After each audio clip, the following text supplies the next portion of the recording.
Stories from the Italian Poets, with Lives of the Writers. By Leigh Hunt. In 2 volumes. Volume 1, MXV. To Sir Percy Shelley, Bart. My dear Sir Percy, as I know no man who surpasses yourself either in combining a love of the most romantic fiction with the coolest good sense, or in passing from the driest metaphysical questions to the heartiest enjoyment of humor, I trust that even a modesty so true as yours will not grudge me the satisfaction of inscribing these volumes with your name. That you should possess such varieties of taste is no wonder, considering what an abundance of intellectual honors you inherit, nor might the world have been the better for it, had they been tastes, and nothing more. But that you should inherit also that zeal for justice to mankind, which has become so Christian a feature in the character of the age, and that you should include in that zeal a special regard for the welfare of your father's friend, are subjects of constant pleasurable reflection to your obliged and affectionate Leigh Hunt. Preface. The purpose of these volumes is to add to the stock of tales from the Italian writers, to retain as much of the poetry of the originals as it is in the power of the writer's prose to compass, and to furnish careful biographical notices of the authors. There have been several collections of stories from the novelists of Italy, but none from the poets, and it struck me that prose versions from these, of the kind here offered to the public, might not be unwillingly received. The stories are selected from the 5 principal narrative poets, Dante, Pulci, Boiardo, Ariosto, and Tasso. They comprise the most popular of such as are fit for translation, are reduced into one continuous narrative, when diffused and interrupted, as in the instances of those of Angelica and Armida, are accompanied with critical and explanatory notes, and, in the case of Dante, consist of an abstract of the poet's whole work. The volumes are, furthermore, interspersed with the most favorite morceau of the originals, followed sometimes with attempts to versify them, and in the appendix, for the furtherance of the study of the Italian language, are given entire stories, also in the original, and occasionally rendered in like manner. The book is particularly intended for such students or other lovers of the language as are pleased with any fresh endeavors to recommend it, and, at the same time, for such purely English readers as wish to know something about Italian poetry, without having leisure to cultivate its acquaintance. I did not intend in the first instance to depart from the plan of selection in the case of Dante, but when I considered what an extraordinary person he was, how intense is everything which he says, how widely he has reattracted of late the attention of the world, how willingly perhaps his poem might be regarded by the reader as being itself one continued story, which, in fact, it is, related personally of the writer, and lastly, what a combination of difficulties have prevented his best translators in verse from giving the public a just idea of his almost scriptural simplicity, I began to think that an abstract of his entire work might possibly be looked upon as supplying something of a desideratum. I am aware that nothing but verse can do perfect justice to verse, but besides the imperfections which are pardonable, because inevitable, in all such metrical endeavors, the desire to impress a grand and worshipful idea of Dante has been too apt to lead his translators into a tone and manner the reverse of his passionate, practical, and creative style, a style which may be said to write things instead of words, and thus to render every word that is put out of its place, or brought in for help, and filling up, a misrepresentation. I do not mean to say that he himself never does anything of the sort, or does not occasionally assume too much of the oracle and the schoolmaster, in manner as well as matter, but passion, and the absence of the superfluous, are the chief characteristics of his poetry. Fortunately, this sincerity of purpose and utterance in Dante render him the least pervertible of poets in a sincere prose translation, and since I ventured on attempting one, I have had the pleasure of meeting with an express recommendation of such a version in an early number of the Edinburgh Review. 1. The abstract of Dante, therefore, in these volumes, with every deprecation that becomes me of being supposed to pretend to give a thorough idea of any poetry whatsoever, especially without its metrical form, aspires to be regarded as, at all events, not exhibiting a false idea of the Dantesque spirit in point of feeling and expression. It is true, I have omitted long, tedious lectures of scholastic divinity, and other learned absurdities of the time, which are among the bars to the poems being read through, even in Italy, which Foscolo tells us is never the case, and I have compressed the work in other passages not essentially necessary to the formation of a just idea of the author. But quite enough remains to suggest it to the intelligent, and in no instance have I made additions or alterations. There is warrant, I hope I may say letter, for everything put down. Dante is the greatest poet for intensity that ever lived, and he excites a corresponding emotion in his reader, I wish I could say, always on the poet's side, but his ferocious hates and bigotries too often tempt us to hate the bigot, and always compel us to take part with the fellow creatures whom he outrages. At least, such is their effect on myself. Nor will he or his worshippers suffer us to criticize his faults with mere reference to the age in which he lived. I should have been glad to do so, but the claims made for him, even by himself, will not allow it. We are called upon to look on him as a divine, a prophet, an oracle in all respects for all time. Such a man, however, is the last whom a reporter is inclined to misrepresent. We respect his sincerity too much, ferocious and arrogant though it be, and we like to give him the full benefit of the recoil of his curses and maledictions. I hope I have not omitted one. On the other hand, as little have I closed my feelings against the lovely and enchanting sweetness which this great semi-barbarian sometimes so affectingly utters. On those occasions he is like an angel enclosed for penance in some furious giant, and permitted to weep through the creature's eyes. The stories from good-natured Pulci I have been obliged to compress for other reasons, chiefly their excessive diffuseness. A paragraph of the version will sometimes comprise many pages. Those of Boiardo and Ariosto are more exact, and the reader will be good enough to bear in mind that nothing is added to any of the poets, different as the case might seem here and there on comparison with the originals. An equivalent for whatever is said is to be found in some part of the context, generally in letter, always in spirit. The least characteristically exact passages are some in the love scenes of Tasso, for I have omitted the plays upon words and other corruptions in style, in which that poet permitted himself to indulge. But I have noticed the circumstance in the comment. In other respects, I have endeavored to make my version convey some idea of the different styles and genius of the writers, of the severe passion of Dante, of the overflowing gaiety and affecting sympathies of Pulci, several of whose passages in the Battle of Roncesvalles are masterpieces of pathos, of the romantic and inventive elegance of Boiardo, the great cheerful universality of Ariosto, like a healthy anima mundi, and the ambitious irritability, the fairy imagination, and tender but somewhat effeminate voluptuousness of the poet of Armida and Rinaldo. I do not pretend that prose versions of passages from these writers can supersede the necessity of metrical ones, supposing proper metrical ones attainable. They suffice for them, in some respects, less than for Dante, the manner in their case being of more importance to the effect. But with all due respect to such translators as Harrington, Rose, and Whiffin, their books are not Ariosto and Tasso, even in manner.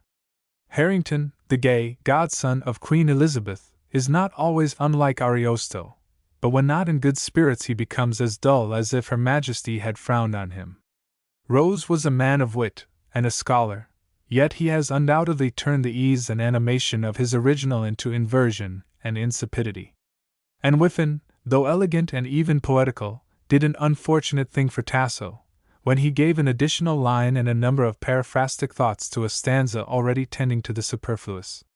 Fairfax himself, who, upon the whole, and with regard to a work of any length, is the best metrical translator our language has seen, and like Chapman, a genuine poet, strangely aggravated the sins of prettiness and conceit in his original, and added to them a love of tautology amounting to that of a lawyer. As to Hoole, he is below criticism, and other versions I have not happened to see. Now, if I had no acquaintance with the Italian language, I confess I would rather get any friend who had, to read to me a passage out of Dante, Tasso, or Ariosto, into the first simple prose that offered itself, than go to any of the above translators for a taste of it, Fairfax excepted, and we have seen with how much allowance his sample would have to be taken. I have therefore, with some restrictions, only ventured to do for the public what I would have had a friend do for myself.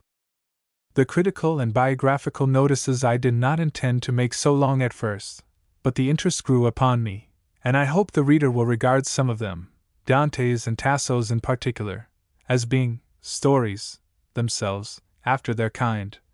Stories, alas, too true, romances of real life.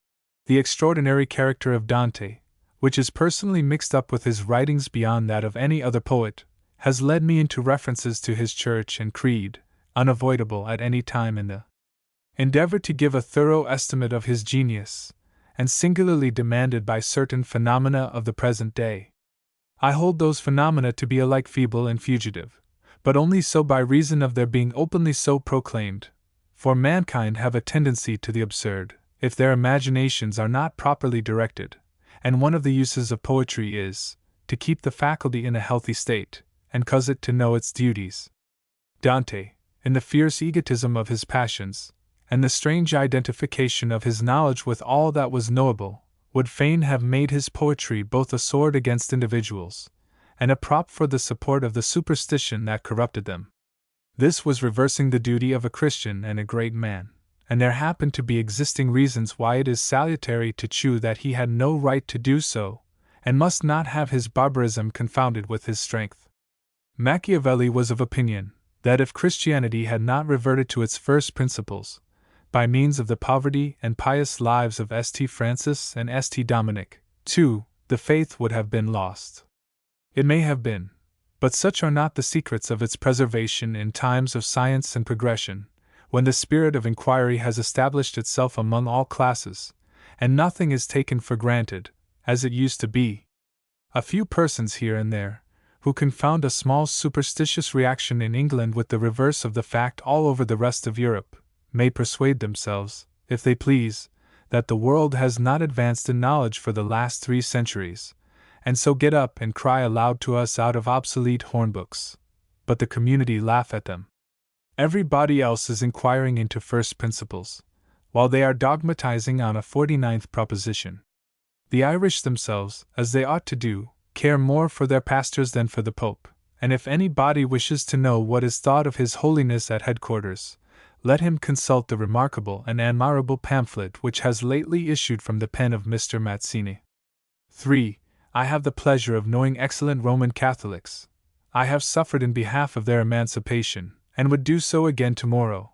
But I believe that if even their external form of Christianity has any chance of survival 300 years hence, it will have been owing to the appearance meanwhile of some extraordinary man in power, who, in the teeth of worldly interests, or rather in charitable and sage inclusion of them, shall have proclaimed that the time had arrived for living in the flower of Christian charity, instead of the husks and thorns which may have been necessary to guard it. If it were possible for some new and wonderful Pope to make this change, and draw a line between these 2 Christian epochs, like that between the Old and New Testaments, the world would feel inclined to prostrate itself again and forever at the feet of Rome. In a Catholic state of things like that, delighted should I be, for one, to be among the humblest of its communicants. How beautiful would their organs be then! How ascending to an unperplexing heaven their incense! How unselfish their salvation! How intelligible their talk about justice and love! It would be far more easy, however, for the Church of England to do this than the Church of Rome, since the former would not feel itself hampered with pretensions to infallibility. A church once reformed may reform itself again and again, till it remove every blemish in the way of its perfection. And God grant this may be the lot of the church of my native country. Its beautiful old ivied places of worship would then want no harmony of accordance with its gentle and tranquil scenery, no completeness of attraction to the reflecting and the kind.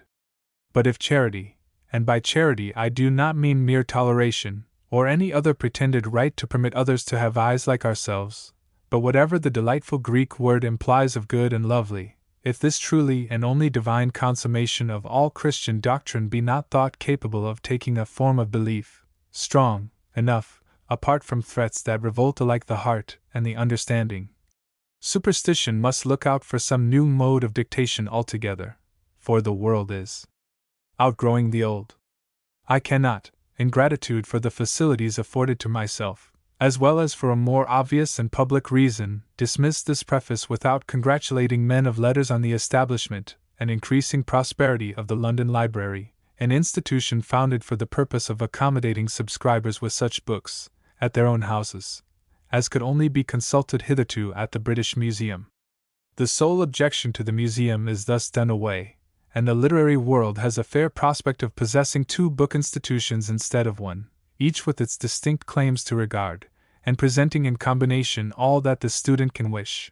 For while it is highly desirable that authors should be able to have standard works at their command, when sickness or other circumstances render it impossible for them to go to the museum, it is undoubtedly requisite that one great collection should exist in which they are sure to find the same works unremoved, in case of necessity, not to mention curious volumes of all sorts, manuscripts, and a world of books of reference. Footnote 1. It is probable that a prose translation would give a better idea of the genius and manner of this poet than any metrical one. Volume 1, page 310. Footnote 2. Discorsi sopra la Principessa di Tito Livio, lib 3. Cap. I. At page 230 of the present volume I have too hastily called St. Dominic the founder of the Inquisition. It is generally conceded, I believe, by candid Protestant inquirers, that he was not, whatever zeal in the foundation and support of the tribunal may have been manifested by his order. But this does not acquit him of the cruelty for which he has been praised by Dante. He joined in the sanguinary persecution of the Albigenses. Footnote 3. It is entitled Italy, Austria, and the Pope, and is full, not only of the eloquence of zeal, and of evidences of intellectual power, but of the most curious and instructive information. Of the first volume. Dante. Critical notice of his life and genius. The Italian Pilgrim's Progress. I. The Journey through Hell. 2. Purgatory. 3. Heaven. Pulci. Critical notice of his life and genius. Humors of Giants. The Battle of Roncesvalles. Dante. Critical notice of Dante's life and genius. 1. Dante was a very great poet, a man of the strongest passions, a claimant of unbounded powers to lead and enlighten the world, and he lived in a semi-barbarous age, as favorable to the intensity of his imagination as it was otherwise to the rest of his pretensions. Party zeal, and the fluctuations of moral and critical opinion, have at different periods overrated and depreciated his memory, and if, in the following attempt to form its just estimate, I have found myself compelled, in some important respects, to differ with preceding writers, and to protest in particular against his being regarded as a proper teacher on any one point, poetry excepted, and as far as all such genius and energy cannot in some degree help being, I have not been the less sensible of the wonderful nature of that genius, while acting within the circle to which it belongs. Dante was indeed so great a poet, and at the same time exhibited in his personal character such a mortifying exception to what we conceive to be the natural wisdom and temper of great poets. In other words, he was such a bigoted and exasperated man, and sullied his imagination with so much that is contradictory to good feeling, in matters divine as well as human, that I should not have thought myself justified in assisting, however humbly, to extend the influence of his writings, had I not believed a time to have arrived, when the community may profit both from the marvels of his power and the melancholy absurdity of its contradictions.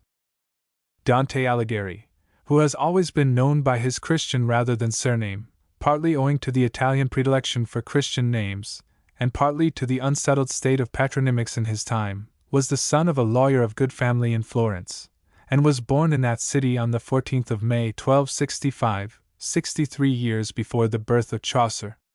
The stock is said to have been of Roman origin, of the race of the Frangipani, but the only certain trace of it is to Cacciaguida, a Florentine cavalier of the house of the Alizii, who died in the Crusades.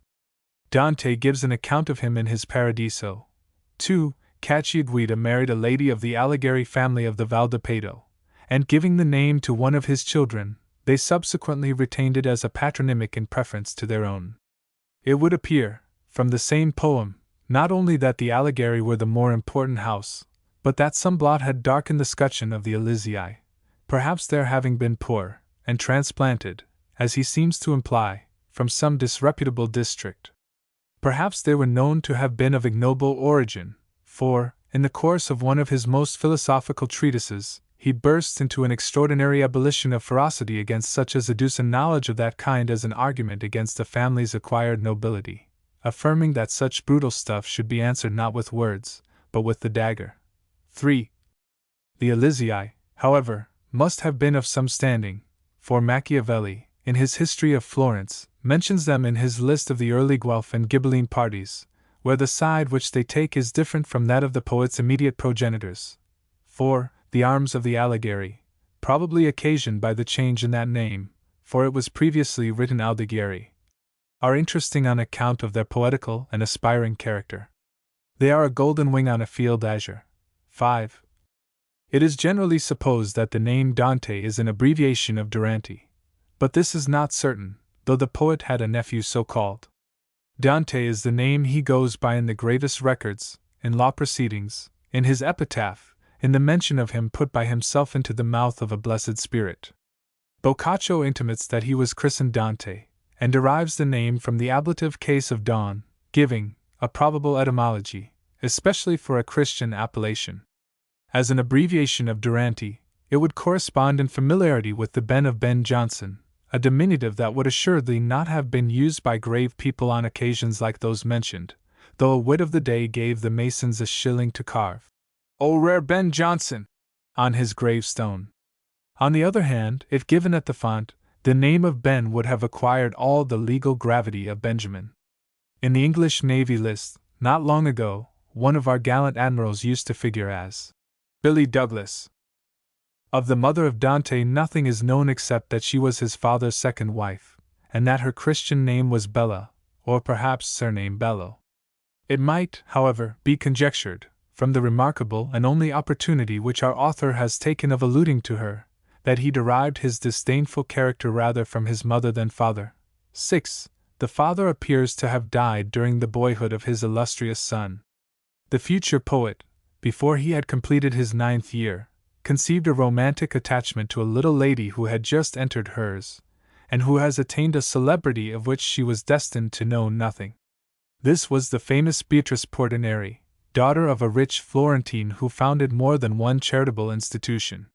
She married another man, and died in her youth, but retained the platonical homage of her young admirer, living and dead, and became the heroine of his great poem. It is unpleasant to reduce any portion of a romance to the events of ordinary life, but with the exception of those who merely copy from one another, there has been such a conspiracy on the part of Dante's biographers to overlook at least one disenchanting conclusion to be drawn to that effect from the poet's own writings, that the probable truth of the matter must here for the first time be stated. The case, indeed, is clear enough from his account of it. The natural tendencies of a poetical temperament, oftener evinced in a like manner than the world in general suppose, not only made the boy poet fall in love, but, in the truly Elysian state of the heart at that innocent and adoring time of life, made him fancy he had discovered a goddess in the object of his love, and strength of purpose as well as imagination made him grow up in the fancy. He disclosed himself, as time advanced, only by his manner, received complacent recognitions in company from the young lady, offended her by seeming to devote himself to another, see the poem in the Vita Nuova, beginning Ballata Iovio, rendered himself the sport of her and her young friends by his adoring timidity, see the 5th and 6th sonnets in the same work, in short, constituted her a paragon of perfection, and enabled her, by so doing, to shew that she was none. He says that finding himself unexpectedly near her one day in company, he trembled so, and underwent such change of countenance, that many of the ladies present began to laugh with her about him. Si gabavano di me.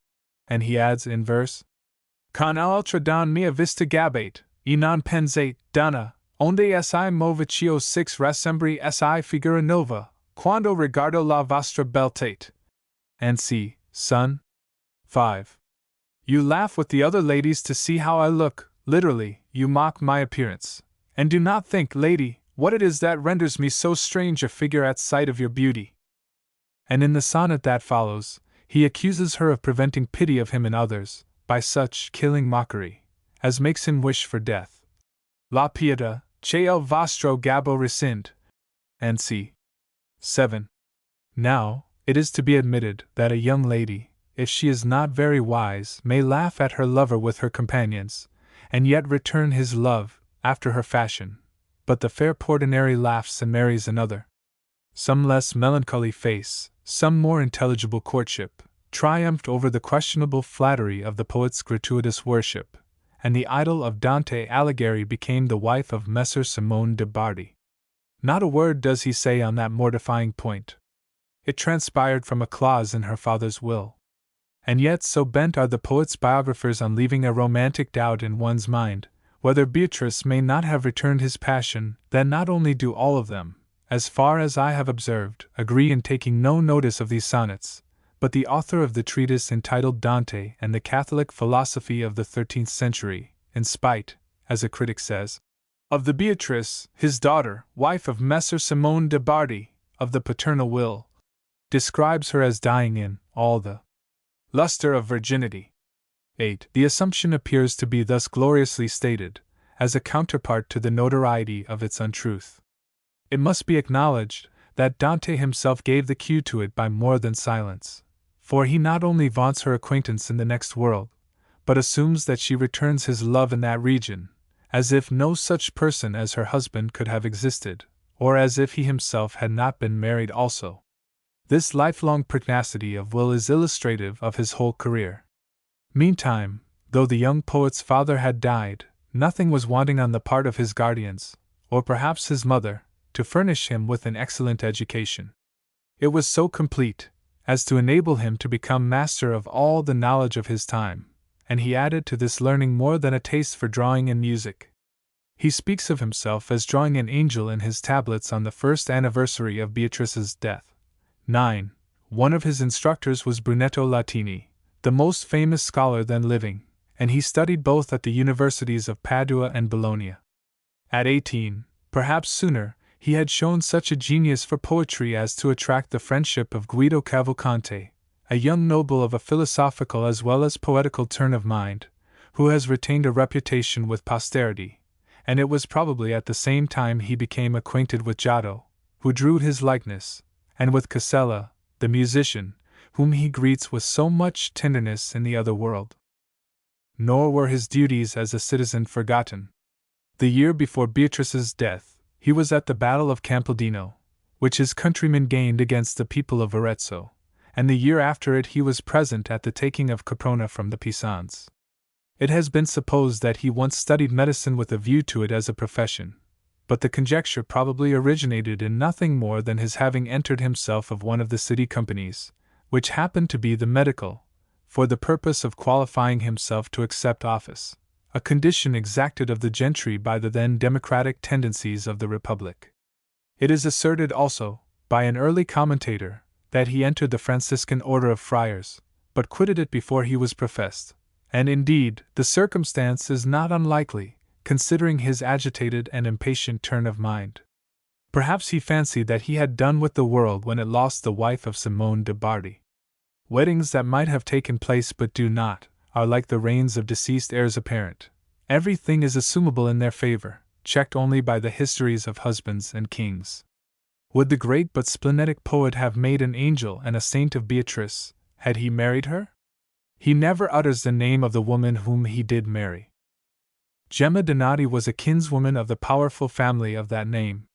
It seems not improbable, from some passages in his works, that she was the young lady whom he speaks of as taking pity on him on account of his passion for Beatrice Winkworth of Fountaine, and in common justice to his feelings as a man and a gentleman, it is surely to be concluded that he felt some sort of passion for his bride, if not of a very spiritual sort, though he afterwards did not scruple to intimate that he was ashamed of it, and Beatrice is made to rebuke him in the other world for thinking of any body after herself. 11. At any rate, he probably roused what was excitable in his wife's temper, with provocations from his own, for the nature of the latter is not to be doubted, whereas there is nothing but tradition to shew for the bitterness of hers. Foscolo is of opinion that the tradition itself arose simply from a rhetorical flourish of Boccaccio's, in his Life of Dante, against the marriages of men of letters, though Boccaccio himself expressly adds that he knows nothing to the disadvantage of the poet's wife, except that her husband, after quitting Florence, would never either come where she was, or suffer her to come to him. Mother as she was by him of so many children, a statement, it must be confessed, not a little encouraging to the tradition. 12. Be this as it may, Dante married in his 26th year, wrote an adoring account of his first love, the Vita Nuova, in his 20th, and among the 6 children which Gemma brought him, had a daughter whom he named Beatrice, in honor, it is understood, of the fair Portinari, which surely was either a very great compliment, or no mean trial to the temper of the mother. We shall see presently how their domestic intercourse was interrupted, and what absolute uncertainty there is respecting it, except as far as conclusions may be drawn from his own temper and history. Italy, in those days, was divided into the parties of Guelphs and Ghibellines, the former, the advocates of general church ascendancy and local government, the latter, of the pretensions of the Emperor of Germany, who claimed to be the Roman Caesar and paramount over the Pope. In Florence, the Guelphs had for a long time been so triumphant as to keep the Ghibellines in a state of banishment. Dante was born and bred a Guelph.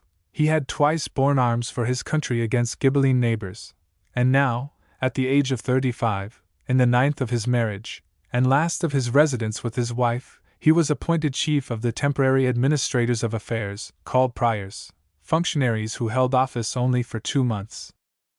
Unfortunately, at that moment, his party had become subdivided into the factions of the whites and blacks, or adherents of 2 different sides in a dispute that took place in Pistoia. The consequences becoming serious, the blacks proposed to bring in, as mediator, the French prince, Charles of Valois, then in arms for the Pope against the Emperor. But the whites, of whom Dante was one, were hostile to the measure, and in order to prevent it, he and his brother magistrates expelled for a time the heads of both factions, to the satisfaction of either. The whites accused them of secretly leaning to the Ghibellines, and the blacks of openly favoring the whites, who being, indeed, allowed to come back before their time, on the alleged ground of the unwholesomeness of their place of exile, which was fatal to Dante's friend Cavalcante, gave a color to the charge. Dante answered it by saying that he had then quitted office, but he could not shew that he had lost his influence. Meantime, Charles was still urged to interfere, and Dante was sent ambassador to the Pope to obtain his disapprobation of the interference. But the Pope, Boniface VIII, who had probably discovered that the whites had ceased to care for anything but their own disputes, and who, at all events, did not like their objection to his representative, beguiled the ambassador and encouraged the French prince. The blacks, in consequence, regained their ascendancy, and the luckless poet, during his absence, was denounced as a corrupt administrator of affairs, guilty of peculation, was severely mulcted, banished from Tuscany for 2 years, and subsequently, for contumaciousness, was sentenced to be burnt alive, in case he returned ever. He never did return. From that day forth, Dante never beheld again his home or his wife.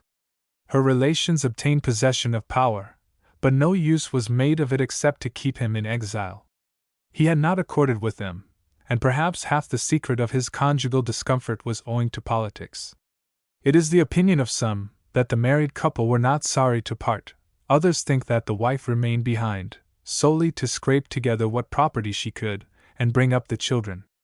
All that is known is, that she never lived with him more. Dante now certainly did what his enemies had accused him of wishing to do. He joined the old exiles whom he had helped to make such, the party of the Ghibellines. He alleges that he never was really of any party but his own, a naive confession, probably true in one sense, considering his scorn of other people, his great intellectual superiority, and the large views he had for the whole Italian people. And indeed he soon quarreled in private with the individuals composing his new party, however stanch he apparently remained to their cause. His former associates he had learned to hate for their differences with him and for their self-seeking. He hated the Pope for deceiving him. He hated the Pope's French allies for being his allies, and interfering with Florence. And he had come to love the Emperor for being hated by them all, and for holding out, as he fancied, the only chance of reuniting Italy to their confusion, and making her the restorer of himself, and the mistress of the world. With these feelings in his heart, no money in his purse, and no place in which to lay his head, except such as chance patrons afforded him, he now began to wander over Italy, like some lonely lion of a man, grudging in his great disdain.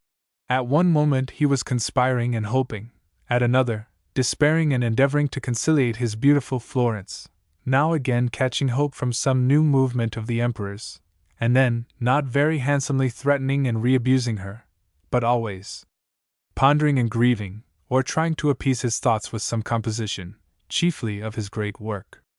It is conjectured that whenever anything particularly affected him, whether with joy or sorrow, he put it, hot with the impression, into his sacred poem. Every body who jarred against his sense of right or his prejudices he sent to the infernal regions, friend or foe, the strangest people who sided with them, but certainly no personal foe, he exalted to heaven.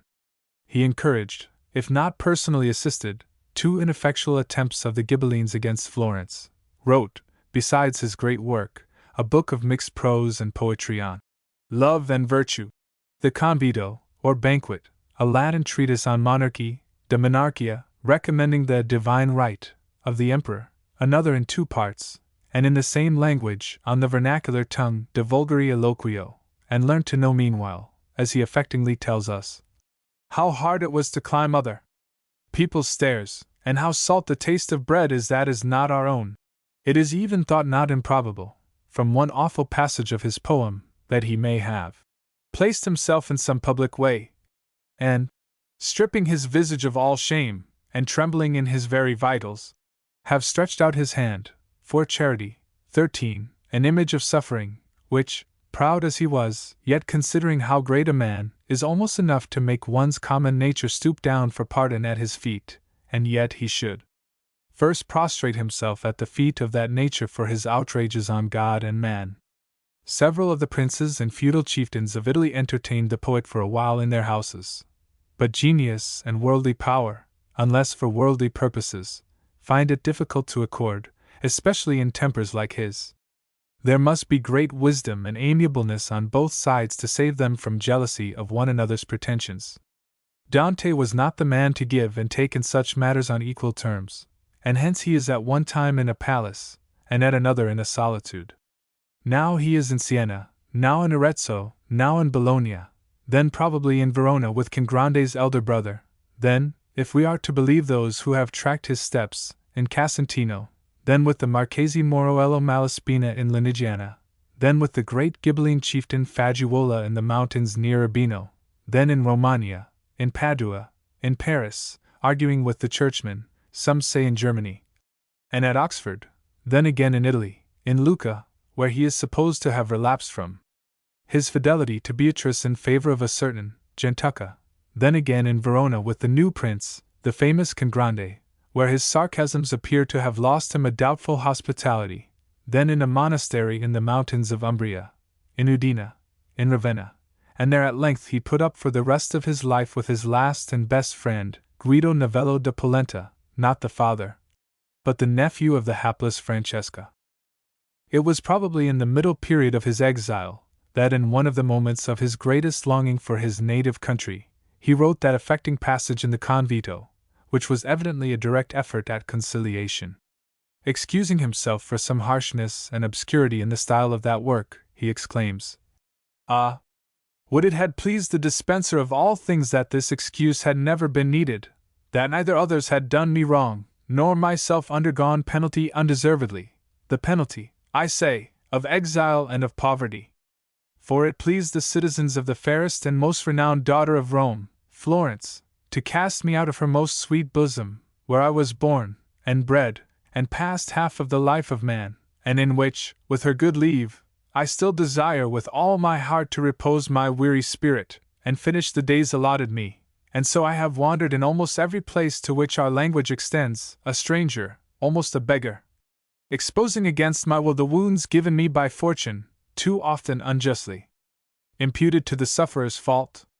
Truly I have been a vessel without sail and without rudder, driven about upon different ports and shores by the dry wind that springs out of dolorous poverty, and hence have I appeared vile in the eyes of many, who, perhaps, by some better report had conceived of me a different impression, and in whose sight not only has my person become thus debased, but an unworthy opinion created of everything which I did, or which I had to do." 14. How simply and strongly written! How full of the touching yet undegrading commiseration which adversity has a right to take upon itself, when accompanied with the consciousness of manly endeavor and a good motive! How could such a man condescend at other times to rage with abuse, and to delight himself in images of infernal torment?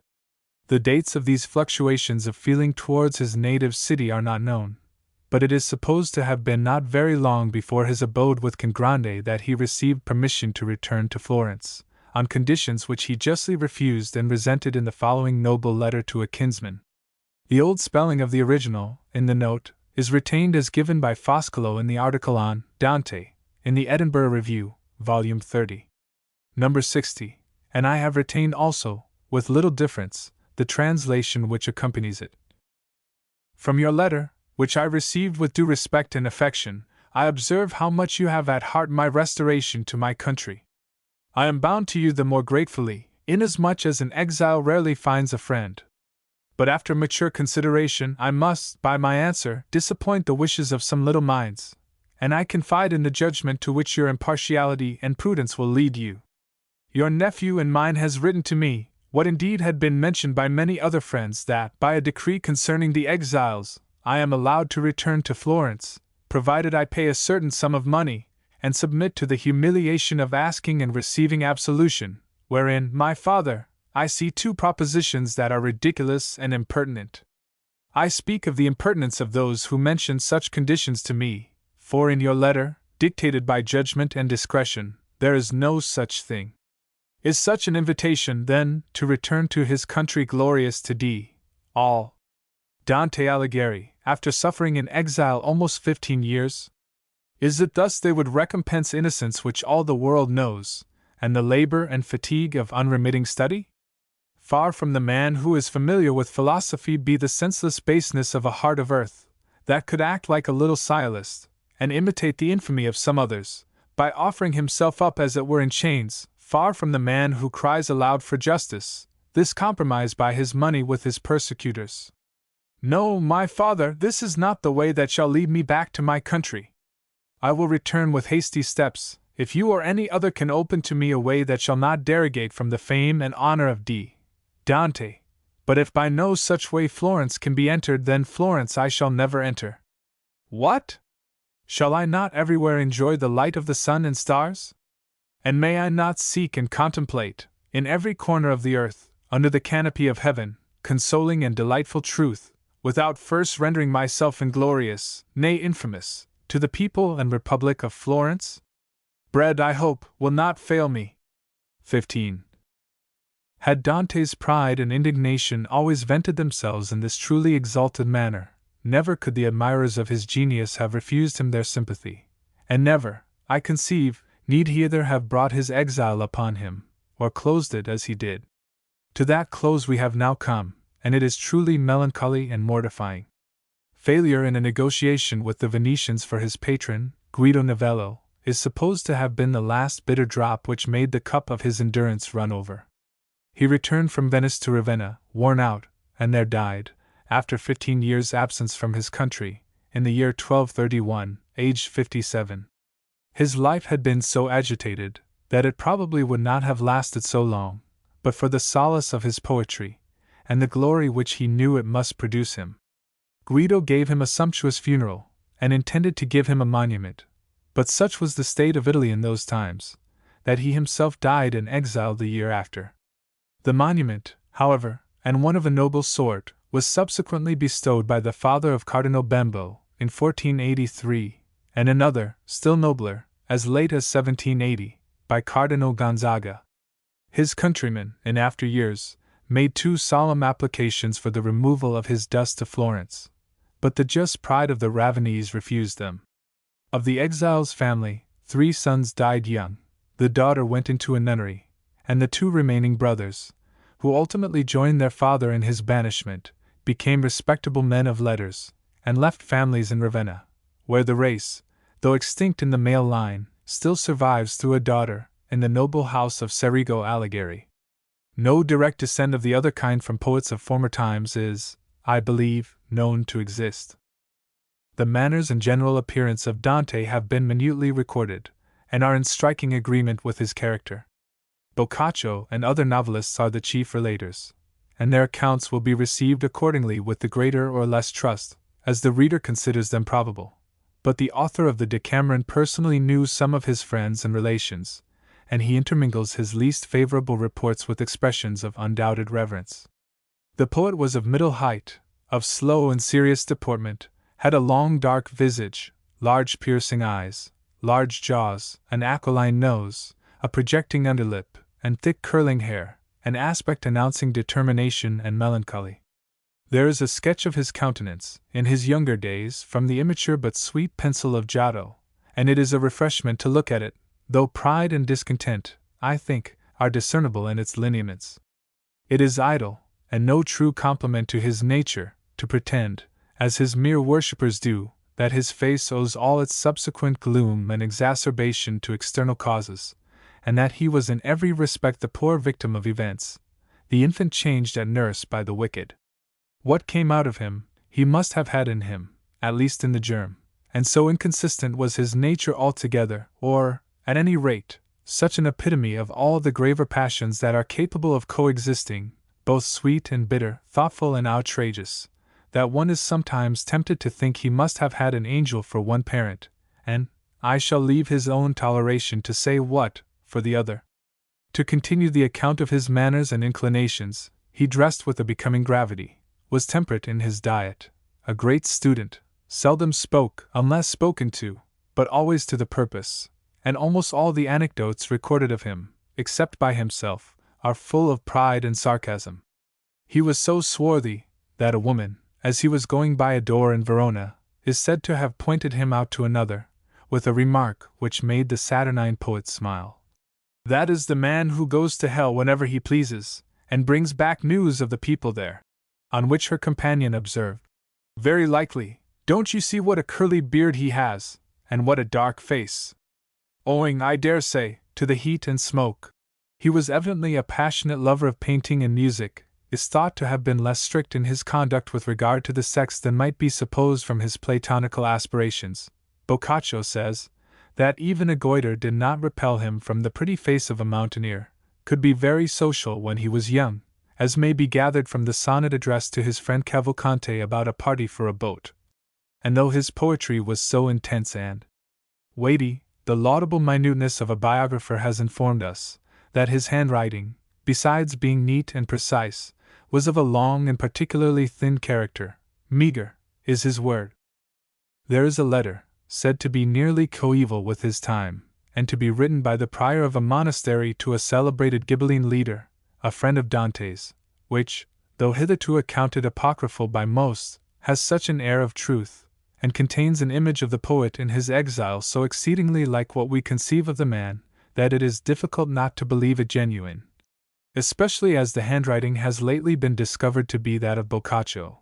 16. At all events, I am sure the reader will not be sorry to have the substance of it. The writer says that he perceived one day a man coming into the monastery, whom none of its inmates knew. He asked him what he wanted, but the stranger saying nothing, and continuing to gaze on the building as though contemplating its architecture, the question was put a second time, upon which, looking round on his interrogators, he answered, "Peace!" The prior, whose curiosity was strongly excited, took the stranger apart, and discovering who he was, shewed him all the attention becoming his fame, and then Dante took a little book out of his bosom, observing that perhaps the prior had not seen it, expressed a wish to leave it with his new friend as a memorial. It was a portion, he said, of his work. The prior received the volume with respect, and politely opening it at once, and fixing his eyes on the contents, in order, it would seem, to shew the interest he took in it, appeared suddenly to check some observation which they suggested. Dante found that his reader was surprised at seeing the work written in the vulgar tongue instead of Latin. He explained that he wished to address himself to readers of all classes, and concluded with requesting the prior to add some notes, with the spirit of which he furnished him, and then forwarded, transcribed, I presume, by the monks, to their common friend, the Ghibelline chieftain, a commission, which, knowing the prior's intimacy with that personage, appears to have been the main object of his coming to the place. 17. This letter has been adduced as an evidence of Dante's poem having transpired during his lifetime, a thing which, in the teeth of Boccaccio's statement to that effect, and indeed the poet's own testimony 18, Foscolo holds to be so impossible, that he turns the evidence against the letter. He thinks that if such bitter invectives had been circulated, 100 daggers would have been sheathed in the bosom of the exasperating poet. 19. But I cannot help being of opinion, with some writer whom I am unable at present to call to mind, Schlegel, I think, that the strong critical reaction of modern times in favor of Dante's genius has tended to exaggerate the idea conceived of him in relation to his own. That he was of importance, and bitterly hated in his native city, was a distinction he shared with other partisans who have obtained no celebrity, though his poetry, no doubt, must have increased the bitterness. That his genius also became more and more felt out of the city, by the few individuals capable of estimating a man of letters in those semi-barbarous times, may be regarded as certain. But that busy politicians in general, war-making statesmen, and princes constantly occupied in fighting for their existence with one another, were at all alive either to his merits or his invectives, or would have regarded him as anything but a poor wandering scholar, solacing his foolish interference in the politics of this world with the old clerical threats against his enemies in another, will hardly, I think, be doubted by any one who reflects on the difference between a fame accumulated by ages and the living poverty that is obliged to seek its bread. A writer on a monkish subject may have acquired fame with monks, and even with a few distinguished persons, and yet have been little known, and less cared for, out of the pale of that very private literary public, which was almost exclusively their own.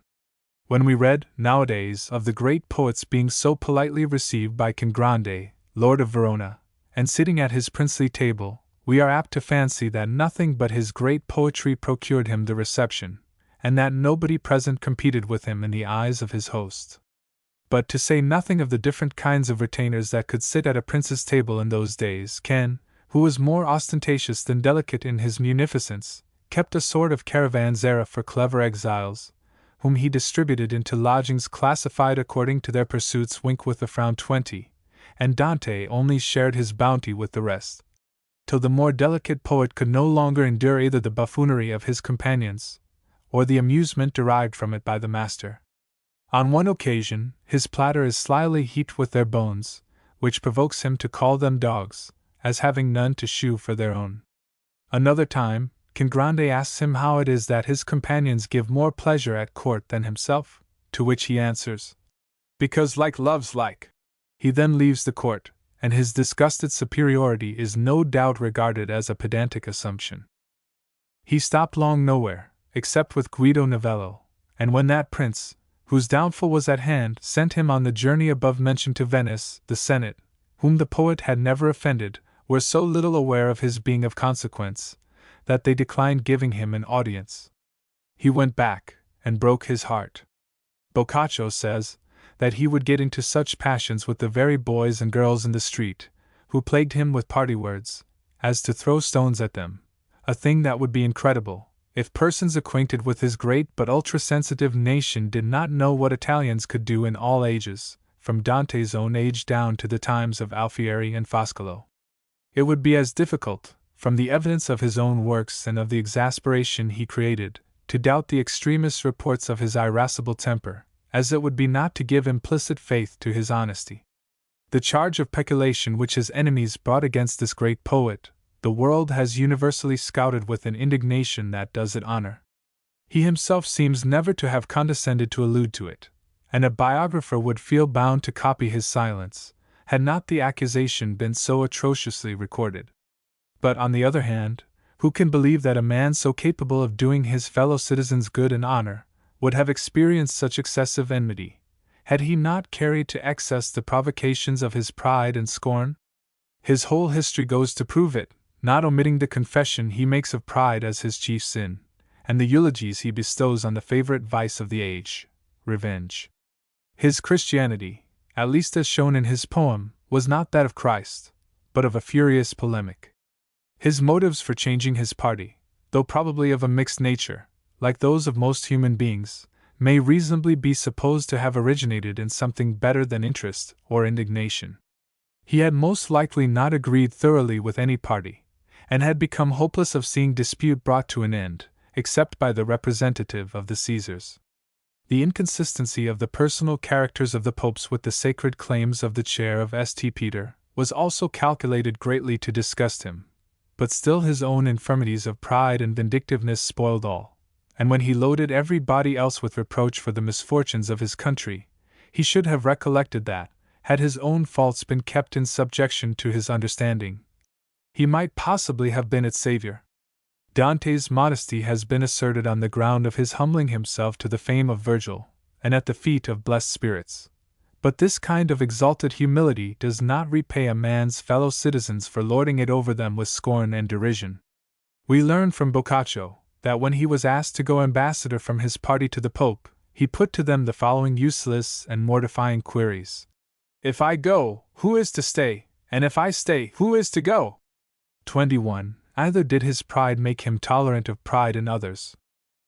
A neighbor applying for his intercession with a magistrate, who had summoned him for some offense, Dante, who disliked the man for riding in an overbearing manner along the streets, stretching out his legs as wide as he could, and hindering people from going by, did intercede with the magistrate, but it was in behalf of doubling the fine in consideration of the horsemanship.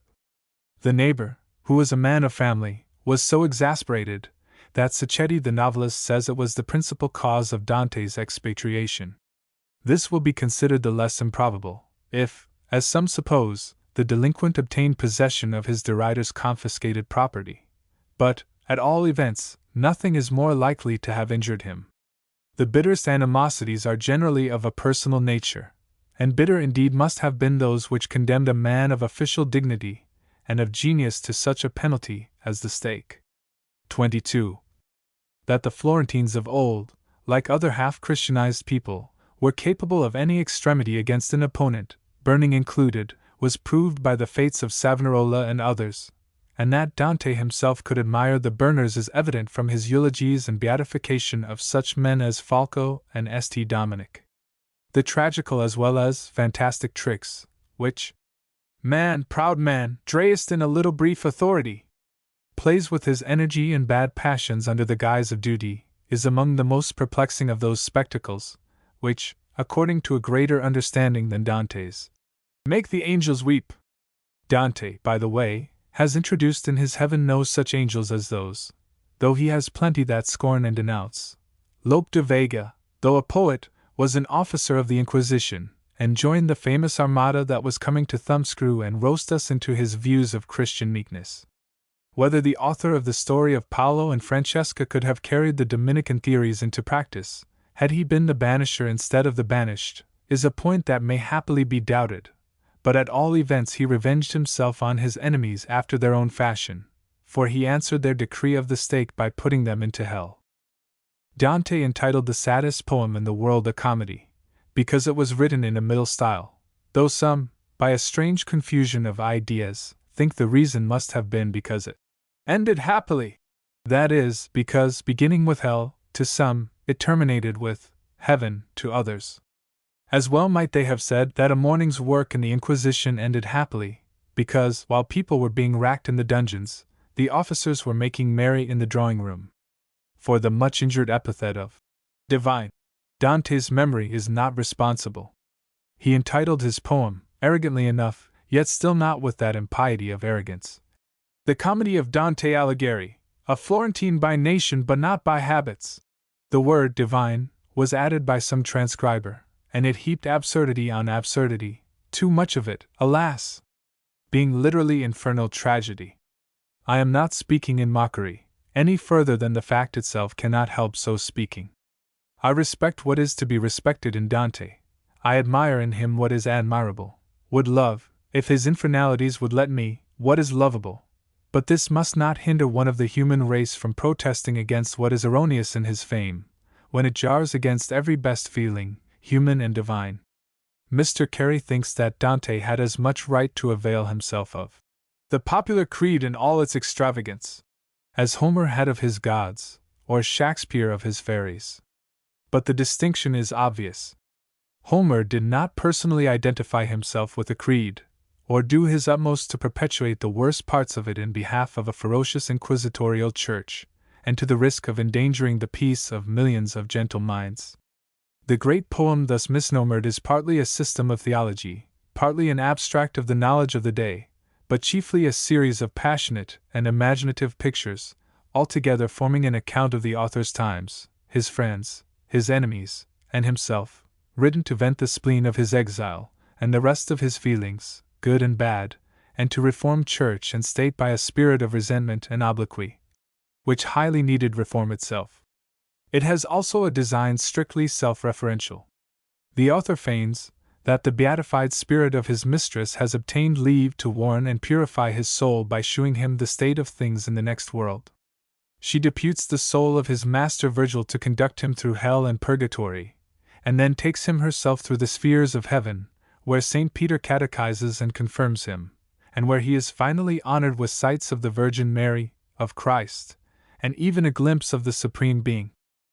His hell, considered as a place, is, to speak geologically, a most fantastical formation. It descends from beneath Jerusalem to the center of the earth, and is a funnel graduated in circles, each circle being a separate place of torment for a different vice or its coordinates, and the point of the funnel terminating with Satan stuck into ice. Purgatory is a corresponding mountain on the other side of the globe, commencing with the antipodes of Jerusalem, and divided into exterior circles of expiation, which end in a tableland forming the terrestrial paradise. From this the hero and his mistress ascend by a flight, exquisitely conceived, to the stars, where the sun and the planets of the Ptolemaic system, for the true one was unknown in Dante's time, form a series of heavens for different virtues, the whole terminating in the Empyrean, or region of pure light, and the presence of the beatific vision.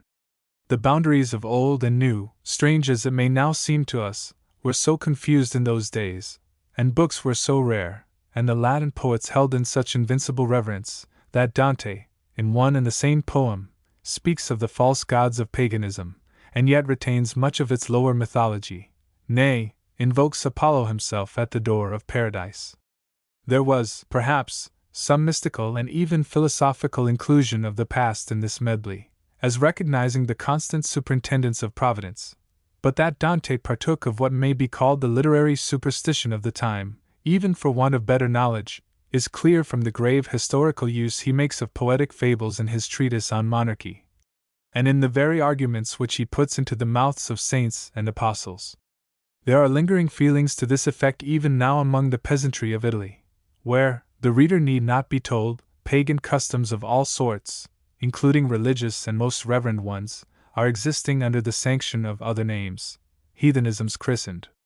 A Tuscan postilion, once enumerating to me some of the native poets, concluded his list with Apollo, and a plaster-cast man over here, in London, appeared much puzzled, when conversing on the subject with a friend of mine, how to discrepate Samson from Hercules. Dante accordingly, while, with the frightful bigotry of the schools, he puts the whole pagan world into hell borders, with the exception of 2 or 3, whose salvation adds to the absurdity, mingles the hell of Virgil with that of Tertullian and St. Dominic, sets Minos at the door as judge, retains Charon in his old office of boatman over the Stygian lake, puts fabulous people with real among the damned, Dido, and Cacus, and Ephialtes, with Ezzelino and Pope Nicholas V, and associates the centaurs and the Furies with the agents of diabolical torture. It has pleased him also to elevate Cato of Utica to the office of warder of purgatory, though the censor's poor good wife, Marcia, is detained in the regions below.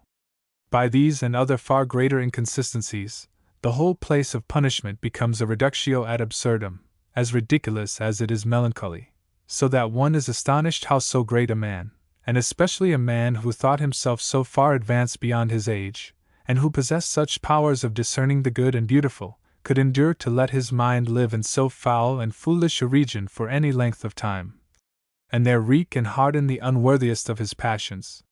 Genius, nevertheless, is so commensurate with absurdity throughout the book, and there are even such sweet and balmy as well as sublime pictures in it occasionally, nay often, that not only will the poem ever be worthy of admiration, But when those increasing purifications of Christianity which our blessed reformers began, shall finally precipitate the whole dregs of the author into the mythology to which they belong, the world will derive a pleasure from it to an amount not to be conceived.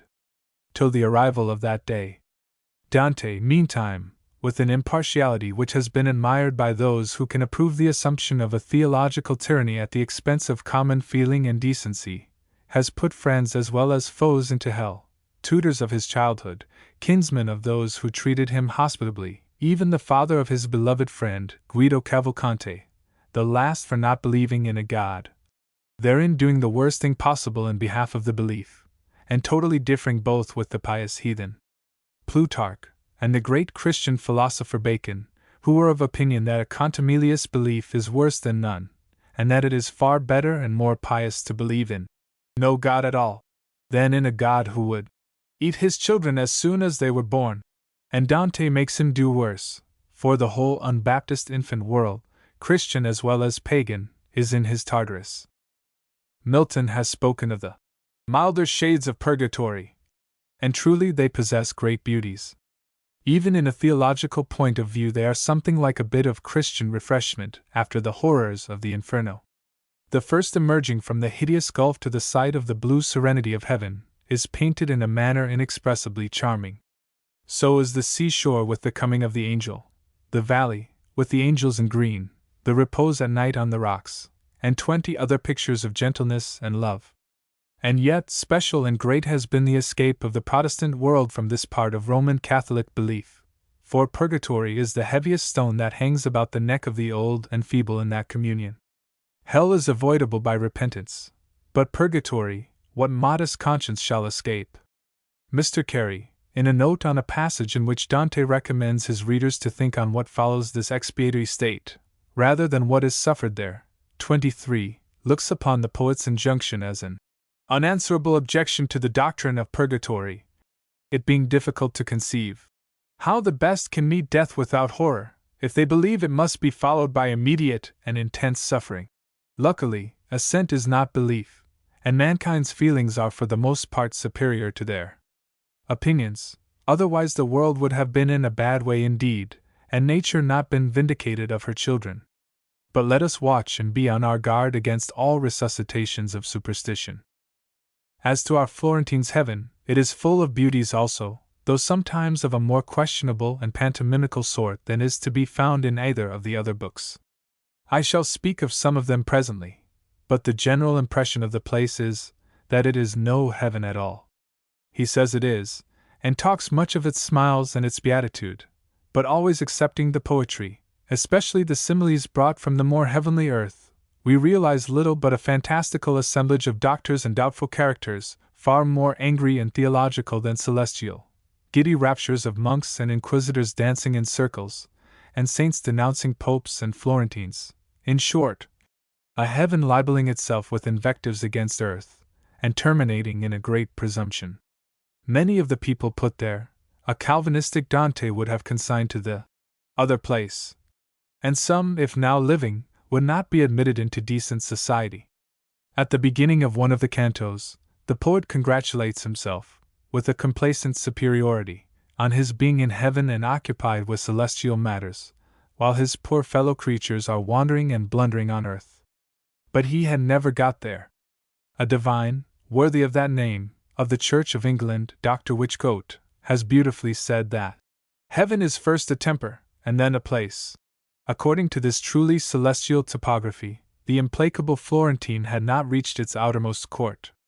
Again, his heavenly mistress, Beatrice, besides being far too didactic to sustain the womanly part of her character properly, alternates her smiles and her sarcasms in a way that jars horribly against the occasional enchantment of her aspect.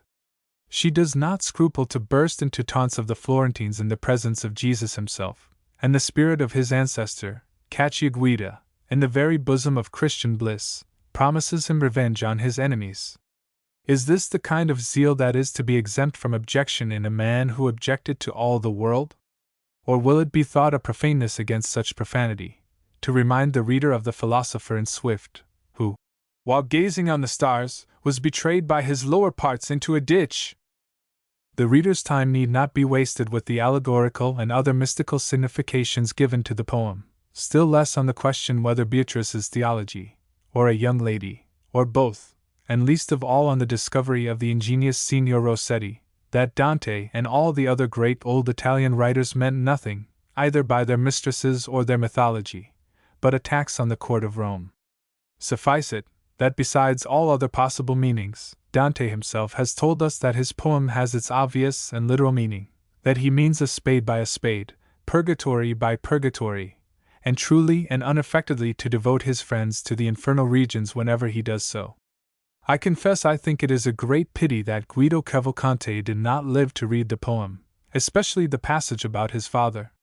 The understanding of Guido, who had not the admiration for Virgil that Dante had, very likely for reasons that have been thought sound in modern times, was in all probability as good as that of his friend in many respects, and perhaps more so in one or two, and modern criticism might have been saved some of its pains of objection by the poet's contemporary. The author did not live to publish, in any formal manner, his extraordinary poem, probably did not intend to do so, except under those circumstances of political triumph which he was always looking for. But as he shewed portions of it to his friends, it was no doubt talked of to a certain extent, and must have exasperated such of his enemies as considered him worth their hostility. No wonder they did all they could to keep him out of Florence. What would they have said of him, could they have written a counter-poem? What would even his friends have said of him? For we see in what manner he has treated even those, and yet how could he possibly know, with respect either to friends or enemies, what passed between them and their consciences? Or who was it that gave him his right to generate the boasted distinction between an author's feelings as a man and his assumed office as a theologian, and parade the latter at the former's expense? His own spleen, hatred, and avowed sentiments of vengeance are manifest throughout the poem, and there is this, indeed, to be said for the moral and religious inconsistencies both of the man and his verse, that in those violent times the spirit of Christian charity, and even the sentiment of personal shame, were so little understood, that the author in one part of it is made to blush by a friend for not having avenged him. And it is said to have been thought a compliment to put a lady herself into hell, that she might be talked of, provided it was for something not odious. An admirer of this infernal kind of celebrity, even in later times, declared that he would have given a sum of money, I forget to what amount, if Dante had but done as much for one of his ancestors. It has been argued that in all the parties concerned in these curious ethics there is a generous love of distinction, and a strong craving after life, action, and sympathy of some kind or other. Granted, there are all sorts of half-good, half-barbarous feelings in Dante's poem.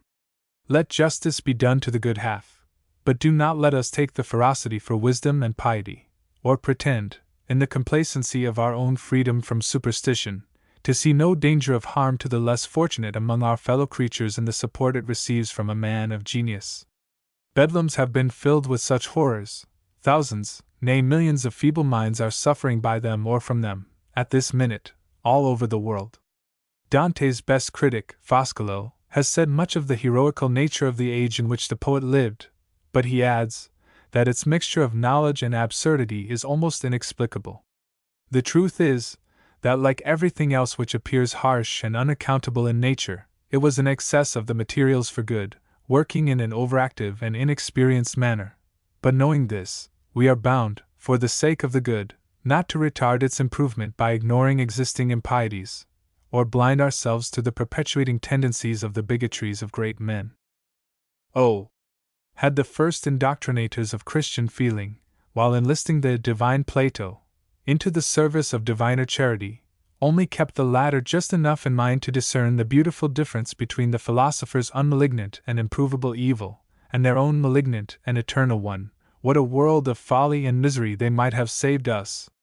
But as the evil has happened, let us hope that even this form of it has had its uses. If Dante thought it salutary to the world to maintain a system of religious terror, the same charity which can hope that it may once have been so, has taught us how to commence a better. But did he, after all, or did he not, think it salutary? Did he think so, believing the creed himself? Or did he think it from an unwilling sense of its necessity? Or, lastly, Did he write only as a mythologist, and care for nothing but the exercise of his spleen and genius? If he had no other object than that, his conscientiousness would be reduced to a low pitch indeed. Foscolo is of opinion he was not only in earnest, but that he was very near taking himself for an apostle, and would have done so had his prophecies succeeded, perhaps with success to the pretension. 24. Thank heaven, his hell has not embittered the mild reading desks of the Church of England. If King George III himself, with all his arbitrary notions, and willing religious acquiescence, could not endure the creed of St. Athanasius with its damnatory enjoinments of the impossible, what would have been said to the inscription over Dante's Hellgate, or the account of Ugolino eating an archbishop in the gentle chapels of Queen Victoria? May those chapels have every beauty in them, and every air of heaven, that painting and music can bestow, divine gifts, not unworthy to be set before their divine bestower, but far from them be kept the foul fiends of inhumanity and superstition. It is certainly impossible to get at a thorough knowledge of the opinions of Dante even in theology, and his morals, if judged according to the received standard, are not seldom puzzling. He rarely thinks as the popes do, sometimes not as the Church does. He is lax, for instance, on the subject of absolution by the priest at death. 25. All you can be sure of is, the predominance of his will, the most wonderful poetry, and the notions he entertained of the degrees of vice and virtue. Towards the errors of love he is inclined to be so lenient, some think because he had indulged in them himself, that it is pretty clear he would not have put Paolo and Francesca into hell, if their story had not been too recent, and their death too sudden, to allow him to assume their repentance in the teeth of the evidence required. He avails himself of orthodox license to put the harlot Rahab into heaven, cette bonne fille de Jericho, as Jinguine calls her.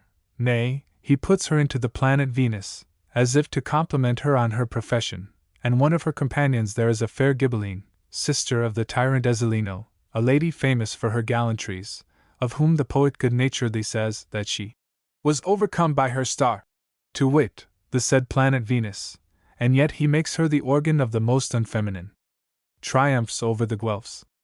But both these ladies, it is to be understood, repented, for they had time for repentance. Their good fortune saved them. Poor murdered Francesca had no time to repent, therefore her mischance was her damnation. Such are the compliments theology pays to the Creator. In fact, nothing is really punished in Dante's Catholic hell but impenitence, deliberate or accidental. No delay of repentance, however dangerous, hinders the most hard-hearted villain from reaching his heaven. The best man goes to hell forever, if he does not think he has sinned as Dante thinks. The worst is beatified, if he agrees with him. The only thing which everybody is sure of is some dreadful duration of agony in purgatory, the great horror of Catholic death-beds. Protestantism may well hug itself on having escaped it. O Luther! Vast was the good you did us. O gentle Church of England! Let nothing persuade you that it is better to preach frightful and foolish ideas of God from your pulpits, than loving kindness to all men, and peace above all things. If Dante had erred only on the side of indulgence, humanity could easily have forgiven him, for the excesses of charity are the extensions of hope.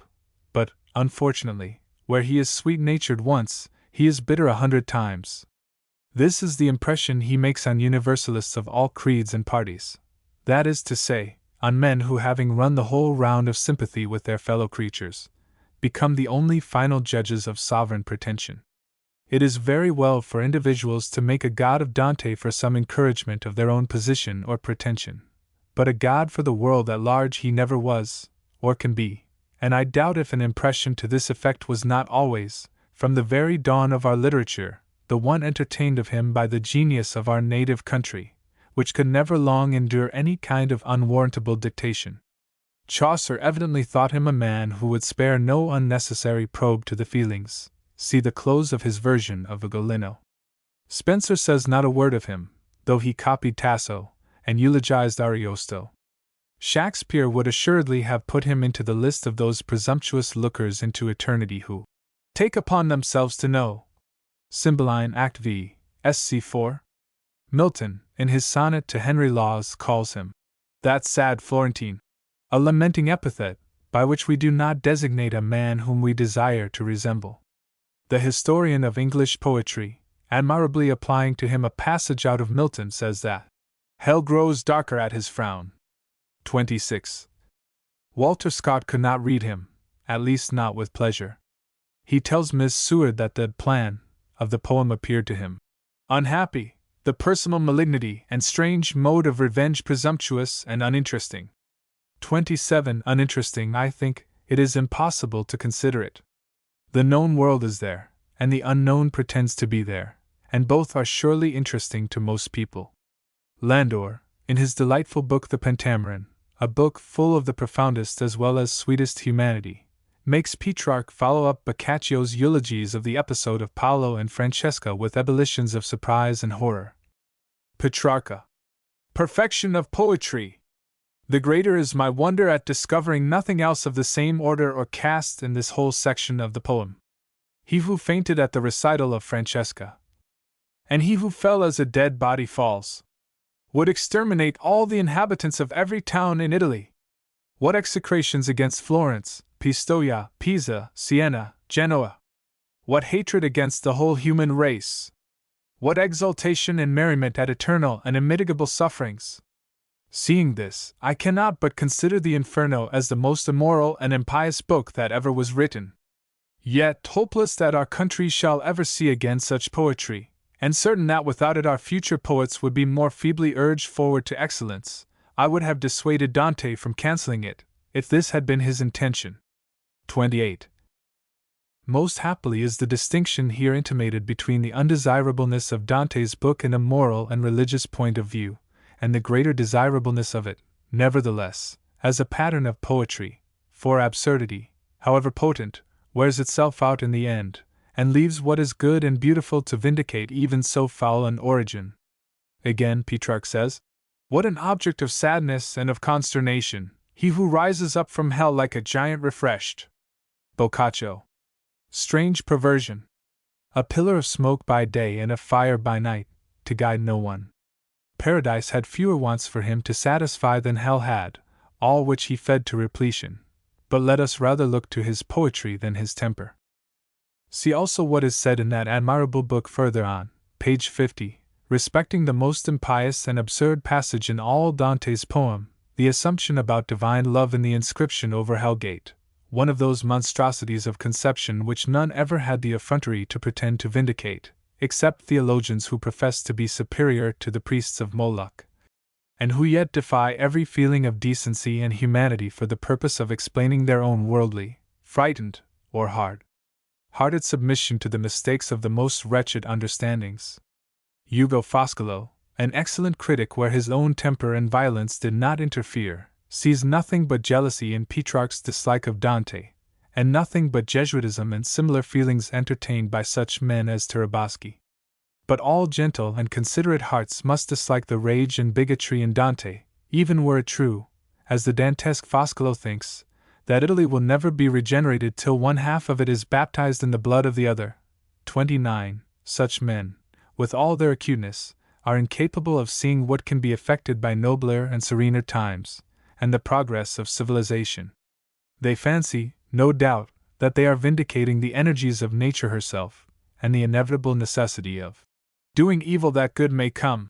But Dante in so doing violated the scripture he professed to revere, and men must not assume to themselves that final knowledge of results, which is the only warrant of the privilege, and the possession of which is to be arrogated by no earthly wisdom.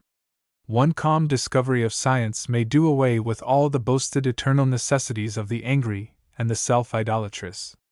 The passions that may be necessary to savages are not bound to remain so to civilized men, any more than the eating of man's flesh or the worship of Juggernaut.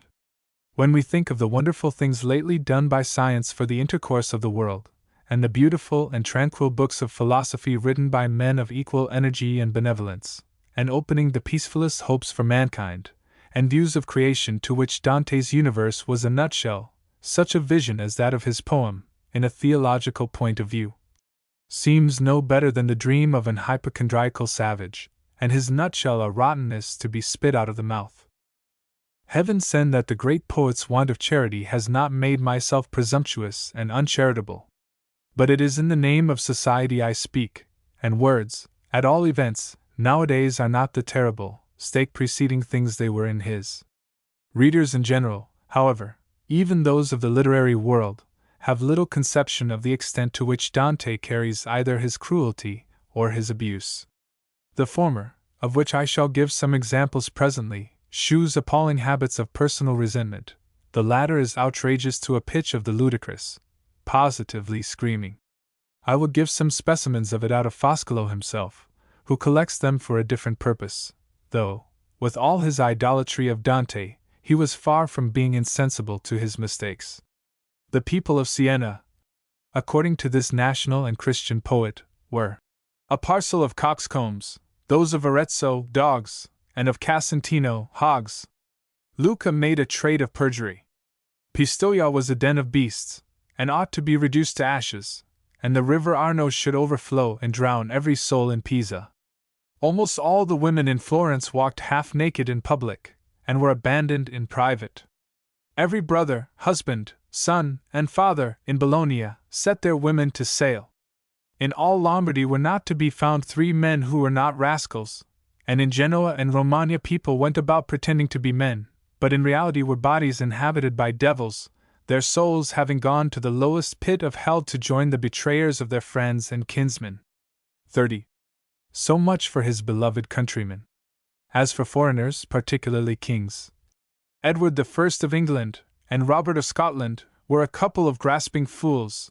The Emperor Albert was an usurper, Alfonso II of Spain a debauchee, the King of Bohemia a coward, Frederick of Aragon a coward and miser, the kings of Portugal and Norway forgers, the King of Naples a man whose virtues were expressed by a unit, and his vices by a million, and the King of France, the descendant of a Paris butcher and of progenitors who poisoned St. Thomas Aquinas, their descendants conquering with the arms of Judas rather than of soldiers, and selling the flesh of their daughters to old men, in order to extricate themselves from a danger. 31. When we add to these invectives damnations of friends as well as foes, of companions, lawyers, men of letters, princes, philosophers, popes, pagans, innocent people as well as guilty, fools and wise, capable and incapable, men, women, and children, it is really no better than a kind of diabolical sublimation of Lord Thurlow's anathemas in the Raleigh, which begins with "Damnation seize ye all," and ends with "Damn them beyond what mortal tongue can tell, confound, sink, plunge them all to deepest, blackest hell." 32. In the gross, indeed, this is ridiculous enough. No burlesque can beat it. But in the particular, one is astonished and saddened at the cruelties in which the poet allows his imagination to riot, horrors generally described with too intense a verisimilitude not to excite our admiration, with too astounding a perseverance not to amaze our humanity, and sometimes with an amount of positive joy and delight that makes us ready to shut the book with disgust and indignation. Thus, in A Circle in Hell, where traitors are stuck up to their chins in ice, Canto 32, the visitor, in walking about, happens to give one of their faces a kick. The sufferer weeps, and then curses him. With such infernal truth does the writer combine the malignant with the pathetic. Dante replies to the curse by asking the man his name. He is refused it. He then seizes the miserable wretch by the hair, in order to force him to the disclosure, and Virgil is represented as commending the barbarity. 33. But he does worse. To barbarity he adds treachery of his own. He tells another poor wretch, whose face is iced up with his tears, as if he had worn a crystal visor, that if he will disclose his name and offense, he will relieve his eyes awhile, that he may weep.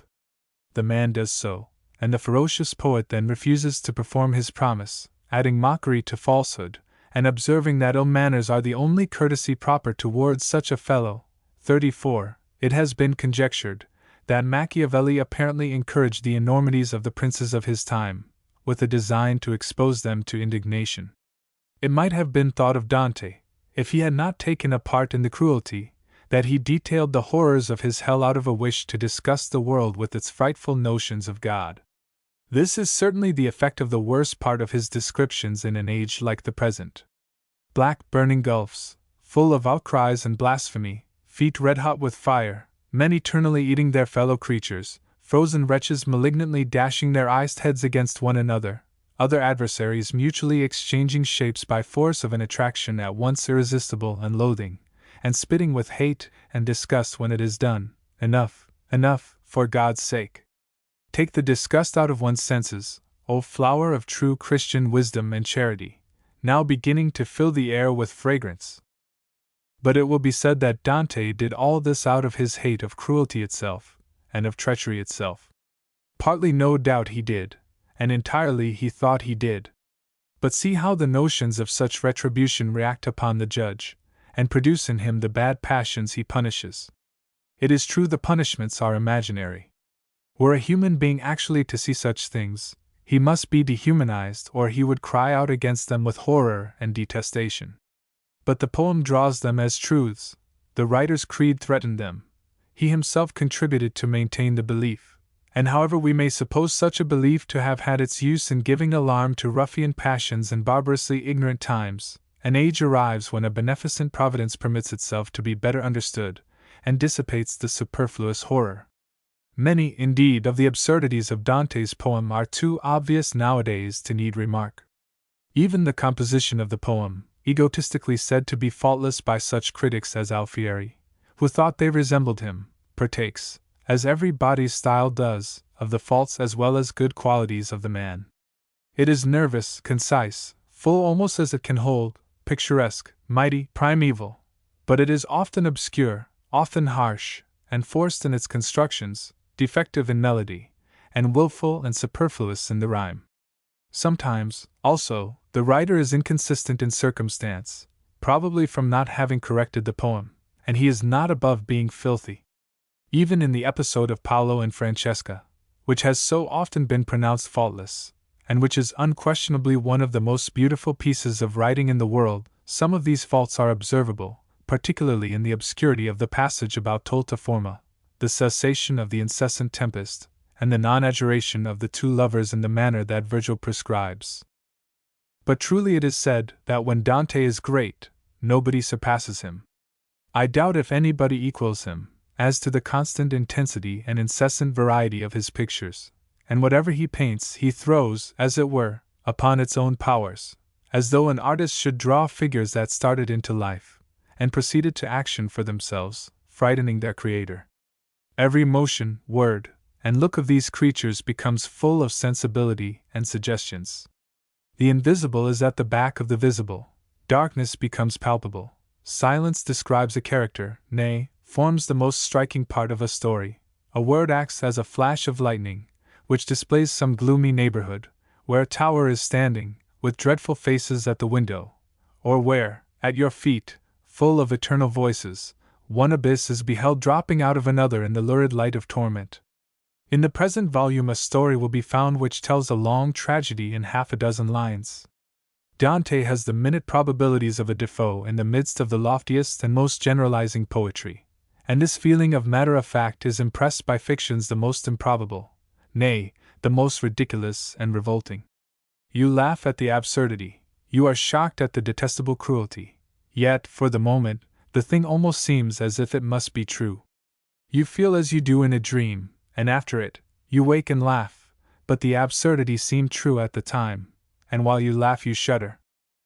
Enough of this crueler part of his genius has been exhibited, but it is seldom you can have the genius without sadness. In the circle of hell, soothsayers walk along weeping, with their faces turned the wrong way, so that their tears fall between their shoulders. The picture is still more dreadful. Warton thinks it ridiculous. But I cannot help feeling with the poet that it is dreadfully pathetic. It is the last mortifying insult to human pretension. Warton, who has a grudge against Dante natural to a man of happier piety, thinks him ridiculous also in describing the monster Geryon lying upon the edge of one of the gulfs of hell, like a beaver. Canto 17. He is of opinion that the writer only does it to shew his knowledge of natural history. But surely the idea of so strange and awful a creature, a huge mild-faced man ending in a dragon's body, lying familiarly on the edge of the gulf, as a beaver does by the water, combines the supernatural with the familiar in a very impressive manner. It is this combination of extremes which is the life and soul of the whole poem. You have this world and the next, the same persons, passions, remembrances, intensified by superhuman despairs or beatitudes, the speechless entrancements of bliss, the purgatorial trials of hope and patience, the supports of hate and anger, such as they are, in hell itself, nay, of loving despairs, and a self-pity made unboundedly pathetic by endless suffering. Hence there is no love story so affecting as that of Paolo and Francesca thus told and perpetuated in another world, no father's misery so enforced upon us as Ugolino's, who, for hundreds of years, has not grown tired of the revenge to which it wrought him. Dante even puts this weight and continuity of feeling into passages of mere transient emotion or illustration, unconnected with the next world, as in the famous instance of the verses about evening, and many others which the reader will meet with in this volume. Indeed, if pathos and the most impressive simplicity, and graceful beauty of all kinds, and abundant grandeur, can pay, as the reader, I believe, will think it does even in a prose abstract, for the pangs of moral discord and absurdity inflicted by the perusal of Dante's poem, it may challenge competition with any in point of interest. His heaven, it is true, though containing both sublime and lovely passages, is not so good as his earth. The more unearthly he tried to make it, the less heavenly it became. When he is content with earth and heaven itself, when he literalises a metaphor, and with exquisite felicity finds himself arrived there in consequence of fixing his eyes on the eyes of Beatrice, then he is most celestial. But his endeavors to express degrees of beatitude and holiness by varieties of flame and light, of dancing lights, revolving lights, lights of smiles, of stars, of starry crosses, of didactic letters and sentences, of animal figures made up of stars full of blessed souls, with saints forming an eagle's beak and David in its eye. Such superhuman attempts become for the most part tricks of theatrical machinery, on which we gaze with little curiosity and no respect. His angels, however, are another matter. Belief was prepared for those winged human forms, and they furnished him with some of his most beautiful combinations of the natural with the supernatural. Jinguin has remarked this singular variety, as well as beauty of Dante's angels. Milton's, indeed, are commonplace in the comparison. In the 8th canto of the Inferno, the devils insolently refuse the poet and his guide an entrance into the city of Dis. An angel comes sweeping over the Stygian lake to enforce it. The noise of his wings makes the shores tremble, and is like a crashing whirlwind such as beats down the trees and sends the peasants and their herds flying before it. The heavenly messenger, after rebuking the devils, touches the portals of the city with his wand. They fly open, and he returns the way he came without uttering a word to the two companions. His face was that of one occupied with other thoughts. This angel is announced by a tempest.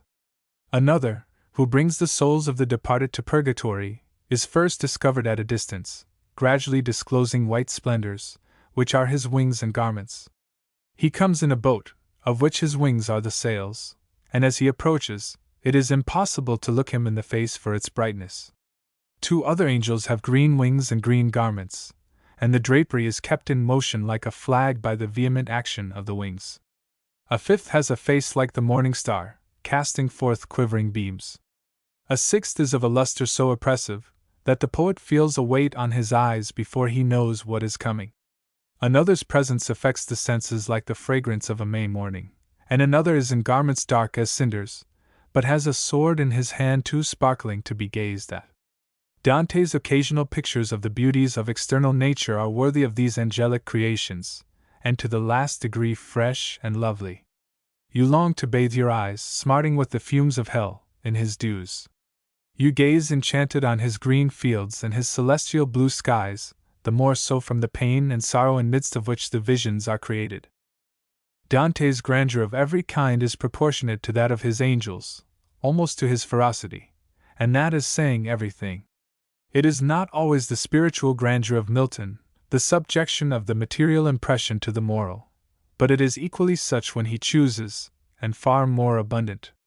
His infernal precipices, his black whirlwinds, his innumerable cries and claspings of hands, his very odors of huge loathsomeness, his giants at twilight standing up to the middle in pits, like towers, and causing earthquakes when they move, his earthquake of the mountain in purgatory, when a spirit is set free for heaven, his dignified Montuan Sordello, silently regarding him and his guide as they go by, like a lion on his watch, his blasphemer, Capaneus, lying in unconquered rage and sullenness. Under an eternal rain of flakes of fire, human precursor of Milton's Satan, his aspect of paradise, as if the universe had smiled, his inhabitants of the whole planet Saturn crying out so loud, in accordance with the anti-papal indignation of St. Pietro Damiano, that the poet, though among them, could not hear what they said, and the blushing eclipse, like red clouds at sunset, which takes place at the Apostle Peter's denunciation of the sanguinary filth of the court of Rome, all these sublimities, and many more, make us not know whether to be more astonished at the greatness of the poet or the raging littleness of the man. Grievous is it to be forced to bring two such opposites together, and I wish, for the honor and glory of poetry, I did not feel compelled to do so. But the swarthy Florentine had not the healthy temperament of his brethren, and he fell upon evil times. Compared with Homer and Shakespeare, his very intensity seems only superior to theirs from an excess of the morbid, and he is inferior to both in other sovereign qualities of poetry, to the one, in giving you the healthiest general impression of nature itself, to Shakespeare, in boundless universality, to most great poets, in thorough harmony and delightfulness. He wanted, generally speaking, the music of a happy and a happy-making disposition. Homer, from his large vital bosom, breathes like a broad fresh air over the world, amidst alternate storm and sunshine, making you aware that there is rough work to be faced, but also activity and beauty to be enjoyed. The feeling of health and strength is predominant. Life laughs at death itself, or meets it with a noble confidence, is not taught to dread it as a malignant goblin. Shakespeare has all the smiles as well as tears of nature, and discerns the soul of goodness in things evil. He is comedy as well as tragedy, the entire man in all his qualities, moods, and experiences, and he beautifies all. And both those truly divine poets make nature their subject through her own inspiriting medium, not through the darkened glass of one man's spleen and resentment. Dante, in constituting himself the hero of his poem, not only renders her, in the general impression, as dreary as himself, in spite of the occasional beautiful pictures he draws of her, but narrows her very immensity into his pettiness. He fancied, alas, that he could build her universe over again out of the politics of old Rome and the divinity of the schools. Dante, besides his great poem, and a few Latin eclogues of no great value, wrote lyrics full of Platonical sentiment, some of which anticipated the loveliest of Petrarchs, and he was the author of various prose works, political and philosophical, all more or less masterly for the time in which he lived, and all coadjutors of his poetry in fixing his native tongue. His account of his early life, the Vita Nuova, is a most engaging history of a boyish passion, evidently as real and true on his own side as love and truth can be, whatever might be its mistake as to its object. The treatise on the vernacular tongue, De Vulgari Eloquio, shews how critically he considered his materials for impressing the world, and what a reader he was of every production of his contemporaries.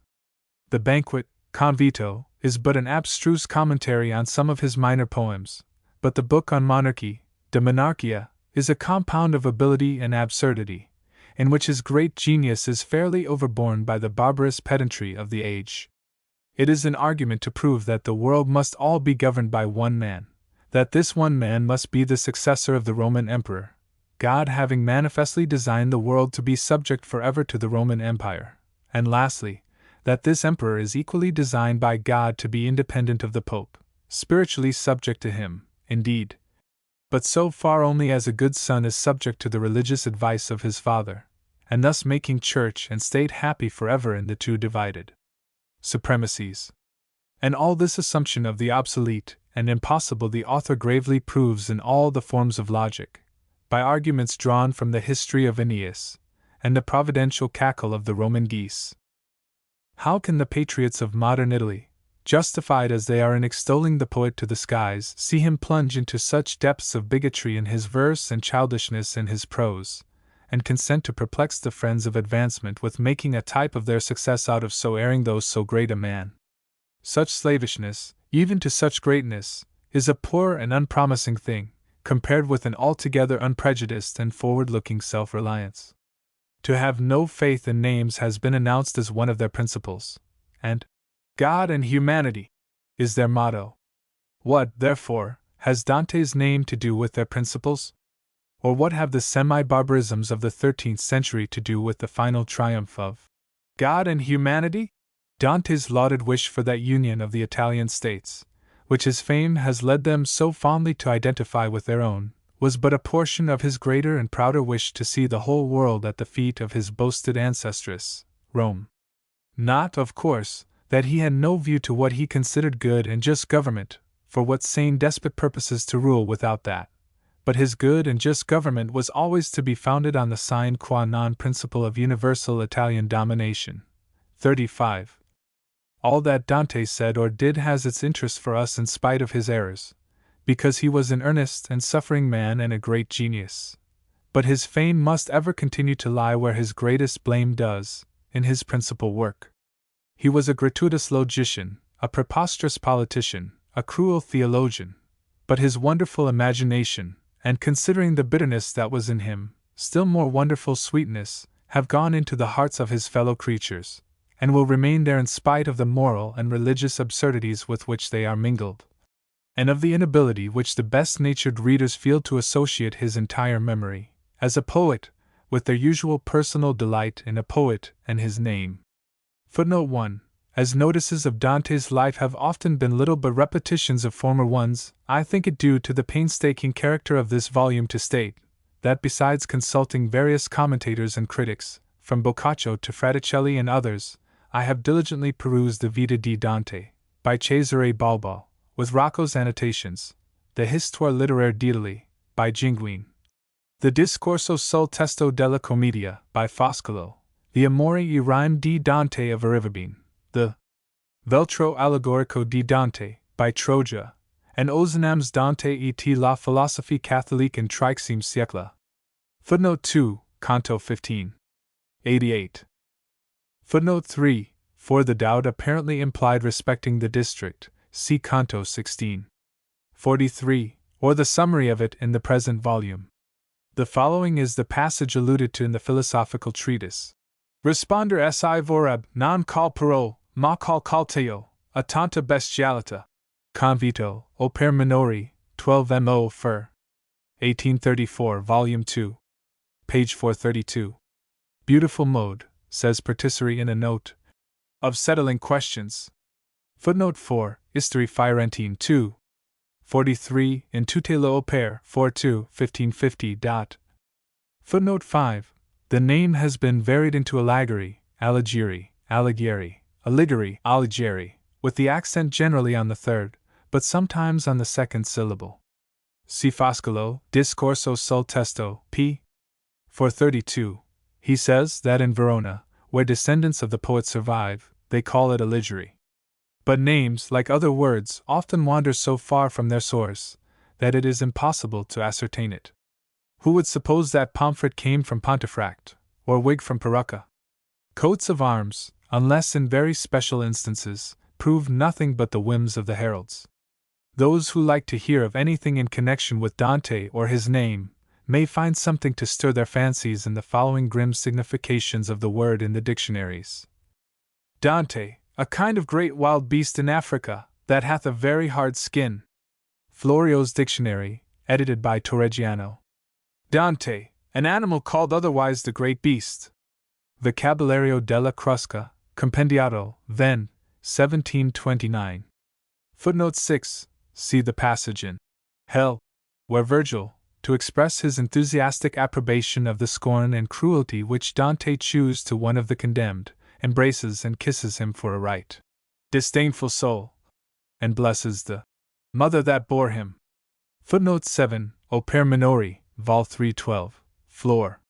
1839, pages 292 and c. Footnote 8. Beatrix quitta la terra don tout éclat de la jeunesse et de la virginite. See the work as above entitled, Paris, 1840, page 60. The words in Latin, as quoted from the will by the critic alluded to in the Foreign Quarterly Review, no. _65 art. Dante Alighieri R. BC Filii sui et uxori d. Domini Simonis de Bardis. BC is the Latin dative case of Bice, the abbreviation of Beatrice. This employment, by the way, of an abbreviated name in a will, may seem to go counter to the deductions respecting the name of Dante. And it may really do so. Yet a will is not an epitaph, nor the address of a beatified spirit, either is equal familiarity perhaps implied, as a matter of course, in the abbreviated names of male and female. Footnote 9, Vita Nuova. UT Sup. Page 343. Footnote 10, Vita Nuova, page 345. Footnote 11, in the article on Dante, in the Foreign Quarterly Review, UT Supra, the exordium of which made me hope that the eloquent and assumption-denouncing writer was going to supply a good final account of his author, equally satisfactory for its feeling and its facts, but which ended in little better than the customary gratuitousness of wholesale panegyric. I was surprised to find the union with Gemma Donati characterized as calm and cold, rather the accomplishment of a social duty than the result of an irresistible impulse of the heart. Page 15. The accomplishment of the social duty is an assumption, not very probable with regard to any body, and much less so in a fiery Italian of 26, but the addition of the epithets calm and cold gives it a sort of horror. A reader of this article, evidently the production of a man of ability but of great willfulness, is tempted to express the disappointment it has given him in plainer terms than might be wished, in consequence of the extraordinary license which its writer does not scruple to allow to his own fancies, in expressing his opinion of what he is pleased to think the fancies of others. Footnote 12. L'invetive contract essa pertanti secoli originarono dalla enumerazione retorica del Boccaccio di tutti gli inconvenienti del matrimonio, e dove per altro ei dichiara, certo io non affermo quest cosa Dante essere avenut, che non lo so, com'esce vero assai, che o è simili cosa quest, o ad altro che eni fus cagione, egli una volta de lei partitosi. Che per consolazione de suoi affanni gli era stata data, mai eni dove ella fus val venire, eni soffers che dove egli fus. Ella venis giamai, con tutto che di più figlioli egli insieme con lei fus parente. Discorso sul testo ut sup. Londra, Pickering, 1825, page 184. Footnote 13, Foscolo, in the Edinburgh Review, volume 30. Page 351. Footnote 14. Ahi piaciuto fos al dispensator del universo, che la cagione della mia scusa mai non fos stata, che eni altri contro a me avria fallato, eni io sofferto avrei pena ingiustamente, pena, dico, di assilio e di povertà.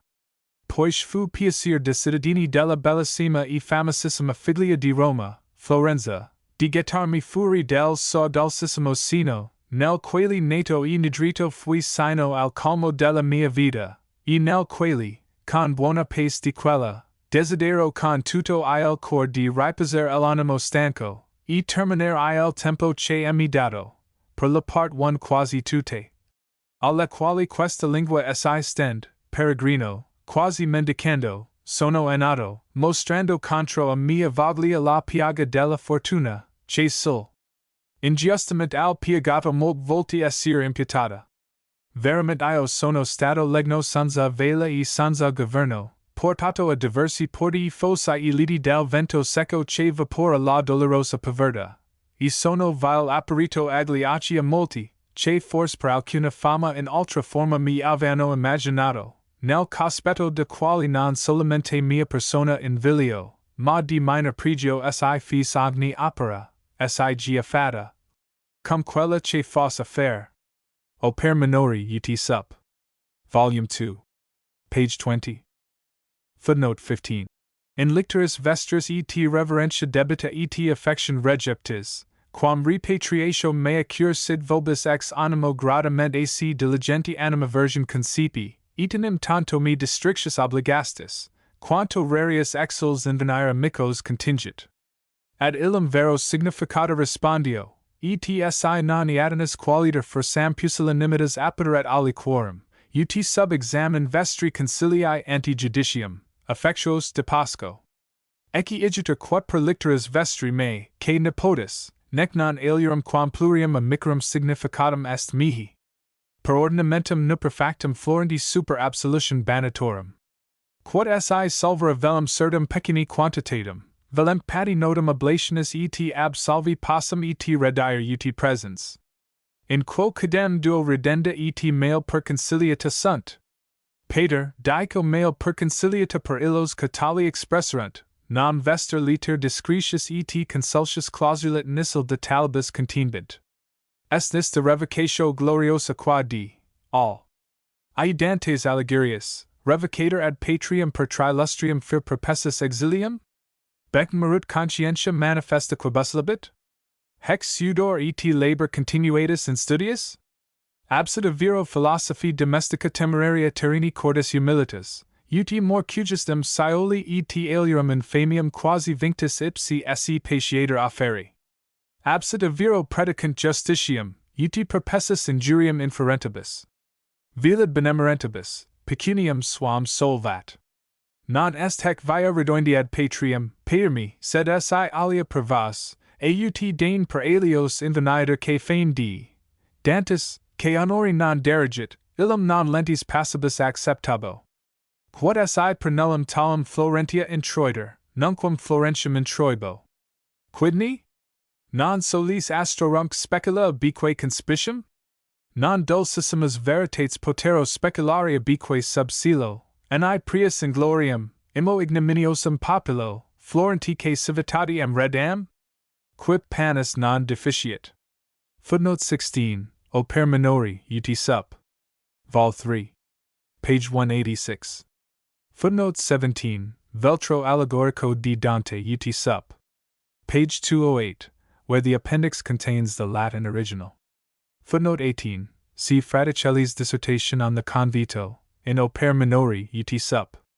Volume 2. Page 560. Footnote 19, Discorso sul testo, page 54.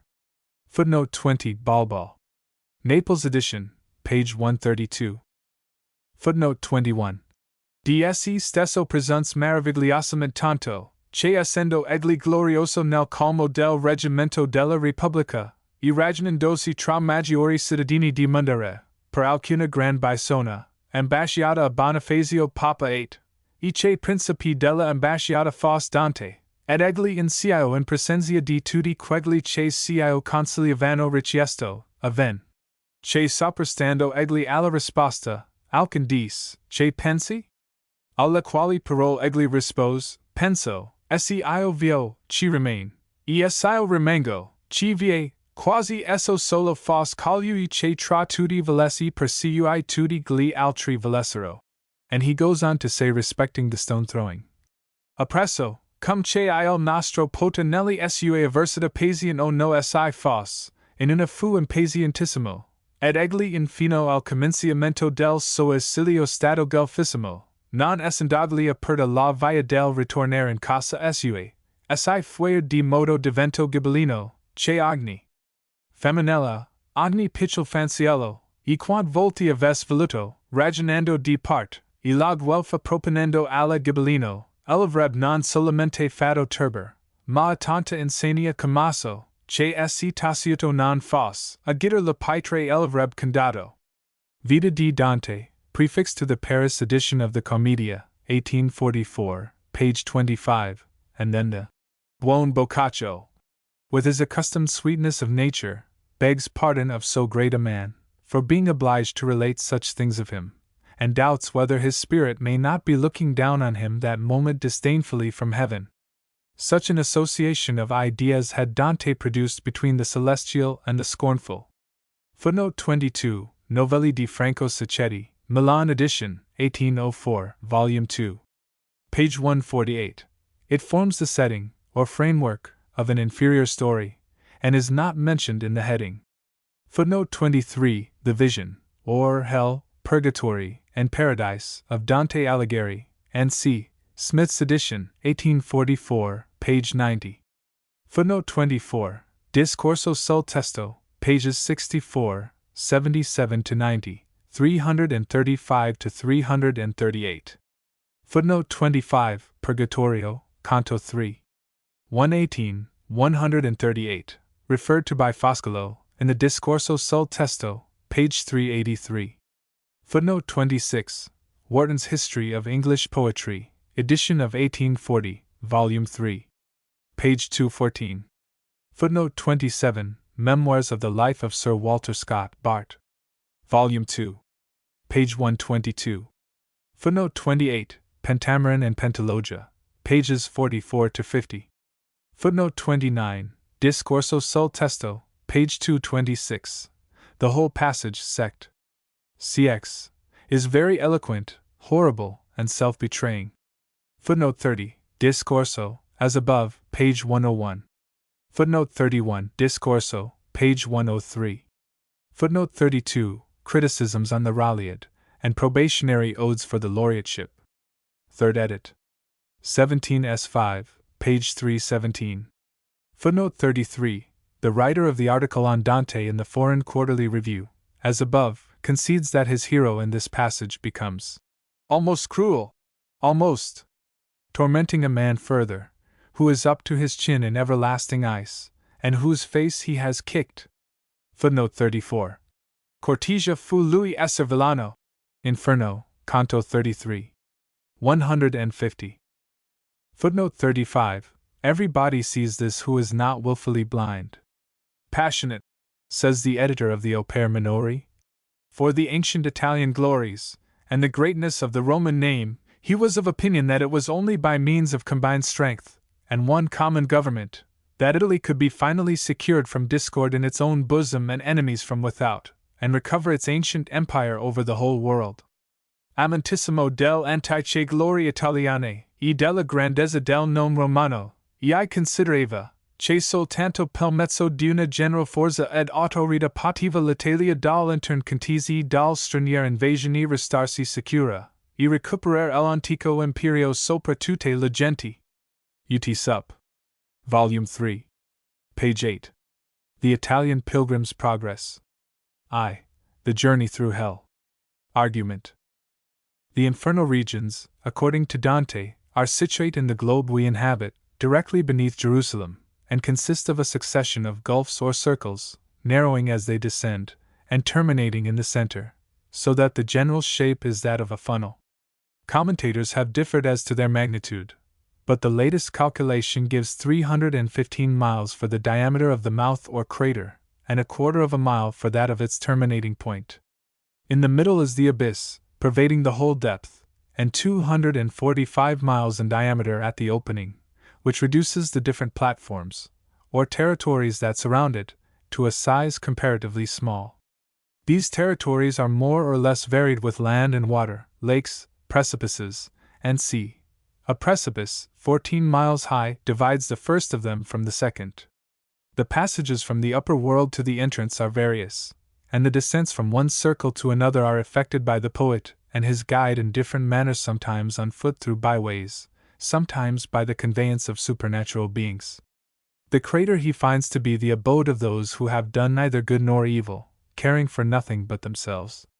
In the first circle are the whole unbaptized world, heathens and infants, melancholy, though not tormented. Here also is found the Elysium of Virgil, whose Charon and other infernal beings are among the agents of torment. In the second circle the torments commence with the sin of incontinence, and the punishment goes deepening with the crime from circle to circle, through gluttony, avarice, prodigality, wrath, sullenness, or unwillingness to be pleased with the creation, disbelief in God and the soul, with which the punishment by fire commences, usury, murder, suicide, blasphemy, seduction and other carnal enormities, adulation, simony, soothsaying, astrology, witchcraft, trafficking with the public interest, hypocrisy, highway robbery, on the great Italian scale, sacrilege, evil counsel, disturbance of the church, heresy, false apostleship, alchemy, forgery, coining, all these, from seduction downwards, in one circle, then, in the frozen or lowest circle of all, treachery, and at the bottom of this is Satan, stuck into the center of the earth. With the center of the globe commences the antipodean attraction of its opposite side, together with a rocky ascent out of it, through a huge ravine. The poet and his guide, on their arrival at this spot, accordingly find their position reversed, and so conclude their downward journey upwards, till they issue forth to light on the borders of the sea which contains the island of Purgatory. The journey through hell. Dante says that when he was halfway on his pilgrimage through this life, he one day found himself, towards nightfall, in a wood where he could no longer discern the right path. It was a place so gloomy and terrible, everything in it growing in such a strange and savage manner, that the horror he felt returned on him whenever he thought of it. The paths of death could hardly be more bitter. Traveling through it all night with a beating heart, he at length came to the foot of a hill, and looking up, as he began to ascend it, he perceived the shoulders of the hill clad in the beams of morning, a sight which gave him some little comfort. He felt like a man who has buffeted his way to land out of a shipwreck, and who, though still anxious to get farther from his peril, cannot help turning round to gaze on the wide waters. So did he stand looking back on the past that contained that dreadful wood. After resting a while, he again betook him up the hill, but had not gone far when he beheld a leopard bounding in front of him, and hindering his progress. After the leopard came a lion, with his head aloft, mad with hunger, and seeming to frighten the very air wink with a frown one, and after the lion, more eager still, a she-wolf, so lean that she appeared to be sharpened with every wolfish want. The pilgrim fled back in terror to the wood, where he again found himself in a darkness to which the light never penetrated. In that place, he said, the sun never spoke word. 2. But the wolf was still close upon him. 3. While thus flying, he beheld coming towards him a man, who spoke something, but he knew not what. The voice sounded strange and feeble, as if from disuse. Dante loudly called out to him to save him, whether he was a man or only a spirit. The apparition, at whose sight the wild beasts disappeared, said that he was no longer man, though man he had been in the time of the false gods, and sung the history of the offspring of Anchises. And art thou, then, that Virgil, said Dante, who has filled the world with such floods of eloquence? O glory and light of all poets, thou art my master, and thou mine author, thou alone the book from which I have gathered beauties that have gained me praise. Behold the peril I am in, and help me, for I tremble in every vein and pulse. Virgil comforted Dante. He told him that he must quit the wood by another road, and that he himself would be his guide, leading him first to behold the regions of woe underground, and then the spirits that lived content in fire because it purified them for heaven, and then that he would consign him to other hands worthier than his own, which should raise him to behold heaven itself, for as the pagans, of whom he was one, had been rebels to the law of him that reigns there, nobody could arrive at paradise by their means. 4. So saying, Virgil moved on his way, and Dante closely followed. He expressed a fear, however, as they went, lest being neither Aeneas nor St. Paul, his journey could not be worthily undertaken, nor end in wisdom. But Virgil, after sharply rebuking him for his faint-heartedness, told him that the spirit of her whom he loved, Beatrice, had come down from heaven on purpose to commend her lover to his care, upon which the drooping courage of the pilgrim was raised to an undaunted confidence, as flowers that have been closed and bowed down by frosty nights, rise all up on their stems in the morning Sunday. 5. Non volce nsua cita per me si vegna. The pagans could not be rebels to a law they never heard of, any more than Dante could be a rebel to Luther. But this is one of the absurdities with which the impious effrontery or scarcely less impious admissions of Dante's teachers avowedly set reason at defiance, retaining, meanwhile, their right of contempt for the impieties of Mahometans and Brahmins. Which is odd, as the poet says, for being not less absurd, or, as the others argued, much more so, they had at least an equal claim on the submission of the reason, since the greater the irrationality, the higher the theological triumph. Through me is the road to the dolorous city, through me is the road to the everlasting sorrows, through me is the road to the lost people. Justice was the motive of my exalted Maker.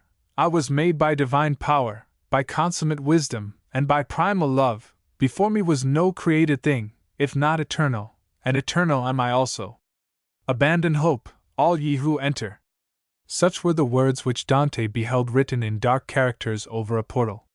"Master," said he to Virgil, "I find their meaning hard." "A man," answered Virgil, "must conduct himself at this door like one prepared. Hither must he bring no mistrust. Hither can come and live no cowardice. We have arrived at the place I told thee of. Here thou art to behold the dolorous people who have lost all intellectual good." 6. So saying, Virgil placed his hand on Dante's, looking on him with a cheerful countenance, and the Florentine passed with him through the dreadful gate. They entered upon a sightless gulf, in which was a black air without stars, and immediately heard a hubbub of groans, and wailings, and terrible things said in many languages, words of wretchedness, outcries of rage, voices loud and hoarse, and sounds of the smitings of hands one against another. Dante began to weep. The sound was as if the sand in a whirlwind were turned into noises, and filled the blind air with incessant conflict. Yet these were not the souls of the wicked. They were those only who had lived without praise or blame, thinking of nothing but themselves. These miserable creatures were mixed with the angels who stood neutral in the war with Satan. Heaven would not dull its brightness with those angels, nor would lower hell receive them, lest the bad ones should triumph in their company. "And what is it," said Dante, "which makes them so grievously suffer?" "Hopelessness of death," said Virgil. "Their blind existence here, and immemorable former life, make them so wretched that they envy every other lot. Mercy and justice alike disdain them. Let us speak of them no more. Look and pass." The companions went on till they came to a great river with a multitude waiting on the banks. A hoary old man appeared crossing the river towards them in a boat, and as he came, he said, "Woe to the wicked! Never expect to see heaven. I come to bear you across to the dark regions of everlasting fire and ice." Then looking at Dante, he said, "Get thee away from the dead, thou who standest there, live spirit. Torment thyself not, Charon," said Virgil. "He has a passport beyond thy power to question." The shaggy cheeks of the boatman of the livid lake, who had wheels of fire about his eyes, fell at these words, and he was silent.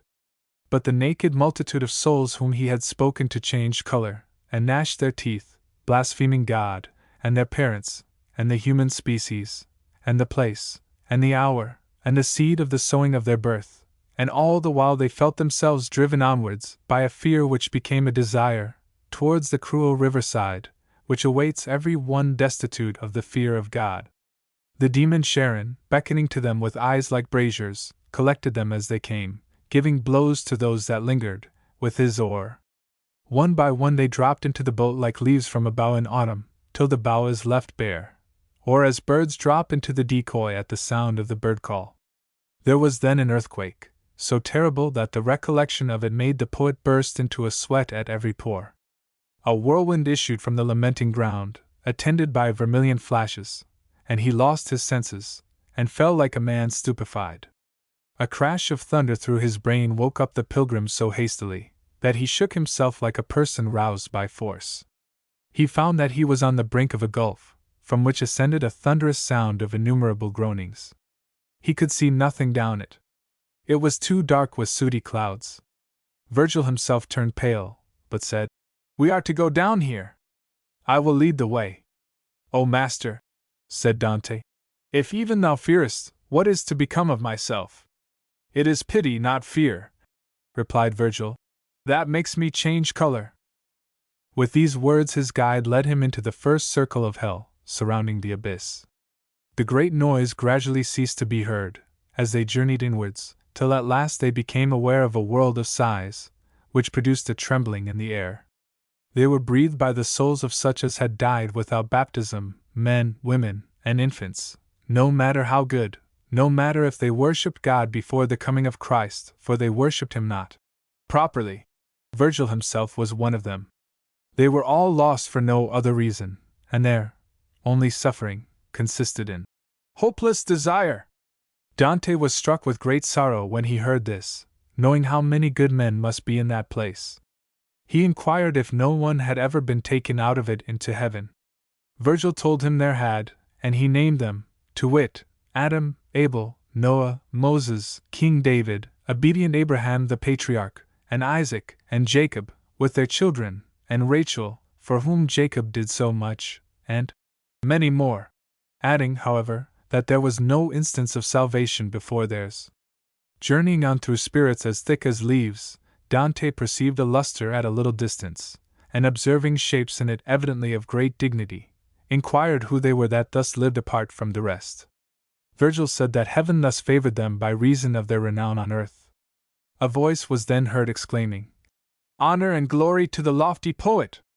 Lo, his shade returns." Dante then saw 4 other noble figures coming towards them, of aspect neither sad nor cheerful. "Observe him with the sword in his hand," said Virgil, as they were advancing. "That is Homer, the poet's sovereign. Next to him comes Horace the satirist, then Ovid, and the last is Lucan. And thus I beheld," says Dante, "the bright school of the loftiest of poets, who flies above the rest like an eagle."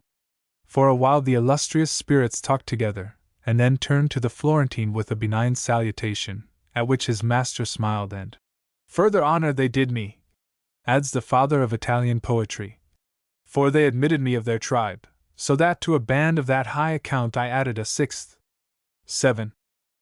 The spirits returned towards the bright light in which they lived, talking with Dante by the way, and brought him to a magnificent castle, girt with 7 lofty walls, and further defended with a river, which they all passed as if it had been dry ground.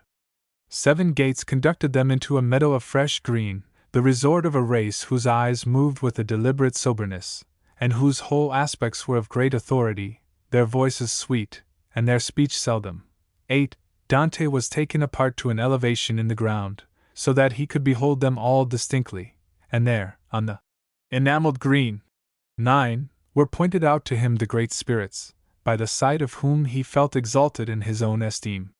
He saw Electra with many companions, among whom were Hector and Aeneas, and Caesar in armor with his hawk's eyes, and on another side he beheld old King Latinus with his daughter Lavinia, and the Brutus that expelled Tarquin, and Lucretia, and Julia, and Cato's wife Marcia, and the mother of the Gracchi, and apart by himself, the Sultan Saladin.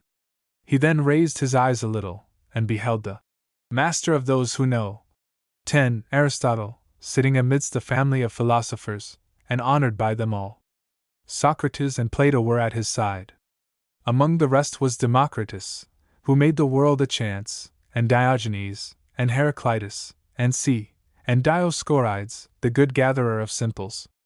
Orpheus also he saw, and Cicero, and the moral Seneca, and Euclid, and Hippocrates, and Avicen, and Averroes, who wrote the great commentary, and others too numerous to mention. The company of 6 became diminished to 2, and Virgil took him forth on a far different road, leaving that serene air for a stormy one, and so they descended again into darkness. It was the second circle into which they now came, a sphere narrower than the first, and by so much more the wretcheder. Minos sat at the entrance, gnarling, he that gives sentence on every one that comes, and intimates the circle into which each is to be plunged by the number of folds into which he casts his tail round about him. Minos admonished Dante to beware how he entered unbidden, and warned him against his conductor, but Virgil sharply rebuked the judge, and bade him not set his will against the will that was power. The pilgrims then descended through Hell-mouth, till they came to a place dark as pitch, that bellowed with furious crosswinds, like a sea in a tempest. It was the first place of torment, and the habitation of carnal sinners. The winds, full of stifled voices, buffeted the souls forever, whirling them away to and fro, and dashing them against one another. Whenever it seized them for that purpose, the wailing and the shrieking was loudest, crying out against the divine power. Sometimes a whole multitude came driven in a body like starlings before the wind, now hither and thither, now up, now down. Sometimes they went in a line like cranes, when a company of those birds is beheld sailing along in the air, uttering its dolorous clangs. Dante, seeing a group of them advancing, inquired of Virgil who they were. "Who are these?" said he, "coming hither, scourged in the blackest part of the hurricane?" "She at the head of them," said Virgil, "was empress over many nations. So foul grew her heart with lust, that she ordained license to be law, to the end that herself might be held blameless. She is Semiramis, of whom it is said that she gave suck to Ninus, and espoused him. Leading the multitude next to her is Dido, she that slew herself for love, and broke faith to the ashes of Sychaeus, and she that follows with the next is the luxurious woman, Cleopatra. Dante then saw Helen, who produced such a world of misery, and the great Achilles, who fought for love till it slew him, and Paris, and Tristan, and 1,000 more whom his guide pointed at, naming their names, every one of whom was lost through love. The poet stood for a while speechless for pity, and like one bereft of his wits. He then besought leave to speak to a particular couple who went side by side, and who appeared to be borne before the wind with speed lighter than the rest. His conductor bade him wait till they came nigher, and then to entreat them gently by the love which bore them in that manner, and they would stop and speak with him. Dante waited his time, and then lifted up his voice between the gusts of wind, and adjured the two weary souls to halt and have speech with him, if none forbade their doing so, upon which they came to him, like doves to the nest. 11. There was a lull in the tempest, as if on purpose to let them speak, and the female addressed Dante, saying, that as he showed such pity for their state, they would have prayed heaven to give peace and repose to his life, had they possessed the friendship of heaven. 12. Love, she said, which is soon kindled in a gentle heart, sees this my companion for the fair body I once inhabited. How deprived of it, my spirit is bowed to recollect. Love, which compels the beloved person upon thoughts of love, seized me in turn with a delight in his passion so strong, that, as thou sayest, even here it forsakes me not. Love brought us both to one end. The punishment of Cain awaits him that slew us. The poet was struck dumb by this story. He hung down his head, and stood looking on the ground so long, that his guide asked him what was in his mind. Alas! answered he. Such then was this love, so full of sweet thoughts, and such the pass to which it brought them. Oh, Francesca! he cried, turning again to the sad couple. Thy sufferings make me weep. But tell me, I pray thee, what was it that first made thee know for a certainty that his love was returned, that thou couldst refuse him thine no longer? There is not a greater sorrow, answered she, than calling to mind happy moments in the midst of wretchedness. 13. But since thy desire is so great to know our story to the root, hear me tell it as well as I may for tears. It chanced one day that we sat reading the tale of Sir Lancelot, how love took him in thrall. We were alone, and had no suspicion. Often, as we read, our eyes became suspended. 14. And we changed color. But one passage alone it was that overcame us. When we read how Ginevra smiled, and how the lover, out of the depth of his love, could not help kissing that smile, he that is never more to be parted from me kissed me himself on the mouth, all in a tremble. Never had we go between but that book. The writer was the betrayer. That day we read no more. While these words were being uttered by one of the spirits, the other wailed so bitterly that the poet thought he should have died for pity. His senses forsook him, and he fell flat on the ground, as a dead body falls. 15.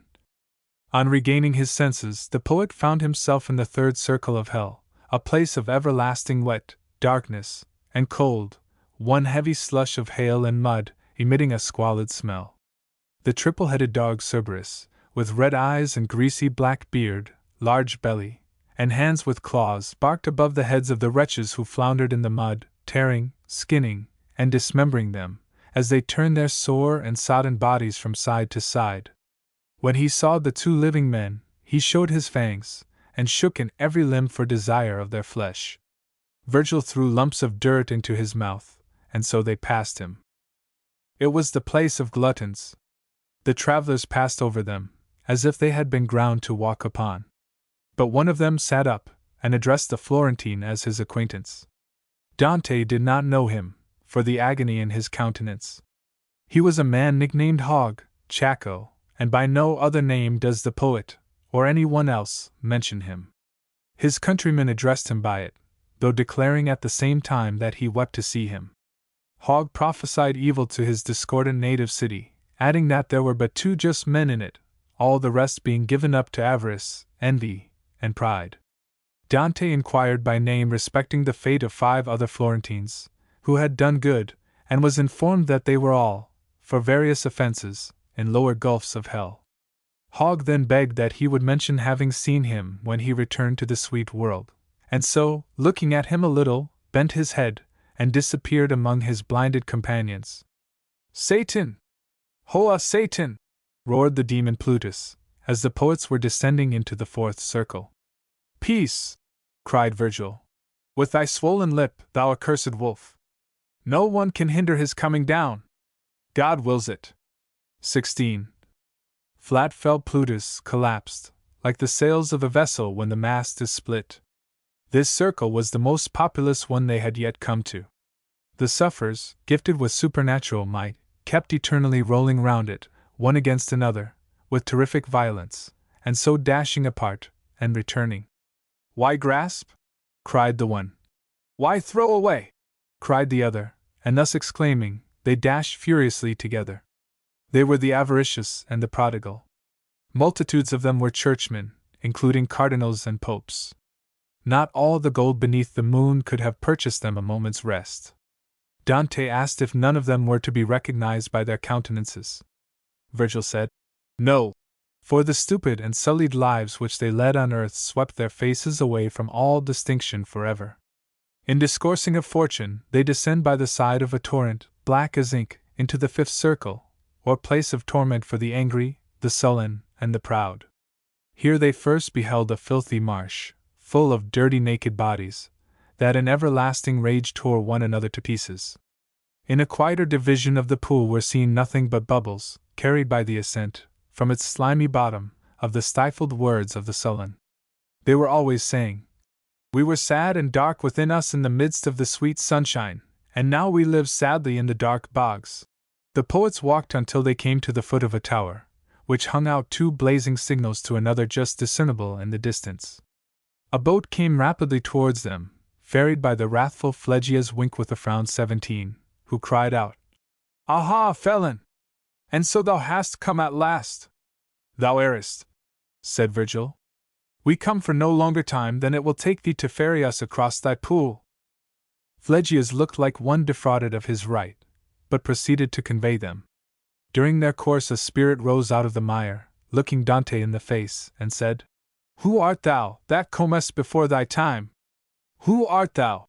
said Dante. "Thou sayest who I am," answered the other. "One among the mourners." "Then mourn still, and howl, accursed spirit," returned the Florentine. "I know thee, all over filth as thou art." The wretch in fury laid hold of the boat, but Virgil thrust him back, exclaiming, "Down with thee! Down among the other dogs!"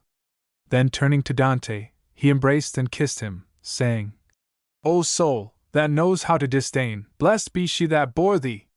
Arrogant truly, upon earth was this sinner, nor is his memory graced by a single virtue. Hence the furiousness of his spirit now. How many kings are there at this moment lording it as gods, who shall wallow here, as he does, like swine in the mud, and be thought no better of by the world? I should like to see him smothering in it," said Dante, "before we go." "A right wish," said Virgil, "and thou shalt, to thy heart's content." On a sudden the wretch's muddy companions seized and drenched him so horribly that, exclaims Dante, "I laud and thank God for it now at this moment." "Have at him!" cried they. "Have at Filippo Argenti!" And the wild fool of a Florentine dashed his teeth for rage into his own flesh. 18. The poet's attention was now drawn off by a noise of lamentation, and he perceived that he was approaching the city of Dis. 19. The turrets glowed vermilion with the fire within it, the walls appeared to be of iron, and moats were round about them. The boat circuited the walls till the travelers came to a gate, which Phlegias, with a loud voice, told them to quit the boat and enter. But 1,000 fallen angels crowded over the top of the gate, refusing to open it, and making furious gestures. At length they agreed to let Virgil speak with them inside, and he left Dante for a while, standing in terror without. The parley was in vain.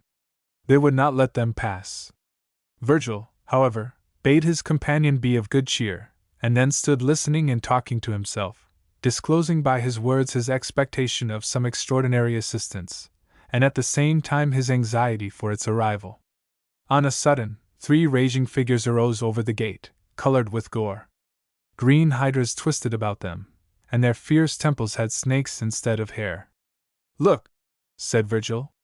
"The Furies! The one on the left is Megara, Alecto is she that is wailing on the right, and in the middle is Tisiphone." Virgil then hushed.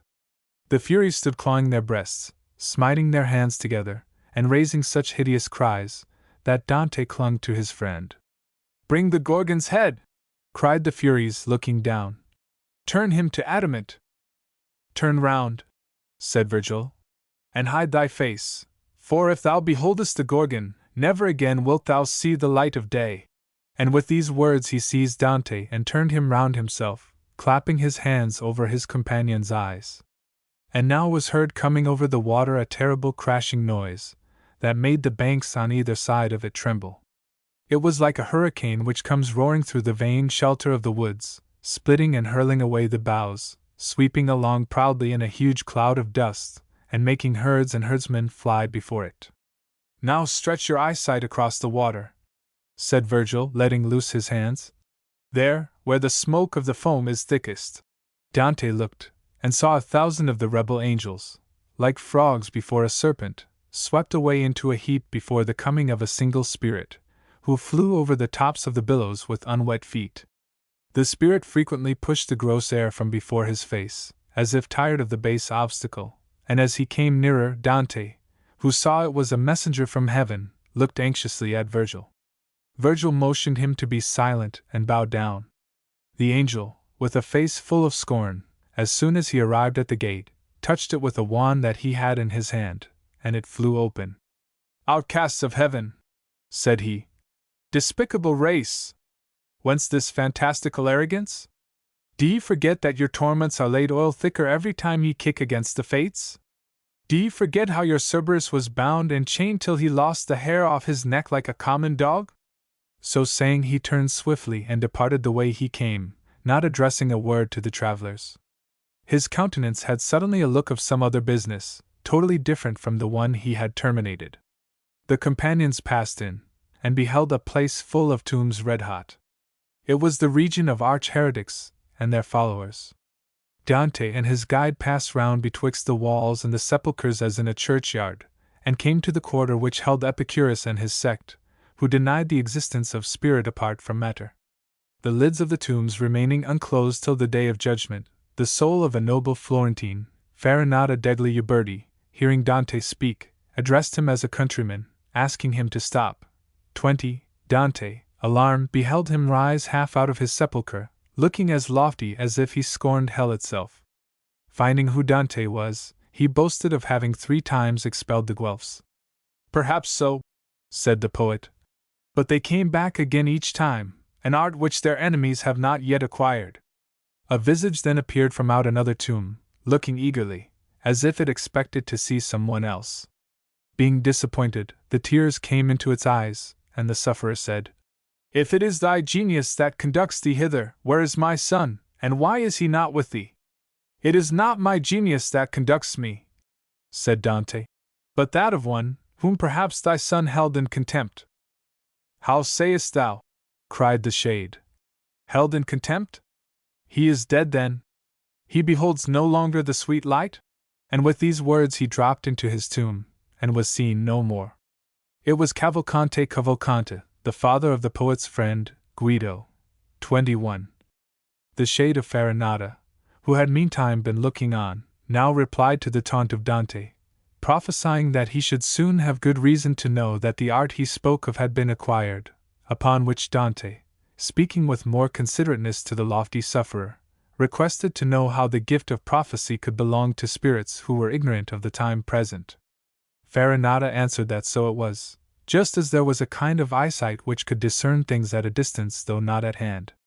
Dante then expressed his remorse at not having informed Cavalcante that his son was alive. He said it was owing to his being overwhelmed with thought on the subject he had just mentioned, and entreated Farinata to tell him so. Quitting this part of the cemetery, Virgil led him through the midst of it towards a descent into a valley, from which there ascended a loathsome odor. They stood behind one of the tombs for a while, to accustom themselves to the breath of it, and then began to descend a wild fissure in a rock, near the mouth of which lay the infamy of Crete, the Minotaur. The monster, beholding them, gnawed himself for rage, and on their persisting to advance, began plunging like a bull when he is stricken by the knife of the butcher. They succeeded, however, in entering the fissure before he recovered sufficiently from his madness to run at them, and at the foot of the descent came to a river of boiling blood, on the strand of which ran thousands of centaurs armed with bows and arrows. In the blood, more or less deep according to the amount of the crime, and shrieking as they boiled, were the souls of the inflictors of violence, and if any of them emerged from it higher than he had a right to do, the centaurs drove him down with their arrows. Nessus, the one that bequeathed Hercules the poisoned garment, came galloping towards the pilgrims, bending his bow, and calling out from a distance to know who they were. But Virgil, disdaining his hasty character, would explain himself only to Chiron, the centaur who instructed Achilles. Chiron, in consequence, bade Nessus accompany them along the river, and there they saw tyrants immersed up to the eyebrows, Alexander the Great among them, Dionysius of Syracuse, and Ezelino the Paduan. There was one of the Pazzi of Florence, and Ranieri of Corneto, infestors of the public ways, now shedding bloody tears, and Attila the Scourge, and Pyrrhus king of Epirus. Further on, among those immersed up to the throat, was Guy de Montfort the Englishman, who slew his father's slayer, Prince Henry, during divine service in the bosom of God, and then by degrees the river became shallower and shallower till it covered only the feet, and here the centaur quitted the pilgrims, and they crossed over into a forest. The forest was a trackless and dreadful forest, the leaves not green, but black, the boughs not freely growing, but knotted and twisted, the fruit no fruit, but thorny poison. The harpies wailed among the trees, occasionally showing their human faces, and on every side of him Dante heard lamenting human voices, but could see no one from whom they came. "Pluck one of the boughs," said Virgil. Dante did so, and blood and a cry followed it. "Why pluckest thou me?" said the trunk. "Men have we been, like thyself, but thou couldst not use us worse had we been serpents." The blood and words came out together, as a green bough hisses and spits in the fire.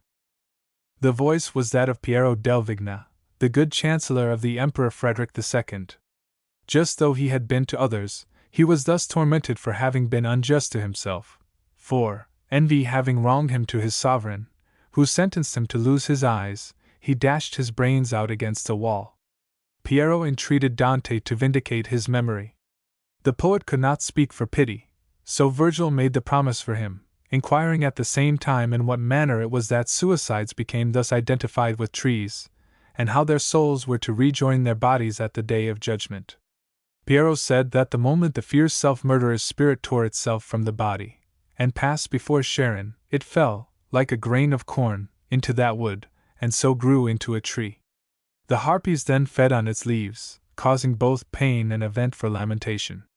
The body it would never again enter, having thus cast away itself, but it would finally drag the body down to it by a violent attraction, and every suicide's carcass will be hung upon the thorn of its wretched shade. The naked souls of two men, whose profusion had brought them to a violent end, here came running through the wood from the fangs of black female mastiffs, leaving that of a suicide to mourn the havoc which their passage had made of his tree. He begged his countrymen to gather his leaves up, and lay them at the foot of his trunk, and Dante did so, and then he and Virgil proceeded on their journey. They issued from the wood on a barren sand, flaming hot, on which multitudes of naked souls lay down, or sat huddled up, or restlessly walked about, trying to throw from them incessant flakes of fire, which came down like a fall of snow. They were the souls of the impious. Among them was a great spirit, who lay scornfully submitting himself to the fiery shower, as though it had not yet ripened him. 22. Overhearing Dante ask his guide who he was, he answered for himself, and said, "The same dead as living. Jove will tire his flames out before they conquer me." "Capaneus," exclaimed Virgil, "thy pride is thy punishment. No martyrdom were sufficient for thee, equal to thine own rage."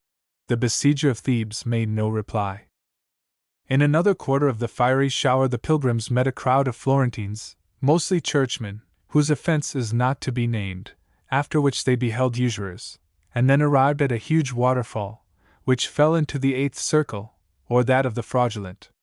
Here Virgil, by way of bait to the monster Geryon, or fraud, let down over the side of the waterfall the cord of St. Francis, which Dante wore about his waist. 23. And presently the dreadful creature came up, and sate on the margin of the fall, with his serpent's tail hanging behind him in the air, after the manner of a beaver, but the point of the tail was occasionally seen glancing upwards. He was a gigantic reptile, with the face of a just man, very mild. He had shaggy claws for arms, and a body variegated all over with colors that ran in knots and circles, each within the other, richer than any Eastern drapery. Virgil spoke apart to him, and then mounted on his back, bidding his companion, who was speechless for terror, do the salve. Geryon pushed back with them from the edge of the precipice, like a ship leaving harbor, and then, turning about, wheeled, like a sullen successless falcon, slowly down through the air in many a circuit. Dante would not have known that he was going downward, but for the air that struck upwards on his face. Presently they heard the crash of the waterfall on the circle below, and then distinguished flaming fires and the noises of suffering. The monster Geryon, ever sullen as the falcon who seats himself at a distance from his dissatisfied master, shook his riders from off his back to the water's side, and then shot away like an arrow. This eighth circle of hell is called Evil Budget, 24, and consists of 10 compartments, or gulfs of torment, crossed and connected with one another by bridges of flint. In the first were beheld pimps and seducers scourged like children by horned devils; in the second, flatterers, begrimed with ordure; in the third, simonists, who were stuck like plugs into circular apertures, with their heads downwards, and their legs only discernible, the soles of their feet glowing with a fire which made them incessantly quiver. Dante, going down the side of the gulf with Virgil, was allowed to address one of them who seemed in greater agony than the rest, and doing so, the sufferer cried out in a malignant rapture, "Aha, is it thou that standest there, Boniface? 25, thou hast come sooner than it was prophesied." It was the soul of Pope Nicholas III that spoke. Dante undeceived and then sternly rebuked him for his avarice and depravity, telling him that nothing but reverence for the keys of St. Peter hindered him from using harsher words, and that it was such as he that the evangelist beheld in the vision, when he saw the woman with 7 heads and 10 horns, who committed whoredom with the kings of the earth. "O Constantine!" exclaimed the poet, "of what a world of evil was that dowry the mother, which first converted the pastor of the church into a rich man!" 26. The feet of the guilty pope spun with fiercer agony at these words, and Virgil, looking pleased on Dante, returned with him the way he came, till they found themselves on the margin of the fourth gulf, the habitation of the souls of false prophets. It was a valley, in which the souls came walking along, silent and weeping, at the pace of choristers who chant litanies. Their faces were turned the wrong way, so that the backs of their heads came foremost, and their tears fell on their loins. Dante was so overcome at the sight, that he leant against a rock and wept, but Virgil rebuked him, telling him that no pity at all was the only pity fit for that place. 27. There was Amphiorus, whom the earth opened and swallowed up at Thebes, and Tiresias, who was transformed from sex to sex, and Aruns, who lived in a cavern on the side of the marble mountains of Carrara, looking out on the stars and ocean, and Manto, daughter of Tiresias, her hind tresses over her bosom, who wandered through the world till she came and lived in the solitary fen, whence afterwards arose the city of Mantua, and Michael Scott, the magician, with his slender loins wink with a frown. 28, and Eurypylus, the Grecian augur, who gave the signal with Calchas at Troy when to cut away the cables for home. He came stooping along, projecting his face over his swarthy shoulders. Guido Bonatti, too, was there, astrologer of Forli, and Ardant, shoemaker of Parma, who now wishes he had stuck to his last, and the wretched women who quit the needle and the distaff to wreak their malice with herbs and images. Such was the punishment of those who, desiring to see too far before them, now looked only behind them, and walked the reverse way of their looking. The fifth gulf was a lake of boiling pitch, constantly heaving and subsiding throughout, and bubbling with the breath of those within it. They were public peculators. Winged black devils were busy about the lake, prawning the sinners when they occasionally darted up their backs for relief like dolphins, or thrust out their jaws like frogs. Dante at first looked eagerly down into the gulf, like one who feels that he shall turn away instantly out of the very horror that attracts him. "See, look behind thee," said Virgil, dragging him at the same time from the place where he stood, to a covert behind a crag. Dante looked round, and beheld a devil coming up with a newly arrived sinner across his shoulders, whom he hurled into the lake, and then dashed down after him, like a mastiff let loose on a thief. It was a man from Lucca, where every soul was a false dealer except Bonturo.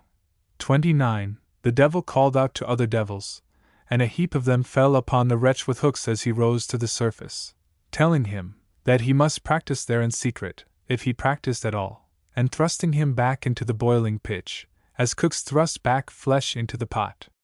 The devils were of the lowest and most revolting habits, of which they made disgusting jest and parade. Some of them, on a sudden, perceived Dante and his guide, and were going to seize them, when Virgil resorted to his usual holy rebuke. For a while they let him alone, and Dante saw one of them haul a sinner out of the pitch by the clotted locks, and hold him up sprawling like an otter. The rest then fell upon him and flayed him. It was Ciampolo, a peculator in the service of the good Thibault, king of Navarre. One of his companions under the pitch was Friar Gomita, governor of Gallura, and another, Michael Zanch, also a Sardinian. Ciampolo ultimately escaped by a trick out of the hands of the devils, who were so enraged that they turned upon the two pilgrims. But Virgil, catching up Dante with supernatural force, as a mother does a child in a burning house, plunged with him out of their jurisdiction into the borders of Gulf VI, the region of hypocrites. The hypocrites, in perpetual tears, walked about in a wearisome and exhausted manner, as if ready to faint. They wore huge cowls, which hung over their eyes, and the outsides of which were gilded, but the insides of lead.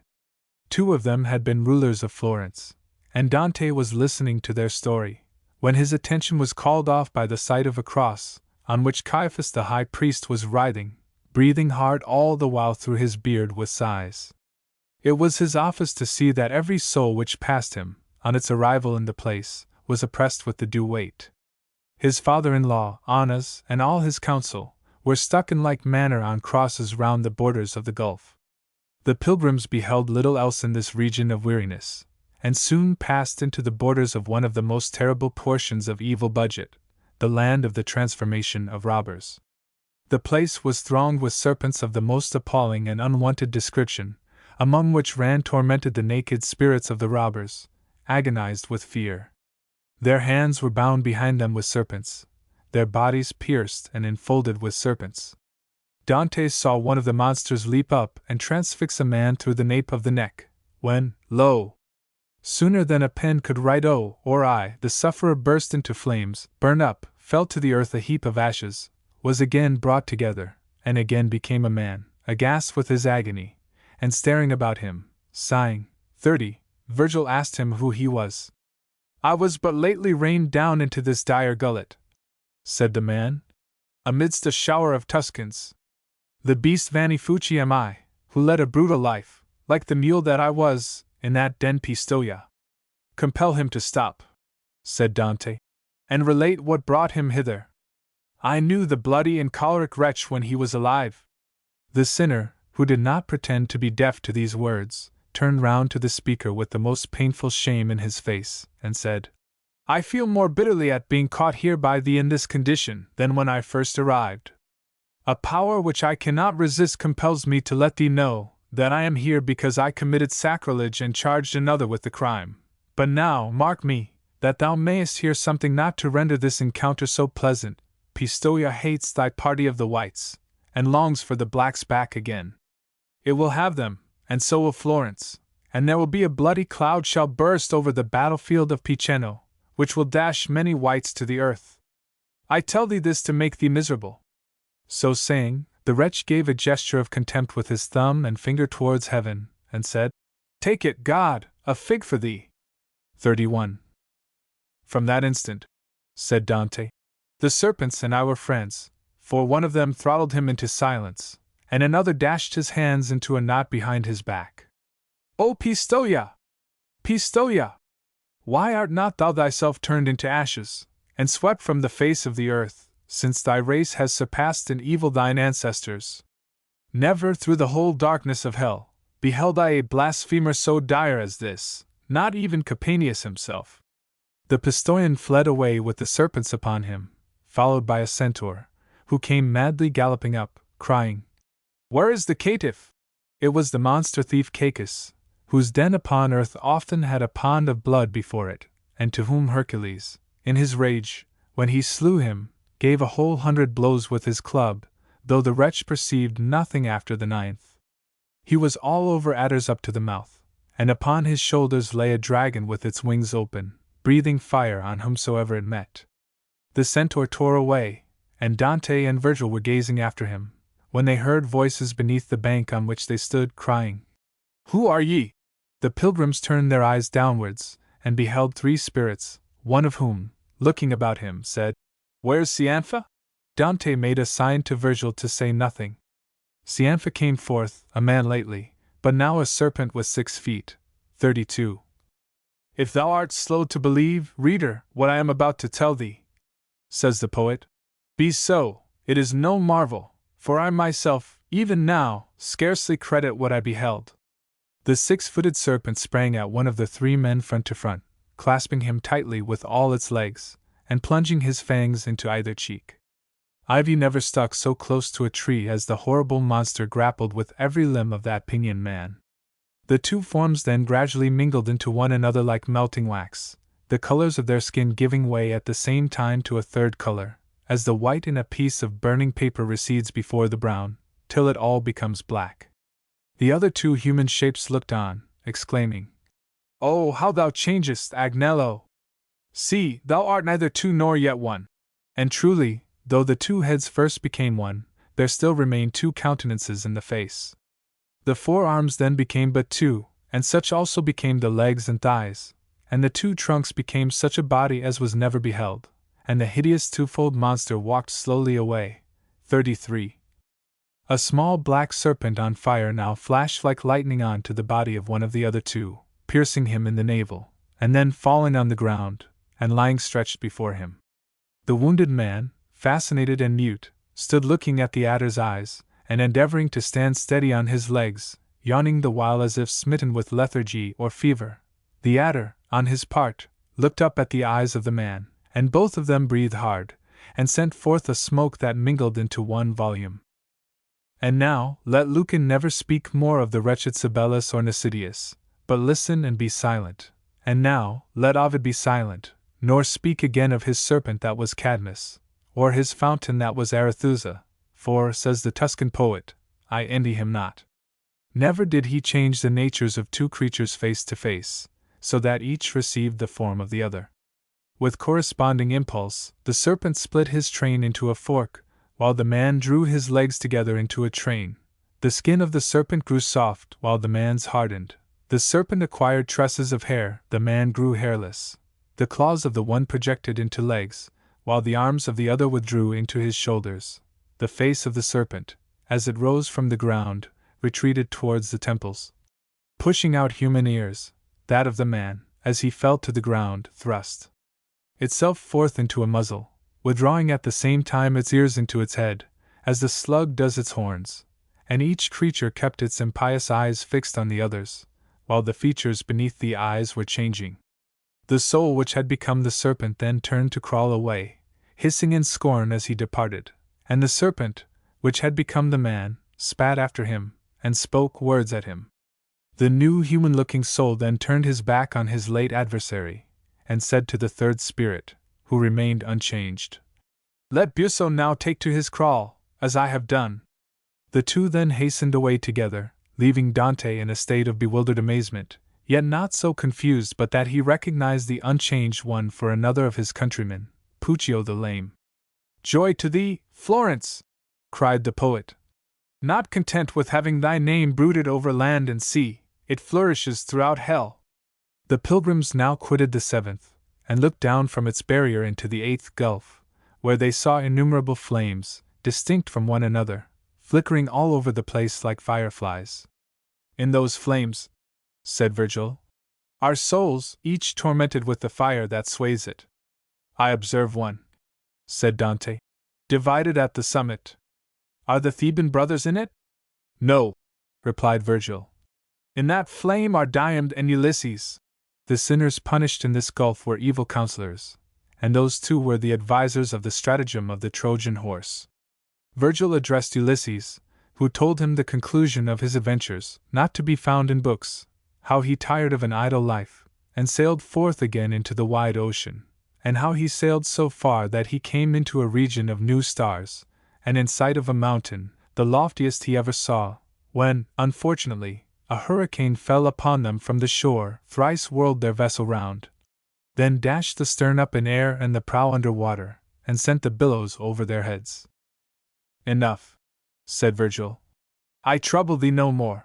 The soul of Guido di Montefeltro, overhearing the great Mantuan speak in a Lombard dialect, asked him news of the state of things in Romagna, and then told him how he had lost his chance of paradise, by thinking Pope Boniface could at once absolve him from his sins, and use them for his purposes. 34. He was going to heaven, he said, by the help of St. Francis, who came on purpose to fetch him, when a black angel met them, and demanded his absolved indeed, but unrepented victim. To repent evil, and to will to do it, at one and the same time, are, said the dreadful angel, impossible, therefore wrong me not. Oh, how I shook, said the unhappy Guido, when he laid his hands upon me. And with these words the flame writhed and beat itself about for agony, and so took its way. The pilgrims crossed over to the banks of the Ninth Gulf, where the sowers of scandal, the schismatics, heretics, and founders of false religions, underwent the penalties of such as load themselves with the sins of those whom they seduce. The first sight they beheld was Mahomet, tearing open his own bowels, and calling out to them to mark him. Before him walked his son-in-law, Ali, weeping, and cloven to the chin, and the divisions in the church were punished in like manner upon all the schismatics in the place. They all walked round the circle, their gashes closing as they went, and on their reaching a certain point, a fiend hewed them open again with a sword. The Arabian prophet, ere he passed on, bade the pilgrims warn Friar Dulcino how he suffered himself to be surprised in his mountain hold by the starvations of winter time, if he did not wish speedily to follow him. 35. Among other mangled wretches, they beheld Piero of Medicina, a sower of dissension, exhibiting to them his face and throat all over wounds, and Curio, compelled to shew his tongue cut out for advising Caesar to cross the Rubicon, and Mosca de Lamberti, an adviser of assassination, and one of the authors of the Guelph and Ghibelline miseries, holding up the bleeding stumps of his arms, which dripped on his face. Remember Mosca, cried he. Remember him, alas! Who said, a deed done is a thing ended. A bad saying of mine was that for the Tuscan nation. And death to thy family, cried Dante. The assassin hurried away like a man driven mad with grief upon grief, and Dante now beheld a sight, which, if it were not, he says, for the testimony of a good conscience, that best of friends, which gives a man assurance of himself under the breastplate of a spotless innocence, 36, he should be afraid to relate without further proof. He saw, and while he was writing the account of it he still appeared to see, a headless trunk about to come past him with the others. It held its severed head by the hair, like a lantern, and the head looked up at the two pilgrims, and said, Woe is me! The head was, in fact, a lantern to the paths of the trunk, and thus there were two separated things in one, and one in two, and how that could be, he only can tell who ordained it. As the figure came nearer, it lifted the head aloft, that the pilgrims might hear better what it said. Behold, it said, Behold, thou that walkest living among the dead, and say if there be any punishment like this. I am Bertrand de Born, he that incited John of England to rebel against his father.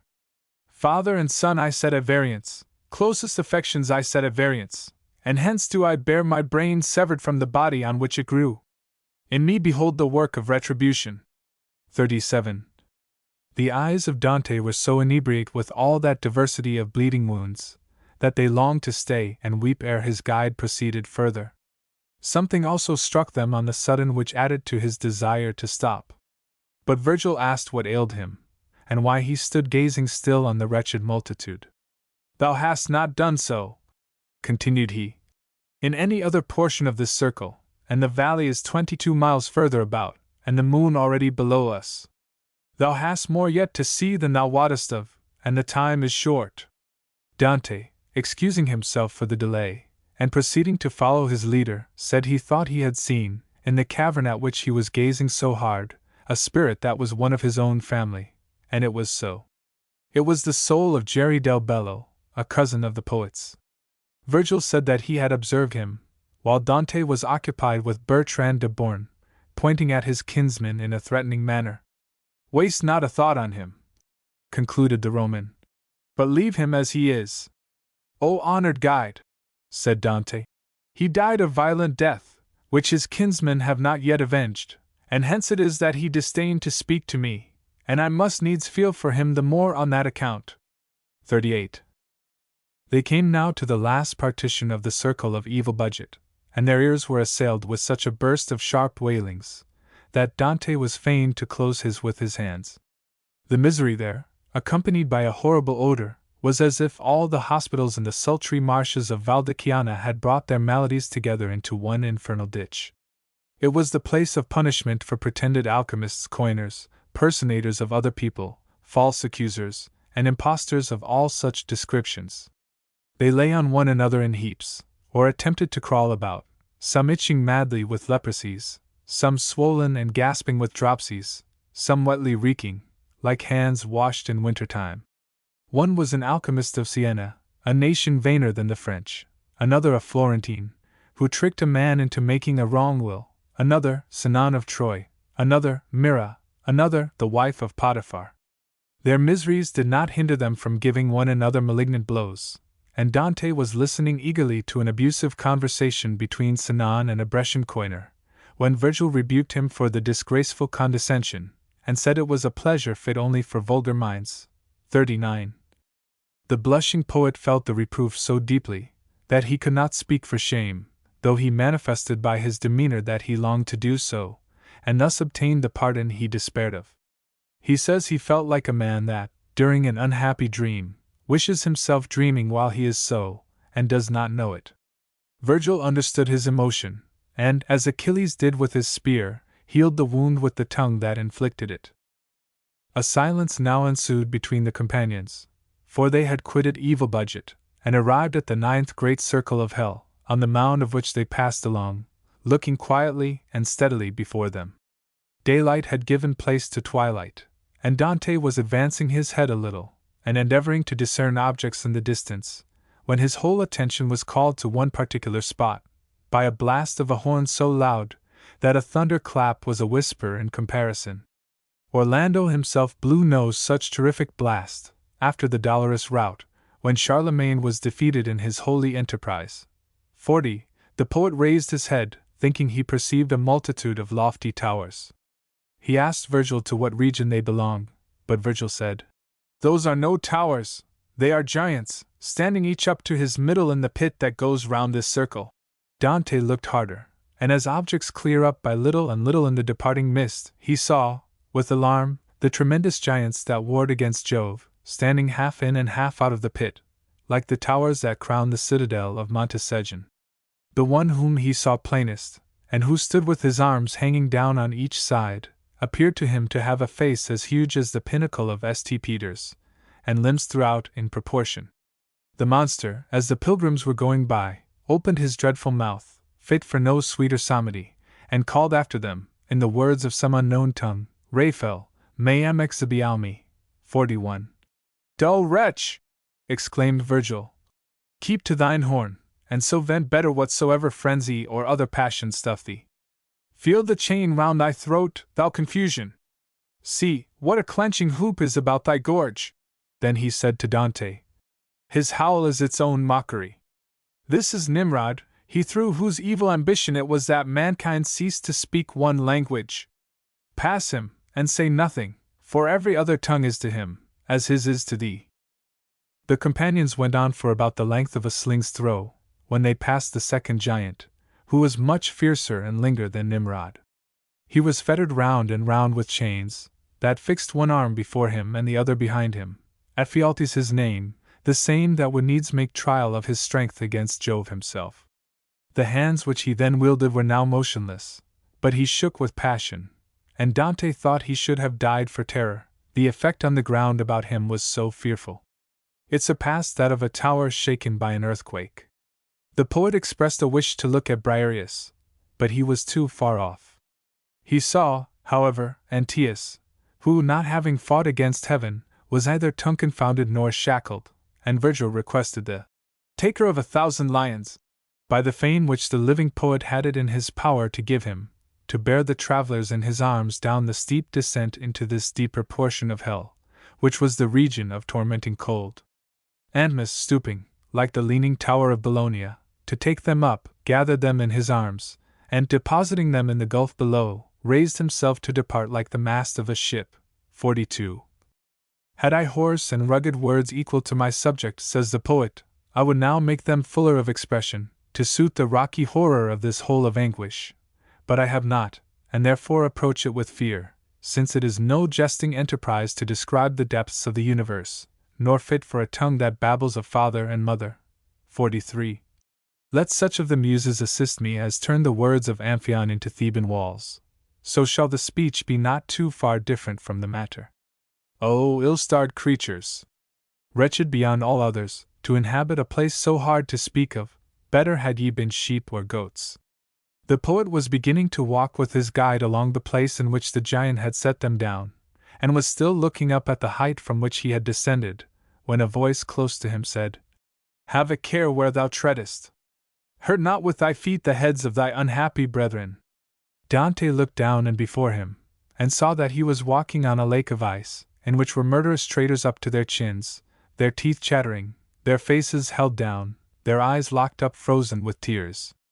Dante saw two at his feet so closely stuck together, that the very hairs of their heads were mingled. He asked them who they were, and as they lifted up their heads for astonishment, and felt the cold doubly congeal them, they dashed their heads against one another for hate and fury.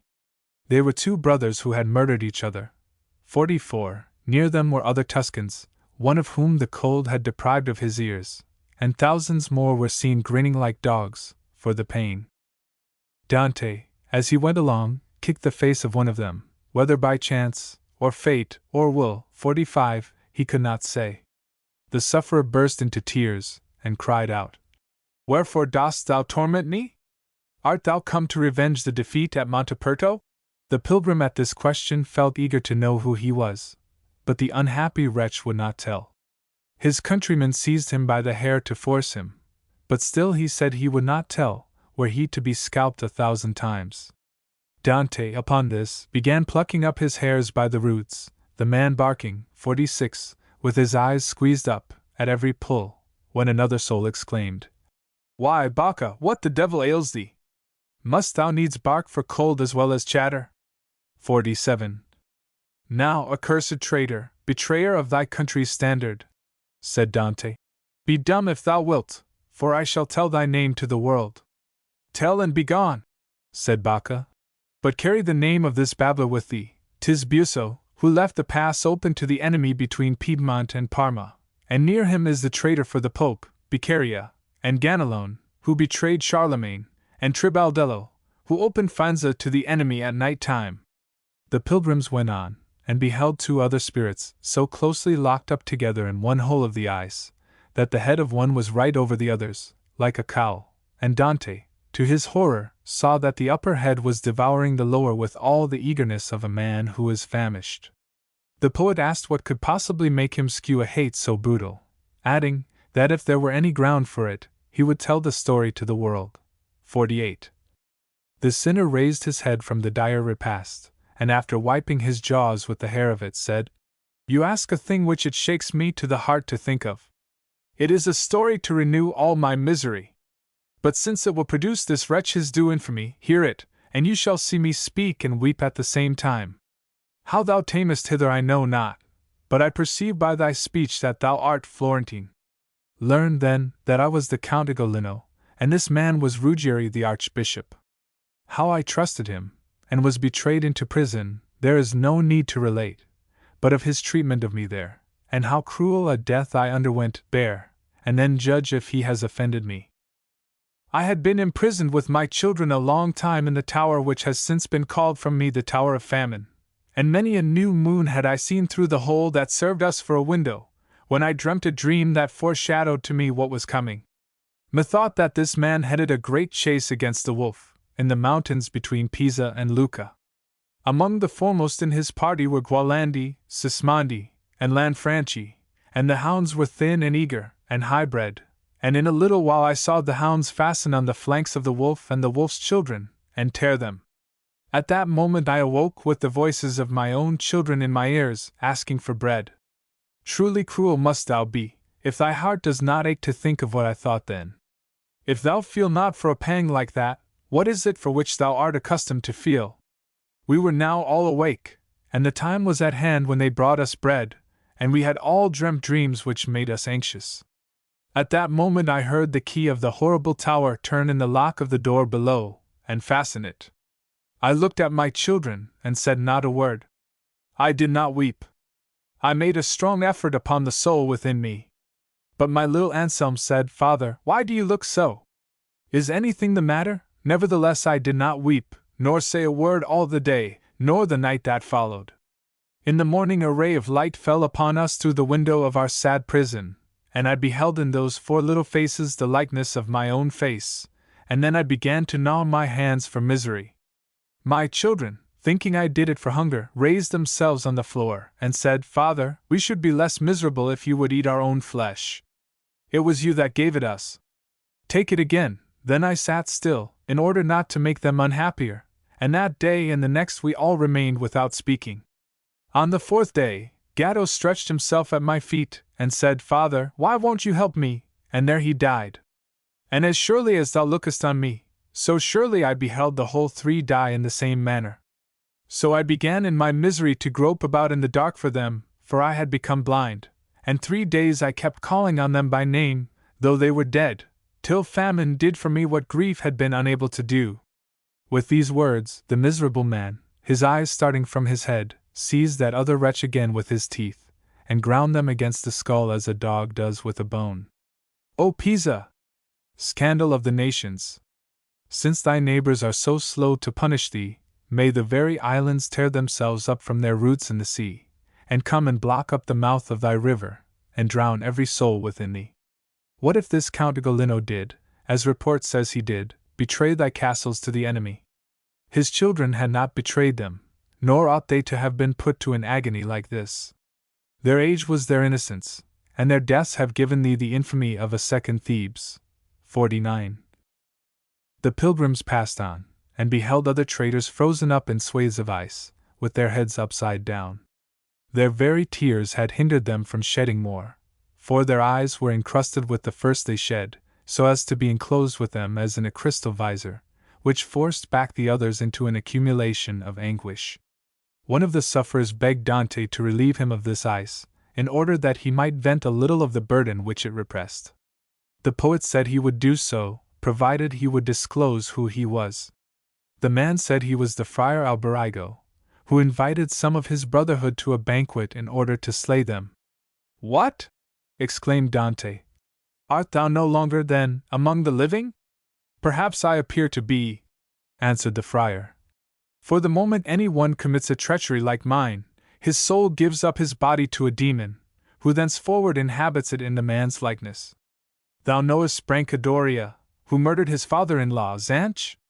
He seems to be walking the earth still, and yet he has been in this place many years." 50. "Impossible!" cried Dante. "Brancadoria is still alive. He eats, drinks, and sleeps like any other man." "I tell thee," returned the friar, "that the soul of the man he slew had not reached that lake of boiling pitch in which thou sawest him, ere the soul of his slayer was in this place, and his body occupied by a demon in its stead. But now stretch forth thy hand, and relieve mine eyes." Dante relieved them not. "Ill manners," he said, "were the only courtesy fit for such a wretch." 51. "O ye Genoese!" he exclaims, "men that are perversity all over, and full of every corruption to the core, why are ye not swept from the face of the earth? There is one of you whom you fancy to be walking about like other men, and he is all the while in the lowest pit of hell. Look before thee, said Virgil, as they advanced. Behold the banners of the king of hell. Dante looked, and beheld something which appeared like a windmill in motion, as seen from a distance on a dark night. A wind of inconceivable sharpness came from it.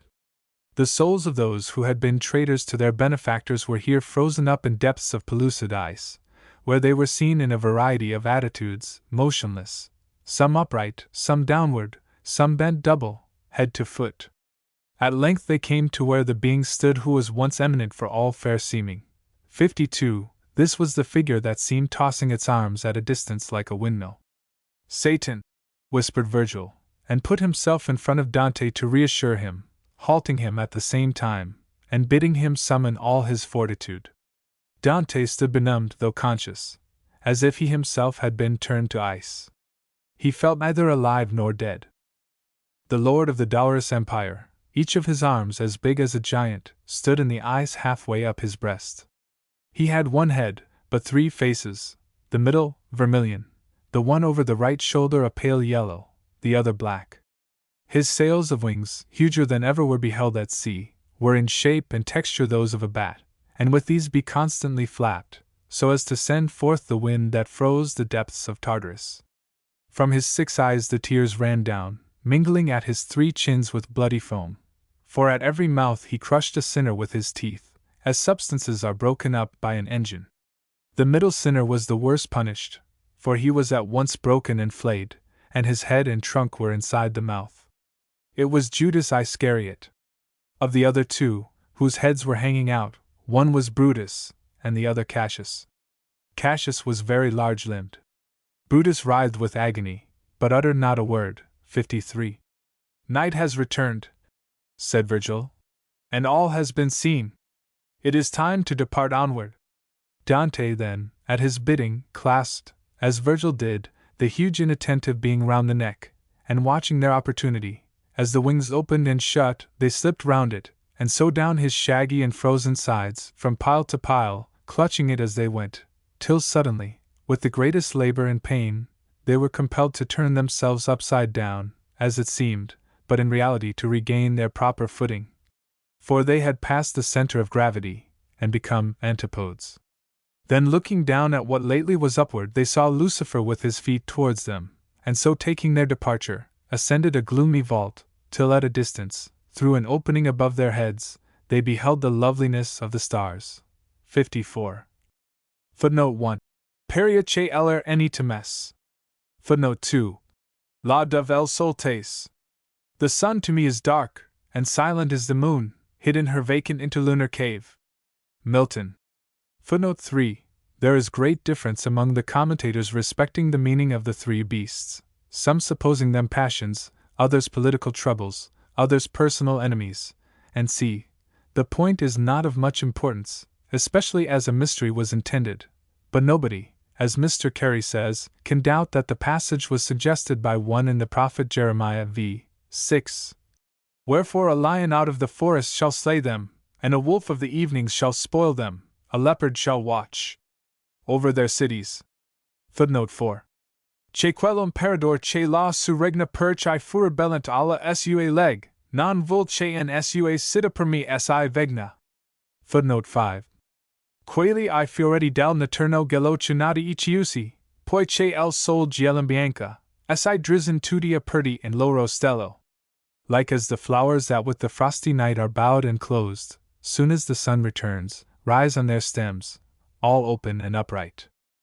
Footnote 6. This loss of intellectual good, and the confession of the poet that he finds the inscription over hell portal hard to understand, il senso lor mi duro, are among the passages in Dante which lead some critics to suppose that his hell is nothing but an allegory, intended at once to imply his own disbelief in it as understood by the vulgar part of mankind, and his employment of it. Nevertheless, as a salutary check both to the foolish and the reflecting, to the foolish, as an alarm, and to the reflecting, as a parable.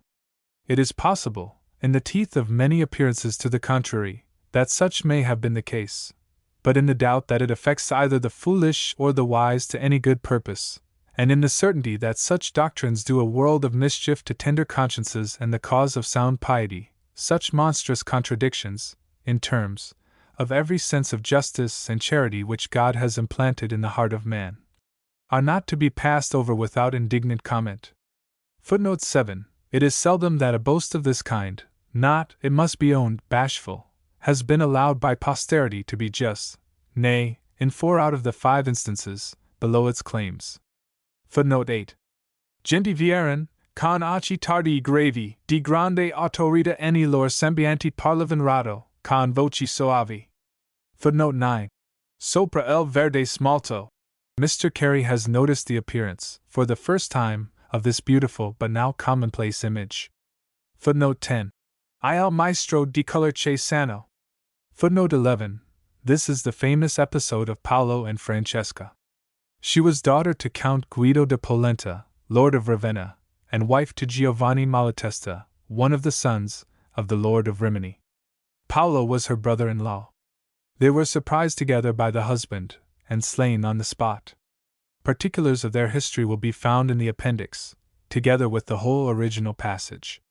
Quali Colombi, dal dizio chiamate, con l'ali e pruti firm, al dolce nido volan per l'er dal vola portate. Catali usser de la sciara ovi dido, noi venendo per l'er maligno, si forte fu l'affettuoso grido. As doves, drawn home from where they circled still, set firm their open wings, and through the air come sweeping, wafted by their pure goodwill. So broke from Dido's flock that gentle pair, cleaving, to where we stood, the air malign, such strength to bring them had a loving prayer. Footnote 12. Francesca is to be conceived telling her story in anxious intermitting sentences, now all tenderness for her lover, now angry at their slayer, watching the poet's face, to see what he thinks, and at times averting her own. I take this excellent direction from Ugo Foscolo. Footnote 13. Nessun maggior dolor, che ricordarsi del tempo felice eni la miseria. Footnote 14. Per più fiat gli occhi si sospens quella lettera. To look at one another, says Boccaccio, and his interpretation has been followed by Carey and Foscolo, but with deference to such authorities, I beg leave to think that the poet meant no more than he says, namely, that their eyes were simply suspended, hung, as it were, over the book, without being able to read on, which is what I intended to express, if I may allude to a production of which both those critics were pleased to speak well, when, in my youthful attempt to enlarge this story, I wrote, and o'er the book they hung, and nothing said, and every lingering page grew longer as they read. Story of Rimini. Footnote 15. Mentre che l'uno spirito questo dis, all'altro piangeva si, che di pietà veni men così come moris, e cadi cum corpo morto cade. This last line has been greatly admired for the corresponding deadness of its expression. While thus one spoke, the other spirit mourned with wail so woeful, that at his remorse I felt as though I should have died. I turned stone stiff, and to the ground, fell like a corse. The poet fell thus on the ground, some of the commentators think, because he had sinned in the same way, and if Foscolo's opinion could be established, that the incident of the book is invention, their conclusion would receive curious collateral evidence, the circumstance of the perusal of the romance in company with a lady being likely enough to have occurred to Dante. But the same probability applies in the case of the lovers. The reading of such books was equally the taste of their own times, and nothing is more likely than the volumes having been found in the room where they perished. The pagans could not be rebels to a law they never heard of, any more than Dante could be a rebel to Luther. But this is one of the absurdities with which the impious effrontery or scarcely less impious admissions of Dante's teachers avowedly set reason at defiance, retaining, meanwhile, their right of contempt for the impieties of Mahometans and Brahmins. Which is odd, as the poet says, for being not less absurd, or, as the others argued, much more so, they had at least an equal claim on the submission of the reason, since the greater the irrationality, the higher the theological triumph. Footnote 16. Plutus's exclamation about Satan is a great choke-pear to the commentators. The line in the original is, Pape Satan alep. The words, as thus written, are not Italian. It is not the business of this abstract to discuss such points, and therefore I content myself with believing that the context implies a call of alarm on the Prince of Hell at the sight of the living creature and his guide. Footnote 17. Phlegyas, a son of Mars, was cast into hell by Apollo for setting the god's temple on fire in resentment for the violation of his daughter Coronis. The actions of gods were not to be questioned, in Dante's opinion, even though the gods turned out to be false. Juggernaut is as good as any, while he lasts. It is an ethico-theological puzzle, involving very nice questions, but at any rate, had our poet been a Brahmin of Benares, we know how he would have written about it in Sanskrit. Footnote 18. Filippo Argenti, Philip's silver, so called from his shoeing his horse with the precious metal, was a Florentine remarkable for bodily strength and extreme irascibility. What a barbarous strength and confusion of ideas is there in this whole passage about him! Arrogance punished by arrogance, a Christian mother blessed for the unchristian disdainfulness of her son, revenge boasted of and enjoyed, passion arguing in a circle. Filippo himself might have written it. Dante says, Con pianger e con lutto spirito maledetto, ti rimani. Vi accosta con gli altri cani. And c. Then Virgil, kissing and embracing him. Alma stegnosa benedetta colii che nt essence. And c. And Dante again. Maestro, molto sorry vego di vederlo adafare in questa broda. And c. Footnote 19. Dis, one of the pagan names of Pluto, here used for Satan. Within the walls of the city of Dis commenced the punishments by fire. Footnote 20. Farinata was a Ghibelline leader before the time of Dante, and had vanquished the poet's connections at the Battle of Monteperdo. Footnote 21. What would Guido have said to this? More, I suspect, than Dante would have liked to hear, or known how to answer. But he died before the verses transpired, probably before they were written, for Dante, in the chronology of his poem, assumes what times and seasons he finds most convenient. Footnote 22. Assai che la piaggia non par che el maturi. This is one of the grandest passages in Dante. It was probably, as English commentators have observed, in Milton's recollection when he conceived the character of Satan. Footnote 23. The satire of friarly hypocrisy is at least as fine as Ariosto's discovery of discord in a monastery. The monster Geryon, son of Chrysor, golden sword, and the ocean nymph Calero, fair-flowing, was rich in the possession of sheep. His wealth, and perhaps his derivatives, rendered him this instrument of satire. The monstrosity, the mild face, the glancing point of venom, and the beautiful skin, make it as fine as can be. Footnote 24. Mailbulge, literally evil budget.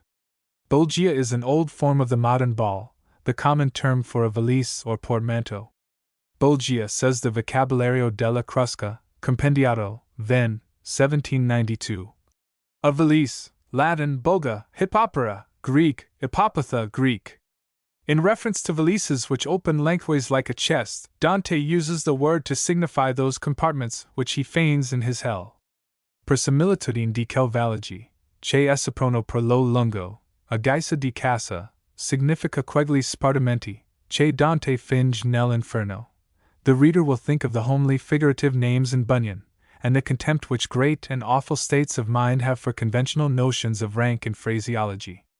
It is a part, if well considered, of their grandeur. Footnote 25. Boniface VIII was the pope then living, and one of the causes of Dante's exile. It is thus the poet contrives to put his enemies in hell before their time. Footnote 26. An allusion to the pretended gift of the Lateran by Constantine to Pope Sylvester, ridiculed so strongly by Ariosto and others. Footnote 27. A truly infernal sentiment. The original is, Que vive la pieta quando ben morta. Here pity lives when it is quite dead. Chie più celerato, continues the poet, di colui, chl judicio div in passion porta. That is, who is wickeder than he that sets his impassioned feelings against the judgments of God? The answer is, he that attributes judgments to God which are to render humanity pitiless. Footnote 28. Ne fianchi così poco. Michael Scott had been in Florence, to which circumstance we are most probably indebted for this curious particular respecting his shape. The consignment of such men to hell is a mortifying instance of the great poet's participation in the vulgarest errors of his time.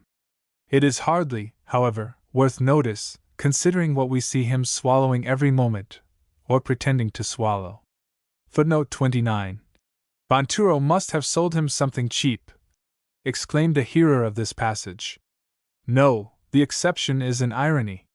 There was not one honest man in all Lucca. Footnote 30. Intorno assai miratudos merito de la grande angoscia ciecegli ha sofferta, e guardando sospira. This is one of the most terribly natural pictures of agonized astonishment ever painted. Footnote 31. I retain this passage, horrible as it is to Protestant ears, because it is not only an instance of Dante's own audacity, but a salutary warning specimen of the extremes of impiety generated by extreme superstition, for their first cause is the degradation of the divine character. Another, no doubt, is the impulsive vehemence of the South. I have heard more blasphemies, in the course of half an hour, from the lips of an Italian postilion, than are probably uttered in England, by people not out of their senses, for a whole year. Yet the words, after all, were mere words, for the man was a good-natured fellow, and I believe presented no image to his mind of anything he was saying. Dante, however, would certainly not have taught him better by attempting to frighten him. A violent word would have only produced more violence. Yet this was the idle round which the great poet thought it best to run. Footnote 32. Cianfa, probably a condottiere of Mrs. Radcliffe's sort, and robber on a large scale, is said to have been one of the Donati family, connections of the poet by marriage. Footnote 33. This, and the transformation that follows, may well excite the pride of such a poet as Dante, though it is curious to see how he selects inventions of this kind as special grounds of self-complacency. They are the most appalling ever yet produced. Footnote 34. Guido, Conte di Montefeltro, a celebrated soldier of that day, became a Franciscan in his old age, in order to repent of his sins, but being consulted in his cloister by Pope Boniface on the best mode of getting possession of an estate belonging to the Colonna family, and being promised absolution for his sins in the lump, including the opinion requested, he recommended the Holy Father to promise much and perform nothing. Molto promettere, e nulla attendere dat.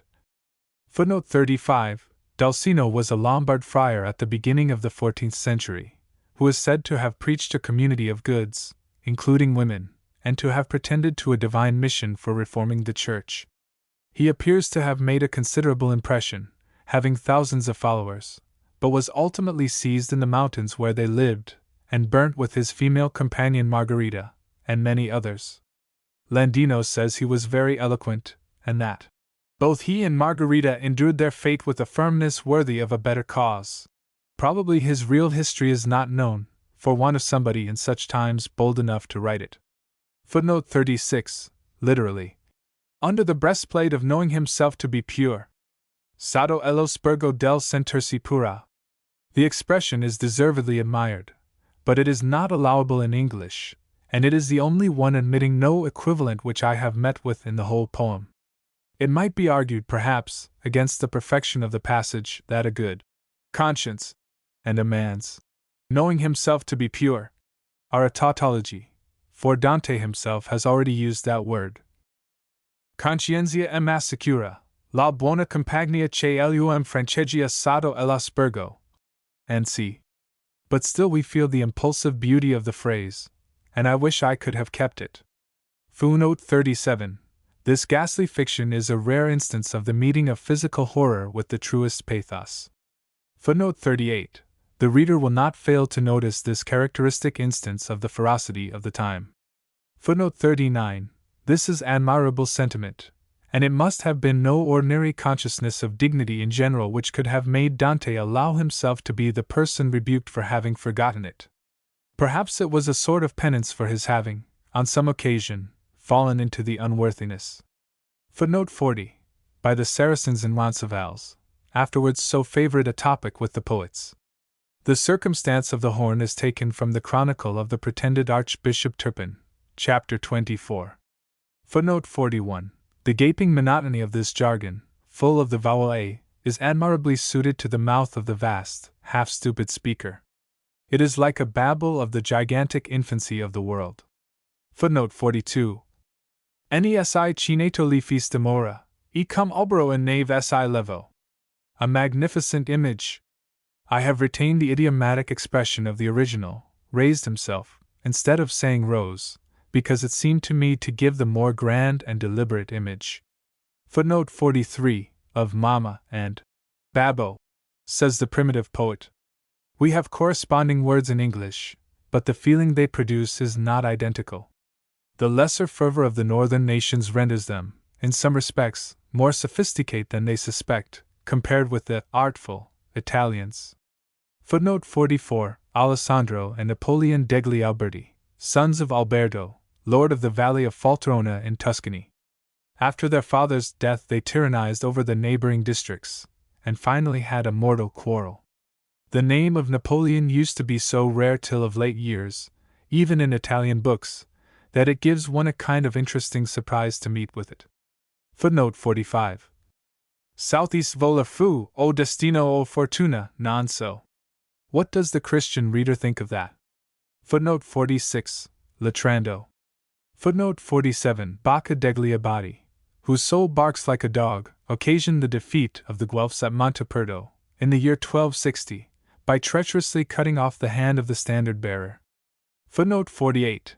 This is the famous story of Ugolino, who betrayed the castles of Pisa to the Florentines, and was starved with his children in the Tower of Famine. Footnote 49. I should be loath to disturb the inimitable pathos of this story, if there did not seem grounds for believing that the poet was too hasty in giving credit to parts of it, particularly the ages of some of his fellow prisoners, and the guilt of the Archbishop. See the appendix to this volume. Footnote 50. This is the most tremendous lampoon, as far as I am aware, in the whole circle of literature. Footnote 51. Cortesia fu lui esser villano. This is the foulest blot which Dante has cast on his own character in all his poem, short of the cruelties he thinks fit to attribute to God. It is argued that he is cruel and false, out of hatred to cruelty and falsehood. But why then add to the sum of both? And towards a man, too, supposed to be suffering eternally? It is idle to discern in such barbarous inconsistencies anything but the writer's own contributions to the stock of them.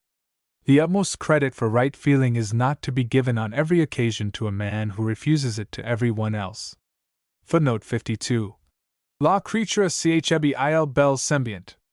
This is touching, but the reader may as well be prepared for a total failure in Dante's conception of Satan, especially the English reader, accustomed to the sublimity of Milton's. Granting that the Roman Catholic poet intended to honor the fallen angel with no sublimity, but to render him an object of mere hate and dread, he has overdone and degraded the picture into caricature.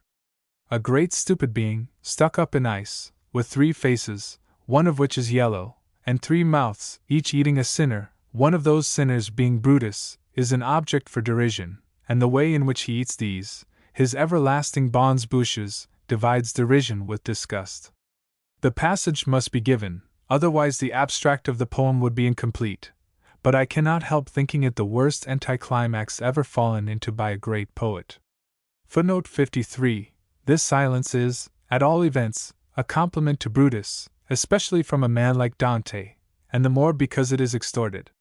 Dante, no doubt, hated all treachery, particularly treachery to the leader of his beloved Roman emperors, forgetting 3 things. First, that Caesar was guilty of treachery himself to the Roman people. Second, that he, Dante, has put Curio in hell for advising Caesar to cross the Rubicon, though he has put the crosser among the good pagans. And third, that Brutus was educated in the belief that the punishment of such treachery as Caesar's by assassination was one of the first of duties.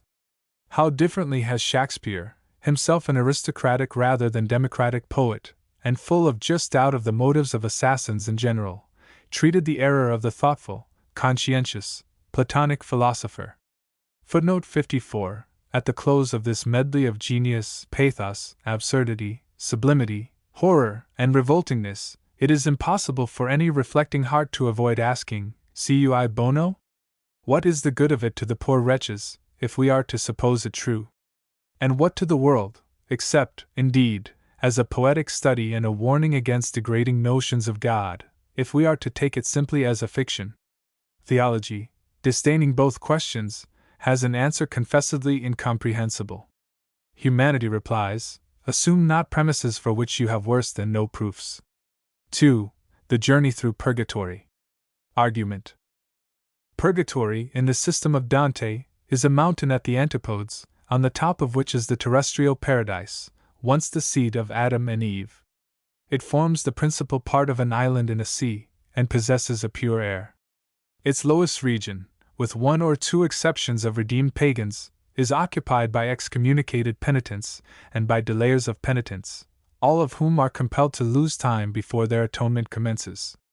The other and greater portion of the ascent is divided into circles or plains, in which are expiated the 7 deadly sins. The poet ascends from circle to circle with Virgil and Statius, and is met in a forest on the top by the spirit of Beatrice, who transports him to heaven. The journey through purgatory. When the pilgrims emerged from the opening through which they beheld the stars, they found themselves in a scene which enchanted them with hope and joy. It was dawn, a sweet pure air came on their faces, and they beheld a sky of the loveliest oriental sapphire, whose color seemed to pervade the whole serene hollow from earth to heaven. The beautiful planet which encourages loving thoughts made all the Orient laugh, obscuring by its very radiance the stars in its train, and among those which were still lingering and sparkling in the southern horizon, Dante saw 4 in the shape of a cross, never beheld by man since they gladdened the eyes of our first parents. Heaven seemed to rejoice in their possession. O widowed northern pole! Bereaved art thou, indeed, since thou canst not gaze upon them. 1. The poet turned to look at the north where he had been accustomed to see stars that no longer appeared, and beheld, at his side, an old man, who struck his beholder with a veneration like that of a son for his father. He had grey hairs, and a long beard which parted in 2 down his bosom, and the 4 southern stars beamed on his face with such luster, that his aspect was as radiant as if he had stood in the sun. Who are ye, said the old man, that have escaped from the dreadful prison house? Can the laws of the abyss be violated? Or has heaven changed its mind, that thus ye are allowed to come from the regions of condemnation into mine? It was the spirit of Cato of Utica, the warder of the ascent of purgatory. The Roman poet explained to his countrymen who they were, and how Dante was under heavenly protection, and then he prayed leave of passage of him by the love he bore to the chaste eyes of his Marcia, who sent him a message from the pagan circle, hoping that he would still own her. Cato replied that although he was so fond of Marcia while on earth that he could deny her nothing, he had ceased, in obedience to new laws, to have any affection for her, now that she dwelt beyond the evil river. But as the pilgrim, his companion, was under heavenly protection, he would of course do what he desired. 2. He then desired him to gird his companion with one of the simplest and completest rushes he would see by the water's side, and to wash the stain of the lower world out of his face, and so take their journey up the mountain before them, by a path which the rising sun would disclose. And with these words he disappeared. 3. The pilgrims passed on, with the eagerness of one who thinks every step in vain till he finds the path he has lost. The full dawn by this time had arisen, and they saw the trembling of the sea in the distance.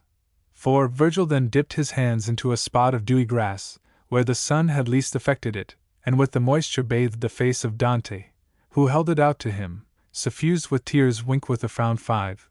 And then they went on till they came to a solitary shore, whence no voyager had ever returned. And there the loins of the Florentine were girt with the rush. On this shore they were standing in doubt how to proceed, moving onward, as it were, in mind, while yet their feet were staying, when they beheld a light over the water at a distance, rayless at first as the planet Mars when he looks redly out of the horizon through a fog, but speedily growing brighter and brighter with amazing swiftness. Dante had but turned for an instant to ask his guide what it was, when, on looking again, it had grown far brighter. 2 splendid phenomena, he knew not what, then developed themselves from it on either side, and by degrees another below it. The 2 splendors quickly turned out to be wings, and Virgil, who had hitherto watched its coming in silence, cried out, "Down, down, on thy knees! It is God's angel. Clasp thine hands. Now thou shalt behold operancy indeed. Lo, how he needs neither sail nor oar, coming all this way with nothing but his wings. Lo, how he holds them aloft, using the air with them at his will, and knowing they can never be weary. The divine bird grew brighter and brighter as he came, so that the eye at last could not sustain the luster, and Dante turned his to the ground. A boat then rushed to shore which the angel had brought with him, so light that it drew not a drop of water. The celestial pilot stood at the helm, with bliss written in his face, and 100 spirits were seen within the boat, who, lifting up their voices, sang the psalm beginning, "When Israel came out of Egypt." At the close of the psalm, the angel blessed them with the sign of the cross, and they all leaped to shore, upon which he turned round, and departed as swiftly as he came. The newcomers, after gazing about them for a while, in the manner of those who are astonished to see new sights, inquired of Virgil and his companion the best way to the mountain. Virgil explained who they were, and the spirits, pale with astonishment at beholding in Dante a living and breathing man, crowded about him, in spite of their anxiety to shorten the period of their trials. One of them came darting out of the press to embrace him, in a manner so affectionate as to move the poet to return his warmth, but his arms again and again found themselves crossed on his own bosom, having encircled nothing. The shadow, smiling at the astonishment in the other's face, drew back, and Dante hastened as much forward to shew his zeal in the greeting, when the spirit in a sweet voice recommended him to desist. The Florentine then knew who it was, Casella, a musician, to whom he had been much attached. After mutual explanations as to their meeting, Dante requested his friend, if no ordinance opposed it, to refresh his spirit awhile with one of the tender airs that used to charm away all his troubles on earth. Casella immediately began one of his friend's own productions, commencing with the words, "Love, that delights to talk unto my soul of all the wonders of my lady's nature." And he sang it so beautifully, that the sweetness rang within the poet's heart while recording the circumstance. The other spirits listened with such attention that they seemed to have forgotten the very purpose of their coming, when suddenly the voice of Cato was heard, sternly rebuking their delay, and the whole party speeded in trepidation towards the mountain. 6. The two pilgrims, who had at first hastened with the others, in a little while slackened their steps, and Dante found that his body projected a shadow, while the form of Virgil had none. When arrived at the foot of the mountain, they were joined by a second party of spirits, of whom Virgil inquired the way up it. One of the spirits, of a noble aspect, but with a gaping wound in his forehead, stepped forth, and asked Dante if he remembered him. The poet humbly answering in the negative, the stranger disclosed a second wound, that was in his bosom, and then, with a smile, announced himself as Manfredi, king of Naples, who was slain in battle against Charles of Anjou, and died excommunicated.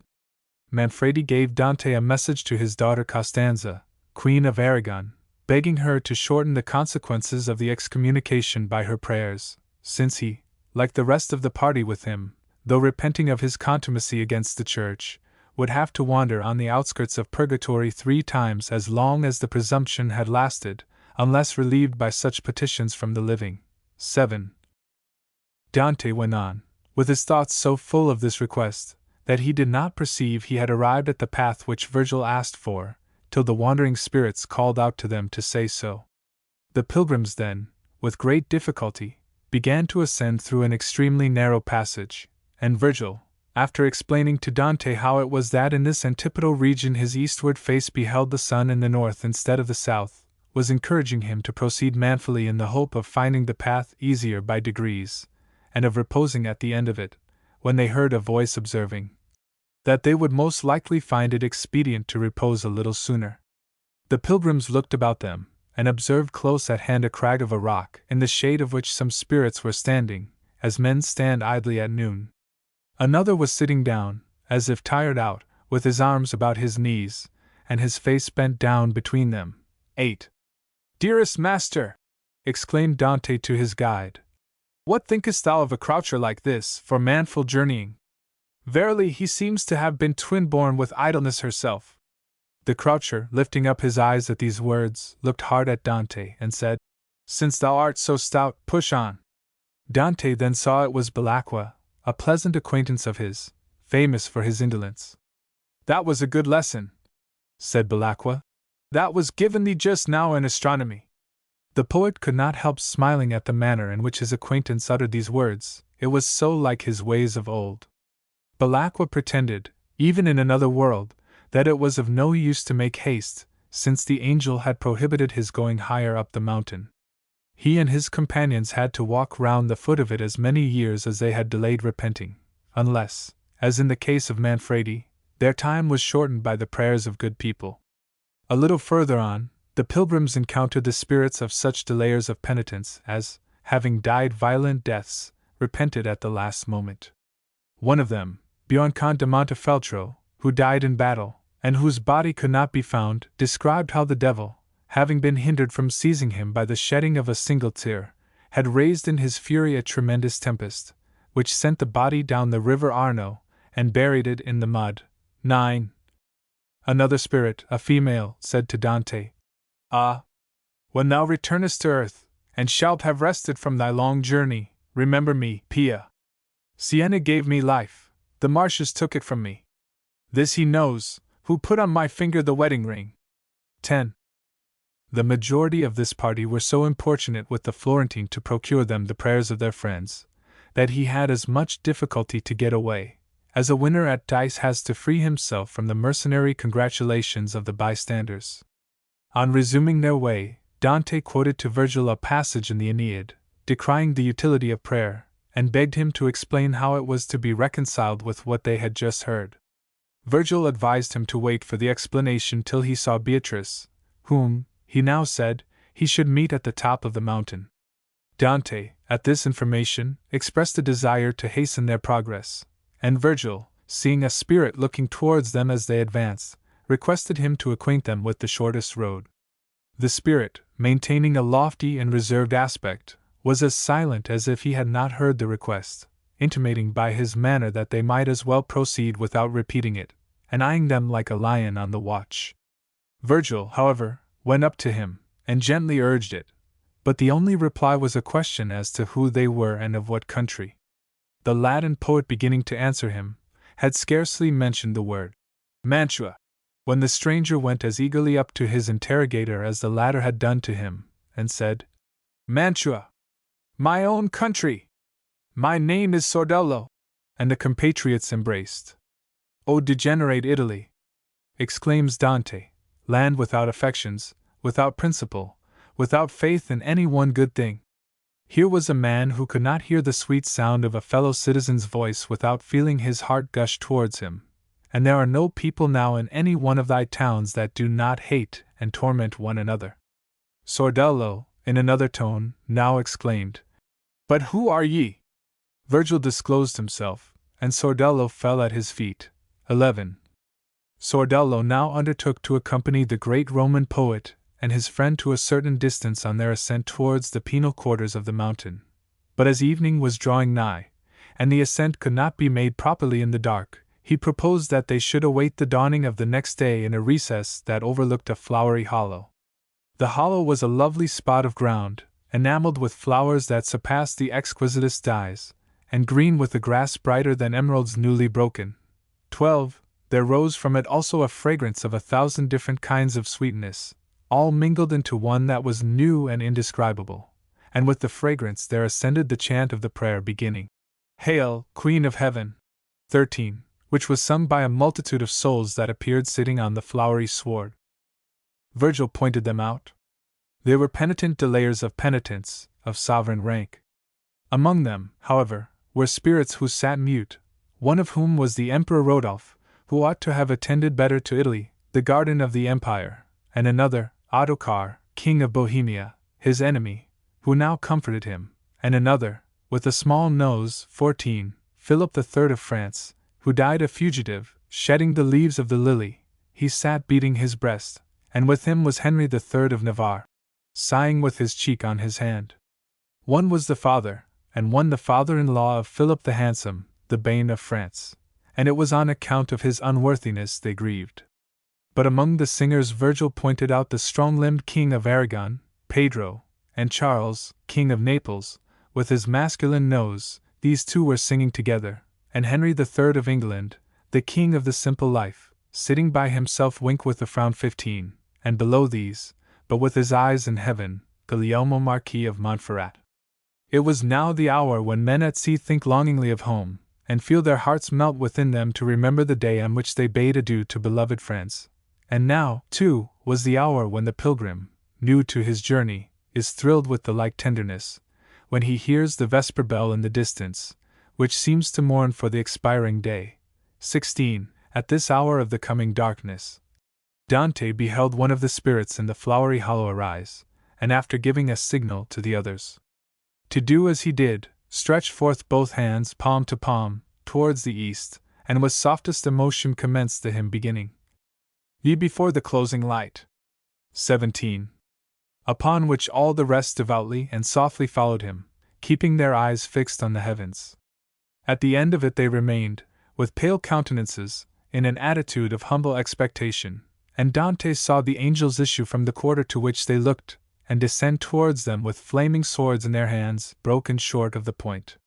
Their wings were as green as the leaves in spring, and they wore garments equally green, which the fanning of the wings kept in a state of streaming fluctuation behind them as they came.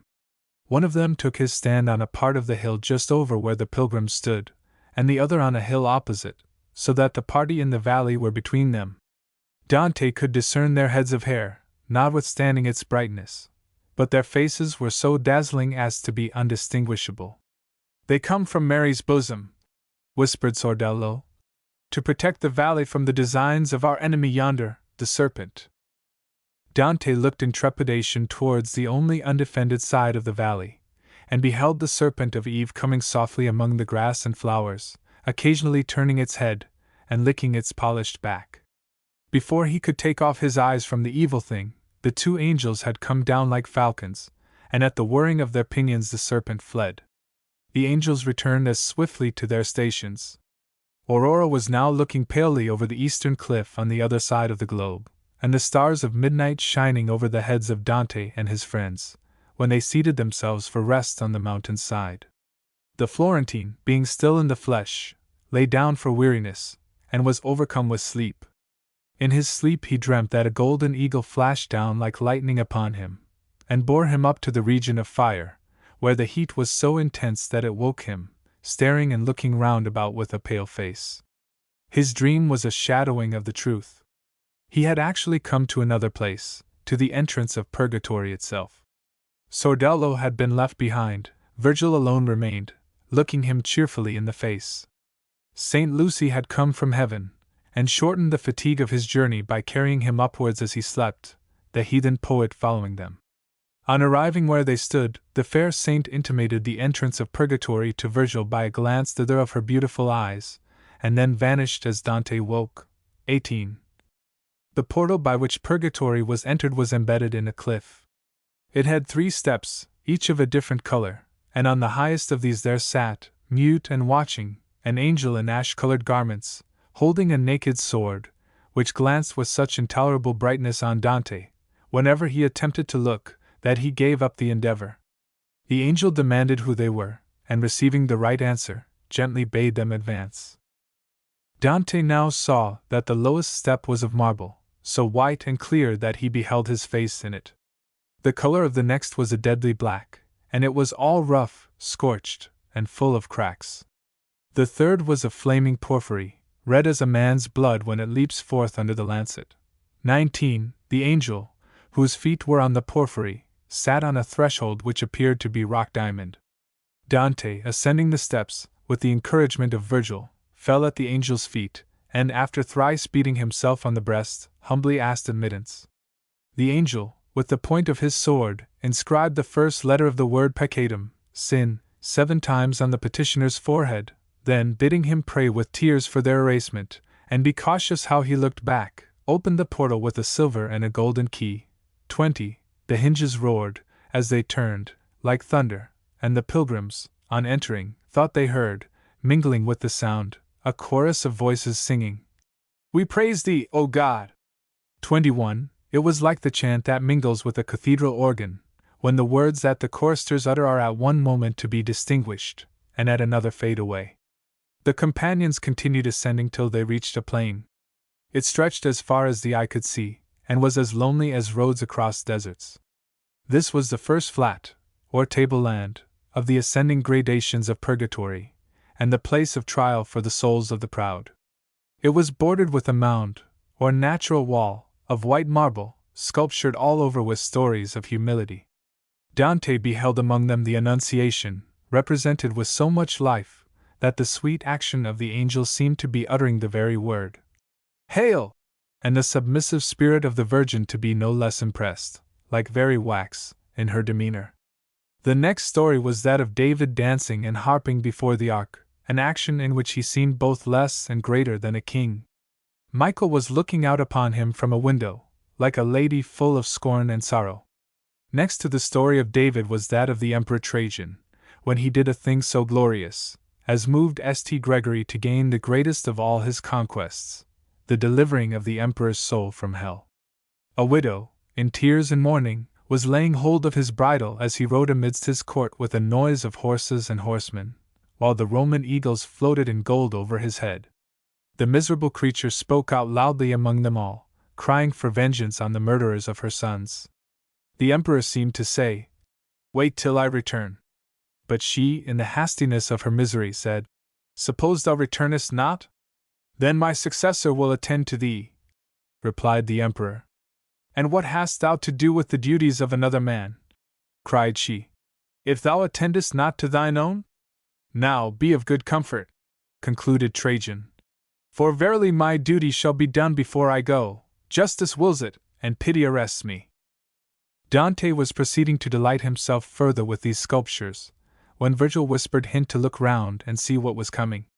He did so, and beheld strange figures advancing, the nature of which he could not make out at first, for they seemed neither human, nor aught else which he could call to mind. They were souls of the proud, bent double under enormous burdens. "O proud, miserable, woebegone Christians!" exclaims the poet. "Ye who, in the shortness of your sight, see no reason for advancing in the right path. Know ye not that we are worms, born to compose the angelic butterfly, provided we throw off the husks that impede our flight?" 22. The souls came slowly on, each bending down in proportion to his burden. They looked like the crouching figures in architecture that are used to support roofs or balconies, and that excite piteous fancies in the beholders. The one that appeared to have the most patience, yet seemed as if he said, "I can endure no further." The sufferers, notwithstanding their anguish, raised their voices in a paraphrase on the Lord's Prayer, which they concluded with humbly stating that they repeated the clause against temptation, not for themselves, but for those who were yet living.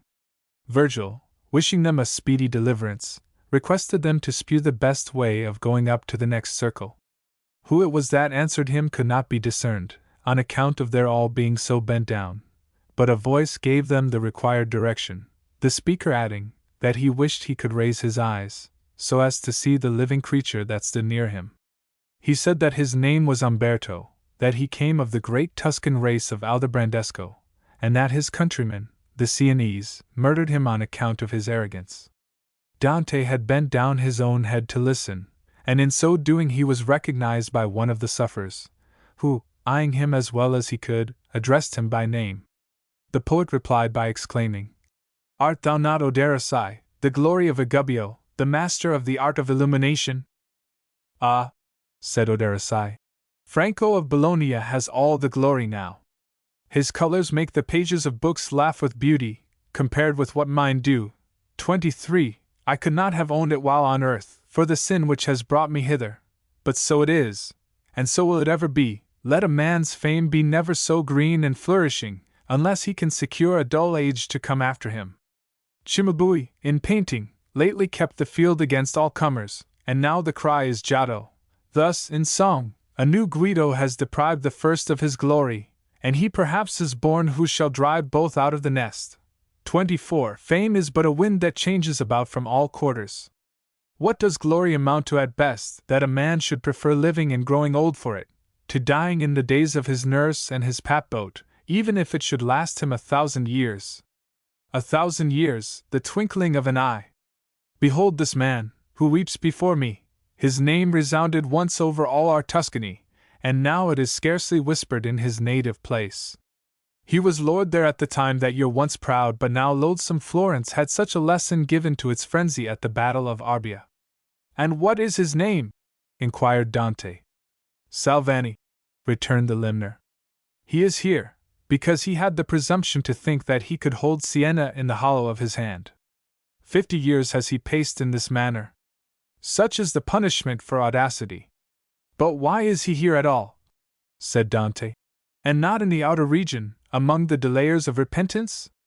Because, exclaimed the other, in the height of his ascendancy he did not disdain to stand in the public place in Siena, and trembling in every vein beg money from the people to ransom a friend from captivity.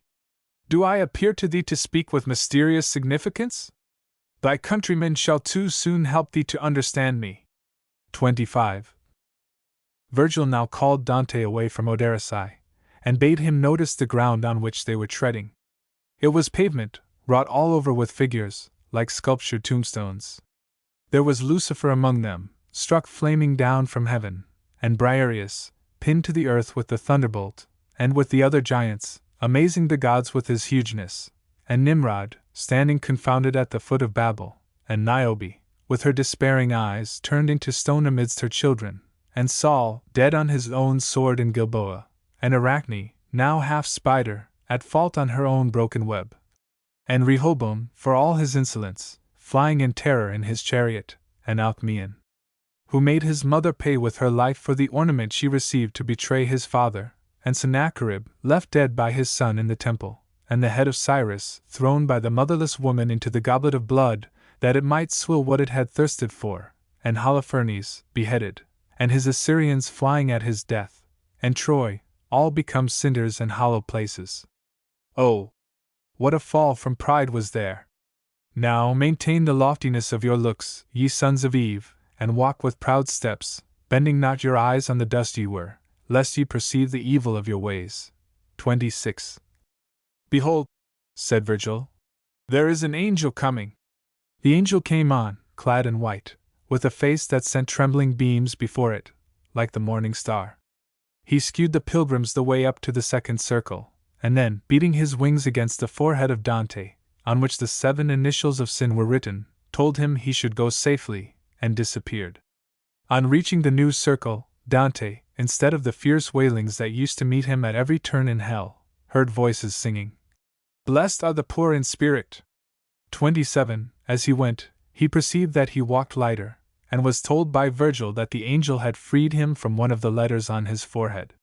He put his hand up to make sure, as a man does in the street when people take notice of something on his head of which he is not aware, and Virgil smiled. In this new circle the sin of envy was expiated. After the pilgrims had proceeded a mile, they heard the voices of invisible spirits passing them, uttering sentiments of love and charity, for it was charity itself that had to punish envy.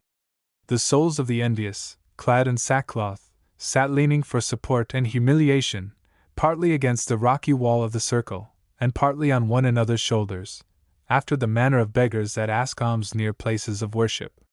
Their eyes were sewn up, like those of hawks in training, but not so as to hinder them from shedding tears, which they did in abundance, and they cried, "Mary, pray for us, Michael, Peter, and all the saints pray for us."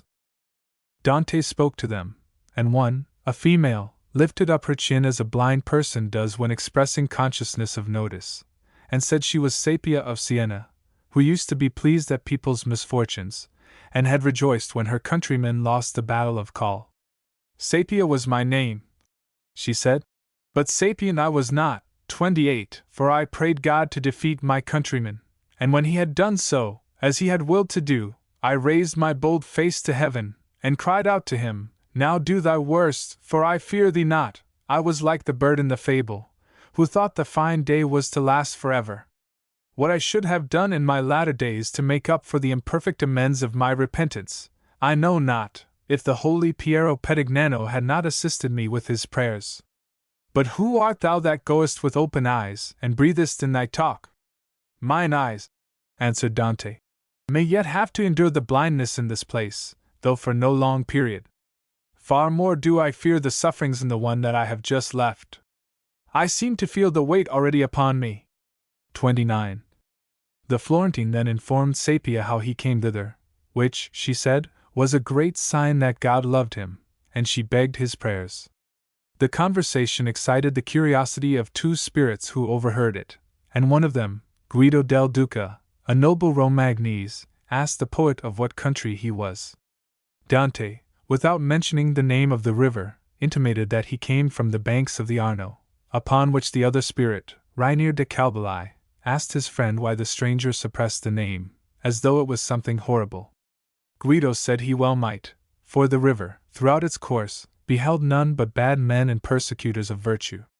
First, he said, it made its petty way by the sties of those brutal hogs, the people of Casentino, and then arrived at the dignity of watering the kennels of the curs of Arezzo, who excelled more in barking than in biting. Then, growing unluckier as it grew larger, like the cursed and miserable ditch that it was, it found in Florence the dogs become wolves, and finally, ere it went into the sea, it passed the den of those foxes, the Pisans, who were full of such cunning that they held traps in contempt. It will be well, continued Guido, for this man to remember what he hears. And then, after prophesying evil to Florence, and confessing to Dante his sin of envy, which used to make him pale when any one looked happy, he added, "This is Ranieri, the glory of that house of Calbali which now inherits not a spark of it." Not a spark of it, did I say, in the house of Calbali? Where is there a spark in all Romagna? Where is the good Lizio, where Minardi, Traversaro, Carpigna? The Romagnese have all become bastards. A mechanic founds a house in Bologna. A Bernardine di Fosco finds his dog grass become a tree in Faenza. Wonder not, Tuscan, to see me weep, when I think of the noble spirits that we have lived with, of the Guidos of Prada, and the Ugolins of Azzo, of Federigo Tignoso and his band, of the Traversaros and Anastagios, families now ruined, and all the ladies and the cavaliers, the alternate employments and delights which wrapped us in a round of love and courtesy, where now there is nothing but ill will. O castle of Bretonoro! Why dost thou not fall? Well has the Lord of Bagnacavallo done, who will have no more children. Who would propagate a race of counties from such blood as the Castracaros and the Conios? Is not the son of Pagani called the demon? And would it not be better that such a son were swept out of the family? Nay, let him live to chew to what a pitch of villainy it has arrived. Ubaldini alone is blessed, for his name is good, and he is too old to leave a child after him. Go, Tuscan, go, for I would be left to my tears. Dante and Virgil turned to move onward, and had scarcely done so, when a tremendous voice met them, splitting the air like peals of thunder, and crying out, "Whoever finds me will slay me!" then dashed apart, like the thunderbolt when it falls. It was Cain.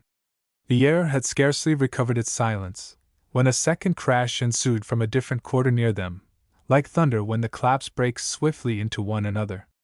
"I am Aglaros," it said. That was turned into stone. Dante drew closer to his guide, and there ensued a dead silence. 30. The sun was now in the west, and the pilgrims were journeying towards it, when Dante suddenly felt such a weight of splendor on his eyes, as forced him to screen them with both his hands. It was an angel coming to show them the ascent to the next circle, a way that was less steep than the last. While mounting, they heard the angel's voice singing behind them, "Blessed are the merciful, for they shall obtain mercy." And on his leaving them to proceed by themselves, the second letter on Dante's forehead was found to have been effaced by the splendor. The poet looked round in wonder on the new circle, where the sin of anger was expiated, and beheld, as in a dream, 3 successive spectacles illustrative of the virtue of patience. The first was that of a crowded temple, on the threshold of which a female said to her son, in the sweet manner of a mother, "Son, why hast thou thus dealt with us? Behold, thy father and I have sought thee sorrowing." 31. And here she became silent, and the vision ended. The next was the Lord of Athens, Pisistratus, calmly reproving his wife for wishing him to put to death her daughter's lover, who, in a transport, had embraced her in public. "If we are to be thus severe," said Pisistratus, "with those that love us, what is to be done with such as hate? The last spectacle was that of a furious multitude shouting and stoning to death a youth, who, as he fell to the ground, still kept his face towards heaven, making his eyes the gates through which his soul reached it, and imploring forgiveness for his murderers. 32. The visions passed away, leaving the poet staggering as if but half awake. They were succeeded by a thick and noisome fog, through which he followed his leader with the caution of a blind man, Virgil repeatedly telling him not to quit him a moment. Here they heard voices praying in unison for pardon to the Lamb of God, who taketh away the sins of the world. They were the spirits of the angry. Dante conversed with one of them on free will and necessity, and after quitting him, and issuing by degrees from the cloud, beheld illustrative visions of anger, such as the impious mother, who was changed into the bird that most delights in singing, Haman, retaining his look of spite and rage on the cross, and Lavinia, mourning for her mother, who slew herself for rage at the death of Turnus. 33. These visions were broken off by a great light, as sleep is broken, and Dante heard a voice out of it saying, "The ascent is here." He then, as Virgil and he ascended into the fourth circle, felt an air on his face, as if caused by the fanning of wings, accompanied by the utterance of the words, "Blessed are the peacemakers." And his forehead was lightened of the third letter. 34. In this fourth circle was expiated lukewarmness, or defect of zeal for good. The sufferers came speeding and weeping round the mountain, making amends for the old indifference by the haste and fire of the new love that was in them. "Bless Mary made haste," cried one, "to salute Elizabeth." "And Caesar," cried another, "to smite Pompey at Lerida." 35. "And the disobedient among the Israelites," cried others, "died before they reached the promised land. And the tired among the Trojans preferred ease in Sicily to glory in Latium." It was now midnight, and Dante slept and had a dream. His dream was of a woman who came to him, having a tongue that tried ineffectually to speak, squinting eyes, feet whose distortion drew her towards the earth, stumps of hands, and a pallid face. Dante looked earnestly at her, and his look acted upon her like sunshine upon cold. Her tongue was loosened, her feet made straight, she stood upright, her paleness became a lovely rose color, and she warbled so beautifully that the poet could not have refused to listen had he wished it. "I am the sweet siren," she said, "who made the mariners turn pale for pleasure in the sea. I drew Ulysses out of his course with my song, and he that harbors with me once, rarely departs ever, so well I pay him for what he abandons." Her lips were not yet closed, when a lady of holy and earliest countenance came up to shame her. "O Virgil!" she cried angrily. "Who is this?" Virgil approached, with his eyes fixed on the lady, and the lady tore away the garments of the woman, and spewed her to be a creature so loathly, that the sleeper awoke with the horror. 36. Virgil said, "I have called thee 3 times to no purpose. Let us move, and find the place at which we are to go higher." It was broad day, with a sun that came warm on the shoulders, and Dante was proceeding with his companion, when the softest voice they ever heard directed them where to ascend, and they found an angel with them, who pointed his swan-like wings upward, and then flapped them against the pilgrims, taking away the 4th letter from the forehead of Dante. "Blessed are they that mourn," said the angel, "for they shall be comforted." The pilgrims ascended into the 5th circle, and beheld the expiators of avarice groveling on the ground, and exclaiming, as loud as they could for the tears that choked them, "My soul hath cleaved to the dust." Dante spoke to one, who turned out to be Pope Adrian V. The poet fell on his knees, but Adrian bade him arise and err not. "I am no longer," said he, "spouse of the Church here, but fellow servant with thee and with all others. Go thy ways, and delay not the time of my deliverance." The pilgrims moving onward, Dante heard a spirit exclaim, in the struggling tones of a woman in childbed, "O blessed Virgin! That was a poor roof thou hadst when thou wast delivered of thy sacred burden. O good Fabricius!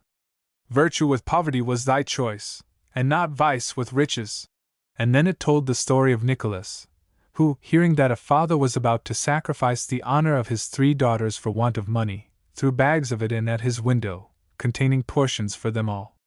Dante earnestly addressed this spirit to know who he was, and the Spirit said it would tell him, not for the sake of help, for which it looked elsewhere, but because of the shining grace that was in his questioner, though yet alive.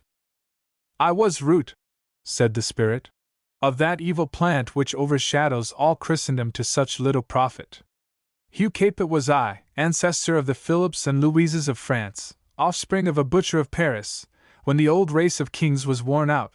37. We began by seizing the government in Paris, then plundered in Provence, then, to make amends, laid hold of Poitou, Normandy, and Gascony, then, still to make amends, put Conradin to death and seized Naples, then, always to make amends, gave St. Aquinas his dismissal to heaven by poison.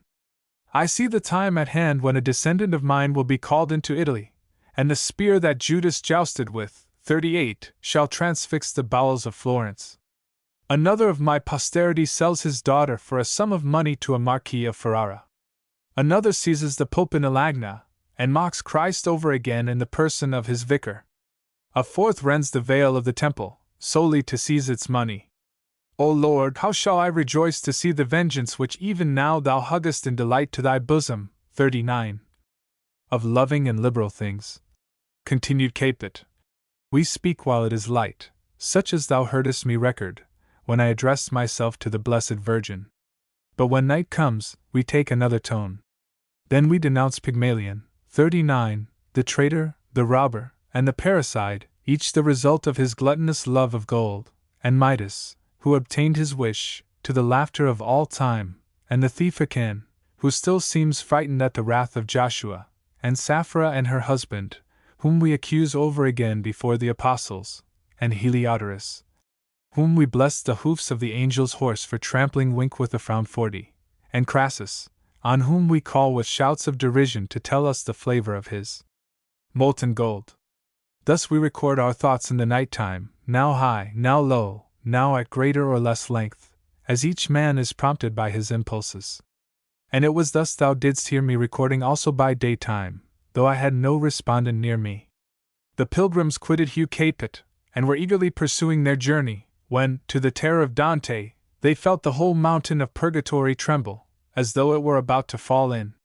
The island of Delos shook not so awfully when Latona, hiding there, brought forth the twin eyes of heaven. A shout then arose on every side, so enormous, that Virgil stood nigher to his companion, and bade him be of good heart. Glory be to God in the highest, cried the shout, but Dante could gather the words only from those who were near him. It was purgatory rejoicing for the deliverance of a soul out of its bounds. 41. The soul overtook the pilgrims as they were journeying in amazement onwards, and it turned out to be that of Statius, who had been converted to Christianity in the reign of Domitian. 42. Mutual astonishment led to inquiries that explained who the other Latin poet was, and Statius fell at his master's feet. Statius had expiated his sins in the circle of avarice, not for that vice, but for the opposite one of prodigality. An angel now, as before, took the fifth letter from Dante's forehead, and the three poets, having ascended into the sixth round of the mountain, were journeying on lovingly together, Dante listening with reverence to the talk of the two ancients, when they came up to a sweet-smelling fruit tree, upon which a clear stream came tumbling from a rock beside it, and diffusing itself through the branches. The Latin poets went up to the tree, and were met by a voice which said, Be chary of the fruit. Mary thought not of herself at Galilee, but of the visitors, when she said, They have no wine. The women of oldest Rome drank water. The beautiful age of gold feasted on acorns. Its thirst made nectar out of the rivulet. The Baptist fed on locusts and wild honey, and became great as you see him in the Gospel. The poets went on their way, and Dante was still listening to the others, when they heard behind them a mingled sound of chanting and weeping, which produced an effect at once sad and delightful. It was the psalm, O Lord, open thou our lips! And the chanters were expiators of the sin of intemperance in meats and drinks. They were condemned to circuit the mountain, famished, and to long for the fruit and waters of the tree in vain. They soon came up with the poets, a pallid multitude, with hollow eyes, and bones staring through the skin. The sockets of their eyes looked like rings from which the gems had dropped. 43. One of them knew and accosted Dante, who could not recognize him till he heard him speak. It was Foris Donati, one of the poet's most intimate connections. Dante, who had wept over his face when dead, could as little forbear weeping to see him thus hungering and thirsting, though he had expected to find him in the outskirts of the place, among the delayers of repentance. He asked his friend how he had so quickly got higher. Foris said it was owing to the prayers and tears of his good wife Nella, and then he burst into a strain of indignation against the contrast exhibited to her virtue by the general depravity of the Florentine women, whom he described as less modest than the half-naked savages in the mountains of Sardinia. "What is to be said of such creatures?" continued he. "Oh, my dear cousin! I see a day at hand, when these impudent women shall be forbidden from the pulpit to go exposing their naked bosoms. What savages or what infidels ever needed that? Oh!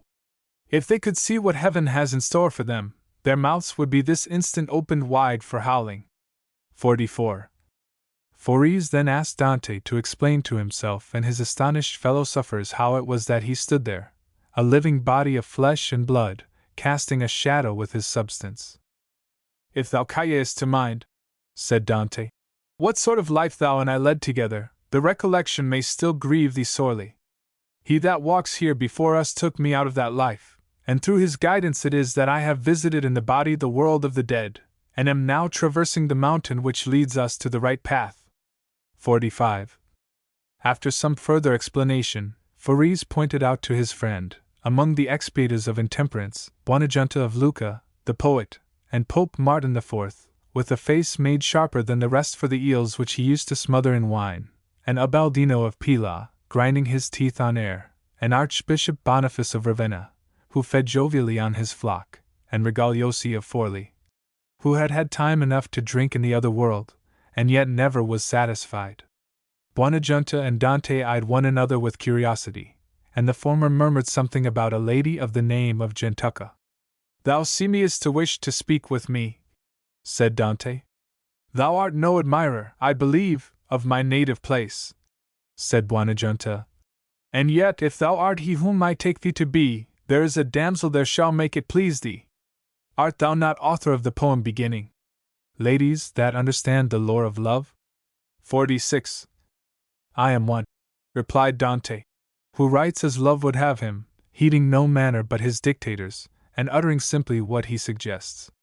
47. "Aye, that is the sweet new style," returned Buonagiunta.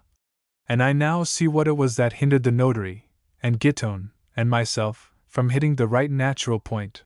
And here he ceased speaking, looking like one contented to have ascertained a truth. 48. The whole multitude then, except Foris, skimmed away like cranes, swift alike through eagerness and through leanness.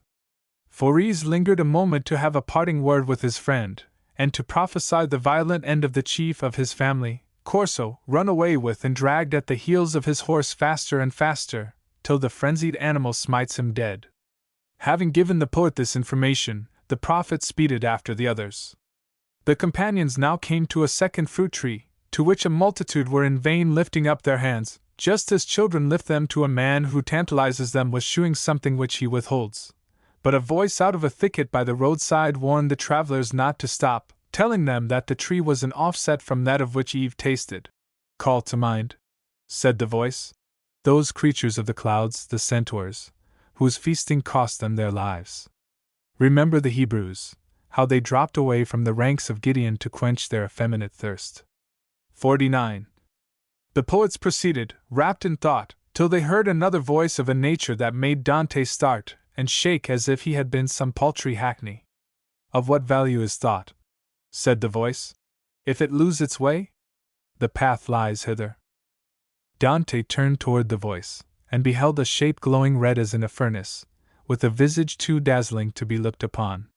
It met him, nevertheless, as he drew nigh, with an air from the fanning of its wings fresh as the first breathing of the wind on a May morning, and fragrant as all its flowers, and Dante lost the sixth letter on his forehead, and ascended with the two other poets into the seventh and last circle of the mountain. This circle was all in flames, except a narrow path on the edge of its precipice, along which the pilgrims walked.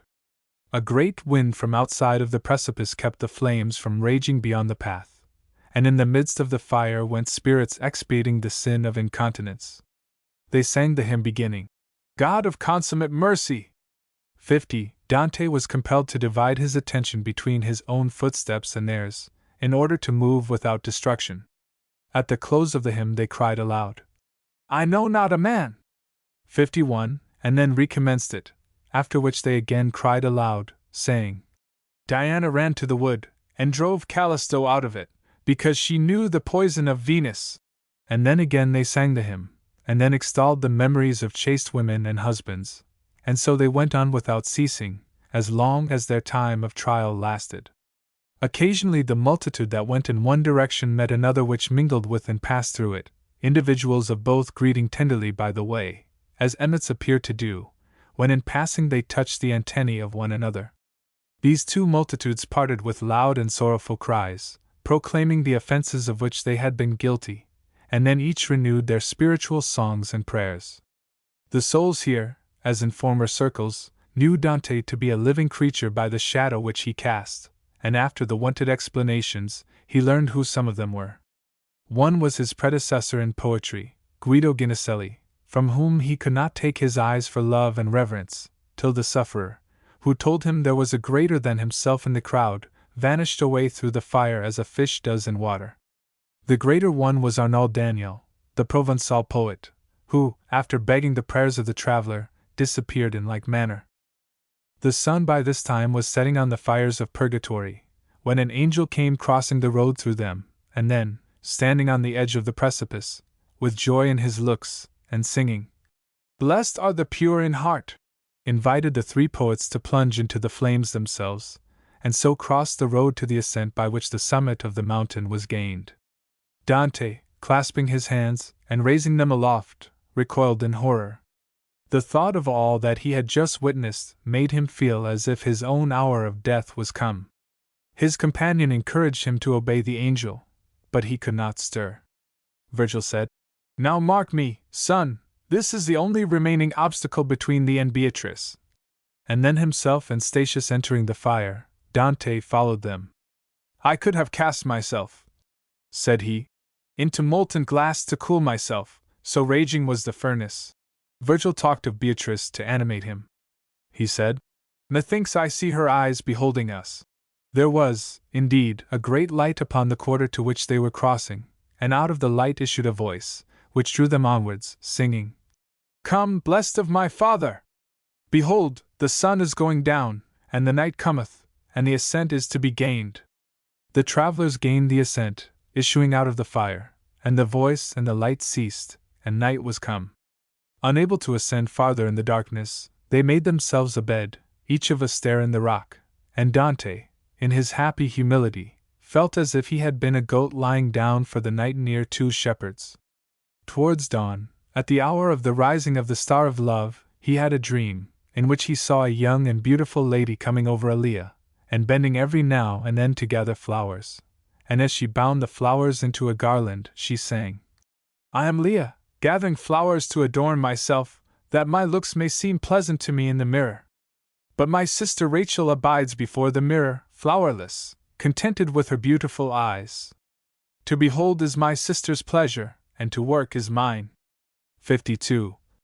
When Dante awoke, the beams of the dawn were visible, and they now produced a happiness like that of the traveler, who every time he awakes knows himself to be nearer home.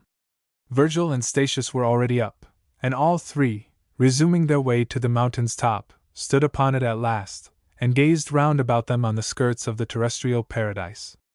The sun was sparkling bright over a green land, full of trees and flowers. Virgil then announced to Dante that here his guidance terminated, and that the creature of flesh and blood was at length to be master of his own movements, to rest or to wander as he pleased, the tried and purified lord over himself.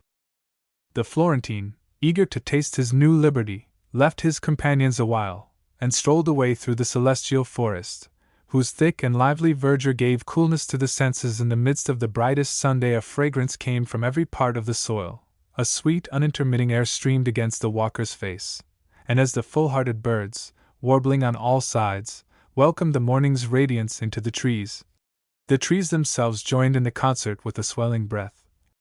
like that which rises among the pines of Chiasse, when Aeolus lets loose the south wind, and the gathering melody comes rolling through the forest from bough to bough. 53. Dante had proceeded far enough to lose sight of the point at which he entered, when he found himself on the bank of a rivulet, compared with whose crystal purity the limpidest waters on earth were clouded. And yet it flowed under a perpetual depth of shade, which no beam either of sun or moon penetrated.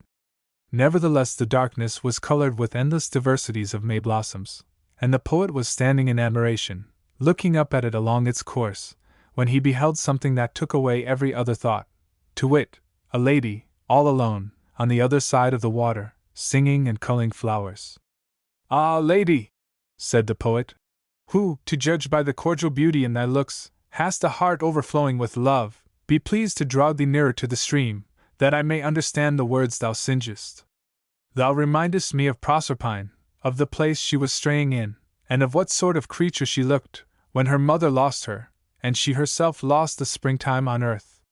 As a lady turns in the dance when it goes smoothest, moving round with lovely self-possession, and scarcely seeming to put one foot before the other, so turned the lady towards the water over the yellow and vermilion flowers, dropping her eyes gently as she came, and singing so that Dante could hear her.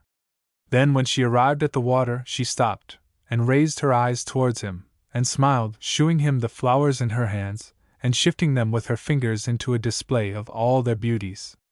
Never were such eyes beheld, not even when Venus herself was in love. The stream was a little stream, yet Dante felt it as great an intervention between them, as if it had been Leander's Hellespont. The lady explained to him the nature of the place, and how the rivulet was the Lethe of paradise, Lethe, where he stood, but called higher up, the drink of the one doing away all remembrance of evil deeds, and that of the other restoring all remembrance of good. 54. It was the region, she said, in which Adam and Eve had lived, and the poets had beheld it perhaps in their dreams on Mount Parnassus, and hence imagined their golden age. And at these words she looked at Virgil and Statius, who by this time had come up, and who stood smiling at her kindly words. Resuming her song, the lady turned and passed up along the rivulet the contrary way of the stream, Dante proceeding at the same rate of time on his side of it, till on a sudden she cried, "Behold, and listen!" And a light of exceeding luster came streaming through the woods, followed by a dulcet melody.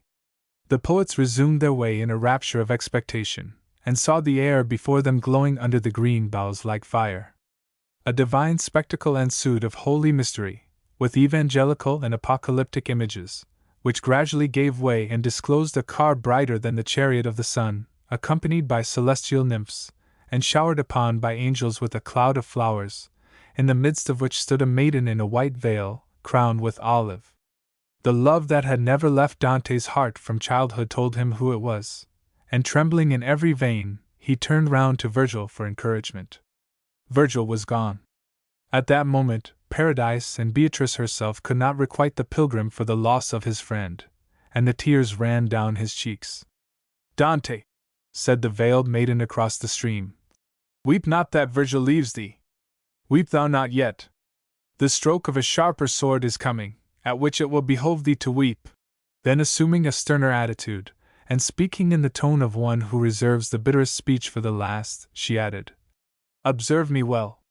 I am, as thou suspectest, Beatrice indeed, Beatrice, who has to congratulate thee on deigning to seek the mountain at last.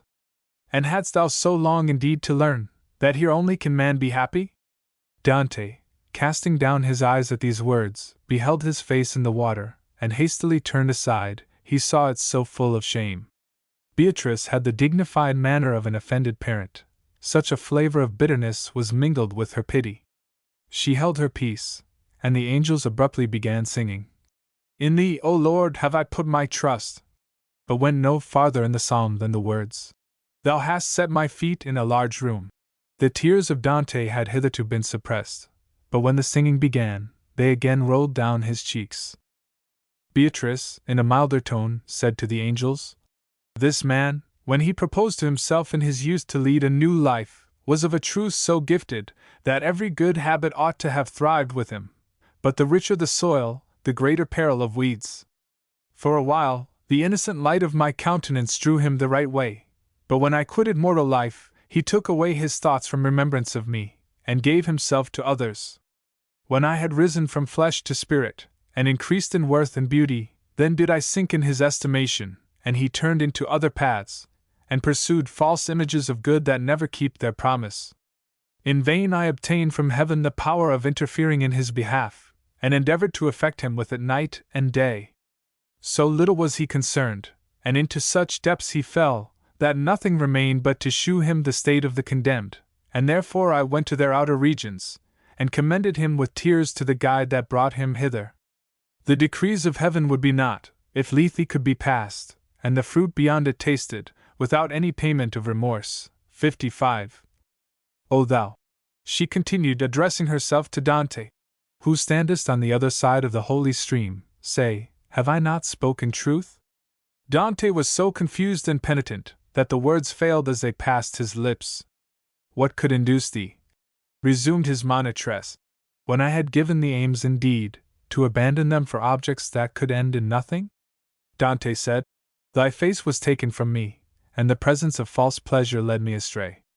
Never didst thou behold, cried the maiden, loveliness like mine, and if bliss failed thee because of my death, how couldst thou be allured by mortal inferiority?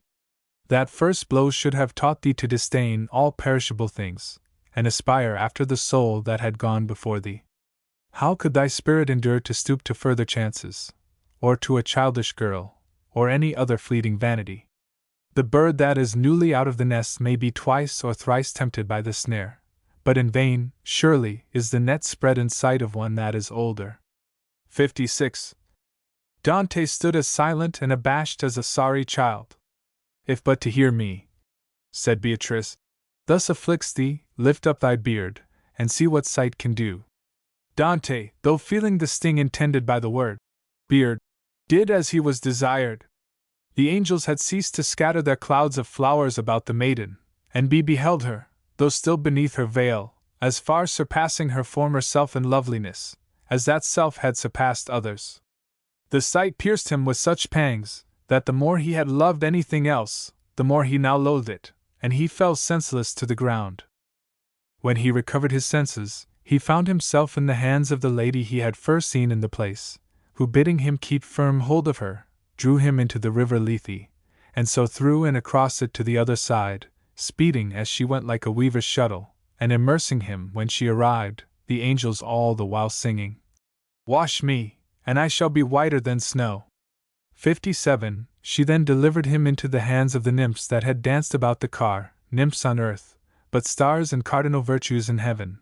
A song burst from the lips of the angels, and faith, hope, and charity, calling upon Beatrice to unveil her face, she did so, and Dante quenched the 10 years' thirst of his eyes in her ineffable beauty. 58. After a while he and Statius were made thoroughly regenerate with the waters of Juno, and he felt pure with a new being, and fit to soar into the stars. Footnote 1. Dolce color di oriental zafiro che acigliva nel sereno aspetto de l'er puro infino el primo giro, agli occhi mi ricomincio diletto, tosto chio usci fuea de l'ora morta che via contrastati gli occhi el petto.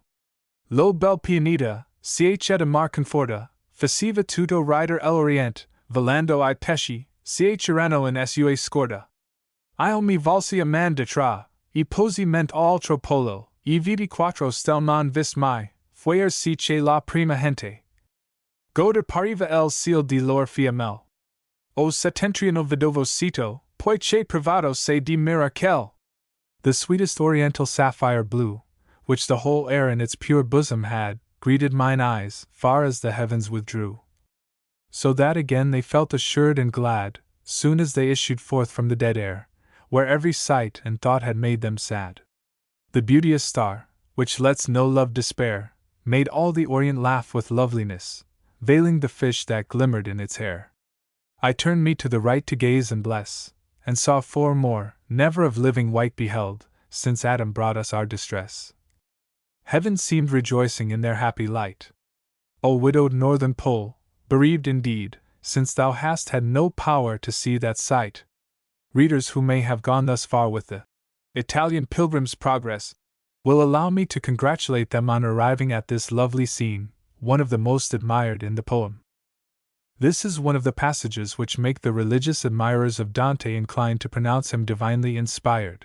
For how could he otherwise have seen stars, they ask us, which were not discovered till after his time, and which composed the constellation of the Cross?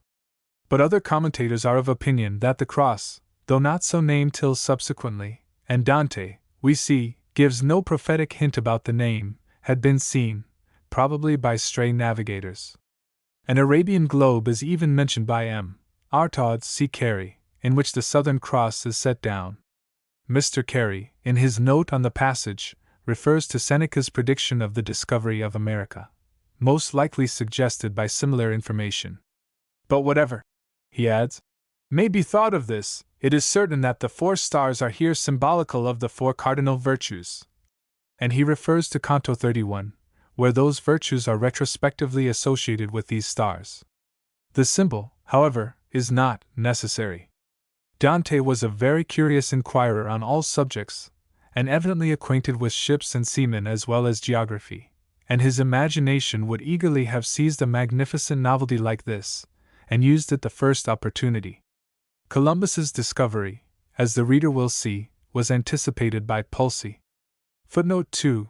Generous and disinterested Cato, the Republican enemy of Caesar, and committer of suicide, is not luckily chosen for his present office by the poet who has put Brutus into the devil's mouth in spite of his agreeing with Cato, and the suicide Piero del Vigna into hell in spite of his virtues. But Dante thought Cato's austere manners like his own. Footnote 3. The girding with the rush, giunco schietto, is underscore supposed by the commentators to be an injunction of simplicity and patience. Perhaps it is to enjoin sincerity, especially as the region of expiation has now been entered, and sincerity is the first step to repentance. It will be recollected that Dante's former girdle, the cord of the Franciscan friars, has been left in the hands of fraud. Footnote 4. All'alba vinceva ora mattina che fuggia Nanzi, si che di lontano conobbi il tremolor della marina. The lingering shadows now began to flee before the whitening dawn, so that mine eyes discerned far off the trembling of the sea. Conobbi il tremolor della marina is a beautiful verse, both for the picture and the sound. Footnote 5. This evidence of humility and gratitude on the part of Dante would be very affecting, if we could forget all the pride and passion he has been shewing elsewhere, and the torments in which he has left his fellow creatures. With these recollections upon us, it looks like an overweening piece of self-congratulation at other people's expense. Footnote 6. Amor che eni la mente ragiona de la mia donna disiasament is the beginning of the ode sung by Dante's friend.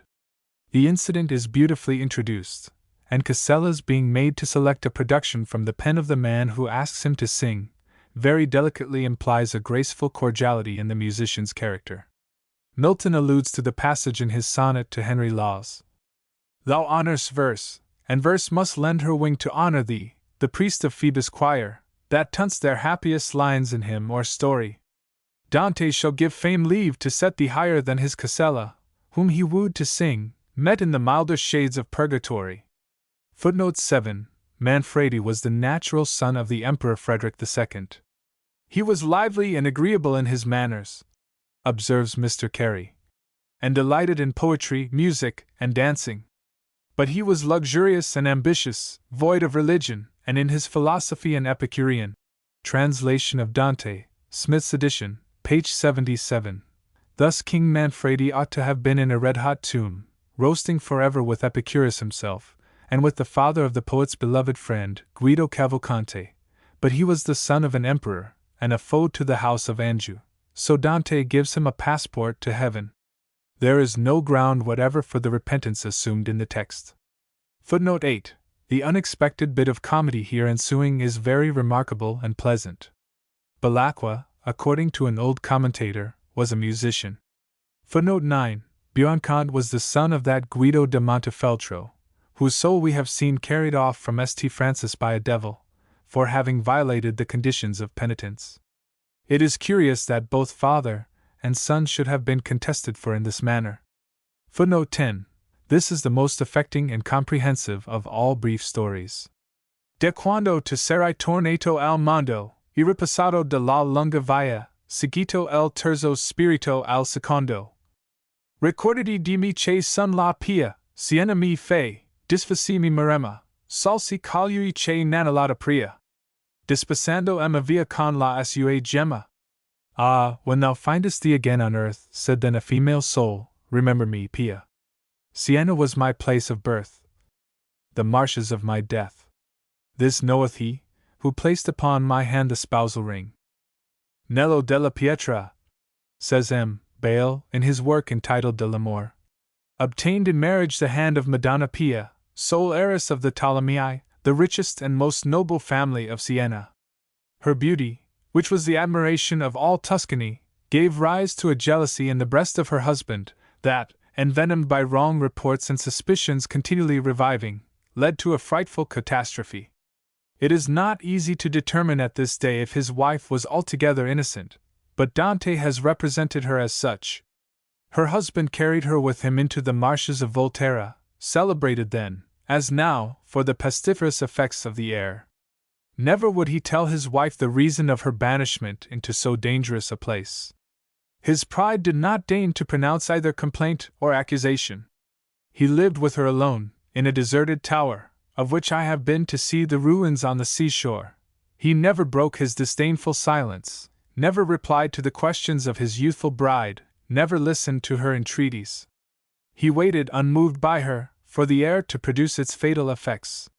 The vapors of this unwholesome swamp were not long in tarnishing features the most beautiful, they say, that in that age had appeared upon earth. In a few months she died.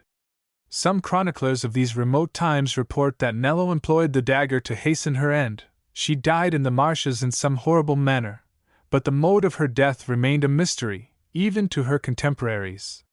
Nello della Pietra survived to pass the rest of his days in a silence which was never broken. Hazlitt's Journey Through France and Italy, page 315. Footnote 11. Sordello was a famous Provençal poet, with whose writings the world has but lately been made acquainted through the researches of M. Reynard, in his Choix de Poésies de Troubadours, and c. Footnote 12. Fresco Smeraldo in Elora che si fiacca, an exquisite image of newness and brilliancy. Footnote 13. Salve, Regina, the beginning of a Roman Catholic chant to the Virgin. Footnote 14. With nose depressed, says Mr. Carey. But Dante says literally, small nose, nasetto. So, further on, he says, masculine nose, machio naso. He meant to imply the greater or less determination of character, which the size of that feature is supposed to indicate. Footnote 15. An English reader is surprised to find here a sovereign for whom he has been taught to entertain little respect. But Henry was a devout servant of the Church. Footnote 16. Era gia ora che volge el dicio a naviganti, e in teneris el cor lo di ch indetto a dolce amici a dio. E che lo nuovo peregrin d'amor punge, se od squilla di lontano che paia el giorno pianger che assai mir. A famous passage, untiring in the repetition. It is, indeed, worthy to be the voice of evening herself.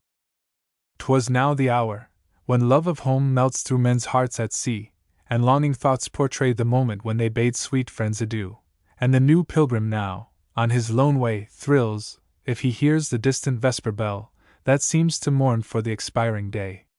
Everybody knows the line in Gray's Elegy, not unworthily echoed from Dante's. The curfew tolls the knell of parting day. Nothing can equal, however, the tone in the Italian original, the Paia el giorno pianger the assai mir. Alas!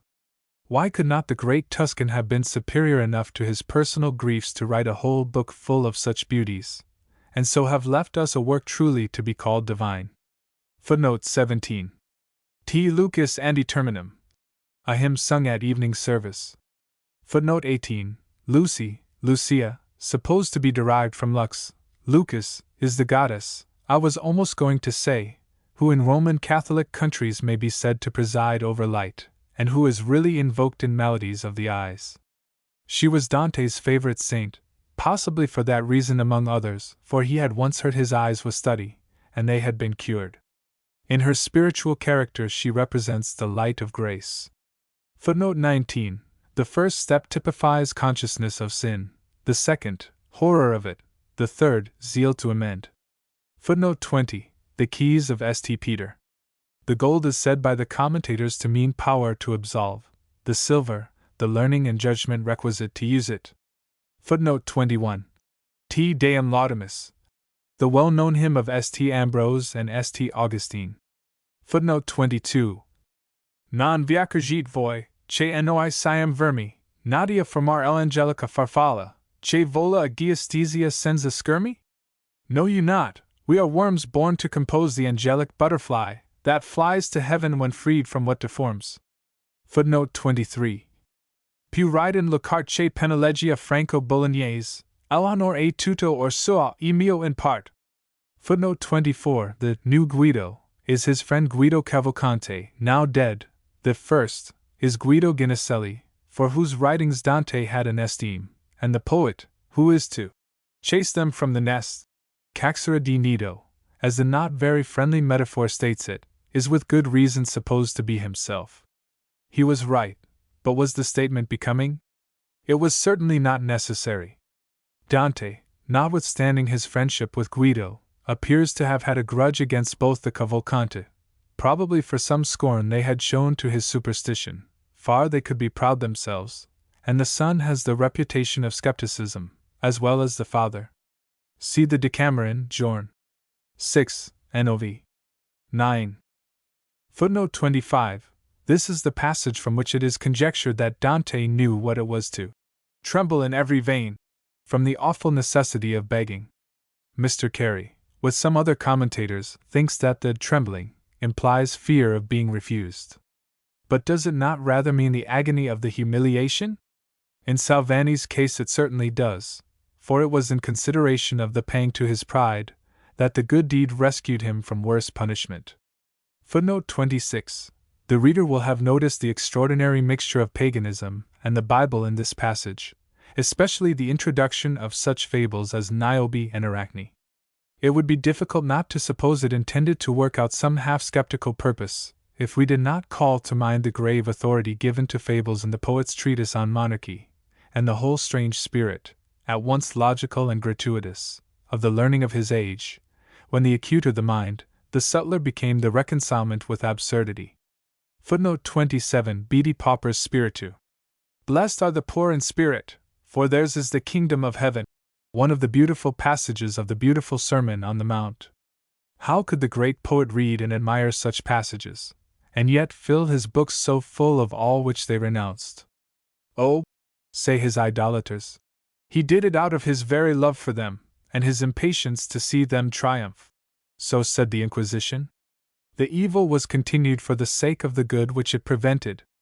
The result in the long run may be so, but not for the reasons they supposed, or from blindness to the indulgence of their bad passions. Footnote 28. Savia non fui, avegna che sapia fos chiamata. The pun is poorer even than it sounds in English, for though the Italian name may possibly remind its readers of sapienza, sapience, there is the difference of av in the adjective savia, which is also accented on the first syllable. It is almost as bad as if she had said in English, Sophist I found myself, though Sophia is my name. It is pleasant, however, to see the great Saturnine poet among the punsters. It appears, from the commentators, that Sapia was in exile at the time of the battle, but they do not say for what, probably from some zeal of faction. Footnote 29. We are here let into Dante's confessions. He owns to a little envy, but far more pride. Gliacci, disio, mi fieno anchor catolti, ma pichel tempo, che poche elefisa fata per esser con invidia volti. Troppa e più la pora onde sospesa l'anima mia del tormento di sado che gia lone carco di la mi pesa. The first confession is singularly ingenuous and modest, the second, affecting. It is curious to guess what sort of persons Dante could have allowed himself to envy, probably those who were more acceptable to women. Footnote 29. Aglaurus, daughter of Cecrops, king of Athens, was turned to stone by Mercury, for disturbing with her envy his passion for her sister Herse. The passage about Cain is one of the sublimest in Dante. Truly wonderful and characteristic is the way in which he has made physical noise and violence express the anguish of the wanderer's mind. We are not to suppose, I conceive, that we see Cain. We know he has passed us, by his thunderous and headlong words. Dante may well make him invisible, for his words are things, veritable thunderbolts. Cain comes in rapid successions of thunderclaps. The voice of Aglaurose is thunderclaps crashing into one another, broken thunder. This is exceedingly fine also, and wonderful as a variation upon that awful music, but Cain is the astonishment and the overwhelmingness. If it were not, however, for the second thunder, we should not have had the two silences, for I doubt whether they are not better even than one. At all events, the final silence is tremendous. Footnote 30, St. Luke 2. 48. Footnote 31, the stoning of Stephen. Footnote 32, these illustrative spectacles are not among the best inventions of Dante. Their introduction is forced, and the instances not always pointed. A murderess, too, of her son, changed into such a bird as the nightingale, was not a happy association of ideas in Homer, where Dante found it, and I am surprised he made use of it, intimate as he must have been with the less inconsistent story of her namesake, Philomela, in the Metamorphoses. Footnote 33. So, at least, I conceive by what appears afterwards, and I may here add, once for all, that I have supplied the similar requisite intimations at each successive step in Purgatory, the poet seemingly having forgotten to do so. It is necessary to what he implied in the outset. The whole poem, it is to be remembered, is thought to have wanted his final revision. Footnote 34. What an instance to put among those of haste to do good! But the fame and accomplishments of Caesar, and his being at the head of our Ghibelline's beloved emperors, fairly overwhelmed Dante's boasted impartiality. Footnote 35, a masterly allegory of worldly pleasure.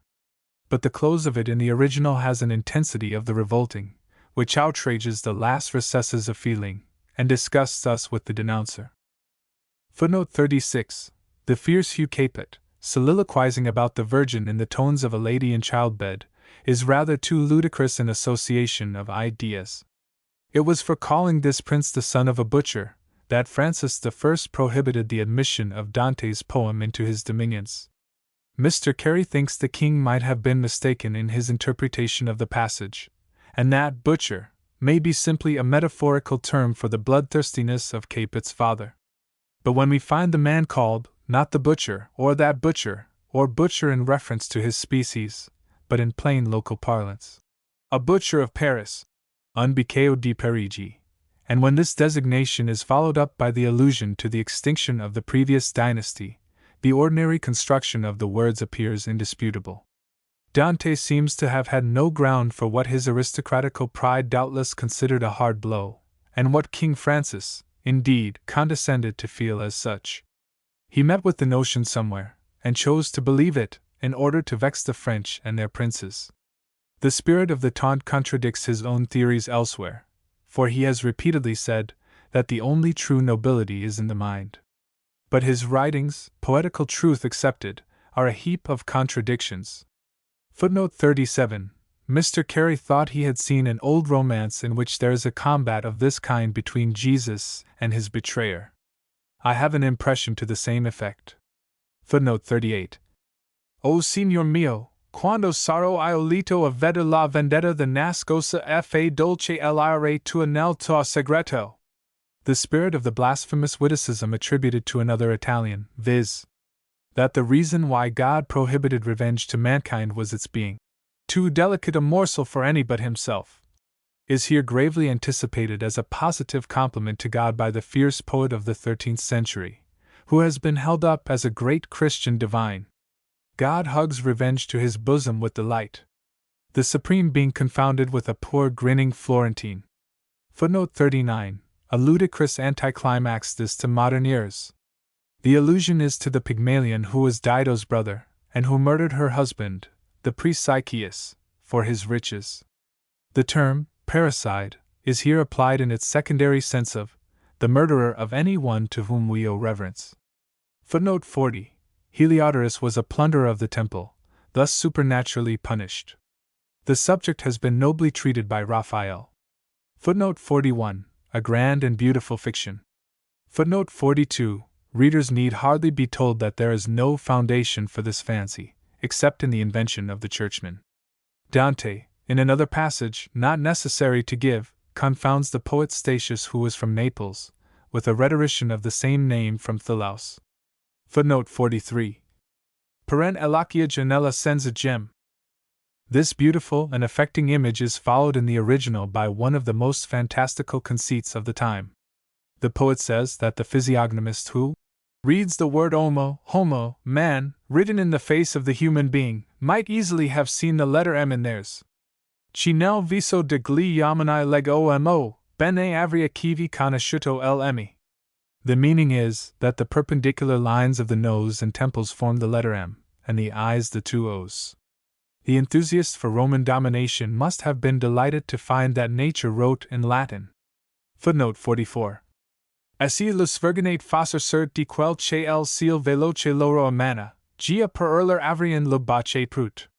This will remind the reader of the style of that gentle Christian, John Knox, who, instead of offering his own cheek to the smiters, delighted to smite the cheeks of women.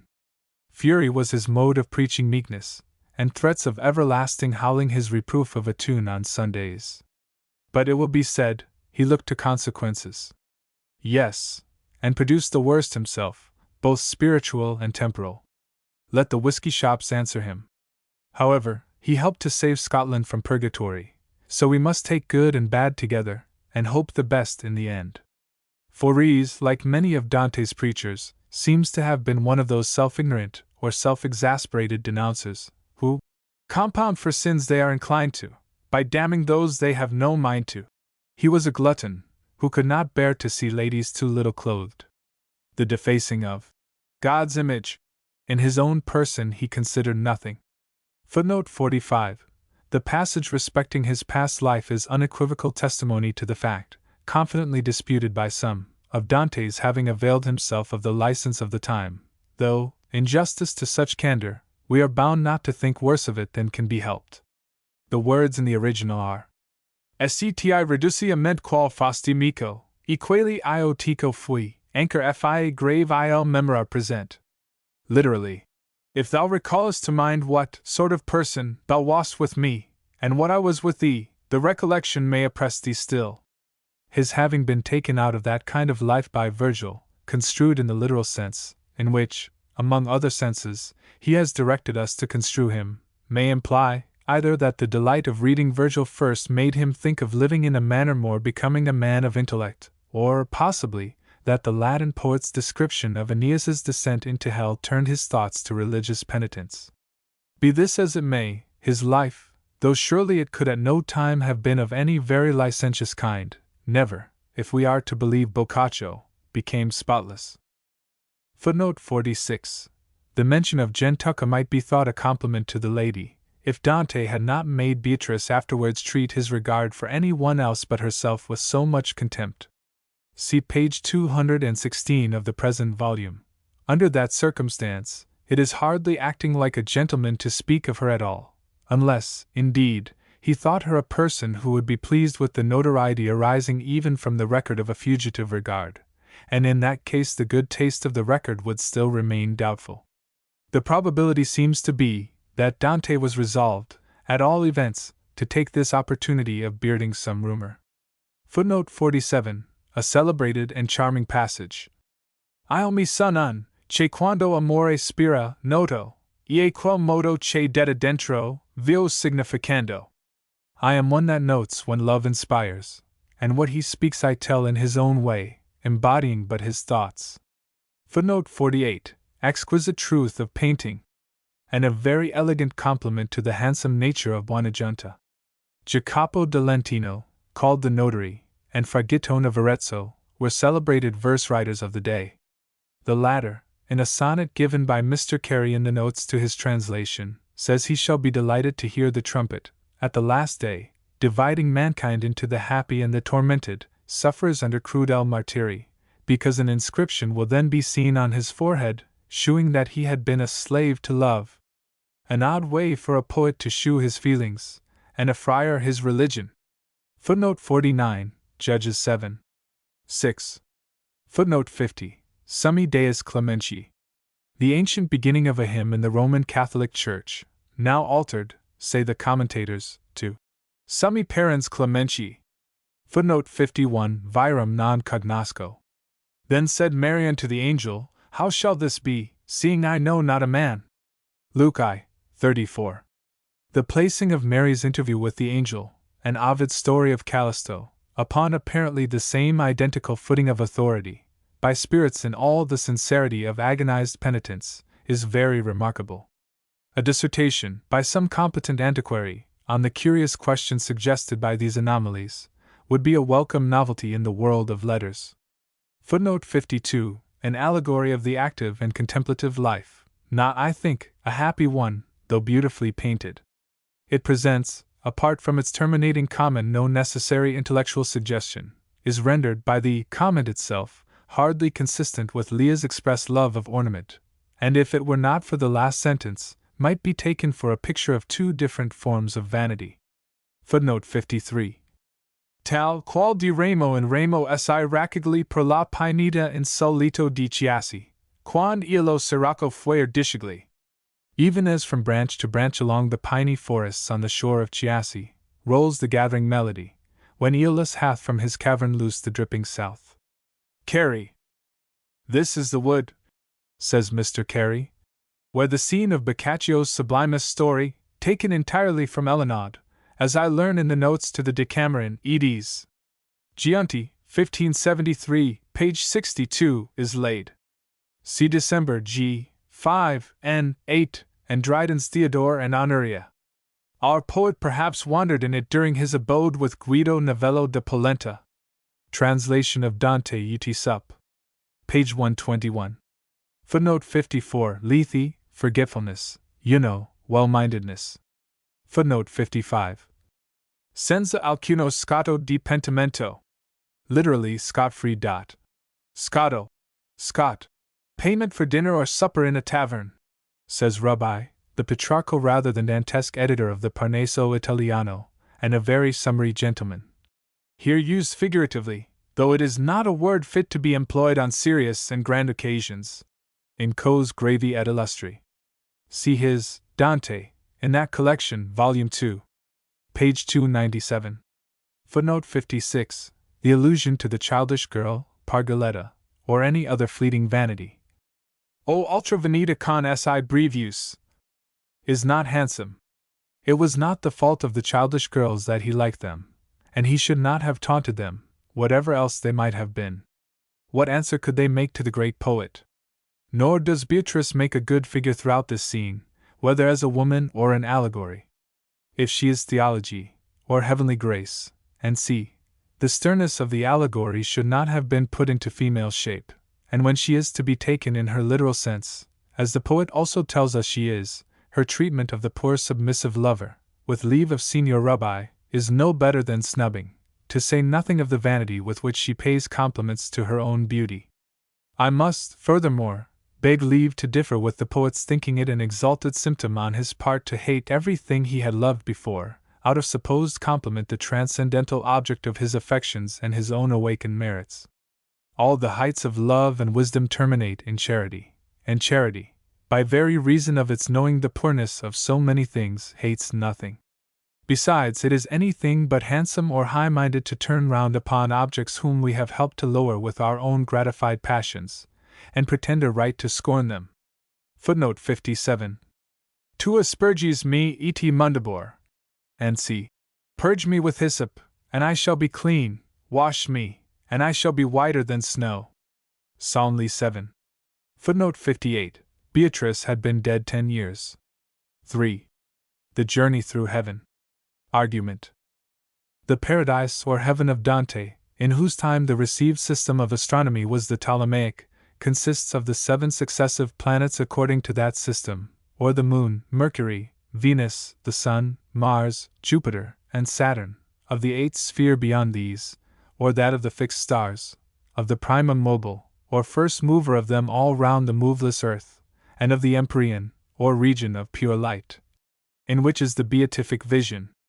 Each of these ascending spheres is occupied by its proportionate degree of faith and virtue, and Dante visits each under the guidance of Beatrice, receiving many lessons, as he goes, on theological and other subjects here left out, and being finally admitted, after the sight of Christ and the Virgin, to a glimpse of the great first cause. The journey through heaven. It was evening now on earth, and morning on the top of the hill in purgatory, when Beatrice, having fixed her eyes upon the sun, Dante fixed his eyes upon hers, and suddenly found himself in heaven. He had been transported by the attraction of love, and Beatrice was by his side. The poet beheld from where he stood the blaze of the empyrean, and heard the music of the spheres, yet he was only in the first or lowest heaven, the circle of the orb of the moon. This orb, with his new guide, he proceeded to enter. It had seemed, outside, as solid, though as lucid, as diamond, yet they entered it, as sunbeams are admitted into water without dividing the substance.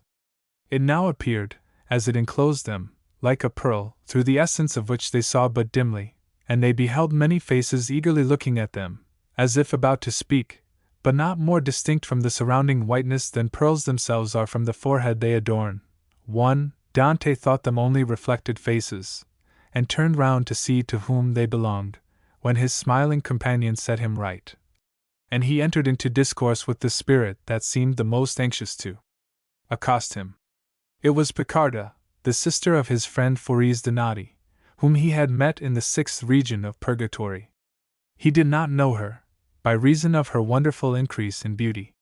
She and her associates were such as had been vowed to a life of chastity and religion, but had been compelled by others to break their vows. This had been done, in Picarda's instance, by her brother Corso, too, on Dante's asking if they did not long for a higher state of bliss. She and her sister spirits gently smiled, and then answered, with faces as happy as first love, that they willed only what it pleased God to give them, and therefore were truly blessed. The poet found by this answer that every place in heaven was paradise, though the bliss might be of different degrees. Picarda then shewed him the spirit at her side, lustrous with all the glory of the region, Costanza, daughter of the King of Sicily, who had been forced out of the cloister to become the wife of the Emperor Henry. Having given him this information, she began singing Ave Maria, and while singing, disappeared with the rest, as substances disappear in water. For a loving will transported the two companions, as before, to the next circle of heaven, where they found themselves in the planet Mercury, the residence of those who had acted rather out of desire of fame than love of God. The spirits here, as in the former heaven, crowded towards them, as fish in a clear pond crowd to the hand that offers them food. Their eyes sparkled with celestial joy, and the more they thought of their joy, the brighter they grew, till one of them who addressed the poet became indistinguishable for excess of splendor. It was the soul of the Emperor Justinian. Justinian told him the whole story of the Roman Empire up to his time, and then gave an account of one of his associates in bliss, Romeo, who had been minister to Raymond Berenger, Count of Provence. 4 daughters had been born to Raymond Berenger, and every one became a queen, and all this had been brought about by Romeo, a poor stranger from another country. The courtiers, envying Romeo, incited Raymond to demand of him an account of his stewardship, though he had brought his master's treasury 12-fold for every 10 it disbursed. Romeo quitted the court, poor and old. And if the world, said Justinian, could know the heart such a man must have had, begging his bread as he went, crust by crust, praise him as it does, it would praise him a great deal more. 5. Hosanna, holy God of Sabaoth, superillumining with light of light the happy fires of these thy Malahath. 6. Thus began singing the soul of the Emperor Justinian, and then, turning as he sang, vanished with those about him, like sparks of fire. Dante now found himself, before he was aware, in the 3rd heaven, or planet Venus, the abode of the amorous. 7. He only knew it by the increased loveliness in the face of his companion. The spirits in this orb, who came and went in the light of it like sparks in fire, or like voices chanting in harmony with voice, were spun round in circles of delight, each with more or less swiftness, according to its share of the beatific vision. Several of them came sweeping out of their dance towards the poet who had sung of love, among whom was his patron, Charles Martel, King of Hungary, who shewed him the reason why diversities of natures must occur in families, and Cunizza, sister of the tyrant Ezzelino, who was overcome by this her star when on earth, and Falco the troubadour, whose place was next Cunizza in heaven, and Rahab the harlot, who favored the entrance of the Jews into the Holy Land, and whose place was next Falco. 8. Cunizza said that she did not at all regret a lot which carried her no higher, whatever the vulgar might think of such an opinion. She spoke of the glories of the jewel who was close to her, Falco, contrasted his zeal with the inertness of her contemptible countrymen, and foretold the bloodshed that awaited the latter from wars and treacheries. The troubadour, meanwhile, glowed in his aspect like a ruby stricken with the sun, for in heaven joy is expressed by effulgence, as on earth by laughter. He confessed the lawless fires of his youth, as great, he said, as those of Dido or Hercules, but added that he had no recollection of them, except a joyous one, not for the fault, which does not come to mind in heaven, but for the good which heaven brings out of it. Falco concluded with explaining how Rahab had come into the third heaven, and with denouncing the indifference of popes and cardinals, those adulterers of the church, to everything but accursed money-getting. 9. In an instant, before he could think about it, Dante was in the fourth heaven, the sun, the abode of blessed doctors of the church.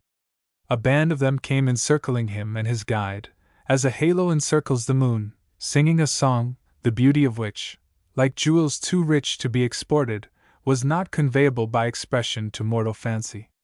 The spirits composing the band were those of St. Thomas Aquinas, Albertus Magnus, Gratian the Benedictine, Pietro Lombardo, Solomon, St. Dionysius the Areopagite, Paulus Orosius, Boetius, Isidore, the Venerable Bede, Richard of St. Victor, and Sigebert of Gemblers. St. Thomas was the namer of them to Dante. Their song had paused that he might speak, but when he had done speaking, they began resuming it, one by one, and circling as they moved, like the wheels of church clocks that sound one after another with a sweet tinkling, when they summon the hearts of the devout to morning prayer. 10. Again they stopped, and again St. Thomas addressed the poet. He was of the order of St. Dominic, but with generous grace he held up the founder of the Franciscans, with his vow of poverty, as the example of what a pope should be, and reproved the errors of no order but his own. On the other hand, a new circle of doctors of the church making their appearance, and enclosing the first as rainbow encloses rainbow, rolling round with it in the unison of a twofold joy, a voice from the new circle attracted the poet's ear, as the pole attracts the needle, and St. Bonaventura, a Franciscan, opened upon the praises of St. Dominic, the loving minion of Christianity, the holy wrestler. Benign to his friends and cruel to his enemies, wink with a frown 11, and so confined his reproofs to his own Franciscan order. He then, as St. Thomas had done with the doctors in the inner circle, named those who constituted the outer, to wit, Illuminato, and Agostino, and Hughes of St. Victor, and Petrus Comester, and Pope John the 21st, Nathan the Prophet, Chrysostom, and Selmo of Canterbury, Donatus who deigned to teach grammar, Rabban of Mentz, and Joachim of Calabria.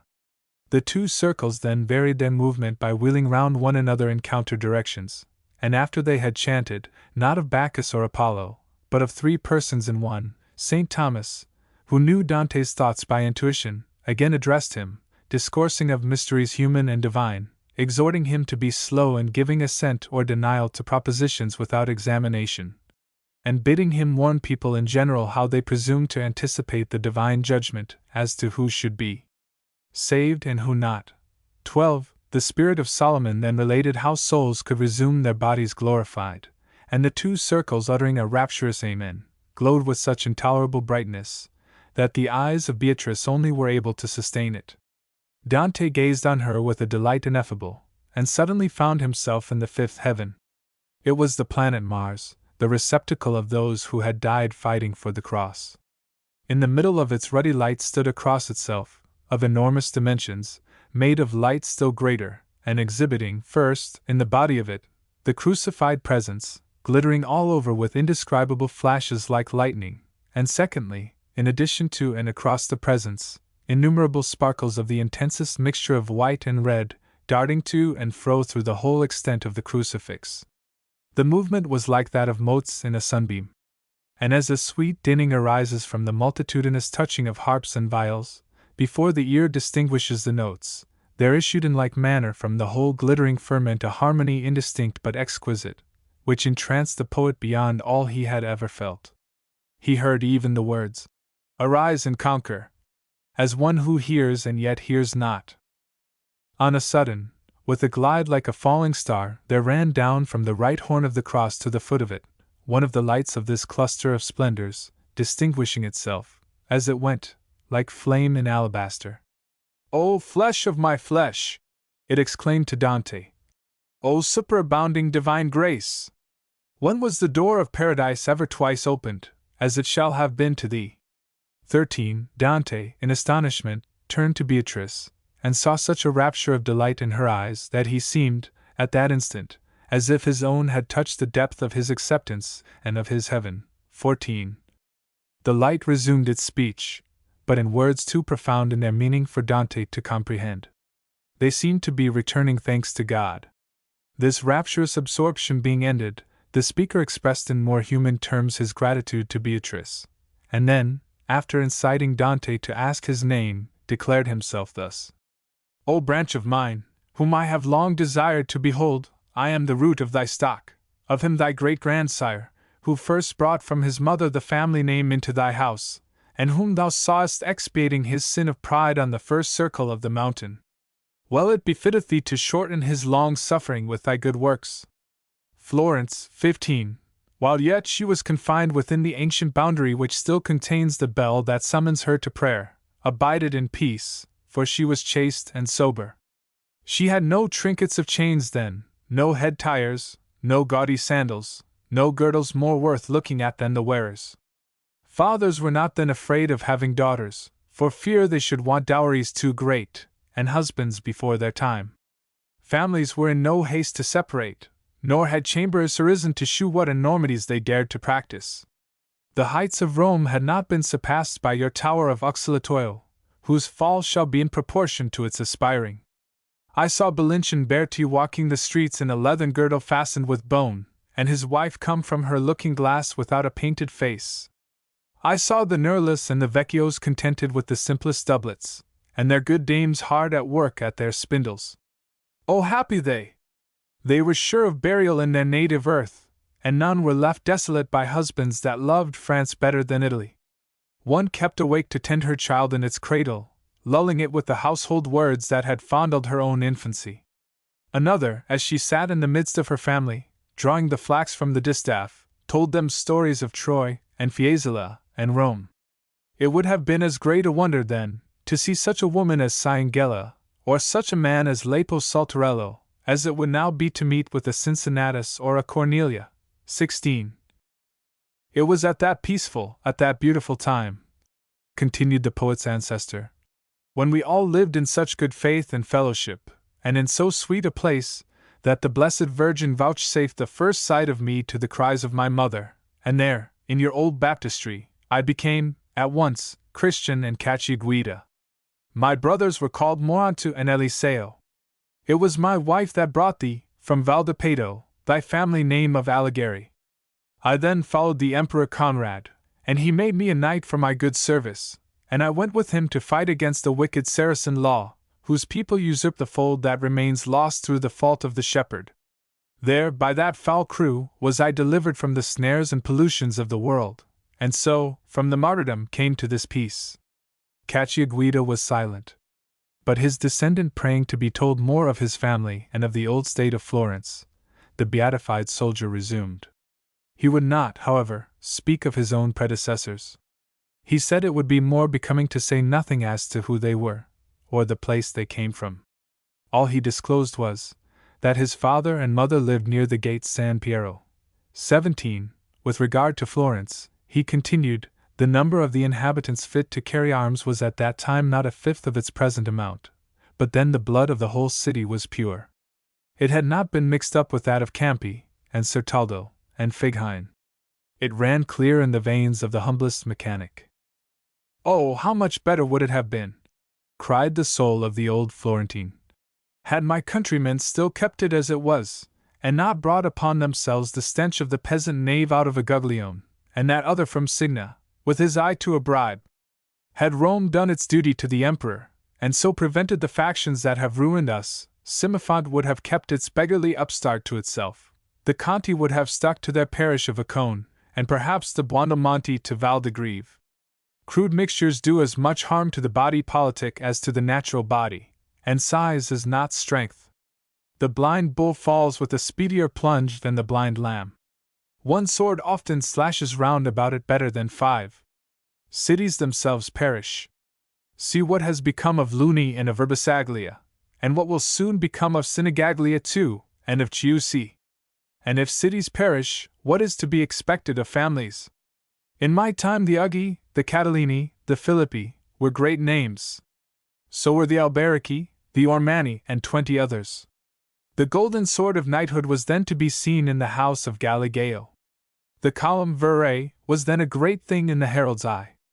The Galli, the Sacchetti, were great, so was the old trunk of the Calfucci, so was that of the peculators who now blush to hear of a measure of wheat, and the Sitzii and the Arrigucci were drawn in pomp to their civic chairs.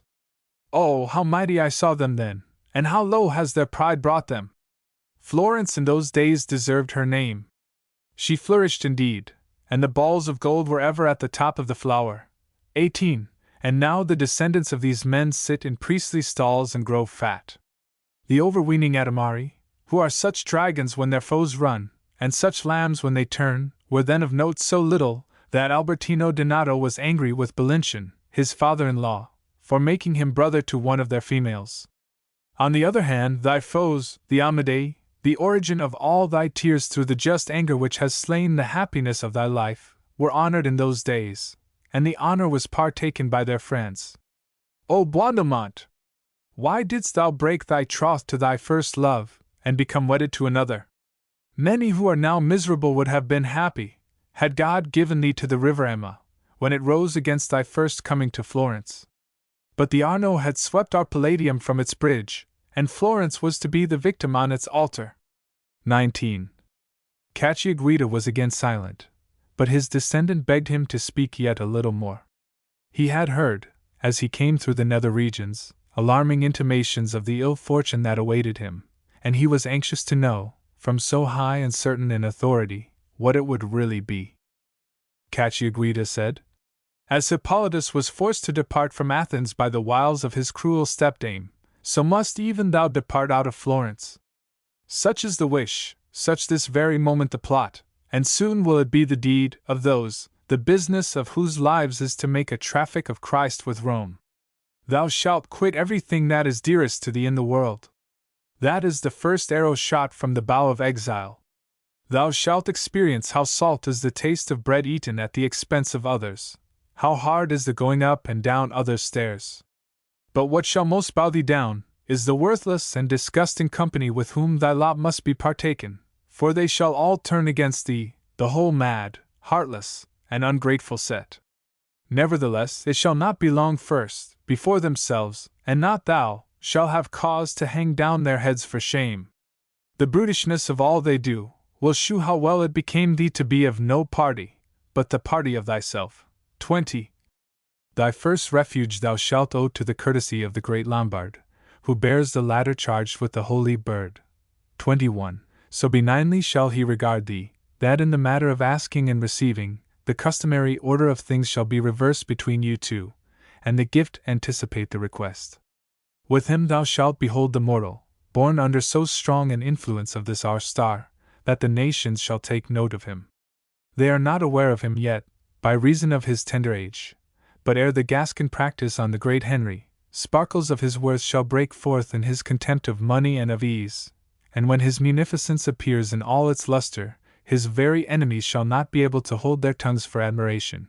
22. Look thou to this second benefactor also, for many a change of the lots of people shall he make, both rich and poor, and do thou bear in mind, but repeat not, what further I shall now tell thee of thy life.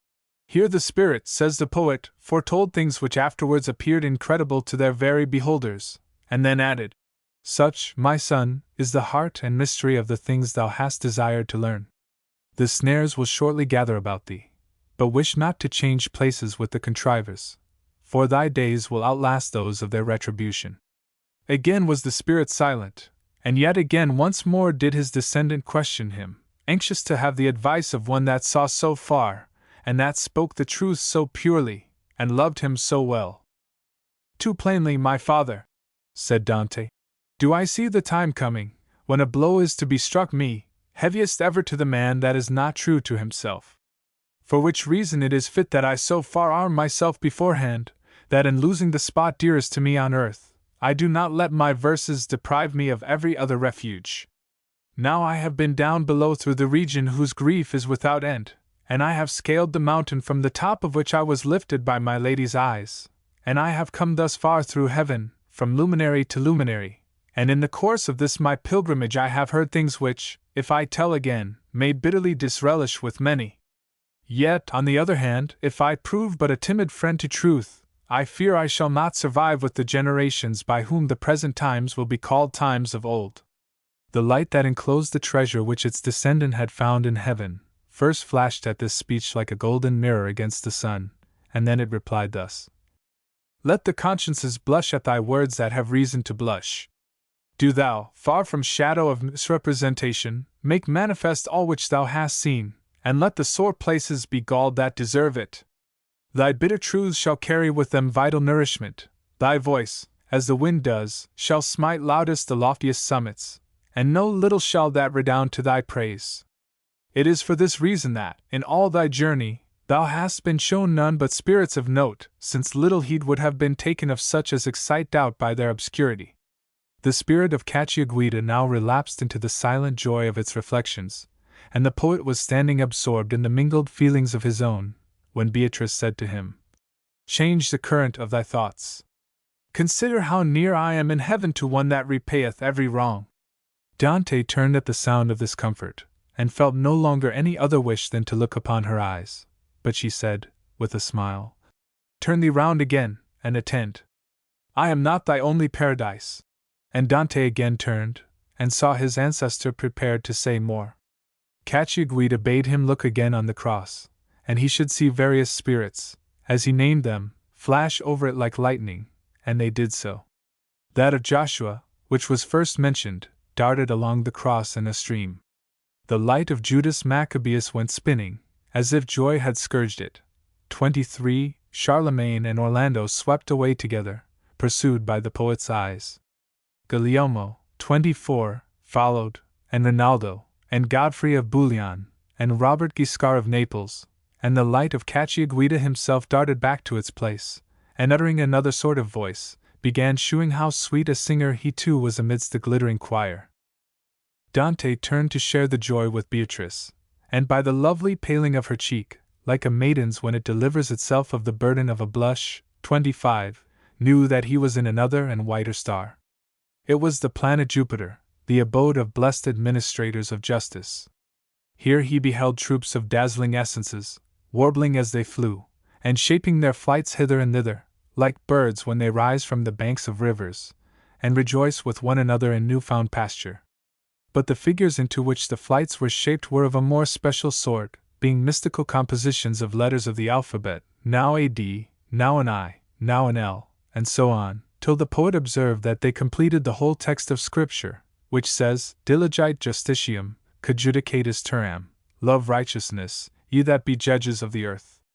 The last letter, M, they did not decompose like the rest, but kept it entire for a while, and glowed so deeply within it, that the silvery orb thereabout seemed burning with gold. Other lights, with a song of rapture, then descended like a crown of lilies on the top of the letter, and then, from the body of it, rose thousands of sparks, as from a shaken firebrand, and gradually expanding into the form of an eagle, the lights which had descended like lilies distributed themselves over the whole bird, encrusting it with rubies flashing in the sun. But what, says the poet, was never yet heard of, written, or imagined, the beak of the eagle spoke.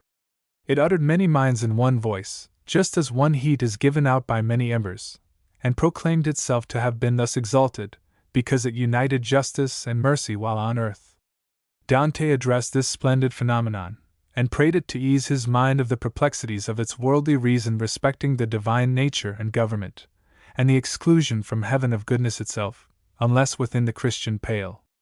The celestial bird, rousing itself into motion with delight, like a falcon in the conscious energy of its will and beauty, when, upon being set free from its hood, it glances above it into the air, and claps its self-congratulating wings, answered nevertheless somewhat disdainfully that it was impossible for man, in his mortal state, to comprehend such things, and that the astonishment he feels at them, though doubtless it would be excusable under other circumstances, must rest satisfied with the affirmations of Scripture. The bird then bent over its questioner, as a stork does over the nestling newly fed when it looks up at her, and then wheeling round, and renewing its warble, concluded it with saying, "As my notes are to thee that understandest them not, so are the judgments of the Eternal to thine earthly brethren. None ever yet ascended into these heavenly regions that did not believe in Christ either after he was crucified or before it. Yet many, who call Christ, shall at the last day be found less near to him than such as knew him not. What shall the kings of Islam say to your Christian kings, when they see the book of judgment opened, and hear all that is set down in it to their dishonor? In that book shall be read the desolation which Albert will inflict on Bohemia. Frowny face 26. In that book, the woes inflicted on Paris by that adulterator of his kingdom's money, who shall die by the hog's teeth. In that book, the ambition which makes such mad fools of the Scotch and English kings, that they cannot keep within their bounds. In that book, the luxury of the Spaniard, and the effeminate life of the Bohemian, who either knows nor cares for anything worthy. In that book, the lame wretch of Jerusalem, whose value will be expressed by a unit, and his worthlessness by a million. In that book, the avarice and cowardice of the warder of the Isle of Fire, in which old Anchises died, and that the record may answer the better to his abundant littleness, the writing shall be in shorthand, and his uncle's and his brother's filthy doings shall be read in that book. They who have made such rottenness of a good old house and 2 diadems, and there also shall the Portuguese and the Norwegian be known for what they are, and the coiner of Dalmatia, who beheld with such covetous eyes the Venetian ducat. O blessed Hungary, if thou wouldst resolve to endure no longer! O blessed Navarre, if thou wouldst but keep out the Frenchman with thy mountain walls! May the cries and groans of Nicosia and Famagosta be in earnest of those happier days, proclaiming as they do the vile habits of the beast, who keeps so close in the path of the herd his brethren. The blessed bird for a moment was silent, but as, at the going down of the sun, the heavens are darkened, and then break forth into innumerable stars which the sun lights up, 27, so the splendors within the figure of the bird suddenly became more splendid, and broke forth into songs too beautiful for mortal to remember. O dulcet love, that dost shew thee forth in smiles, how ardent was thy manifestation in the lustrous sparkles which arose out of the mere thoughts of those pious hearts! After the gems in that glittering figure had ceased chiming their angelic songs, the poet seemed to hear the murmur of a river which comes falling from rock to rock, and chews, by the fullness of its tone, the abundance of its mountain spring. And as the sound of the guitar is modulated on the neck of it, and the breath of the pipe is accordant to the spiracle from which it issues, so the murmuring within the eagle suddenly took voice, and, rising through the neck, again issued forth in words. The bird now bade the poet fix his attention on its eye, because, of all the fires that composed its figure, those that sparkled in the eye were the noblest. The spirit, it said, which Dante beheld in the pupil was that of the royal singer who danced before the ark, now enjoying the reward of his superiority to vulgar discernment. Of the 5 spirits that composed the eyebrow, the one nearest the beak was Trajan, now experienced above all others in the knowledge of what it costs not to follow Christ, by reason of his having been in hell before he was translated to heaven. Next to Trajan was Hezekiah, whose penitence delayed for him the hour of his death. Next Hezekiah, Constantine, though, in letting the Pope become a prince instead of a pastor, he had unwittingly brought destruction on the world. Next Constantine, William the Good of Sicily, whose death is not more lamented than the lives of those who contest his crown. And lastly, next William, Ripheus the Trojan. What erring mortal, cried the bird, would believe it possible to find Ripheus the Trojan among the blessed? But so it is, and he now knows more respecting the divine grace than mortals do, though even he discerns it not to the depth. 28. The bird, again relapsing into silence, appeared to repose on the happiness of its thoughts, like the lark which, after quivering and expatiating through all its airy warble, becomes mute and content, having satisfied its soul to the last drop of its sweetness. 29. But again Dante could not help speaking, being astonished to find pagans in heaven, and once more the celestial figure indulged his curiosity. It told him that Trajan had been delivered from hell, for his love of justice, by the prayers of St. Gregory, and that Ripheus, for the same reason, had been gifted with a prophetic knowledge of the redemption, and then it ended with a rapture on the hidden mysteries of predestination, and on the joy of ignorance itself when submitting to the divine will. The two blessed spirits, meanwhile, whom the bird mentioned, like the fingers of sweet lutist to sweet singer, when they quiver to his warble as it goes, manifested the delight they experienced by movements of accord simultaneous as the twinkling of two eyes. 30. Dante turned to receive his own final delight from the eyes of Beatrice, and he found it, though the customary smile on her face was no longer there. She told him that her beauty increased with such intensity at every fresh ascent among the stars, that he would no longer have been able to bear the smile, and they were now in the seventh heaven, or the planet Saturn, the retreat of those who had passed their lives in holy contemplation. In this crystal sphere, called after the name of the monarch who reigned over the age of innocence, Dante looked up, and beheld a ladder, the hue of which was like gold when the sun glisters it, and the height so great that its top was out of sight, and down the steps of this ladder he saw coming such multitudes of shining spirits, that it seemed as if all the lights of heaven must have been there poured forth. But not a sound was in the whole splendor. It was spared to the poet for the same reason that he missed the smile of Beatrice. When they came to a certain step in the ladder, some of the spirits flew off it in circles or other careers, like rooks when they issue from their trees in the morning to dry their feathers in the sun, part of them going away without returning, others returning to the point they left, and others contenting themselves with flying round about it. One of them came so near Dante and Beatrice, and brightened with such ardor, that the poet saw it was done in affection towards them, and begged the loving spirit to tell them who it was. "Between the two coasts of Italy," said the spirit, "and not far from thine own country, the stony mountains ascend into a ridge so lofty that the thunder rolls beneath it. Catria is its name. Beneath it is a consecrated cell, and in that cell I was called Pietro Damiano. 31. I so devoted myself to the service of God, that with no other sustenance than the juice of the olive, I forgot both heat and cold, happy in heavenly meditation. That cloister made abundant returns in its season to these granaries of the Lord, but so idle has it become now, that it is fit the world should know its barrenness. The days of my mortal life were drawing to a close, when I was besought and drawn into wearing the hat which descends every day from bad head to worse. 32. St. Peter and St. Paul came lean and barefoot, getting their bread where they could, but pastors nowadays must be lifted from the ground, and have ushers going before them, and train-bearers behind them, and ride upon palfreys covered with their spreading mantles, so that two beasts go under one skin. 33. O Lord, how long? At these words Dante saw more splendors come pouring down the ladder, and wheel round, and become at every wheel more beautiful.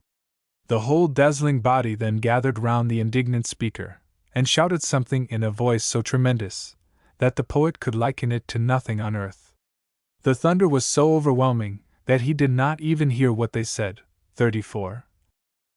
Pallid and stunned, he turned in affright to Beatrice, who comforted him as a mother comforts a child that wants breath to speak. The shout was prophetic of the vengeance about to overtake the church. Beatrice then directed his attention to a multitude of small orbs, which increased one another's beauty by interchanging their splendors. They enclosed the spirits of those who most combined meditation with love. One of them was Saint Benedict, and others Macarius and Romualdo. 35. The light of St. Benedict issued forth from among its companions to address the poet, and after explaining how its occupant was unable farther to disclose himself, inveighed against the degeneracy of the religious orders. It then rejoined its fellows, and the whole company, clustering into one meteor, swept aloft like a whirlwind. Beatrice beckoned the poet to ascend after them. he did so, gifted with the usual virtue by her eyes, and found himself in the twin light of the Gemini, the constellation that presided over his birth. He was now in the region of the fixed stars. "Thou art now," said his guide, "so near the summit of thy prayers, that it behoves thee to take a last look at things below thee, and see how little they should account in thine eyes." Dante turned his eyes downwards through all the 7 spheres, and saw the earth so diminutive, that he smiled at its miserable appearance. Wisest, thought he, is the man that esteems it least, and truly worthy he that sets his thoughts on the world to come. He now saw the moon without those spots in it which made him formerly attribute the variation to dense and rare. He sustained the brightness of the face of the sun, and discerned all the signs and motions and relative distances of the planets. Finally, he saw, as he rolled round with the sphere in which he stood, and by virtue of his gifted sight, the petty arena, from hill to harbor, which filled his countrymen with such ferocious ambition, and then he turned his eyes to the sweet eyes beside him. 36. Beatrice stood rapt in attention, looking earnestly towards the south, as if she expected some appearance. She resembled the bird that sits among the dewy leaves in the darkness of night, yearning for the coming of the morning, that she may again behold her young, and have light by which to seek the food that renders her fatigue for them a joy. So stood Beatrice, looking, which caused Dante to watch in the same direction, with the feelings of one that is already possessed of some new delight by the assuredness of his expectation. 37. The quarter on which they were gazing soon became brighter and brighter, and Beatrice exclaimed, "Behold the armies of the triumph of Christ!" Her face appeared all fire, and her eyes so full of love, that the poet could find no words to express them. As the moon, when the depths of heaven are serene with her fullness, looks abroad smiling among her eternal handmaids the stars, that paint every gulf of the great hollow with beauty wink with a frown. 38. So brightest, above myriads of splendors around it, appeared a sun which gave radiance to them all, even as our earthly sun gives light to the constellations. "O Beatrice!" exclaimed Dante, overpowered. "Sweet and beloved guide!" "Overwhelming," said Beatrice, "is the virtue with which nothing can compare. What thou hast seen is the wisdom and the power, by whom the path between heaven and earth has been laid open." 39. Dante's soul, like the fire which falls to earth out of the swollen thundercloud, instead of rising according to the wont of fire, had grown too great for his still mortal nature, and he could afterwards find within him no memory of what it did. "Open thine eyes," said Beatrice, "and see me now indeed. Thou hast beheld things that empower thee to sustain my smiling." Dante, while doing as he was desired, felt like one who has suddenly waked up from a dream, and endeavors in vain to recollect it. "Never," said he, "can that moment be erased from the book of the past. If all the tongues were granted me that were fed with the richest milk of Polyhymnia and her sisters, they could not express 1,000th part of the beauty of that divine smile, or of the thorough perfection which it made of the whole of her divine countenance." But Beatrice said, "Why dost thou so enamor thee of this face, and lose the sight of the beautiful guide, blossoming beneath the beams of Christ? Behold the rose, in which the Word was made flesh. 40. Behold the lilies, by whose odor the way of life is tracked." Dante looked, and gave battle to the sight with his weak eyes. 41. As flowers on a cloudy day in a meadow are suddenly lit up by a gleam of sunshine, he beheld multitudes of splendors effulgent with beaming rays that smote on them from above, though he could not discern the source of the effulgence. He had invoked the name of the Virgin when he looked, and the gracious fountain of the light had drawn itself higher up within the heaven, to accommodate the radiance to his faculties.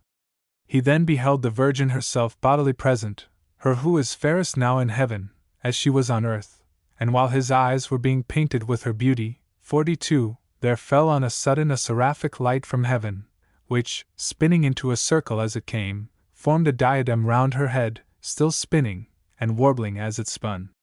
The sweetest melody that ever drew the soul to it on earth would have seemed like the splitting of a thundercloud, compared with the music that sung around the head of that jewel of paradise. 43. "I am angelic love," said the light, "and I spin for joy of the womb in which our hope abided, and ever, O Lady of Heaven, must I thus attend thee, as long as thou art pleased to attend thy Son, journeying in his loving kindness from sphere to sphere. All the other splendors now resounded the name of Mary. The Virgin began ascending to pursue the path of her Son, and Dante, unable to endure her beauty as it rose, turned his eyes to the angelical callers on the name of Mary, who remained yearning after her with their hands outstretched, as a babe yearns after the bosom withdrawn from his lips. Then rising after her themselves, they halted ere they went out of sight, and sung, O Queen of Heaven, so sweetly, that the delight never quitted the air. A flame now approached and thrice encircled Beatrice, singing all the while so divinely, that the poet could retain no idea expressive of its sweetness. Mortal imagination cannot unfold such wonder.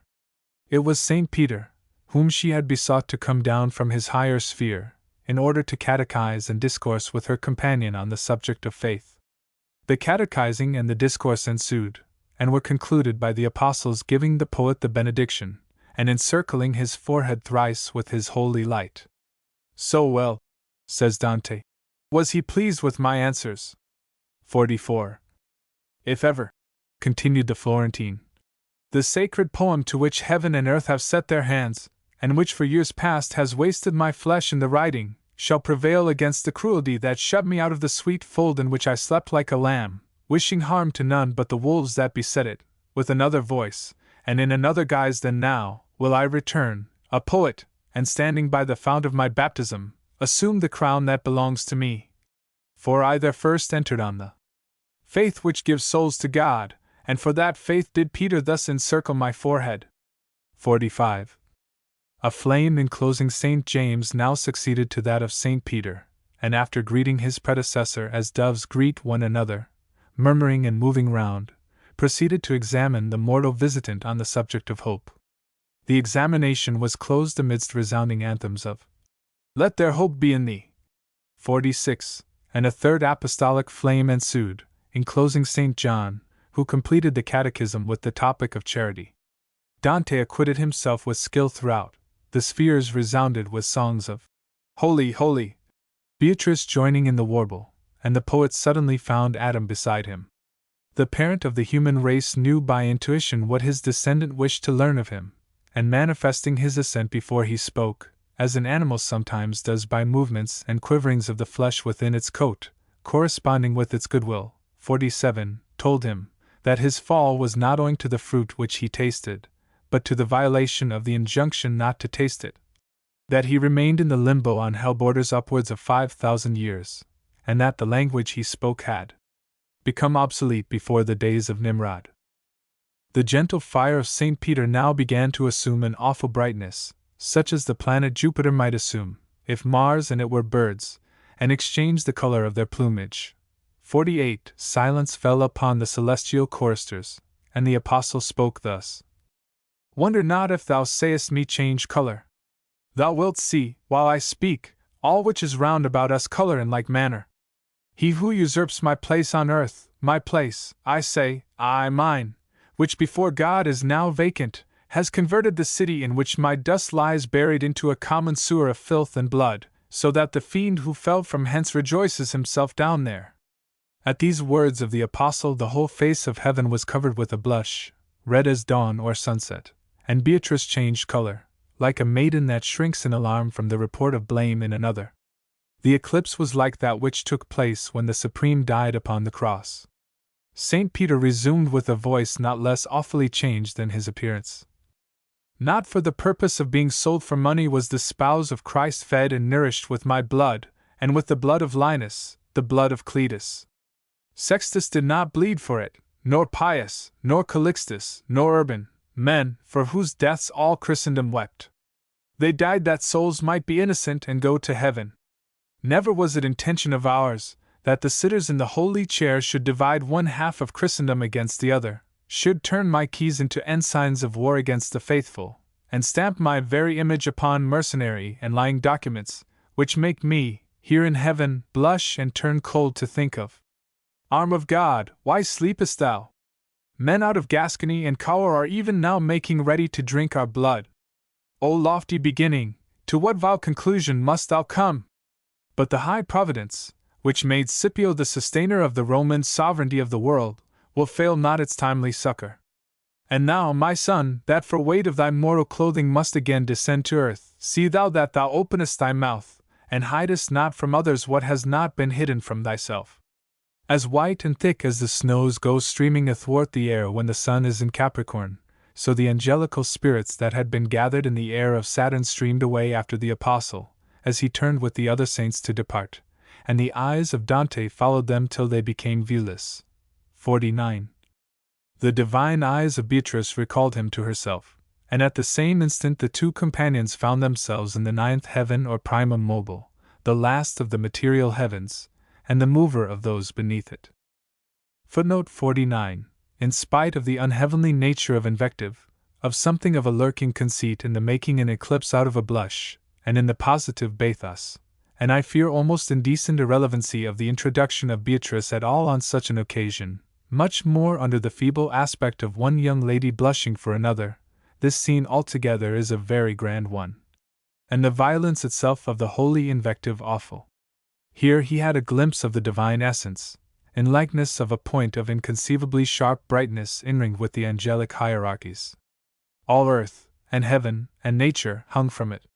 Beatrice explained many mysteries to him connected with that sight, and then vehemently denounced the false and foolish teachers that quit the authority of the Bible for speculations of their own, and degrade the preaching of the gospel with ribald jests, and legends of Saint Anthony and his pig.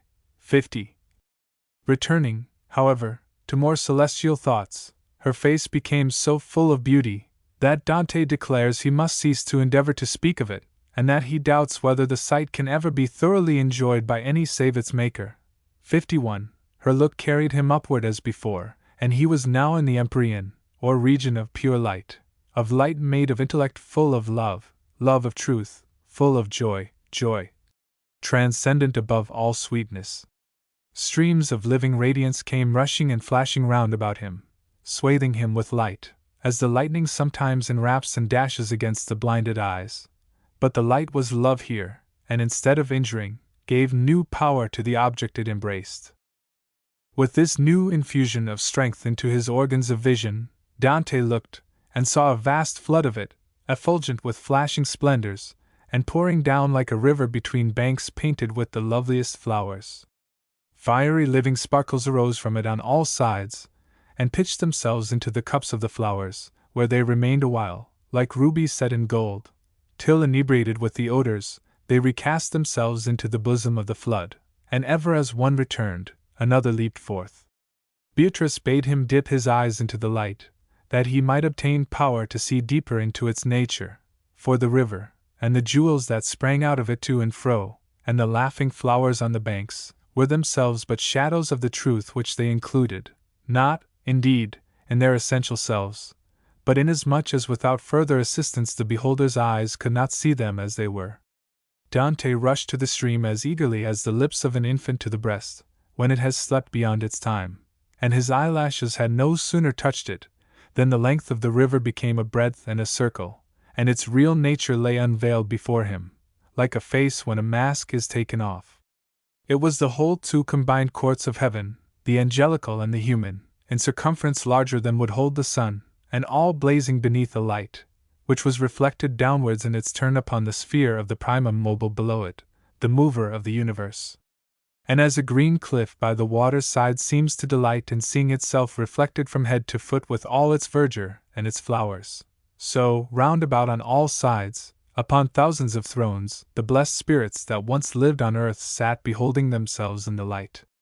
And yet even all these together formed but the lowest part of the spectacle, which ascended above them, tier upon tier, in the manner of an immeasurable rose, all dilating itself, doubling still and doubling, and all odorous with the praises of an ever-vernal Sunday into the base of it, as into the yellow of the flower. With a dumb glance that yet promised to speak, Beatrice drew forward her companion, and said, "Behold the innumerable assemblage of the white garments! Behold our city, how large its circuit! Behold our seats, which are, nevertheless, so full, that few comers are wanted to fill them. On that lofty one at which thou art looking, surmounted with the crown, and which shall be occupied before thou joinest this bridal feast, shall be seated the soul of the great Henry, who would fain set Italy right before she is prepared for it. 52. The blind waywardness of which ye are sick renders ye like the bantling who, while he is dying of hunger, kicks away his nurse. And Rome is governed by one that cannot walk in the same path with such a man, whatever be the road. 53. But God will not long endure him. He will be thrust down into the pit with Simon Magus, and his feet, when he arrives there, will thrust down the man of Alagna still lower. 54. In the form, then, of a white rose the blessed multitude of human souls lay manifest before the eyes of the poet, and now he observed that the winged portion of the blessed, the angels, who fly up with their wings nearer to him that fills them with love, came to and fro upon the rose like bees, now descending into its bosom, now streaming back to the source of their affection. Their faces were all fire, their wings golden, their garments whiter than snow. Whenever they descended on the flower, they went from fold to fold, fanning their loins, and communicating the peace and ardor which they gathered as they gave. Dante beheld all, every flight and action of the whole winged multitude, without let or shadow, for he stood in the region of light itself, and light has no obstacle where it is deservedly vouchsafed. Oh, cries the poet, if the barbarians that came from the north stood dumb with amazement to behold the magnificence of Rome, thinking they saw unearthly greatness in the Lateran, what must I have thought, who had thus come from human to divine, from time to eternity, from the people of Florence to beings just and sane? Dante stood, without a wish either to speak or to hear. He felt like a pilgrim who has arrived within the place of his devotion, and who looks round about him, hoping some day to relate what he sees. He gazed upwards and downwards, and on every side round about, and saw movements graceful with every truth of innocence, and faces full of loving persuasion, rich in their own smiles and in the light of the smiles of others. He turned to Beatrice, but she was gone, as a messenger from herself told him, to resume her seat in the blessed rose, which the messenger accordingly pointed out. She sat in the third circle from the top, as far from Dante as the bottom of the sea is from the region of thunder, and yet he saw her as plainly as if she had been close at hand. He addressed words to her of thanks for all she had done for him, and a hope for her assistance after death, and she looked down at him and smiled. The messenger was St. Bernard. He bade the poet lift his eyes higher, and Dante beheld the Virgin Mary sitting above the rose, in the center of an intense redness of light, like another dawn. Thousands of angels were hanging buoyant around her, each having its own distinct splendor and adornment, and all were singing, and expressing heavenly mirth, and she smiled on them with such loveliness, that joy was in the eyes of all the blessed. At Mary's feet was sitting Eve, beautiful, she that opened the wound which Mary closed, and at the feet of Eve was Rachel, with Beatrice, and at the feet of Rachel was Sarah, and then Judith, then Rebecca, then Ruth, ancestress of him out of whose penitence came the song of the Miserere wink with a frown 55, and so other Hebrew women, down all the gradations of the flower, dividing, by the line which they made, the Christians who lived before Christ from those who lived after, a line which, on the opposite side of the rose, was answered by a similar one of founders of the Church, at the top of whom was John the Baptist. The rose also was divided horizontally by a step which projected beyond the others, and underneath which, known by the childishness of their looks and voices, were the souls of such as were too young to have attained heaven by assistance of good works. St. Bernard then directed his companion to look again at the Virgin, and gather from her countenance the power of beholding the face of Christ as God. Her aspect was flooded with gladness from the spirits around her, while the angel who had descended to her on earth now hailed her above with Ave Maria, singing till the whole host of heaven joined in the song. St. Bernard then prayed to her for help to his companion's eyesight.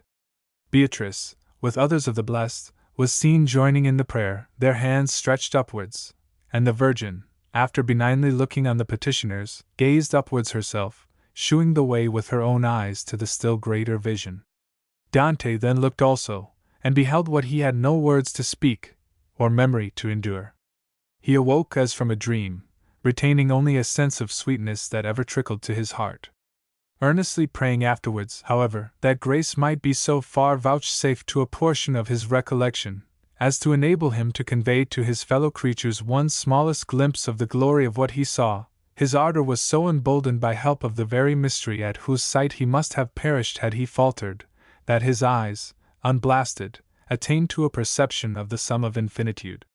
He beheld, concentrated in one spot, written in one volume of love, all which is diffused, and can become the subject of thought and study throughout the universe, all substance and accident and mode, all so compounded that they become one light.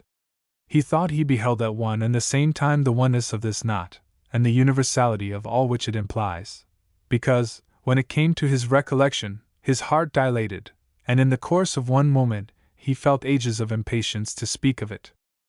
But thoughts as well as words failed him, and though ever afterwards he could no more cease to yearn towards it, than he could take defect for completion, or separate the idea of happiness from the wish to attain it, still the utmost he could say of what he remembered would fall as short of right speech as the sounds of an infant's tongue while it is murmuring over the nipple, for the more he had looked at that light, the more he found in it to amaze him, so that his brain toiled with the succession of the astonishments. He saw, in the deep but clear self-subsistence, 3 circles of 3 different colors of the same breadth, one of them reflecting one of the others as rainbow does rainbow, and the third consisting of a fire equally breathing from both. 56. O eternal light! Thou that dwellest in thyself alone, thou alone understandest thyself, and art by thyself understood, and so understanding, thou laughest at thyself, and lovest. The second, or reflected circle, as it went round, seemed to be painted by its own colors with the likeness of a human face. 57. But how this was done, or how the beholder was to express it, threw his mind into the same state of bewilderment as the mathematician experiences when he vainly pores over the circle to discover the principle by which he is to square it. He did, however, in a manner discern it. A flash of light was vouchsafed him for the purpose, but the light left him no power to impart the discernment, nor did he feel any longer impatient for the gift. Desire became absorbed in submission, moving in as smooth unison as the particles of a wheel, with the love that is the mover of the sun and the stars. 58. Footnote 1. A curious and happy image. Torn de nostri visi la postil debili si, che perla in bianca fronte non vi mentosto a la nostre pupil, tali vid io più faci a parlar pront. Footnote 2. Rodolfo de Tassignano Hist. Seraph. Religion p. I. Page 138, as cited by Lombardi, relates the following legend of Picarda. Her brother Corso, inflamed with rage against his virgin sister, having joined with him Farinata, an infamous assassin, and 12 other abandoned ruffians, entered the monastery by a ladder, and carried away his sister forcibly to his own house, and then, tearing off her religious habit, compelled her to go in a secular garment to her nuptials. Before the spouse of Christ came together with her new husband, she knelt down before a crucifix, and recommended her virginity to Christ. Soon after, her whole body was smitten with leprosy, so as to strike grief and horror into the beholders, and thus, in a few days, through the divine disposal, she passed with a palm of virginity to the Lord. Perhaps, adds the worthy Franciscan, our poet, not being able to certify himself entirely of this occurrence, has chosen to pass it over discreetly, by making Picarda say, God knows how, after that, my life was framed. Carry ut sup. Page 137. Footnote 3. A lovely simile indeed. Tanto lieta ch ardor peria d'amor nel primo foco. Footnote 4. Costanza, daughter of Ruggieri, king of Sicily, thus taken out of the monastery, was mother to the Emperor Frederick II. She was 50 years old or more at the time, says Mr. Carey, quoting from Muratori and others. And because it was not credited that she could have a child at that age, she was delivered in a pavilion, and it was given out that any lady who pleased was at liberty to see her. Many came and saw her, and the suspicion ceased. Translation of Dante ut sup. Page 137. Footnote 5. Probably an allusion to Dante's own wanderings. Footnote 6. Hosanna sanctus Deus sabaoth super illustrans clarite tua felices ignes horum Malahath. Malahath, Hebrew kingdoms. Footnote 7. The epithet is not too strong, as will be seen by the nature of the inhabitants. Footnote 8. Charles Martel, son of the King of Naples and Sicily, and crowned King of Hungary, seems to have become acquainted with Dante during the poet's youth, when the prince met his royal father in the city of Florence. He was brother of Robert, who succeeded the father, and who was the friend of Petrarch. The adventures of Cunizza, overcome by the influence of her star, says Carey, are related by the chronicler Rolandino of Padua Libai, cap. 3 in Muratori Rare. Idle script. Tom. 8, page 173. She eloped from her first husband, Richard of St. Boniface, in the company of Sordello C. Perg. Canto 6 and 7, with whom she is supposed to have cohabited before her marriage, then lived with a soldier of Trevigi, whose wife was living at the same time in the same city, and on his being murdered by her brother the tyrant, was by her brother married to a nobleman of Berganzo. Lastly, when he also had fallen by the same hand, she, after her brother's death, was again wedded in Verona. Translation of Dante ut sup. Page 147. See what Foscolo says of her in the Discorso sul Testo, page 329. Falco, the gallant troubadour, here placed between Cunizza and Rahab, is no other than Folks, bishop of Thelaus, the persecutor of the Albigenses. It is of him the brutal anecdote is related that, being asked, during an indiscriminate attack on that people, how the orthodox and heterodox were to be distinguished, he said, "Kill all, God will know his own." For Rahab, see Joshua, chapter 2 and 6, and Hebrews 11:31. Footnote 9.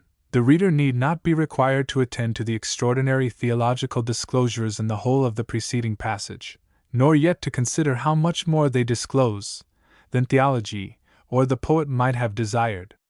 Footnote 10. These 15 personages are chiefly theologians and schoolmen, whose names and obsolete writings are, for the most part, no longer worth mention. The same may be said of the band that comes after them. Dante should not have set them dancing.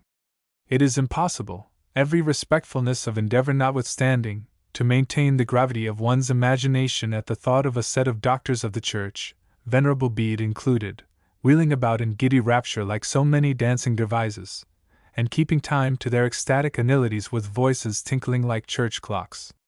You may invest them with as much light or other blessed indistinctness as you please, the beards and the old ages will break through. In vain theologians may tell us that our imaginations are not exalted enough. The answer, if such a charge must be gravely met, is, that Dante's whole heaven itself is not exalted enough, however wonderful and beautiful in parts. The schools and the forms of Catholic worship held even his imagination down. There is more heaven in one placid idea of love than in all these dances and tinklings. Footnote 11. Benino a suoi, et inimici crudo. Cruel indeed, the founder of the Inquisition. The loving minion is Mr. Carey's excellent translation of Amoroso Drudo. But what a minion, and how loving! With fire and sword and devilry, and no wish, of course, to thrust his own will and pleasure, and bad arguments, down other people's throats. St. Dominic was a Spaniard. So was Borgia. So was Philip II.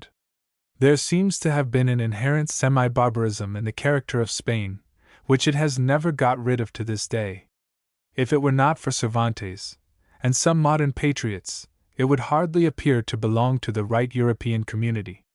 Even Lope de Vega was an inquisitor, and Mendoza, the entertaining author of Lazarillo de Tormes, a cruel statesman.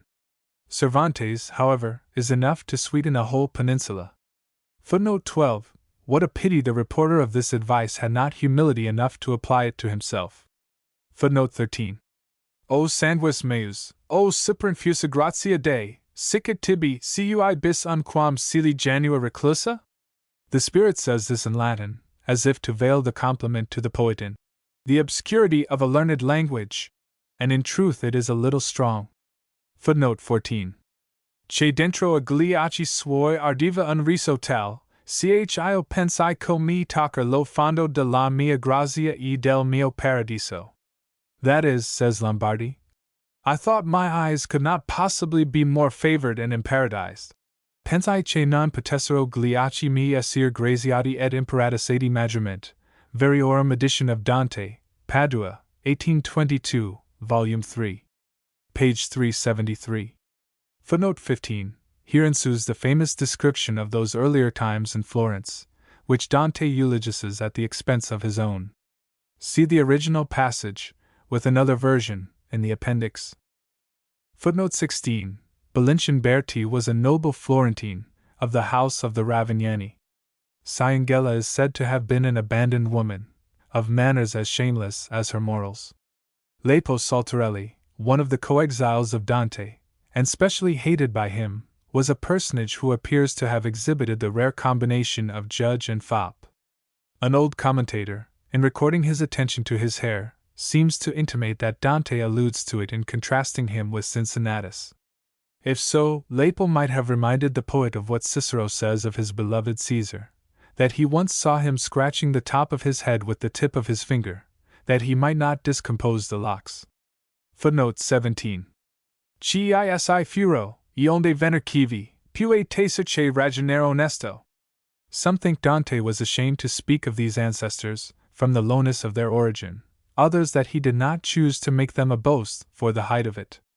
I suspect, with Lombardi, from his general character, and from the willingness he has avowed to make such boasts, see the opening of Canto 16, Paradise, in the original, that while he claimed for them a descent from the Romans, see Inferno, Canto 15. 73 and c. He knew them to be poor in fortune, perhaps of humble condition. What follows, in the text of our abstract, about the purity of the old Florentine blood, even in the veins of the humblest mechanic, may seem to intimate some corroboration of this, and is a curious specimen of republican pride and scorn. This horror of one's neighbors is neither good Christianity, nor surely any very good omen of that Italian union, of which young Italy wishes to think Dante such a harbinger. All this, too, observe, is said in the presence of a vision of Christ on the cross. Footnote 18. The column, variegated, checkered with argent and azure, and the balls or pal d'oro, were arms of old families. I do not trouble the reader with notes upon mere family names, of which nothing else is recorded. Footnote 19. An allusion, apparently acquiescent, to the superstitious popular opinion that the peace of Florence was bound up with the statue of Mars on the old bridge, at the base of which Buondamont was slain. With this Buondamont the dissensions in Florence were supposed to have first begun. Machiavelli's account of him is, that he was about to marry a young lady of the Amadei family, when a widow of one of the Donati, who had designed her own daughter for him, contrived that he should see her, the consequence of which was, that he broke his engagement, and was assassinated. History Fiorentine, Lib 2. Footnote 20. Tu lacerai agni cosa deleta più caramit, e questo e quello strel che l'arco de Elicilio priaceta. Tu provrai si come esse di sale lo pain altrui, e come duro calle lo sendere e el salir per el altrui scale. E quel che più ti gravera lo spal, sarà la compagnia malvagia e sempia con la qual tu cadrai in questa valle. Che tuta ingrata, tuta matta ed empia si fara contra ti, ma poco oppresso ella, non tu, and ever rosa la tempia. Di sua bestialitate il so processo fara la prova, SICHATFIA bello averti fat apart per te stesso. Footnote 21. The Roman Eagle. These are the arms of the Scaligers of Verona. Footnote 22. A prophecy of the renown of Can Grande della Scala, who had received Dante at his court. Footnote 23. Letizia era Furza del Paglia. Footnote 24. Supposed to be one of the early Williams, Princes of Orange, but it is doubted whether the first, in the time of Charlemagne, or the second, who followed Godfrey of Bouillon. Mr. Carey thinks the former, and the mention of his kinsman Rinaldo, Ariosto's paladin, seems to confirm his opinion, yet the situation of the name in the text brings it nearer to Godfrey, and Rinaldo, the name of Rinaldo in Dante, might possibly mean Rainbow, the kinsman and associate of the second William. Robert Guiscard is the Norman who conquered Naples. Footnote 25. Exquisitely beautiful feeling. Footnote 29. Most beautiful is this simile of the lark. Prima cantando, y poetes contenta de l'ultima dulcezza che la sazia. In the Pentameron and Pentalogia, Petrarch is made to say, all the verses that ever were written on the nightingale are scarcely worth the beautiful triad of this divine poet on the lark, and then he repeats them. In the first of them, do you not see the trembling of her wings against the sky? As often as I repeat them, my ear is satisfied, my heart, like hers, contented. Boccaccio. I agree with you in the perfect and unrivaled beauty of the first, but in the third there is a redundance. Is not contenta quite enough without underscore che la sazia? Underscore the picture is before us, the sentiment within us, and behold, we kick when we are full of manna. Petrarch.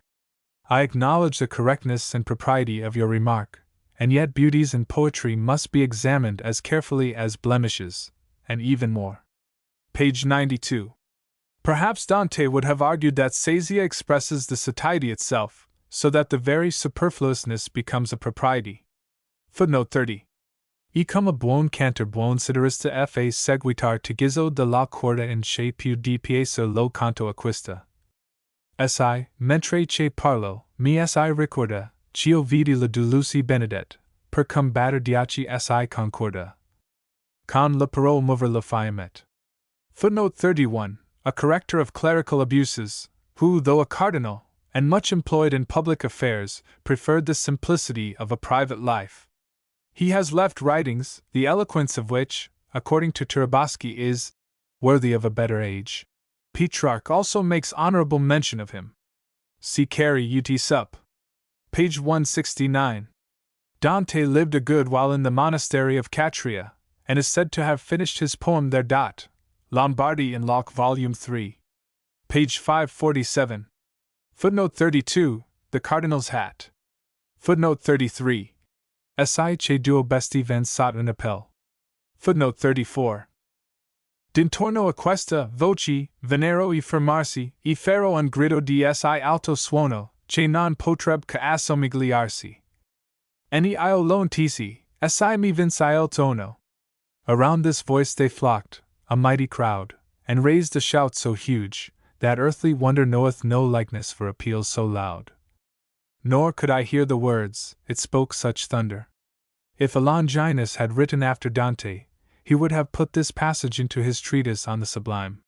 Footnote 35. Benedict, the founder of the order called after his name.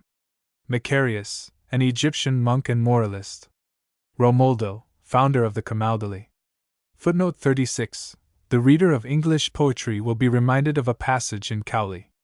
Lo, I mount, and lo, how small the biggest parts of earth's proud title shew!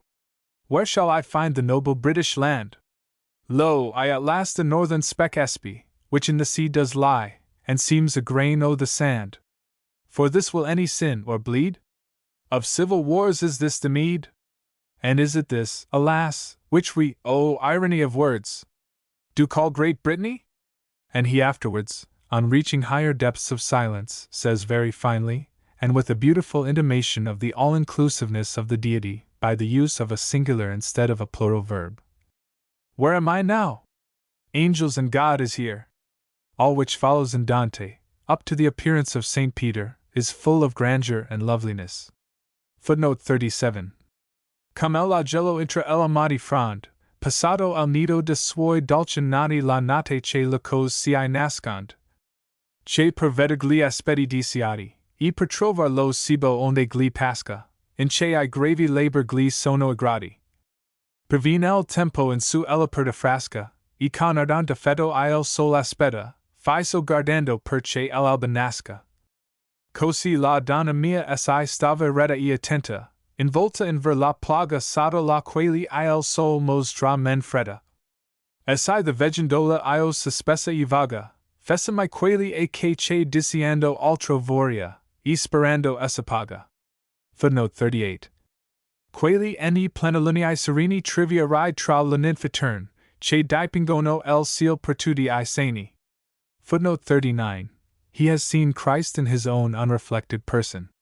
Footnote 40. The Virgin Mary. Footnote 41. Mi rende alla battaglia de deboli sigli. Footnote 42. Ambo la luci mi dipens. Footnote 43. Quolunque melodia più dolce suona qua giù, e più essi l'anima tira, parabi nub che squarciata tuona. Comparata al sonar di quella lira onde si coronava il bel zafiro del quali il ciel più chiaro es in zaffira. Footnote 44. Benedicendami cantando tre volte since mi, si com io tacca, l'apostolico lume, al cui commando. Io avia detto, si nel dir gli piaci. It was this passage, and the one that follows it, which led Foscolo to suspect that Dante wished to lay claim to a divine mission, an opinion which has excited great indignation among the orthodox. See his Discorso sul testo ut sup.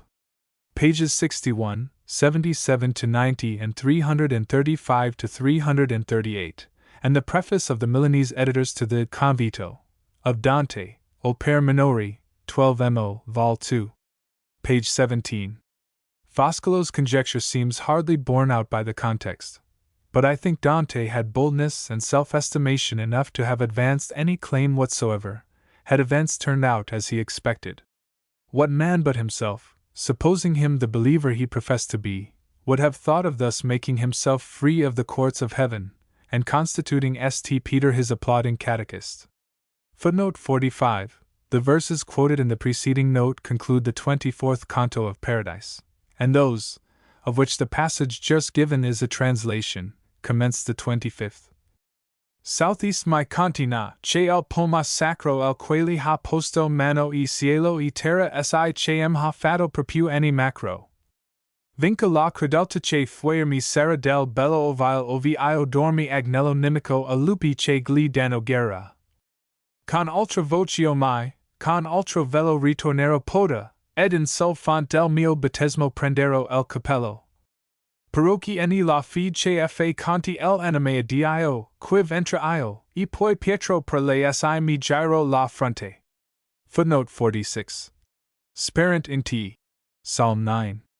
10. The English version says, and they that know thy name will put their trust in thee. Footnote 47. Tal volta un animal caverto broglia si che el affetto conviene che si pia per lo seguir che face lui la invaglia. A natural, but strange, and surely not sufficiently dignified image for the occasion. It is difficult to be quite content with the former one, in which the greetings of St. Peter and St. James are compared to those of doves murmuring and sidling round about one another, though Christian sentiment may warrant it, if we do not too strongly present the apostles to one's imagination. Footnote 48. Tal eni la sembianza sua divin, qual divereb Giove, es egli e Marte facero oggi e cambiacersi penne. Nobody who opened the Commedia for the first time at this fantastical image would suppose the author was a great poet, or expect the tremendous passage that ensues. Footnote 49. In spite of the unheavenly nature of invective, of something of a lurking conceit in the making an eclipse out of a blush, and in the positive bathos, and I fear almost indecent irrelevancy of the introduction of Beatrice at all on such an occasion, much more under the feeble aspect of one young lady blushing for another, this scene altogether is a very grand one. And the violence itself of the holy invective awful. A curious subject for reflection is here presented. What sort of pope would Dante himself have made? Would he have taken to the loving or the hating side of his genius? To the St. John or the St. Peter of his own poem? St. Francis or St. Dominic? I am afraid, all things considered, we should have had in him rather a Gregory VII or Julius II, than a Benedict XI or a Ganganelli. What fine church hymns he would have written! Footnote 50. She does not see, so blind is even holy vehemence, that for the same reason the denouncement itself is out of its place. The preachers brought St. Anthony and his pig into their pulpits, she brings them into heaven. Footnote 51. Certo io credo che solo il so fatter tuda la goda. Footnote 52. The Emperor Henry of Luxembourg, Dante's idol, at the close of whose brief and inefficient appearance in Italy, his hopes of restoration to his country were at an end. Footnote 53. Pope Clement V. Dante's enemy, Boniface, was now dead, and of course in Tartarus, in the red-hot tomb which the poet had prepared for him. Footnote 54. Boniface himself. Pope Clement's red-hot feet are to thrust down Pope Boniface into a gulf still hotter. So says the gentle Beatrice in heaven, and in the face of all that is angelical. Footnote 55, David. Footnote 56, the Trinity. Footnote 57, the Incarnation. Footnote 58, in the Variorum edition of Dante et Sup. Volume 3. Page 845, we are informed that a gentleman of Naples, the Cavalier Giuseppe de Cesare, was the first to notice, not long since, I presume, the curious circumstance of Dante's having terminated the 3 portions of his poem with the word stars. He thinks that it was done as a happy augury of life and renown to the subject. The literal intention, however, seems to have been to shew us how all his aspirations terminated. Pulci. Critical notice of Pulci's life and genius. Pulci, who is the first genuine romantic poet, in point of time, after Dante, seems, at first sight, in the juxtaposition, like farce after tragedy, and indeed, in many parts of his poem, he is not only what he seems, but follows his saturnine countrymen with a peculiar propriety of contrast, much of his liveliest banter being directed against the absurdities of Dante's theology. But hasty and most erroneous would be the conclusion that he was nothing but a banterer. He was a true poet of the mixed order, grave as well as gay, had a reflecting mind, a susceptible and most affectionate heart, and perhaps was never more in earnest than when he gave vent to his dislike of bigotry in his most laughable sallies. Luigi Pulci, son of Jacopo Pulci and Brigida de Bardi, was of a noble family, so ancient as to be supposed to have come from France into Tuscany with his hero Charlemagne. He was born in Florence on the 3d of December, 1431, and was the youngest of 3 brothers, all possessed of a poetical vein, though it did not flow with equal felicity. Bernardo, the eldest, was the earliest translator of the eclogues of Virgil, and Luca wrote a romance called the Sirifo Calvanio, and is commended for his heroic epistles. Little else is known of these brothers, and not much more of Luigi himself, except that he married a lady of the name of Lucrezia degli Albizzi, journeyed in Lombardy and elsewhere, was one of the most intimate friends of Lorenzo de' Medici and his literary circle, and apparently led a life the most delightful to a poet, always meditating some composition, and buried in his woods and gardens. Nothing is known of his latter days. An unpublished work of little credit, Zilioli on the Italian poets, and an earlier printed book, which, according to Turaboschi, is of not much greater, Scardione de Antiquitatibus Orbis Padavini, say that he died miserably in Padua, and was refused Christian burial on account of his impieties.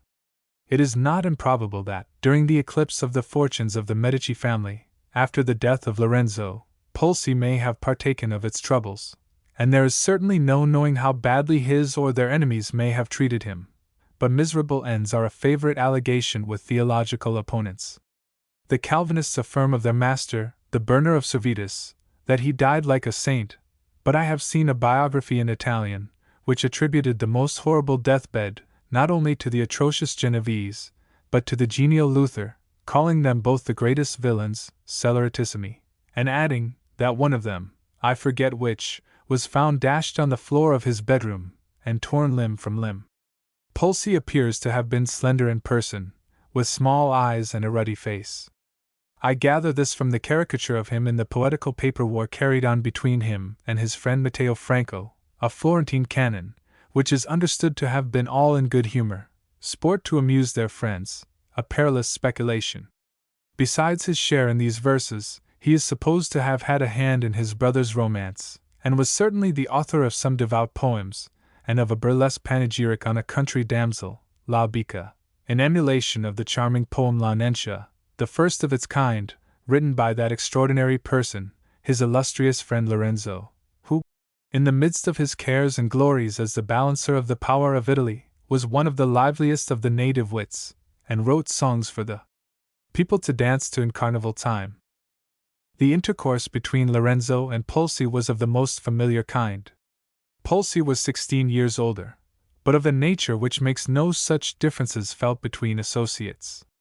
He had known Lorenzo from the latter's youth, probably from his birth, is spoken of in a tone of domestic intimacy by his wife, and is enumerated by him among his companions in a very special and characteristic manner in his poem on hawking, La Caccia col Falcon, when, calling his fellow sportsmen about him, and missing Luigi, one of them says that he has strolled into a neighboring wood to put something which has struck his fancy into a sonnet. Luigi Polsi ova, che non si sente?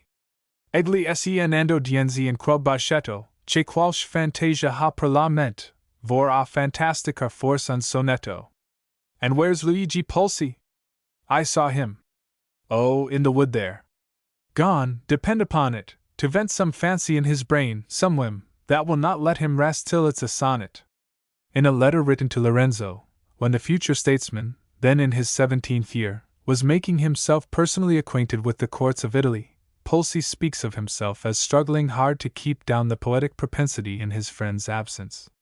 If you were with me, he says, I should produce heaps of sonnets as big as the clubs they make of the cherry blossoms for May Day.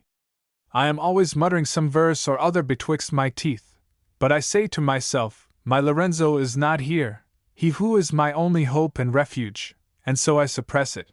Such is the first, and of a like nature are the latest accounts we possess of the sequestered though companionable poet.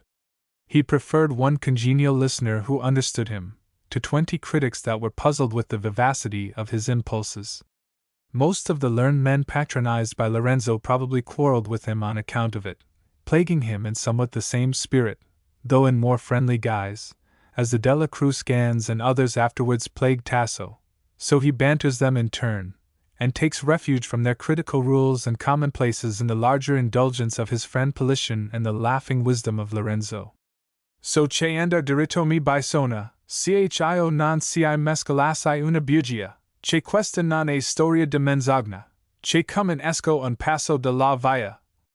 Ci gracchia, ci riprend, e ci rampogna, ognan poi mi ries la pazzia.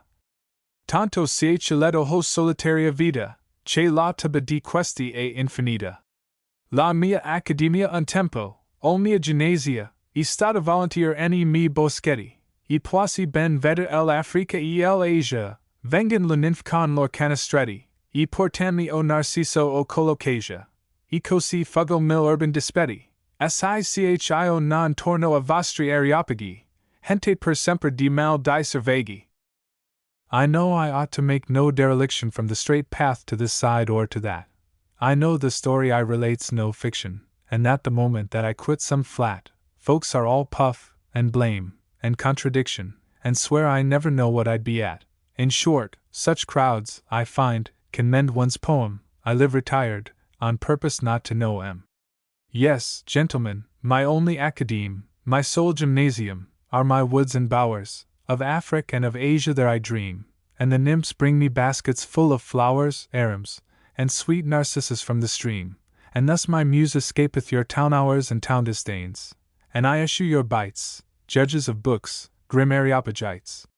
He is here jesting, as Foscolo has observed, on the academy instituted by Lorenzo for encouraging the Greek language, doubtless with the laughing approbation of the founder, who was sometimes not a little troubled himself with the squabbles of his literati. Our author probably had good reason to call his illustrious friend his refuge. The Morgante Maggiore, the work which has rendered the name of Polsi renowned, was an attempt to elevate the popular and homely narrative poetry chanted in the streets into the dignity of a production that should last. The age was in a state of transition on all points. The dogmatic authority of the schoolmen in matters of religion, which prevailed in the time of Dante, had come to naught before the advance of knowledge in general, and the indifference of the court of Rome. The Council of Trent, as Crassimbony advised the critics, had not then settled what Christendom was to believe, and men, provided they complied with forms, and admitted certain main articles, were allowed to think, and even in great measure talk, as they pleased. The lovers of the Platonic philosophy took the opportunity of exalting some of its dreams to an influence, which at one time was supposed to threaten Christianity itself, and which in fact had already succeeded in affecting Christian theology to an extent which the scorners of paganism little suspect. Most of these Hellenists pushed their admiration of Greek literature to an excess. They were opposed by the Virgilian predilections of Polsi's friend, Politian, who had nevertheless universality enough to sympathize with the delight the other took in their native Tuscan, and its liveliest and most idiomatic effusions. From all these circumstances in combination arose, first, Pulci's determination to write a poem of a mixed order, which should retain for him the ear of the many, and at the same time give rise to a poetry of romance worthy of higher auditors. Second, his banter of what he considered unessential and injurious dogmas of belief, in favor of those principles of the religion of charity which inflict no contradiction on the heart and understanding. Third, the trouble which seems to have been given him by critics, sacred and profane, in consequence of these originalities. And lastly, a doubt which has strangely existed with some, as to whether he intended to write a serious or a comic poem, or on any one point was in earnest at all. One writer thinks he cannot have been in earnest, because he opens every canto with some pious invocation. Another asserts that the piety itself is a banter. A similar critic is of opinion that to mix levities with gravities proves the gravities to have been not, and the levities all in all. A fourth allows him to have been serious in his description of the Battle of Roncesvalles, but says he was laughing in all the rest of his poem, while a fifth candidly gives up the question, as one of those puzzles occasioned by the caprices of the human mind, which it is impossible for reasonable people to solve. Even Sismondi, who was well acquainted with the age in which Pulci wrote, and who, if not a profound, is generally an acute and liberal critic, confesses himself to be thus confounded. Pulci, he says, commences all his cantos by a sacred invocation, and the interests of religion are constantly intermingled with the adventures of his story, in a manner capricious and little instructive. We know not how to reconcile this monkish spirit with the semi-pagan character of society under Lorenzo de' Medici, nor whether we ought to accuse Pulci of gross bigotry or of profane derision. 1. Sismondi did not consider that the lively and impassioned people of the South take what may be called household liberties with the objects of their worship greater than Northerns can easily conceive. That levity of manner, therefore, does not always imply the absence of the gravest belief. That, be this as it may, the belief may be as grave on some points as light on others, perhaps the more so for that reason, and that, although some poems, like some people, are altogether grave, or the reverse, there really is such a thing as tragicomedy both in the world itself and in the representations of it. A jesting writer may be quite as much in earnest when he professes to be so, as a pleasant companion who feels for his own or for other people's misfortunes, and who is perhaps obliged to affect or resort to his very pleasantry sometimes, because he feels more acutely than the gravest. The sources of tears and smiles lie close to, and help to refine one another. If Dante had been capable of more levity, he would have been guilty of less melancholy absurdities. If Rabelais had been able to weep as well as to laugh, and to love as well as to be licentious, he would have had faith and therefore support in something earnest, and not have been obliged to place the consummation of all things in a wine bottle. People's everyday experiences might explain to them the greatest apparent inconsistencies of Pulci's muse, if habit itself did not blind them to the illustration. Was nobody ever present in a well-ordered family, when a lively conversation having been interrupted by the announcement of dinner, the company, after listening with the greatest seriousness to a grace delivered with equal seriousness, perhaps by a clergyman, resumed it the instant afterwards in all its gaiety, with the first spoonful of soup? Well, the sacred invocations at the beginning of Pulci's cantos were compliances of the like sort with a custom. They were recited and listened to just as gravely at Lorenzo de' Medici's table, and yet neither compromised the reciters, nor were at all associated with the enjoyment of the fare that ensued. So with regard to the intermixture of grave and gay throughout the poem. How many campaigning adventures have been written by gallant officers, whose animal spirits saw food for gaiety in half the circumstances that occurred, and who could crack a jest and a helmet perhaps with almost equal vivacity, and yet be as serious as the gravest at a moment's notice, mourn heartily over the deaths of their friends, and shudder with indignation and horror at the outrages committed in a captured city. It is thus that Pulci writes, full no less of feeling than of whim and mirth. And the whole honest round of humanity not only warrants his plan, but in the twofold sense of the word embraces it. If anything more were necessary to shew the gravity with which our author addressed himself to his subject, it is the fact, related by himself, of its having been recommended to him by Lorenzo's mother, Lucrezia Tornabuoni, a good and earnest woman, herself a poetess, who wrote a number of sacred narratives, and whose virtues he more than once records with the greatest respect and tenderness. The Morgante concludes with an address respecting this lady to the Virgin, and with a hope that her devout and sincere spirit may obtain peace for him in paradise. These are the last words in the book. Is it credible that expressions of this kind, and employed on such an occasion, could have had no serious meaning? Or that Lorenzo listened to such praises of his mother as to a jest? I have no doubt that, making allowance for the age in which he lived, Pulci was an excellent Christian. His orthodoxy, it is true, was not the orthodoxy of the times of Dante or St. Dominic, nor yet of that of the Council of Trent. His opinions respecting the mystery of the Trinity appear to have been more like those of Sir Isaac Newton than of Archdeacon Travis. And assuredly he agreed with Origen respecting eternal punishment, rather than with Calvin and Mr. Toplady. But a man may accord with Newton, and yet be thought not unworthy of the starry spheres. He may think, with Origen, that God intends all his creatures to be ultimately happy, too, and yet be considered as loving a follower of Christ as a dealer of damnation round the land, or the burner of a fellow creature. Pulci was in advance of his time on more subjects than one. He pronounced the existence of a new and inhabited world, before the appearance of Columbus. 3. He made the conclusion, doubtless, as Columbus did, from the speculations of more scientific men, and the rumors of seamen. But how rare are the minds that are foremost to throw aside even the most innocent prejudices, and anticipate the enlargements of the public mind! How many also are calumniated and persecuted for so doing, whose memories, for the same identical reason, are loved, perhaps adored, by the descendants of the calumniators! In a public library, in Pulci's native place, is preserved a little withered relic, to which the attention of the visitor is drawn with reverential complacency. It stands, pointing upwards, under a glass case, looking like a mysterious bit of parchment, and is the finger of Galileo, of that Galileo, whose hand, possessing that finger, is supposed to have been tortured by the Inquisition for writing what every one now believes. He was certainly persecuted and imprisoned by the Inquisition. Milton saw and visited him under the restraint of that scientific body in his own house.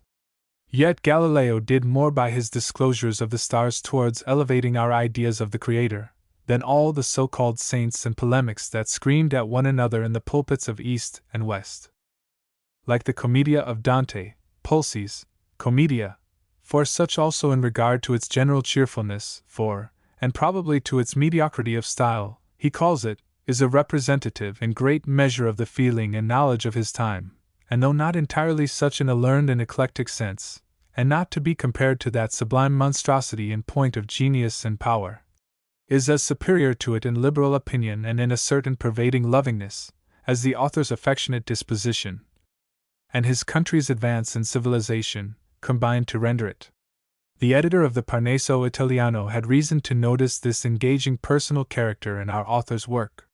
He says, speaking of the principal romantic poets of Italy, that the reader will admire Tasso, will adore Ariosto, but will love Pulci. 5. And all minds, in which lovingness produces love, will agree with him. The Morgante Maggiore is a history of the fabulous exploits and death of Orlando, the great hero of Italian romance, and of the wars and calamities brought on his fellow paladins and their sovereign Charlemagne by the envy, ambition, and treachery of the misguided monarch's favorite, Gael of Megausa, Mayence, Count of Poitiers. It is founded on the pseudo-history of Archbishop Turpin, which, though it received the formal sanction of the Church, is a manifest forgery, and became such a jest with the wits, that they took a delight in palming upon it their most incredible fictions. The title, Morgante the Great, seems to have been either a whim to draw attention to an old subject, or the result of an intention to do more with the giant so called than took place, for though he is a conspicuous actor in the earlier part of the poem, he dies when it is not much more than half completed. Orlando, the champion of the faith, is the real hero of it, and Gon the anti-hero or vice. Charlemagne, the reader hardly need be told, is represented, for the most part, as a very different person from what he appears in history. In truth, as Ellis and Panizzi have shown, he is either an exaggeration, still misrepresented, of Charles Martel, the Armorican chieftain, who conquered the Saracens at Poitiers, or a concretion of all the Charleses of the Carlovingian race, wise and simple, potent and weak. 6. The story may be thus briefly told. Orlando quits the court of Charlemagne in disgust, but is always ready to return to it when the emperor needs his help. The best paladins follow, to seek him. He meets with and converts the giant Morgante, whose aid he receives in many adventures, among which is the taking of Babylon.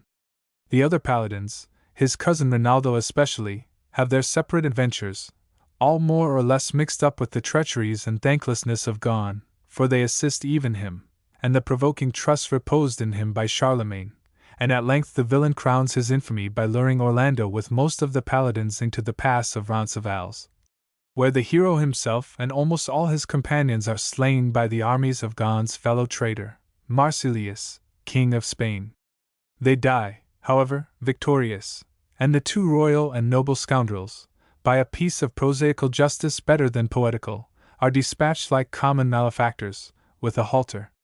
There is, perhaps, no pure invention in the whole of this enlargement of old ballads and chronicles, except the characters of another giant, and of a rebel angel, for even Morgante's history, though told in a very different manner, has its prototype in the fictions of the pretended archbishop.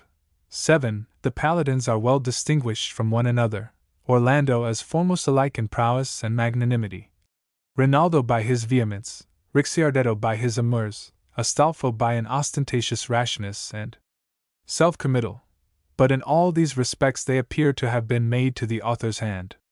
Neither does the poem exhibit any prevailing force of imagery, or of expression, apart from popular idiomatic phraseology. Still less, though it has plenty of infernal magic, does it present us with any magical enchantments of the alluring order, as in Ariosto, or with love stories as good as Boiardo's, or even with any of the luxuries of landscape and description that are to be found in both of those poets.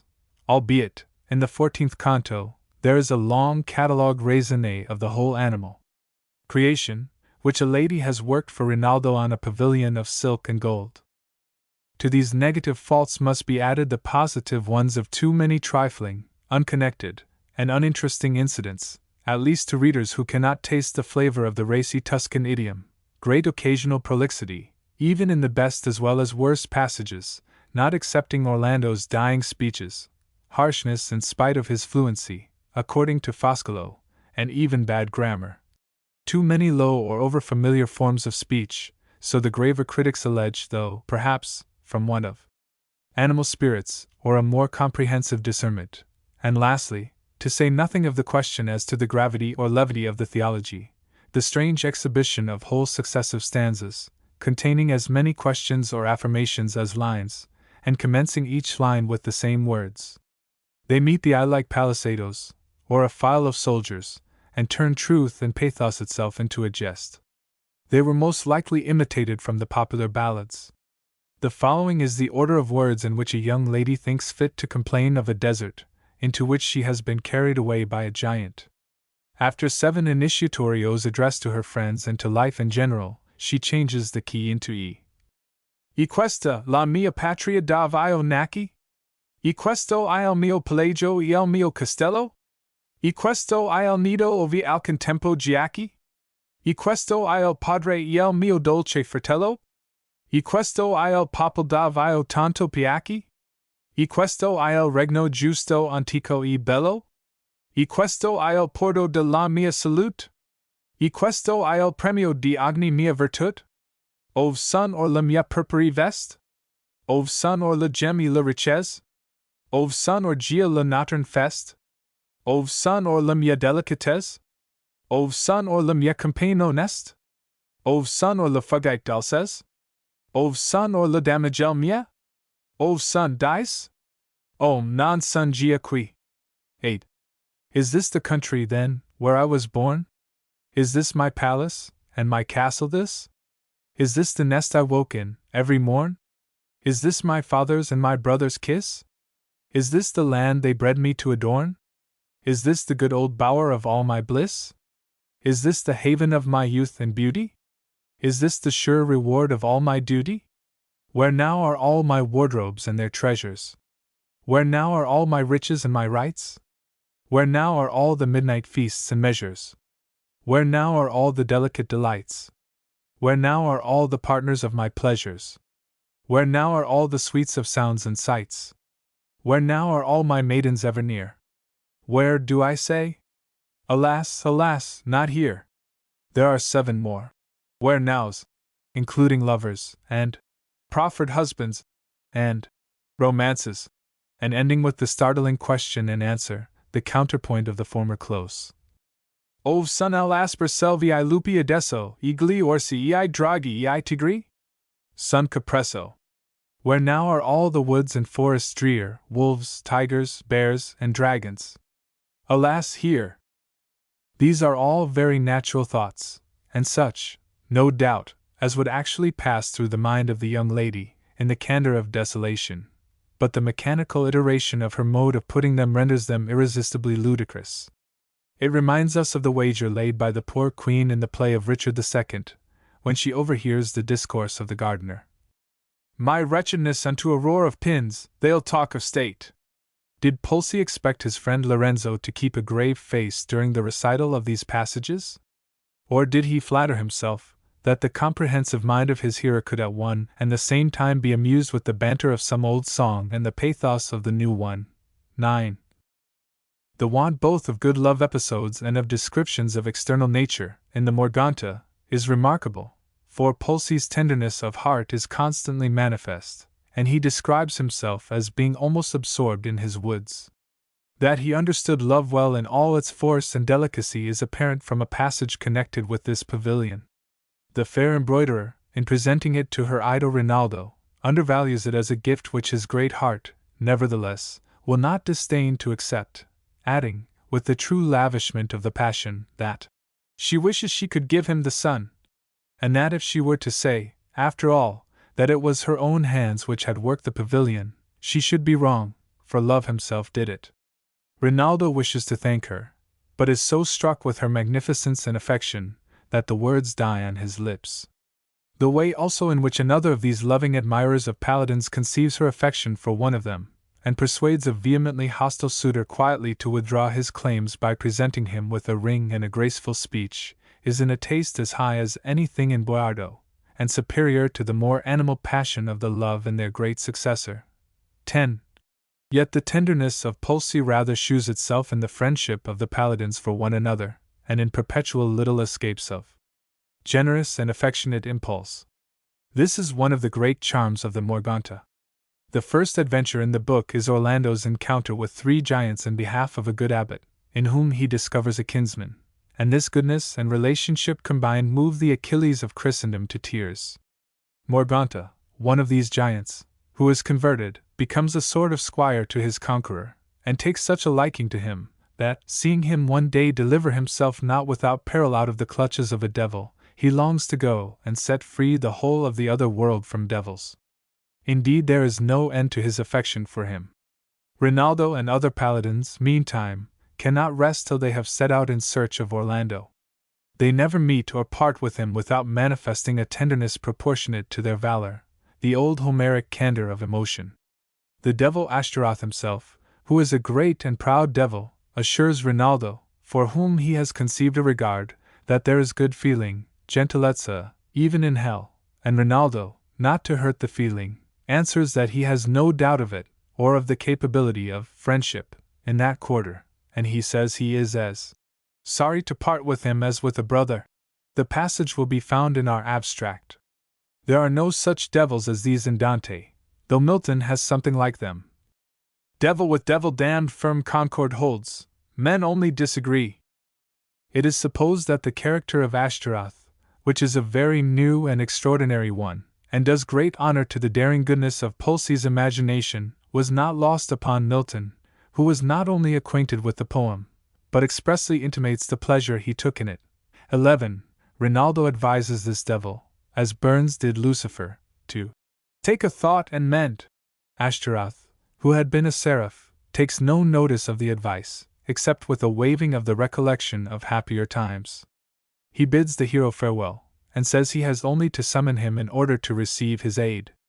This retention of a sense of his former angelical dignity has been noticed by Foscolo and Panizzi, the two best writers on these Italian poems.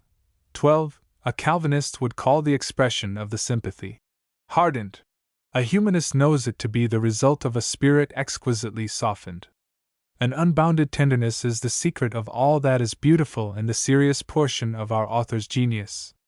Orlando's good-natured giant weeps even for the death of the scoundrel Margut, and the awful hero himself, at whose death nature is convulsed and the heavens open, begs his dying horse to forgive him if ever he has wronged it.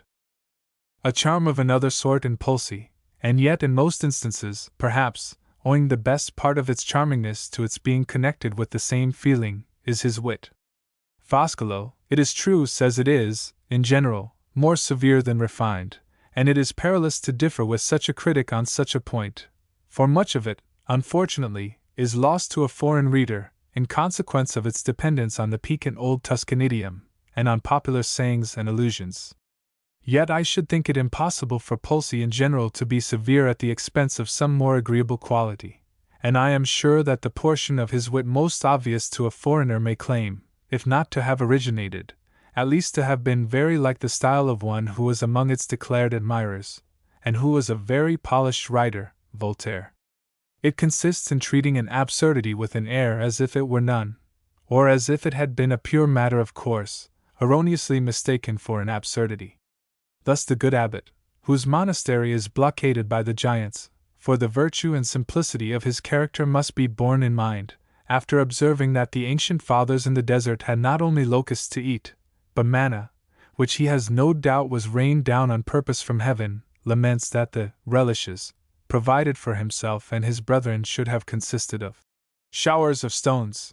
The stones, while the abbot is speaking, come thundering down, and he exclaims, "For God's sake, knight, come in, for the manna is falling." This is exactly in the style of the Dictionnaire philosophique. So when Margut is asked what he believes in, and says he believes in neither black nor blue, but in a good capon, whether roast or boiled, the reader is forcibly reminded of Voltaire's traveller, Scarmontato, who, when he is desired by the Tartars to declare which of their two parties he is for, the party of the black mutton or the white mutton, answers that the dish is equally indifferent to him, provided it is tender. Voltaire, however, does injustice to Pulci when he pretends that, in matters of belief, he is like himself, a mere scoffer.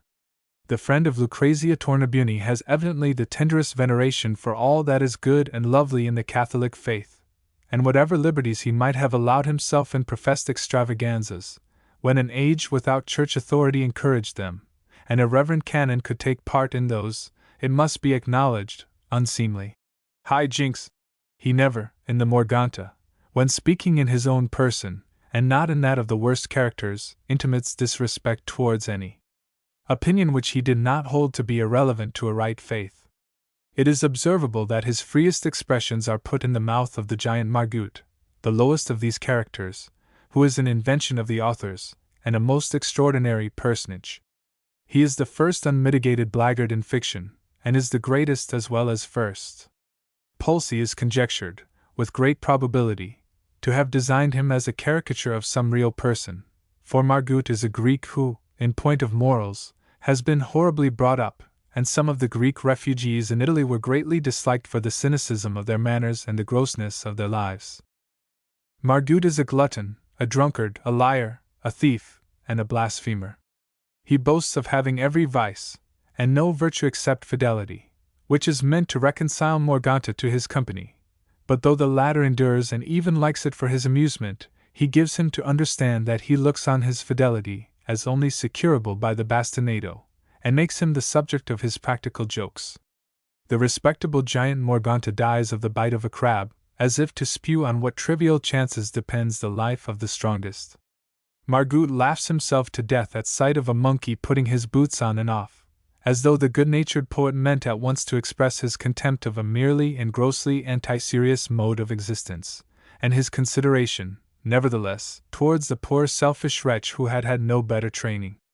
To this wit and this pathos let the reader add a style of singular ease and fluency, rhymes often the most unexpected, but never at a loss, a purity of Tuscan acknowledged by everybody, and ranking him among the authorities of the language, and a modesty in speaking of his own pretensions equaled only by his enthusiastic extolments of genius in others, and the reader has before him the lively and affecting, hopeful, charitable, large-hearted Luigi Pulci, the precursor, and in some respects, exemplar, of Ariosto, and in Milton's opinion, a poet worth reading for the good use that may be made of him. It has been strangely supposed that his friend Politian, and Ficino the Platonist, not merely helped him with their books, as he takes a pride in telling us, but wrote a good deal of the latter part of the Morgante, particularly the speculations and matters of opinion. As if, to say nothing of the difference of style, a man of genius, however lively, did not go through the gravest reflections in the course of his life, or could not enter into any theological or metaphysical question, to which he chose to direct his attention. Animal spirits themselves are too often but a counterbalance to the most thoughtful melancholy, and one fit of jaundice or hypochondria might have enabled the poet to see more visions of the unknown and the inscrutable in a single day, than perhaps ever entered the imagination of the elegant Latin scholar, or even the disciple of Plato. Footnote 1. Literature of the South of Europe, Thomas Roscoe's translation, Volume 2. Page 54. For the opinions of other writers, here and elsewhere alluded to, see Tiraboschi, who is quite frightened at him, Storia della Poesia Italiana, cap. v. sect. 25, Gravina, who is more so, della Ragione Poetica, quoted in Ginguine, as below, Crescimbani, Commentari intorno alla Storia della Poesia, and c. Lib 6. Cap. 3. Matthias's edition, and the biographical additions to the same work, Fortu, Rome, 1710, Volume 2. Part 2. Page 151, where he says that Pulci was perhaps the modestest, sad, most temperate writer of his age. Il pin modesto e moderato. Ginguine, Histoire littéraire d'Italie, Tom. 4. Page 214. Foscolo, in the Quarterly Review, as further on. Panizzi on the Romantic Poetry of the Italians, ditto. Stebbing, Lives of the Italian Poets, 2nd edition, Vol I, and the first volume of Lives of Literary and Scientific Men, in Lardner's Cyclopedia. Footnote 2, Canto 25. The passage will be found in the present volume. Footnote 3, ID and this also. Footnote 4, Canto 27. Stanza 2. Es altro aggiunto che non si dimostra, sarà per tragedia la storia nostra. Ed io per commedia pensato avia scriver del mio Carlo finalmente, ed alquin così mi permedia. And c. Footnote 5. In fine to adore il Ariosto, tu amorare il Tasso, ma tu aimerai il Pulci. Parn. Ital. Volume 9. Page 344. Footnote 6. Ellis's Specimens of Early English Poetical Romances, Volume 2. Page 287, and Panizzi's essay on the romantic narrative poetry of the Italians, in his edition of Boiardo and Ariosto, Volume 1, page 113. Footnote 7. De Vita Caroli Magni et Rolandi Historia, and c. Cap. 18, page 39, Ciampi's edition. The giant in Turpin is named Ferracutus, or Fergus. He was of the race of Goliath, had the strength of 40 men, and was 20 cubits high. During the suspension of a mortal combat with Orlando, they discussed the mysteries of the Christian faith, which its champion explains by a variety of similes and the most beautiful beggings of the question, after which the giant stakes the credit of their respective beliefs on the event of their encounter. Footnote 8, Canto 19. St. 21. Footnote 9. When a proper name happens to be a part of the tautology, the look is still more extraordinary. Orlando is remonstrating with Rinaldo on his being unseasonably in love. Ova, Rinaldo, la tua gagliardia? Ova, Rinaldo, Illinois tua samo podera? Ova, Rinaldo, Illinois tua seno di pria? Ova, Rinaldo, Illinois tua antividera? Ova, Rinaldo, la tua fantasia? Ova, Rinaldo, l'armiel tua destriere? Ova, Rinaldo, la tua gloria e fama? Ova, Rinaldo, Illinois tua cor? Allah Dama. Canto 16. St. 50. O where, Rinaldo, is thy Gagliardize? O where, Rinaldo, is thy might indeed? O where, Rinaldo, thy repute for wise? O where, Rinaldo, thy sagacious heed? O where, Rinaldo, thy free-thoughted eyes? O where, Rinaldo, thy good arms and steed? O where, Rinaldo, thy renown and glory? O where, Rinaldo, thou? In a love story, the incessant repetition of the names and the burdens of modern songs is hardly so bad as this. The single-line questions and answers in the Greek drama were nothing to it. Yet there is a still more extraordinary play upon words in Canto 23. St. 49, consisting of the description of a hermitage. It is the only one of the kind which I remember in the poem, and would have driven some of our old hunters after alliteration mad with envy. La casa cosa peria bretta e bruta, vinta dal vento, e la nate stilla lustel, ch teto era tutto, del pena pena eni det ta dot. Per via pure, equal frutta, e svina di bado una bot pascia perpesci lasce presa alesca, ma io ledo alada a la fresca fu fresca. This holy hole was a vile thin-built thing, blown by the blast, the night not else o'erhead but staring stars the rude roof entering. Their sup of supper was no splendid spread, poor pears their fare, and such like libelling of quantum suff, there but all but bad bread, a flash of fish instead of flush of flesh, their bed a frisk alfresco, freezing fresh. Really, if Sir Philip Sidney and other serious and exquisite gentlemen had not sometimes taken a positively grave interest in the like pastimes of paranomasia, one should hardly conceive it possible to meet with them even in tragi-comedy. Did Pulci find these also in his ballad authorities? If his Greek-loving critics made objections here, they had the advantage of him, unless indeed they too, in their Alexandrian predilections, had a sneaking regard for certain shapings of verse into altars and hatchets, such as have been charged upon Theocritus himself, and which might be supposed to warrant any other conceit on occasion. Footnote 10. See, in the original, the story of Meridiana, Canto 7. King Manfredonio has come in loving hostility against her to endeavor to win her affection by his prowess. He finds her assisted by the paladins, and engaged by her own heart to Oliviero, and in despair of his discomfiture, expresses a wish to die by her hand. Meridiana, with graceful pity, begs his acceptance of a jewel, and recommends him to go home with his army, to which he grievingly consents. This indeed is beautiful, and perhaps I ought to have given an abstract of it, as a specimen of what Pulci could have done in this way, had he chosen. Footnote 11. Perhaps it was from that same politic drift that the devil whipped St. Jerome in a Lenten dream for reading Cicero, or else it was a phantasm bred by the fever which had then seized him. For had an angel been his discipliner, unless it were for dwelling too much upon Ciceronianisms, and had chastised the reading and not the vanity, it had been plainly partial, first to correct him for grave Cicero, and not for scurrile Plautus, whom he confesses to have been reading not long before, next, to correct him only, and let so many more ancient fathers wax old in those pleasant and florid studies without the lash of such a tutoring apparition, insomuch that Basil teaches how some good use may be made of Margot's, a sportful poem, not now extant, writ by Homer, and why not then of Morgante, an Italian romance much to the same purpose. Areopagitica, a speech for the liberty of unlicensed printing, prose works, folio, 1697, page 378. I quote the passage as extracted by Mr. Merivalli in the preface to his Orlando and Roncesvalles, Poems, Volume 2, page 41. Footnote 12, UT Sup. Page 222. Foscolo's remark is to be found in his admirable article on the narrative and romantic poems of the Italians, in the Quarterly Review, Volume 21.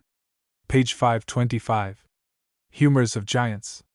12 paladins had the Emperor Charlemagne in his court, and the most wise and famous of them was Orlando.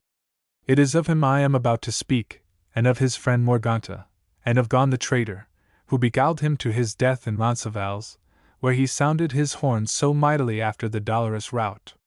It was Easter, and Charles had all his court with him in Paris, making high feast and triumph. There was Orlando, the first among them, and Olger the Dane, and Astolfo the Englishman, and Ansugi, and there came Angiolin of Bayonne, and Oliviero, and the gentle Berlinghieri, and there was also Avolio and Avino, and Otho of Normandy, and Richard, and the wise Namo, and the aged Salomon, and Walter of Monleon, and Baldwin who was the son of the wretched Gon. The good emperor was too happy, and oftentimes fairly groaned for joy at seeing all his paladins together. Now Morganta, the only surviving brother, had a palace made, after giant's fashion, of earth, and boughs, and shingles, in which he shut himself up at night. Orlando knocked, and disturbed him from his sleep, so that he came staring to the door like a madman, for he had had a bewildering dream. "Who knocks there?" quoth he. "You will know too soon," answered Orlando. "I am come to make you do penance for your sins, like your brothers. Divine Providence has sent me to avenge the wrongs of the monks upon the whole set of you. Doubt it not, for Passamont and Alabastro are already as cold as a couple of pilasters." "Noble knight," said Morganta, "do me no ill, but if you are a Christian, tell me in courtesy who you are." "I will satisfy you of my faith," replied Orlando. "I adore Christ, and if you please, you may adore him also." "I have had a strange vision," replied Morganta, with a low voice, was assailed by a dreadful serpent, and called upon Mohammed in vain. Then I called upon your God who was crucified, and he succored me, and I was delivered from the serpent, so I am disposed to become a Christian. "If you keep in this mind," returned Orlando, "you shall worship the true God, and come with me and be my companion, and I will love you with perfect love. Your idols are false and vain, the true God is the God of the Christians. Deny the unjust and villainous worship of your Muhammad, and be baptized in the name of my God, who alone is worthy." "I am content," said Morganta. Then Orlando embraced him, and said, "I will lead you to the abbey." "Let us go quickly," replied Morganta, for he was impatient to make his peace with the monks. Orlando rejoiced, saying, "My good brother, and devout withal, you must ask pardon of the abbot, for God has enlightened you, and accepted you, and he would have you practice humility." "Yes," said Morganta, "thanks to you, your God shall henceforth be my God. Tell me your name, and afterwards dispose of me as you will." And he told him that he was Orlando. "But fortune stands watching in secret to baffle our designs." While Charles was thus hugging himself with delight, Orlando governed everything at court, and this made Gon burst with envy, so that he began one day talking with Charles after the following manner: "Are we always to have Orlando for our master? I have thought of speaking to you about it 1,000 times. Orlando has a great deal too much presumption. Here are we, counts, dukes, and kings at your service, but not at his, and we have resolved not to be governed any longer by one so much younger than ourselves. You began in Aspermont to give him to understand how valiant he was, and that he did great things at that fountain, whereas, if it had not been for the good Gerard, I know very well where the victory would have been. The truth is, he has an eye upon the crown. This, Charles, is the worthy who has deserved so much. All your generals are afflicted at it. As for me, I shall repass those mountains over which I came to you with 72 counts. Do you take him for a Mars?" Orlando happened to hear these words as he sat apart, and it displeased him with the Lord of Poitiers that he should speak so, but much more that Charles should believe him. He would have killed Gon, if Oliviero had not prevented him and taken his sword out of his hand. Nay, he would have killed Charlemagne. But at last he went from Paris by himself, raging with scorn and grief. He borrowed, as he went, of Ermelina the wife of Olger, the Dane's sword Cortana and his horse Rondel, and proceeded on his way to Brava. His wife, Alda the Fair, hastened to embrace him, but while she was saying, "Welcome, my Orlando," he was going to strike her with his sword, for his head was bewildered, and he took her for the traitor. The fair Alda marveled greatly, but Orlando recollected himself, and she took hold of the bridle, and he leaped from his horse, and told her all that had passed, and rested himself with her for some days. He then took his leave, being still carried away by his disdain, and resolved to pass over into heathendom, and as he rode, he thought, every step of the way, of the traitor gone, and so, riding on wherever the road took him, he reached the confines between the Christian countries and the pagan, and came upon an abbey, situate in a dark place in a desert. Now above the abbey was a great mountain, inhabited by 3 fierce giants, one of whom was named Passamant, another Alabastro, and the third Morganta, and these giants used to disturb the abbey by throwing things down upon it from the mountain with slings, so that the poor little monks could not go out to fetch wood or water. Orlando knocked, but nobody would open till the abbot was spoken to. At last the abbot came himself, and opening the door bade him welcome. The good man told him the reason of the delay, and said that since the arrival of the giants they had been so perplexed that they did not know what to do. Our ancient fathers in the desert, quoth he, were rewarded according to their holiness. It is not to be supposed that they lived only upon locusts, doubtless, it also rained manna upon them from heaven, but here one is regaled with stones, which the giants pour on us from the mountain. These are our nice bits and relishes.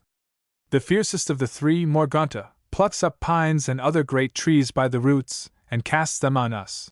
While they were talking thus in the cemetery, there came a stone which seemed as if it would break Rundell's back. For God's sake, cavalier, said the abbot, come in, for the manna is falling. My dear abbot, answered Orlando, this fellow, methinks, does not wish to let my horse feed, he wants to cure him of being restive. The stone seems as if it came from a good arm. Yes, replied the Holy Father. I did not deceive you. I think some day or other they will cast the mountain itself on us. Orlando quieted his horse, and then sat down to a meal, after which he said, Abbot, I must go and return the present that has been made to my horse. The abbot with great tenderness endeavored to dissuade him, but in vain, upon which he crossed him on the forehead, and said, Go, then, and the blessing of God be with you. Orlando scaled the mountain, and came where Passamant was, who, seeing him alone, measured him with his eyes, and asked him if he would stay with him for a page, promising to make him comfortable. Stupid Saracen, said Orlando, I come to you, according to the will of God, to be your death, and not your footboy. You have displeased his servants here, and are no longer to be endured, dog that you are.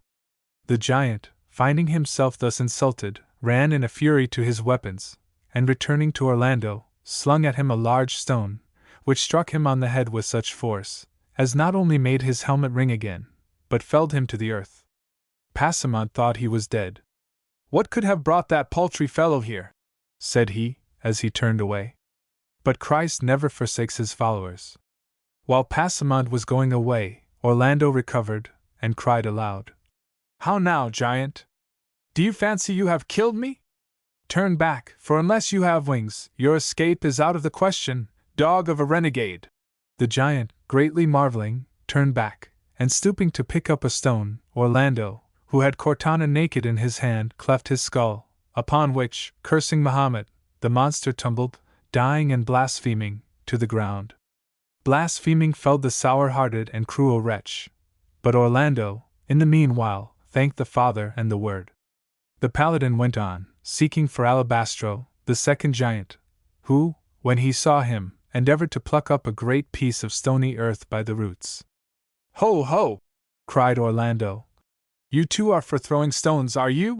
Then Alabastro took his sling, and flung at him so large a fragment as forced Orlando to defend himself, for if it had struck him, he would no more have needed a surgeon wink with a frown one. But collecting his strength, he thrust his sword into the giant's breast, and the loggerhead fell dead.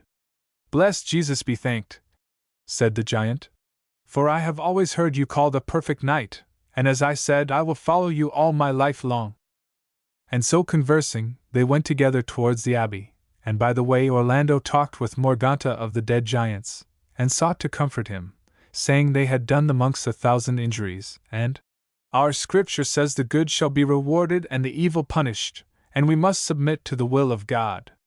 The doctors of our church, continued he, are all agreed that if those who are glorified in heaven were to feel pity for their miserable kindred who lie in such horrible confusion in hell, their beatitude would come to nothing, and this, you see, would plainly be unjust on the part of God. But such is the firmness of their faith, that what appears good to him appears good to them. Do what he may, they hold it to be done well, and that it is impossible for him to err, so that if their very fathers and mothers are suffering everlasting punishment, it does not disturb them an atom. This is the custom, I assure you, in the choirs above. 2. A word to the wise, said Morganta. You shall see if I grieve for my brethren, and whether or no I submit to the will of God, and behave myself like an angel. So dust to dust, and now let us enjoy ourselves. I will cut off their hands, all 4 of them, and take them to these holy monks, that they may be sure they are dead, and not fear to go out alone into the desert. They will then be certain also that the Lord has purified me, and taken me out of darkness, and assured to me the kingdom of heaven. So saying, the giant cut off the hands of his brethren, and left their bodies to the beasts and birds. They went to the abbey, where the abbot was expecting Orlando in great anxiety, but the monks, not knowing what had happened, ran to the abbot in great haste and alarm, saying, Will you suffer this giant to come in? And when the abbot saw the giant, he changed countenance. Orlando, perceiving him thus disturbed, made haste and said, Abbot, peace be with you. The giant is a Christian, he believes in Christ, and has renounced his false prophet, Mahomet. And Morganta shewing the hands in proof of his faith, the abbot thanked heaven with great contentment of mind. The abbot did much honor to Morganta, comparing him with St. Paul, and they rested there many days. One day, wandering over the house, they entered a room where the abbot kept a quantity of armor, and Morganta saw a bow which pleased him, and he fastened it on. Now there was in the place a great scarcity of water, and Orlando said, like his good brother, Morganta, I wish you would fetch us some water. Command me as you please, said he, and placing a great tub on his shoulders, he went towards a spring at which he had been accustomed to drink, at the foot of the mountain. Having reached the spring, he suddenly heard a great noise in the forest.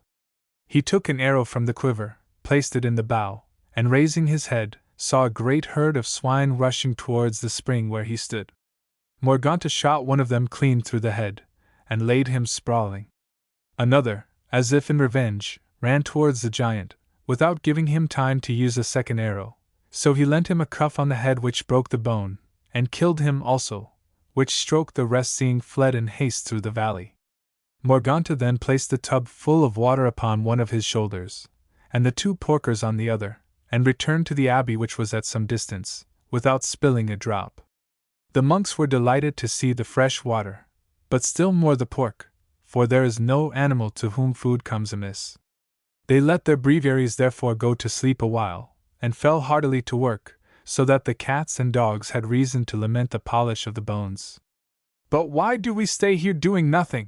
Said Orlando one day to Morganta, and he shook hands with the abbot, and told him he must take his leave. I must go, said he, and make up for lost time. I ought to have gone long ago, my good father, but I cannot tell you what I feel within me, at the content I have enjoyed here in your company. I shall bear in mind and in heart with me forever the abbot, the abbey, and this desert, so great is the love they have raised in me in so short a time. The great God, who reigns above, must thank you for me, in his own abode. Bestow on us your benediction, and do not forget us in your prayers. When the abbot heard the County Orlando talk thus, his heart melted within him for tenderness, and he said, Knight, if we have failed in any courtesy due to your prowess and great gentleness, and indeed what we have done has been but little, pray put it to the account of our ignorance, and of the place which we inhabit. We are but poor men of the cloister, better able to regale you with masses and orisons and paternosters, than with dinners and suppers. You have so taken this heart of mine by the many noble qualities I have seen in you, that I shall be with you still wherever you go, and on the other hand, you will always be present here with me. This seems a contradiction, but you are wise, and will take my meaning discreetly. You have saved the very life and spirit within us, for so much perplexity had those giants cast about our place, that the way to the Lord among us was blocked up. May he who sent you into these woods reward the justice and piety by which we are delivered from our trouble. Thanks be to him and to you. We shall all be disconsolate at your departure. We shall grieve that we cannot detain you among us for months and years, but you do not wear these weeds, you bear arms and armor, and you may possibly merit as well in carrying those, as in wearing this cap. You read your Bible, and your virtue has been the means of shewing the giant the way to heaven. Go in peace then, and prosper, whoever you may be. I do not seek your name, but if ever I am asked who it was that came among us, I shall say that it was an angel from God. If there is any armor or other thing that you would have, go into the room where it is, and take it. If you have any armor that would suit my companion, replied Orlando, that I will accept with pleasure. Come and see, said the abbot, and they went to a room that was full of armor. Morgante looked all about, but could find nothing large enough, except a rusty breastplate, which fitted him marvelously. It had belonged to an enormous giant, who was killed there of old by Orlando's father, Milo of Ungranti. There was a painting on the wall which told the whole story, how the giant had laid cruel and long siege to the abbey, and how he had been overthrown at last by the great Milo. Orlando, seeing this, said within himself, O God, unto whom all things are known, how came Milo here, who destroyed this giant? And reading certain inscriptions which were there, he could no longer keep a firm countenance, but the tears ran down his cheeks.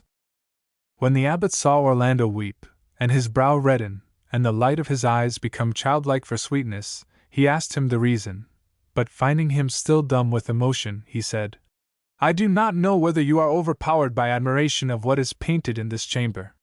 You must know that I am of high descent, though not through lawful wedlock. I believe I may say I am nephew or sister's son to no less a man than that Rinaldo, who was so great a paladin in the world, though my own father was not of a lawful mother. And Sergi was his name, my own, out in the world, was Chiaramonte, and this Milo was my father's brother. Ah, gentle baron, for blessed Jesus' sake, tell me what name is yours? Orlando, all glowing with affection, and bathed in tears, replied, My dear abbot and cousin, he before you is your Orlando. Upon this, they ran for tenderness into each other's arms, weeping on both sides with a sovereign affection, too high to be expressed. The abbot was so overjoyed, that he seemed as if he would never have done embracing Orlando. By what fortune, said the knight, do I find you in this obscure place? Tell me, my dear abbot, how was it you became a monk, and did not follow arms, like myself and the rest of us? It is the will of God, replied the abbot, hastening to give his feelings utterance. Many and divers are the paths he points out for us by which to arrive at his city. Some walk it with the sword, some with pastoral staff. Nature makes the inclination different, and therefore there are different ways for us to take. Enough if we all arrive safely at one and the same place, the last as well as the first. We are all pilgrims through many kingdoms. We all wish to go to Rome, Orlando, but we go picking out our journey through different roads. Such is the trouble in body and soul brought upon us by that sin of the old apple. Day and night am I here with my book in hand, day and night do you ride about, holding your sword, and sweating oft both in sun and shadow, and all to get round at last to the home from which we departed, I say, all out of anxiety and hope to get back to our home of old. And the giant, hearing them talk of these things, shed tears also. The paladin and the giant quitted the abbey, the one on horseback and the other on foot, and journeyed through the desert till they came to a magnificent castle, the door of which stood open. They entered, and found rooms furnished in the most splendid manner, beds covered with cloth of gold, and floors rejoicing in variegated marbles. There was even a feast prepared in the saloon, but nobody to eat it, or to speak to them. Orlando suspected some trap, and did not quite like it, but Morgante thought nothing worth considering but the feast. Who cares for the host? Said he. When there's such a dinner? Let us eat as much as we can, and bear off the rest. I always do that when I have the picking of castles. They accordingly sat down, and being very hungry with their day's journey, devoured heaps of the good things before them, eating with all the vigor of health, and drinking to a pitch of weakness. 3. They sat late in this manner enjoying themselves, and then retired for the night into rich beds. But what was their astonishment in the morning at finding that they could not get out of the place. There was no door. All the entrances had vanished, even to any feasible window.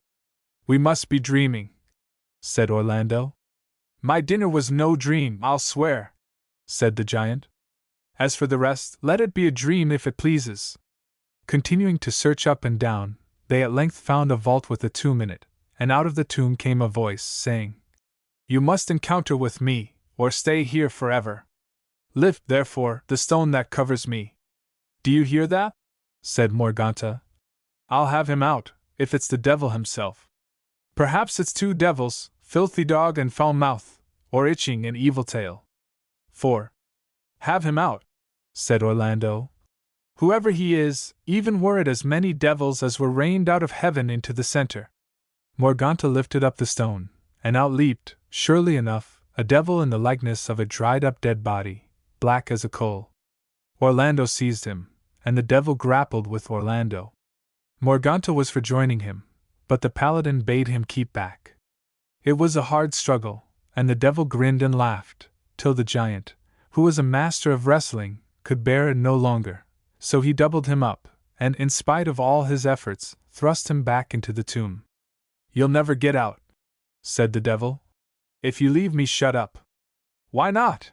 Inquired the paladin. Because your giant's baptism and my deliverance must go together, answered the devil. If he is not baptized, you can have no deliverance, and if I am not delivered, I can prevent it still, take my word for it. Orlando baptized the giant. The two companions then issued forth, and hearing a mighty noise in the house, looked back, and saw it all vanished. I could find it in my heart, said Morganta, to go down to those same regions below, and make all the devils disappear in like manner.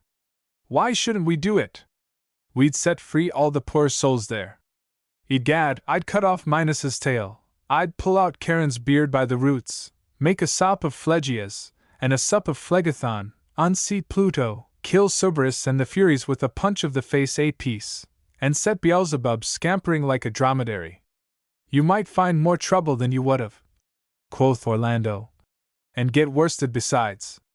Better keep the straight path, than thrust your head into out-of-the-way places. Morganta took his lord's advice, and went straight forward with him through many great adventures, helping him with loving goodwill as often as he was permitted, sometimes as his pioneer, and sometimes as his finisher of troublesome work, such as a slaughter of some thousands of infidels. Now he chucked a spy into a river, now felled a rude ambassador to the earth, for he didn't stand upon ceremony, now cleared a space round him in battle with the clapper of an old bell which he had found at the monastery, now doubled up a king in his tent, and bore him away, tent and all, and a paladin with him, because he would not let the paladin go. In the course of these services, the giant was left to take care of a lady, and lost his master for a time, but the office being at an end, he set out to rejoin him, and arriving at a crossroad, met with a very extraordinary personage. This was a giant huger than himself, swarthy-faced, horrible, brutish.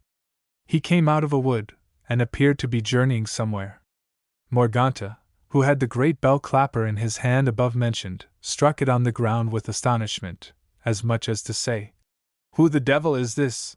And then set himself on a stone by the wayside to observe the creature. What's your name, traveler?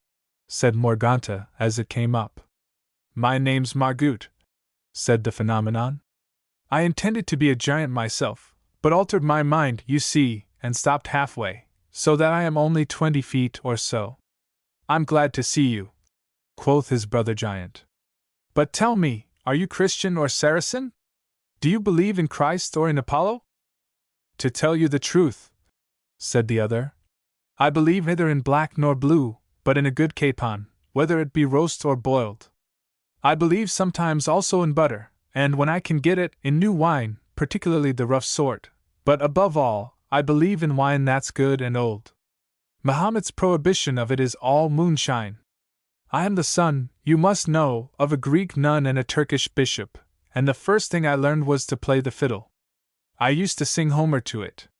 I was then concerned in a brawl in a mosque, in which the old bishop somehow happened to be killed, so I tied a sword to my side, and went to seek my fortune, accompanied by all the possible sins of Turk and Greek. People talk of the 7 deadly sins, but I have 77 that never quit me, summer or winter, by which you may judge of the amount of my venial ones. I am a gambler, a cheat, a ruffian, a highwayman, a pickpocket, a glutton, at beef or blows, have no shame whatever, love to let everybody know what I can do, lie, besides, about what I can't do, have a particular attachment to sacrilege, swallow perjuries like figs, never give a farthing to anybody, but beg of everybody, and abuse them into the bargain. Look upon not spilling a drop of liquor as the chief of all the cardinal virtues, but must own I am not much given to assassination. Murder being inconvenient, and one thing I am bound to acknowledge, which is, that I never betrayed a messmate. That's as well, observed Morganta.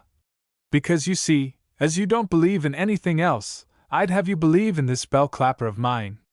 So now, as you have been candid with me, and I am well instructed in your ways, we'll pursue our journey together. The best of giants, in those days, were not scrupulous in their modes of living, so that one of the best and one of the worst got on pretty well together, emptying the larders on the road, and paying nothing but douses on the chops. When they could find no inn, they hunted elephants and crocodiles. Morganta, who was the braver of the two, delighted to banter, and sometimes to cheat, Margot, and he ate up all the fare, which made the other, notwithstanding the credit he gave himself for readiness of wit and tongue, cut a very sorry figure, and seriously remonstrate. I reverence you, said Margot, in other matters, but in eating you really don't behave well. He who deprives me of my share at meals is no friend, at every mouthful of which he robs me, I seem to lose an eye. I'm for sharing everything to a nicety, even if it be no better than a figure. You are a fine fellow, said Morganta. You gain upon me very much. You are the master of those who know. 6.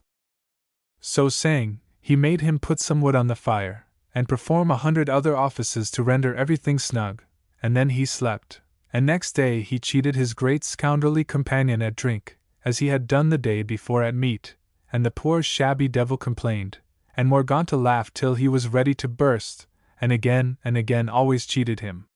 There was a levity, nevertheless, in Margot, which restored his spirits on the slightest glimpse of good fortune, and if he realized a hearty meal, he became the happiest, beastliest, and most confident of giants.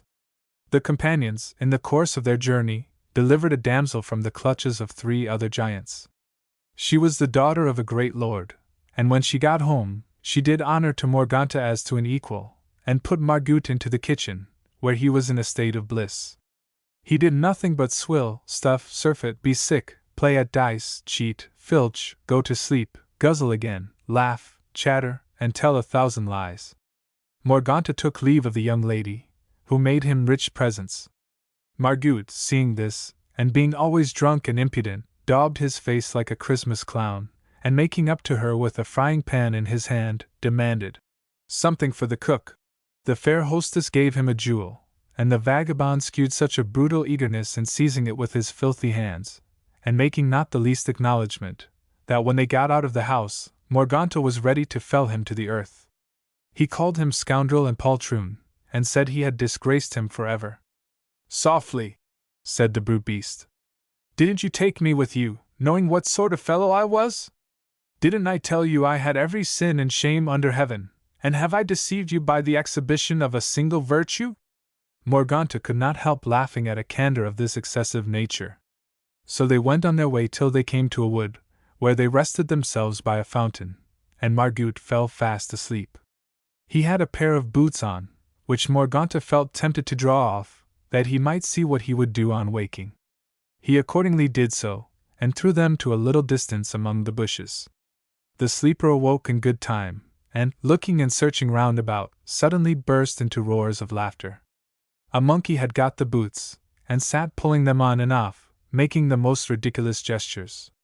The monkey busied himself, and the light-minded drunkard laughed, and at every fresh gesticulation of the new boot-wearer, the laugh grew louder and more tremendous, till at length it was found impossible to be restrained. The glutton had a laughing fit. In vain he tried to stop himself. In vain his fingers would have loosened the buttons of his doublet, to give his lungs room to play. They couldn't do it, so he laughed and roared till he burst. The snap was like the splitting of a cannon. Morganta ran up to him, but it was of no use. He was dead. Alas! It was not the only death. It was not even the most trivial cause of a death. Giants are big fellows, but Death's a bigger, though he may come in a little shape. Morganta had succeeded in joining his master. He helped him to take Babylon. He killed a whale for him at sea that obstructed his passage. He played the part of a mainsail during a storm, holding out his arms and a great hide. But on coming to shore, a crab bit him in the heel, and behold the lot of the great giant, he died. He laughed, and thought it a very little thing, but it proved a mighty one. He made the east tremble, said Orlando, and the bite of a crab has slain him. O life of ours, weak, and a fallacy. 7.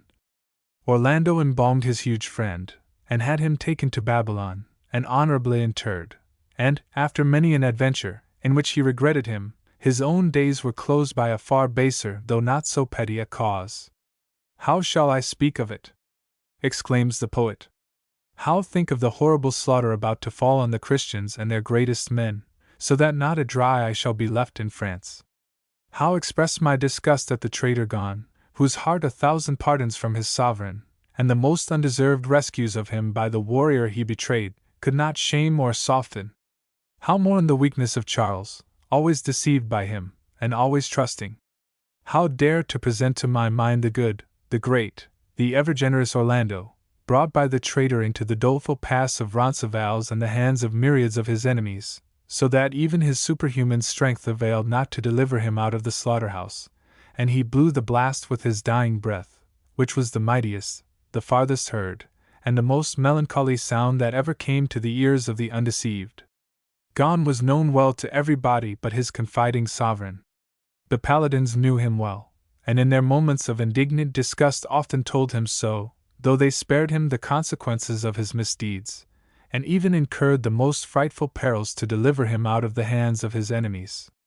But he was brave, he was in favor with the sovereign, who was also their kinsman, and they were loyal and loving men, and knew that the wretch envied them for the greatness of their achievements, and might do the state a mischief, so they allowed themselves to take a kind of scornful pleasure in putting up with him. Their cousin Malagigi, the enchanter, had himself assisted Gon, though he knew him best of all, and had prophesied that the innumerable endeavors of his envy to destroy his king and country would bring some terrible evil at last to all Christendom. The evil, alas, is at hand. The doleful time has come. It will be followed, it is true, by a worse fate of the wretch himself, but not till the valleys of the Pyrenees have run rivers of blood, and all France is in mourning. Footnote 1. A common pleasantry in the old romances. Galaor went in, and then the halberders attacked him on one side, and the knight on the other.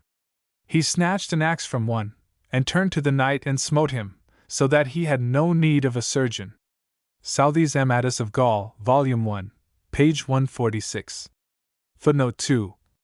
Sansi I no stride datori accordati, pigliando tutti una conclusion, che son nel cielo glorificati, es avessin nel pensier compassion de miseri parenti che dannati son eni lo inferno in grand confusion, la lor felicita nulla sarebbe vedi the ca ingiusto idio parabi.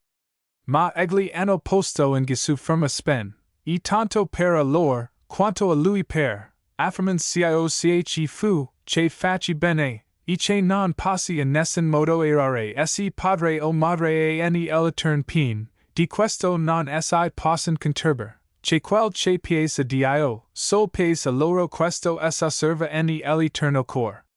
Al savio sol batar poche parole, dis morganta, tu il potrai vedere, de mi fratelli, Orlando, esse mi dol, e io emicordero di dio el valera, cum tu di che in seal servar si sol, mordi co mordi, or pensiam di gadara, io vio tagliare la mani a tutti quanti, e porterola che manassi santi.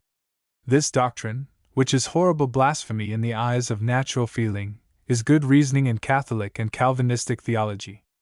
They first make the deity's actions a necessity from some barbarous assumption, then square them according to a dictum of the councils, then compliment him by laying all that he has made good and kindly within us mangled and mad at his feet. Meantime they think themselves qualified to denounce Moloch and Juggernaut. Footnote 3. E ferno al hier infermi, al mangier sani. I am not sure that I am right in my construction of this passage. Perhaps Pulci means to say that they had the appetites of men in health, and the thirst of a fever. Footnote 5, Cagnazzo, Farfarello, Libicacco, and Malacoda, names of devils in Dante. Footnote 6. Il Maestro di Colorce Sano, a jocose application of Dante's praise of Aristotle. Footnote 7. O Vita Nostra deboli falles, the Battle of Roncesvalles. Notice. This is the sad and fearful story of the Roncesvalles fight, an event which national and religious exaggeration impressed deeply on the popular mind of Europe. Hence Italian romances and Spanish ballads, hence the famous passage in Milton, when Charlemagne with all his peerage fell by Fontarabia. Hence Dante's record of the Dolorosa Rata, dolorous rout, in the Inferno, where he compares the voice of Nimrod with the horn sounded by the dying Orlando. Hence the peasant in Cervantes, who is met by Don Quixote singing the battle as he comes along the road in the morning, and hence the song of Roland actually thundered forth by the army of William the Conqueror as they advanced against the English. But Charlemagne did not fall, as Milton has stated. Nor does Pulci make him do so. In this respect, if in little else, the Italian poet adhered to the fact. The whole story is a remarkable instance of what can be done by poetry and popularity towards misrepresenting and aggrandizing a petty though striking adventure. The simple fact was the cutting off the rear of Charlemagne's army by the revolted Gascons, as he returned from a successful expedition into Spain. 2 or 3 only of his nobles perished, among whom was his nephew Roland, the obscure warden of his marches of Brittany. But Charlemagne was the temporal head of Christendom. The poets constituted his nephew its champion, and hence all the glories and superhuman exploits of the Orlando of Pulci and Ariosto. The whole assumption of the wickedness of the Saracens, particularly of the then Saracen king of Spain, whom Pulci's authority, the pseudo-archbishop Turpin, strangely called Marsilius, was nothing but a pious fraud, the pretended Marsilius having been no less a person than the great and good Abdurrahman I, who wrested the dominion of that country out of the hands of the usurpers of his family rights. Yet so potent and long-lived are the most extravagant fictions, when genius has put its heart into them, that to this day we read of the devoted Orlando and his friends not only with gravity, but with the liveliest emotion. The Battle of Roncesvalles. A miserable man am I, cries the poet, for Orlando, beyond a doubt, died in Roncesvalles, and die therefore he must in my verses. Altogether impossible is it to save him. I thought to make a pleasant ending of this my poem, so that it should be happier somehow, throughout, than melancholy. But though gone will die at last, Orlando must die before him, and that makes a tragedy of all. I had a doubt whether, consistently with the truth, I could give the reader even that sorry satisfaction, for at the beginning of the dreadful battle, Orlando's cousin, Rinaldo, who is said to have joined it before it was over, and there, as well as afterwards, to have avenged his death, was far away from the seat of slaughter, in Egypt, and how was I to suppose that he could arrive soon enough in the valleys of the Pyrenees? But an angel upon earth shewed me the secret, even Angelo Poliziano, the glory of his age and country. He informed me how Arnauld, the Provençal poet, had written of this very matter, and brought the paladin from Egypt to France by means of the wonderful skill in occult science possessed by his cousin Malagigi, a wonder to the ignorant, but not so marvelous to those who know that all the creation is full of wonders, and who have different modes of relating the same events. By and by, a great many things will be done in the world, of which we have no conception now, and people will be inclined to believe them works of the devil, when, in fact, they will be very good works, and contribute to angelical effects, whether the devil be forced to have a hand in them or not, for evil itself can work only in subordination to good. So listen when the astonishment comes, and reflect and think the best. Meantime, we must speak of another and more truly devilish astonishment, and of the pangs of mortal flesh and blood. The traitor gone, for the 50th time, had secretly brought the infidels from all quarters against his friend and master, the Emperor Charles, and Charles, by the help of Orlando, had conquered them all. The worst of them, Marsilius, King of Spain, had agreed to pay the court of France tribute, and gone, in spite of all the suspicions he excited in this particular instance, and his known villainy at all times, had succeeded in persuading his credulous sovereign to let him go ambassador into Spain, where he put a final seal to his enormities, by plotting the destruction of his employer, and the special overthrow of Orlando.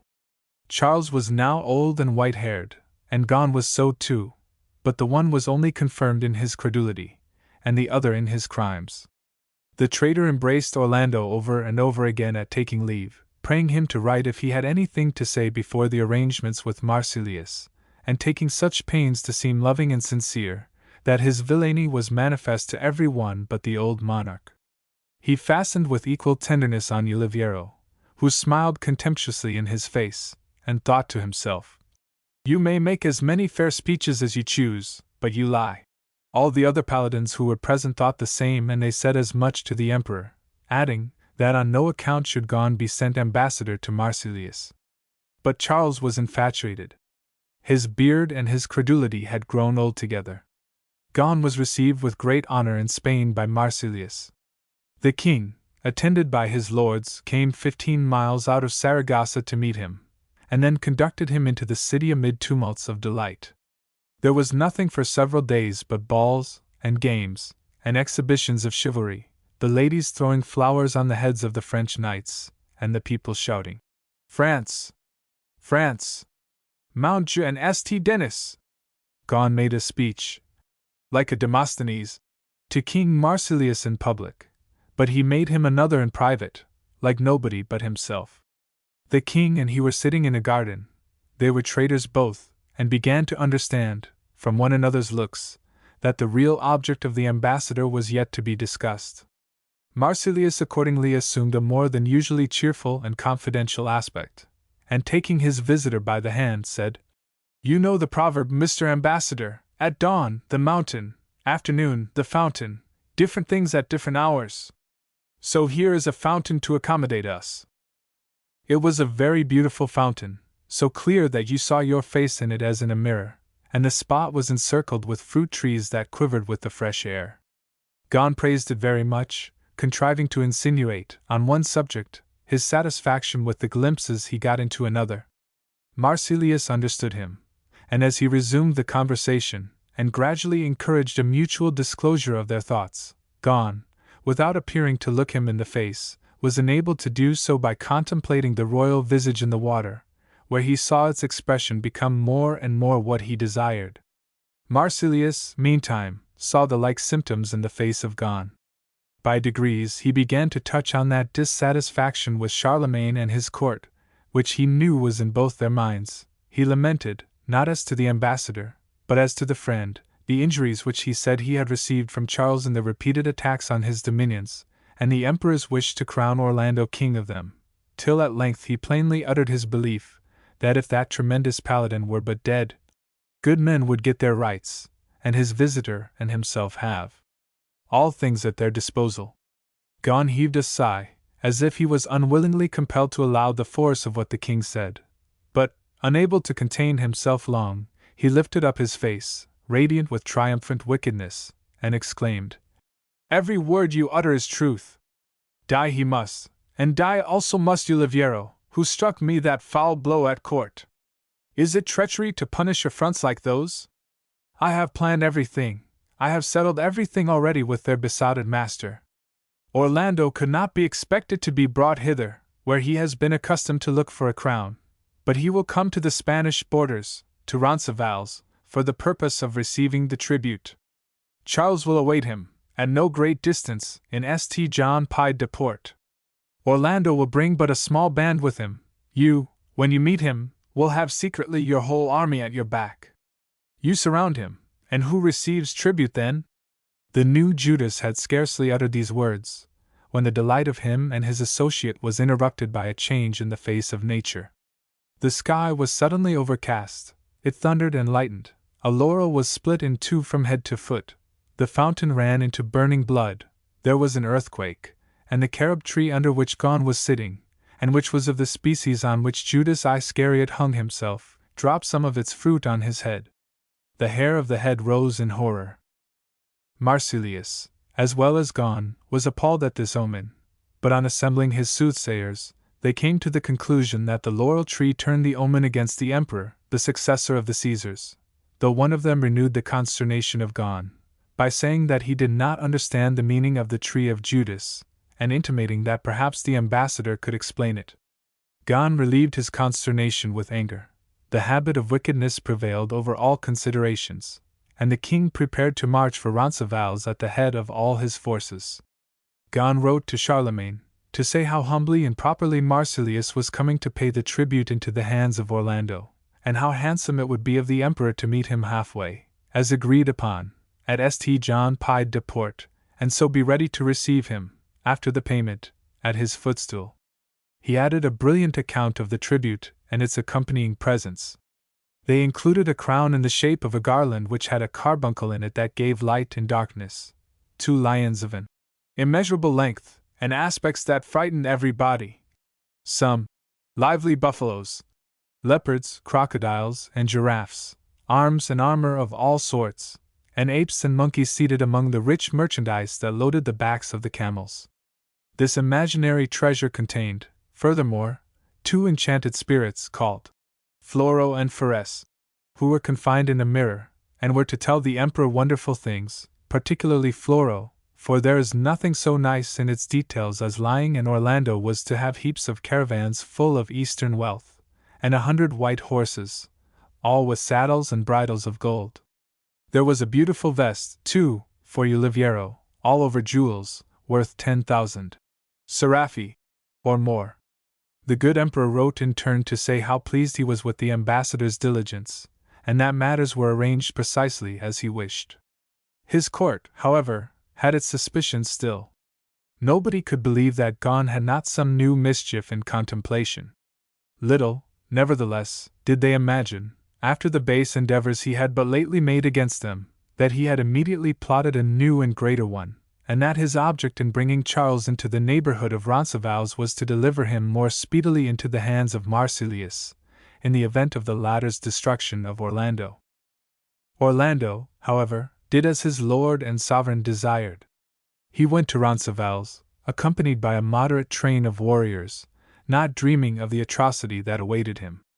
Gon himself, meantime, had hastened on to France before Marsilius, in order to shew himself free and easy in the presence of Charles, and secure the success of his plot, while Marsilius, to make assurance doubly sure, brought into the passes of Roncesvalles no less than 3 armies, who were successively to fall on the paladin, in case of the worst, and so extinguish him with numbers. He had also, by Gon's advice, brought heaps of wine and good cheer to be set before his victims in the first instance. For that, said the traitor, will render the onset the more effective, the feasters being unarmed, and supposing prodigies of valor to awake even the attack of your second army, you will have no trouble with your third. One thing, however, I must not forget, added he. My son Baldwin is sure to be with Orlando. You must take care of his life for my sake. I give him this vest off my own body, said the king. Let him wear it in the battle, and have no fear. My soldiers shall be directed not to touch him. Gon went away rejoicing to France. He embraced the court and his sovereign all round, with the air of a man who had brought them nothing but blessings, and the old king wept for very tenderness and delight. Something is going on wrong, and looks very black, thought Malagigi, the good wizard. And Rinaldo is not here, and it is indispensably necessary that he should be. I must find out where he is, and Ricciardetto too, and send for them with all speed, and at any price. Malagigi called up, by his art, a wise, terrible, and cruel spirit, named Ashtaroth, no light personage to deal with, no little spirit, such as plays tricks with you like a fairy. A much blacker visitant was this. Tell me, and tell me truly of Rinaldo, said Malagigi to the spirit. Hard looked the demon at the paladin, and said nothing. His aspect was clouded and violent. He wished to see whether his summoner retained all the force of his art. The enchanter, with an aspect still cloudier, bade Ashtaroth lay down that look. While giving this order, he also made signs indicative of a disposition to resort to angrier compulsion, and the devil, apprehending that he would confine him in some hateful place, loosened his tongue, and said, "You have not told me what you desire to know of Rinaldo." "I desire to know what he has been doing, and where he is," returned the enchanter. "He has been conquering and baptizing the world, east and west," said the demon, "and is now in Egypt with Ricciardetto." "And what has Gon been plotting with Marsilius?"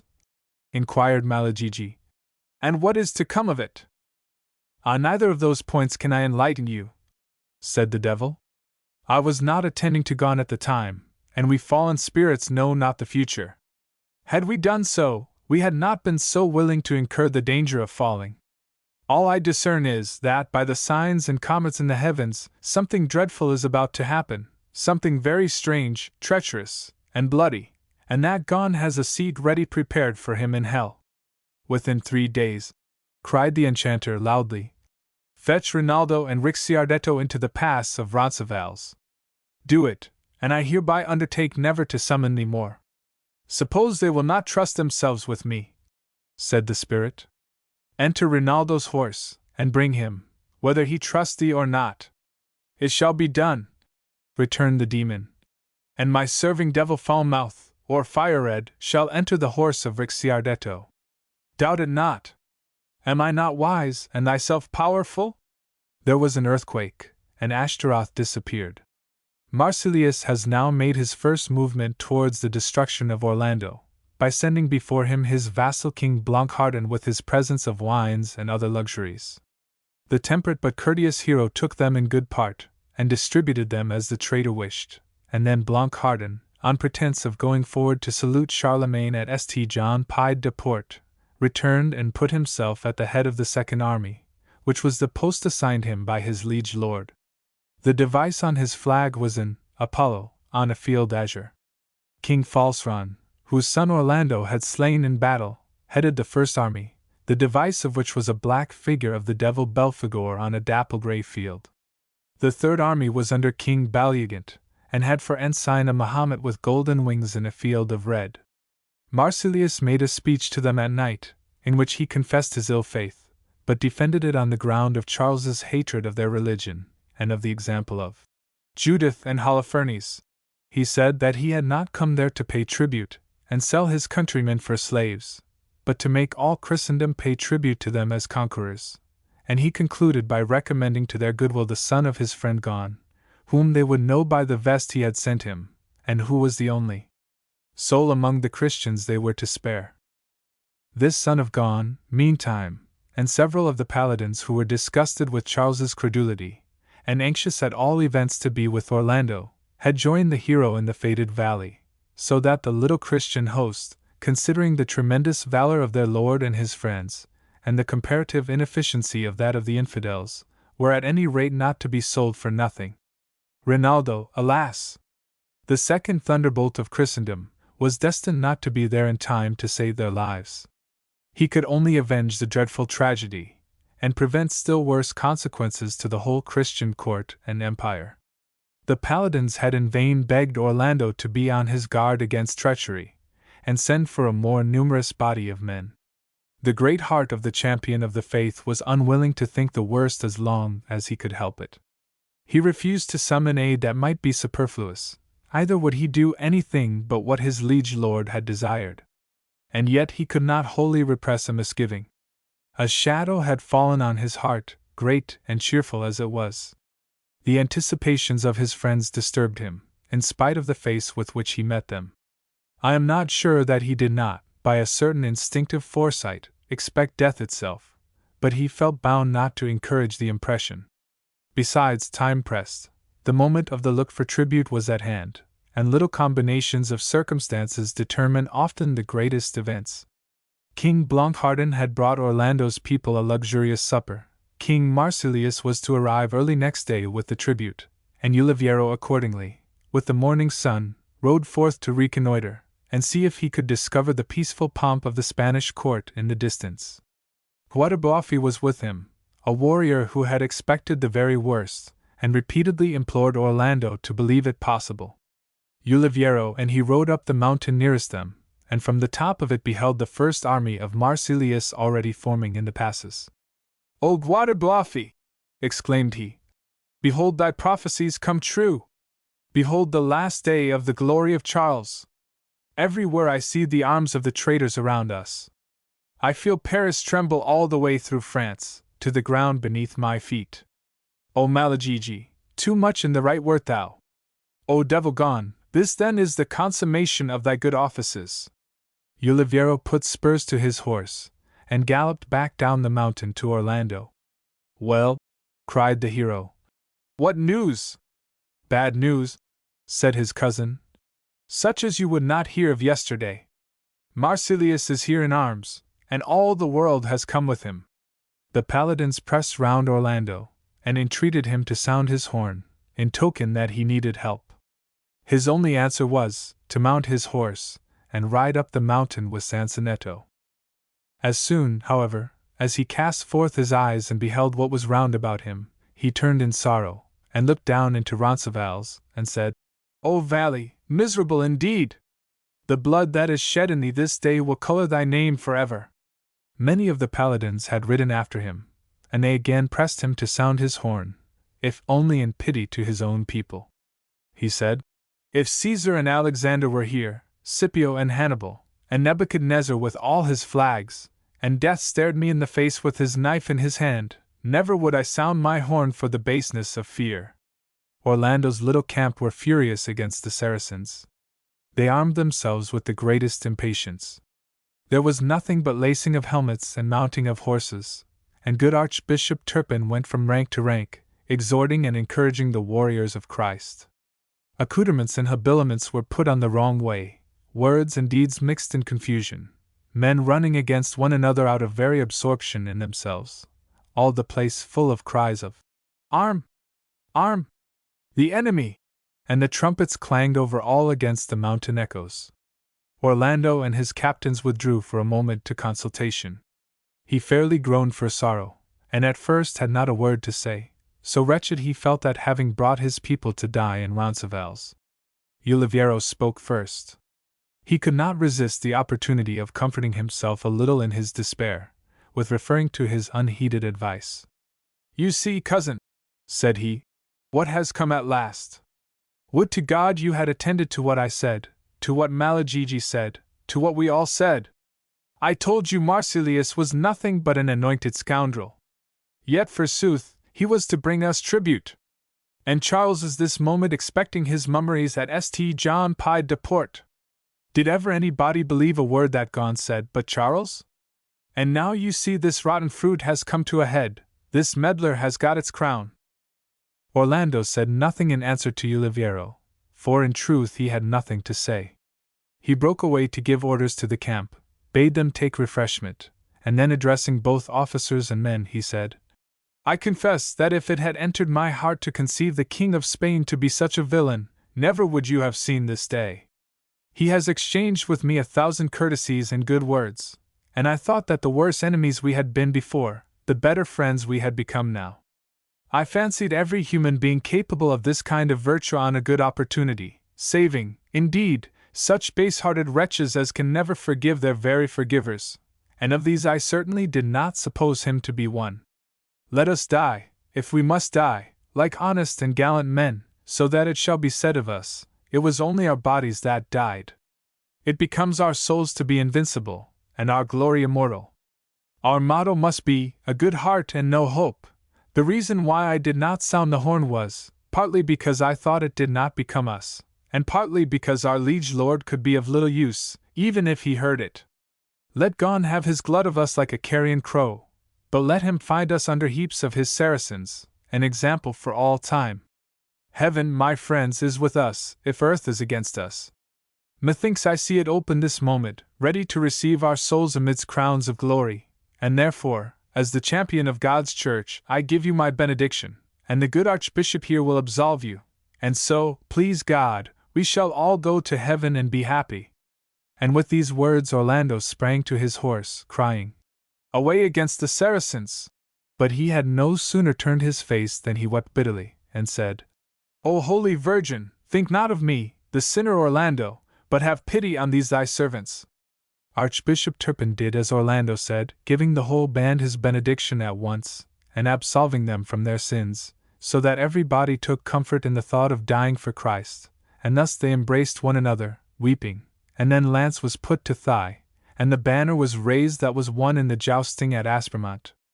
And now with a mighty dust, and an infinite sound of horns, and tambours, and trumpets, which came filling the valley, the first army of the infidels made its appearance, horses neighing, and 1,000 pennons flying in the air. King Falseron led them on, saying to his officers, "Now, gentlemen, recollect what I said. The first battle is for the leaders only, and above all, let nobody dare to lay a finger on Orlando. He belongs to myself. The revenge of my son's death is mine.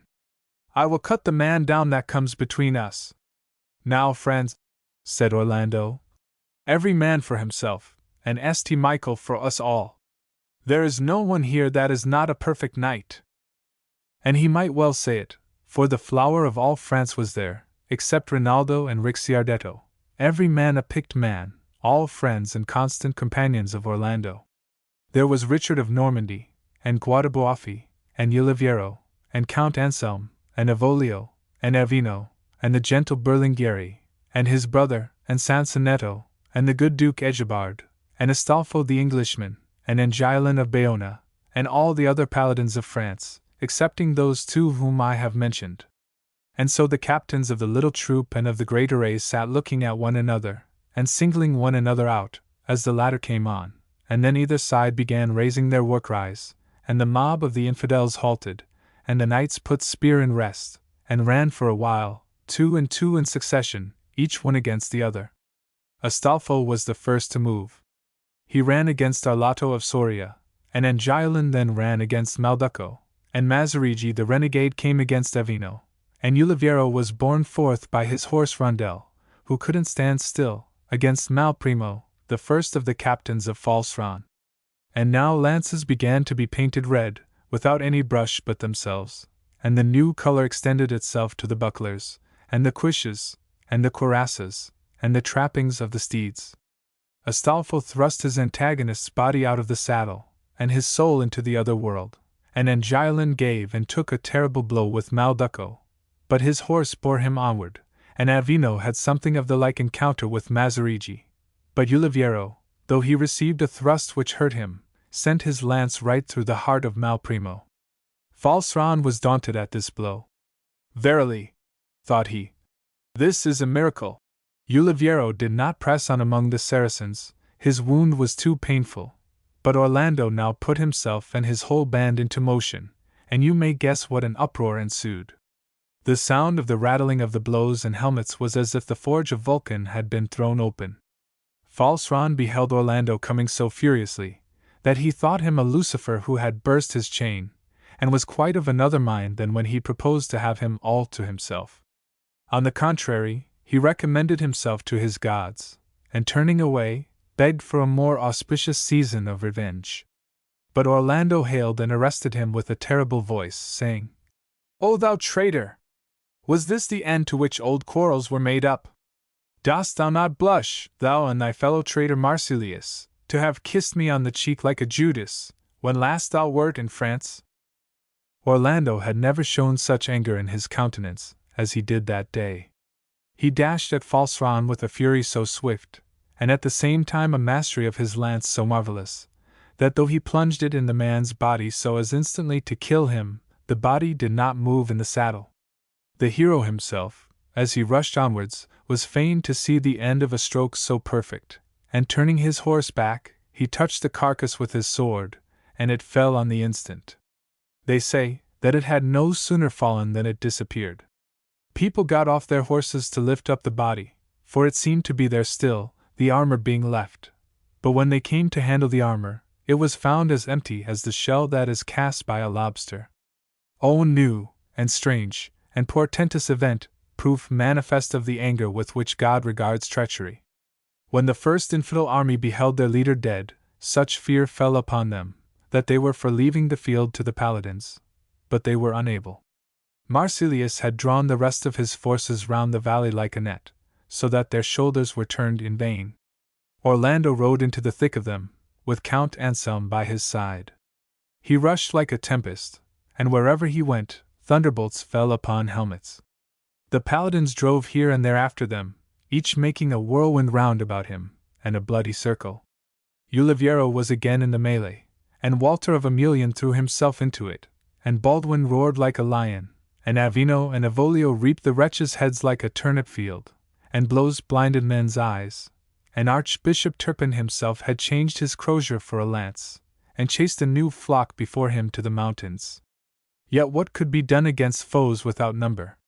Multitudes fill up the spaces left by the dead without stopping. Marsilius, from his anxious and raging post, constantly pours them in.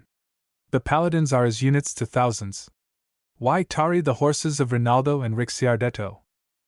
The horses did not tarry, but fate had been quicker than enchantment. Ashtaroth, nevertheless, had presented himself to Rinaldo in Egypt, as though he had issued out of a flash of lightning. After telling his mission, and giving orders to hundreds of invisible spirits round about him, for the air was full of them, he and Foulmouth, his servant, entered the horses of Rinaldo and Ricciardetto, which began to neigh and snort and leap with the fiends within them, till off they flew through the air over the pyramids, crowds of spirits going like a tempest before them.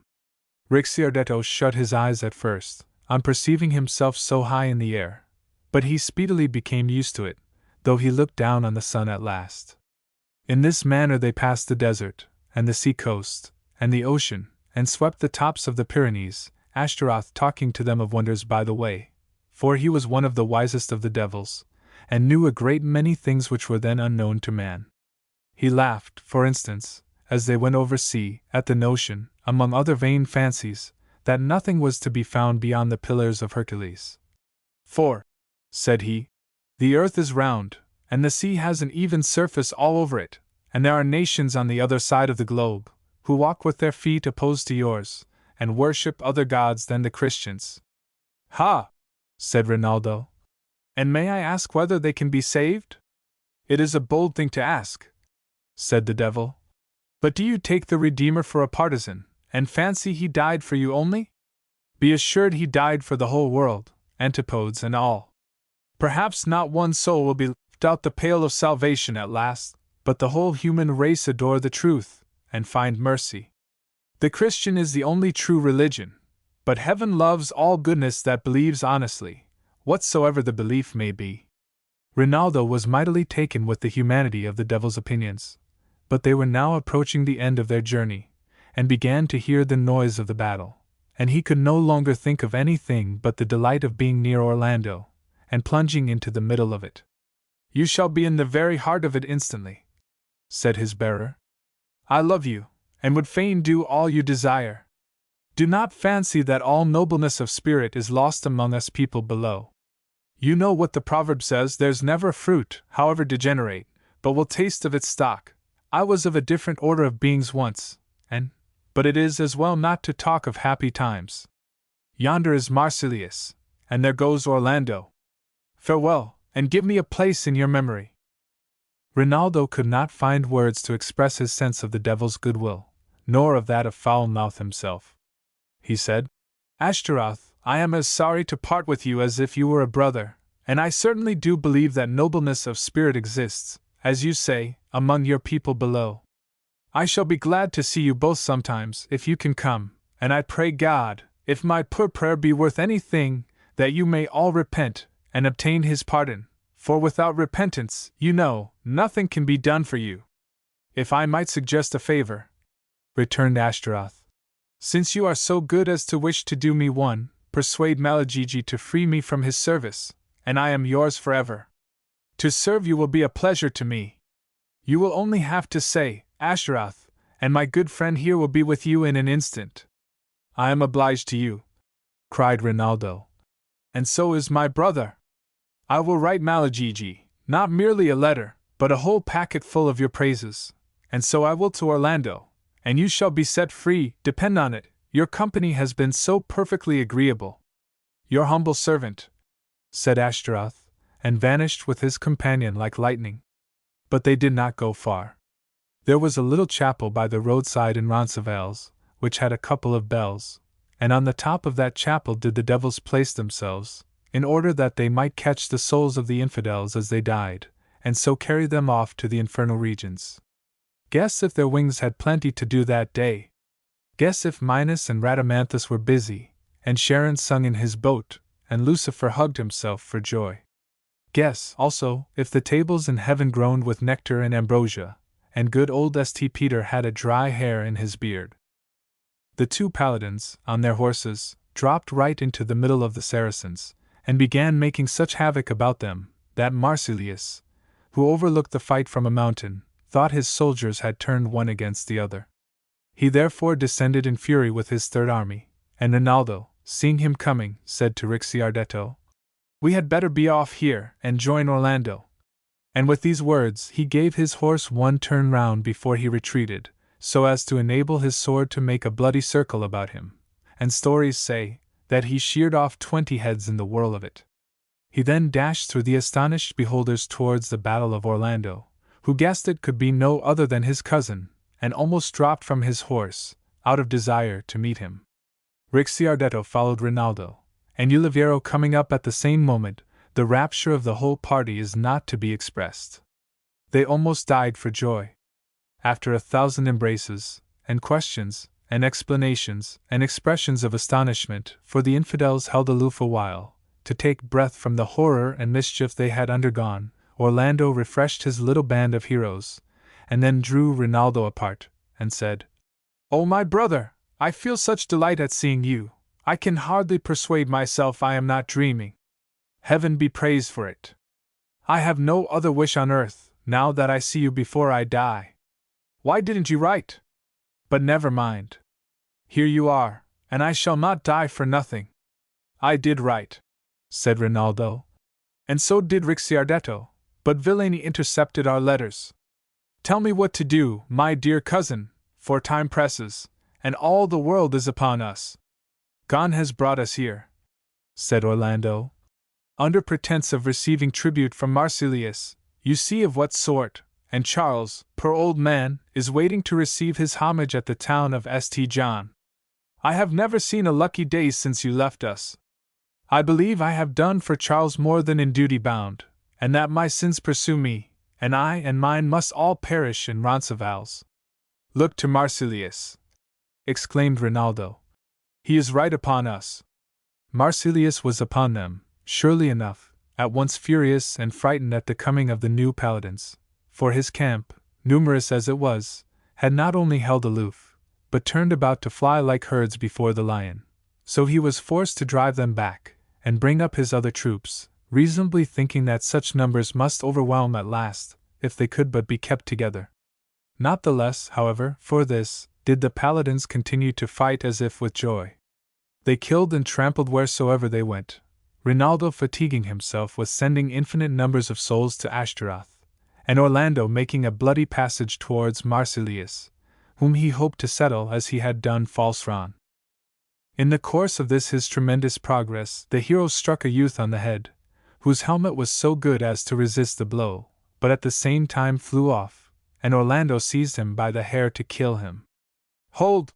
cried the youth, as loud as want of breath could let him.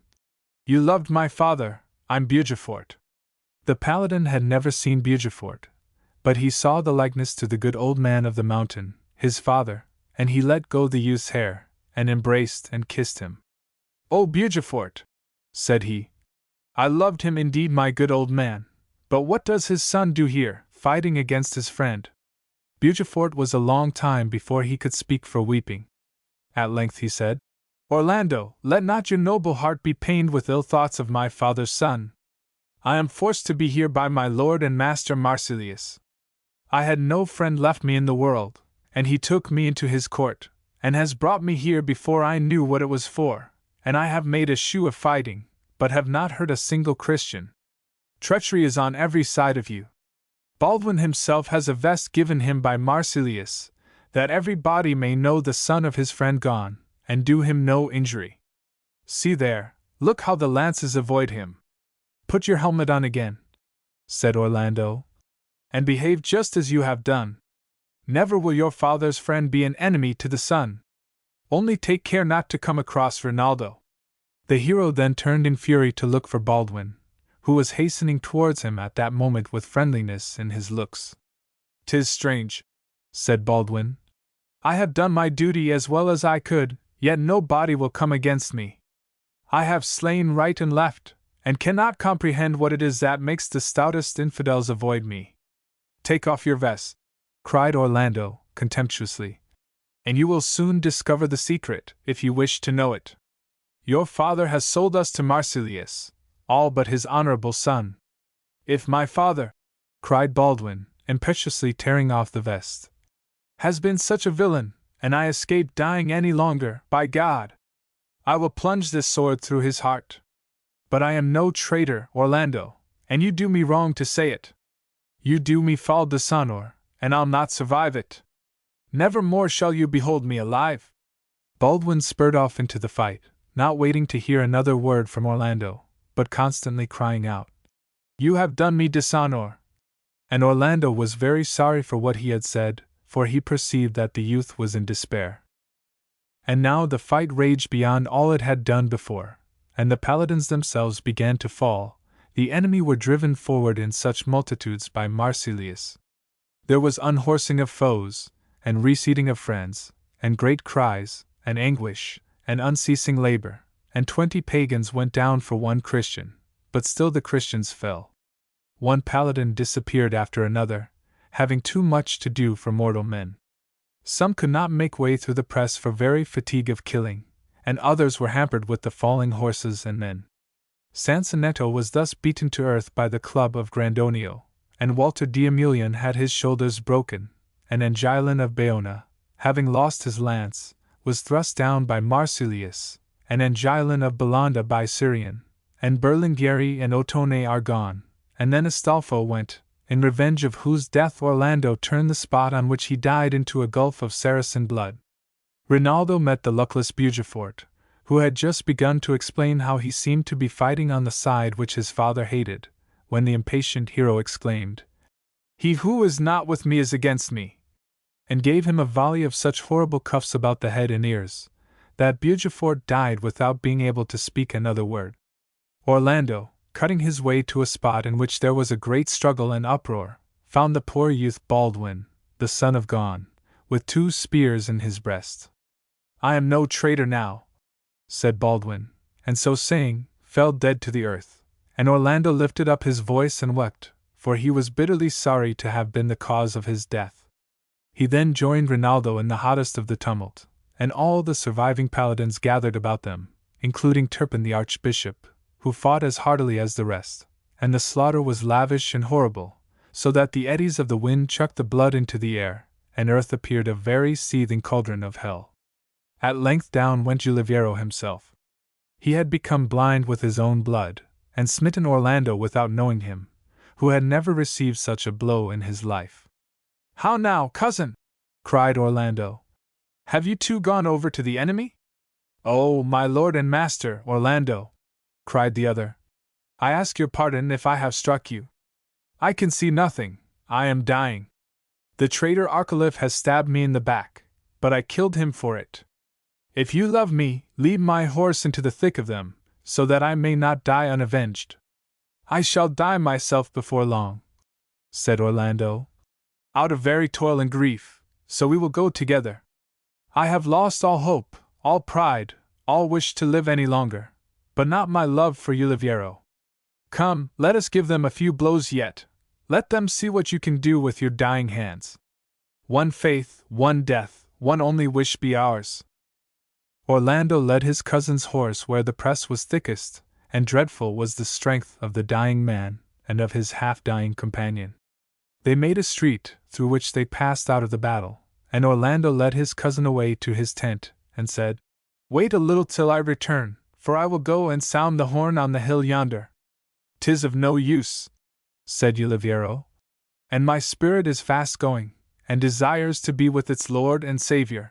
He would have said more, but his words came from him imperfectly, like those of a man in a dream. Only his cousin gathered that he meant to commend to him his sister, Orlando's wife, Alda the Fair, of whom indeed the great paladin had not thought so much in this world as he might have done. And with these imperfect words he expired.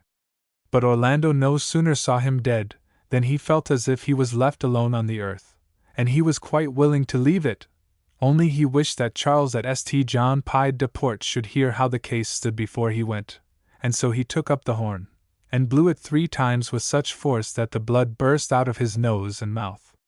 Turpin says that at the 3rd blast the horn broke in 2. In spite of all the noise of the battle, the sound of the horn broke over it like a voice out of the other world. They say that birds fell dead at it, and that the whole Saracen army drew back in terror.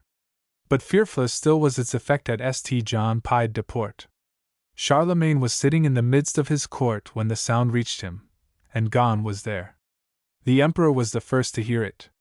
"Do you hear that?" said he to his nobles. "Did you hear the horn as I heard it?" Upon this they all listened, and Gon felt his heart misgive him. The horn sounded the 2nd time. "What is the meaning of this?" said Charles. "Orlando is hunting," observed Gon, "and the stag is killed. He is at the old pastime that he was so fond of in Aspremont." But when the horn sounded yet a 3rd time, and the blast was one of so dreadful a vehemence, everybody looked at the other, and then they all looked at Gon in fury. Charles rose from his seat.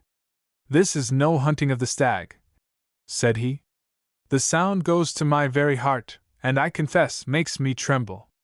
I am awakened out of a great dream. O Gon! O Gon! Not for thee do I blush, but for myself, and for nobody else. O my God, what is to be done? But whatever is to be done, must be done quickly. Take this villain, gentlemen, and keep him in hard prison. O foul and monstrous villain! Would to God I had not lived to see this day! O obstinate and enormous folly! O Malagigi, had I but believed thy foresight, 'tis thou went the wise man, and I the grey-headed fool." Over the Dane, and Namo and others, in the bitterness of their grief and anger, could not help reminding the emperor of all which they had foretold. But it was no time for words. They put the traitor into prison, and then Charles, with all his court, took his way to Roncesvalles, grieving and praying. It was afternoon when the horn sounded, and half an hour after it when the emperor set out, and meantime Orlando had returned to the fight that he might do his duty, however hopeless, as long as he could sit his horse, and the paladins were now reduced to 4, and though the Saracens suffered themselves to be mowed down like grass by them and their little band, he found his end approaching for toil and fever. And so at length he withdrew out of the fight, and rode all alone to a fountain which he knew of, where he had before quenched his thirst. His horse was wearier still than he, and no sooner had its master alighted, than the beast, kneeling down as if to take leave, and to say, "I have brought you to your place of rest," fell dead at his feet. Orlando cast water on him from the fountain, not wishing to believe him dead, but when he found it to no purpose, he grieved for him as if he had been a human being, and addressed him by name in tears, and asked forgiveness if ever he had done him wrong. They say that the horse at these words once more opened his eyes a little, and looked kindly at his master, and so stirred nevermore. They say also that Orlando then, summoning all his strength, smote a rock near him with his beautiful sword Durlindana, thinking to shiver the steel in pieces, and so prevent its falling into the hands of the enemy. But though the rock split like a slate, and a deep fissure remained ever after to astonish the eyes of pilgrims, the sword remained unhurt. "O strong Durlindana!"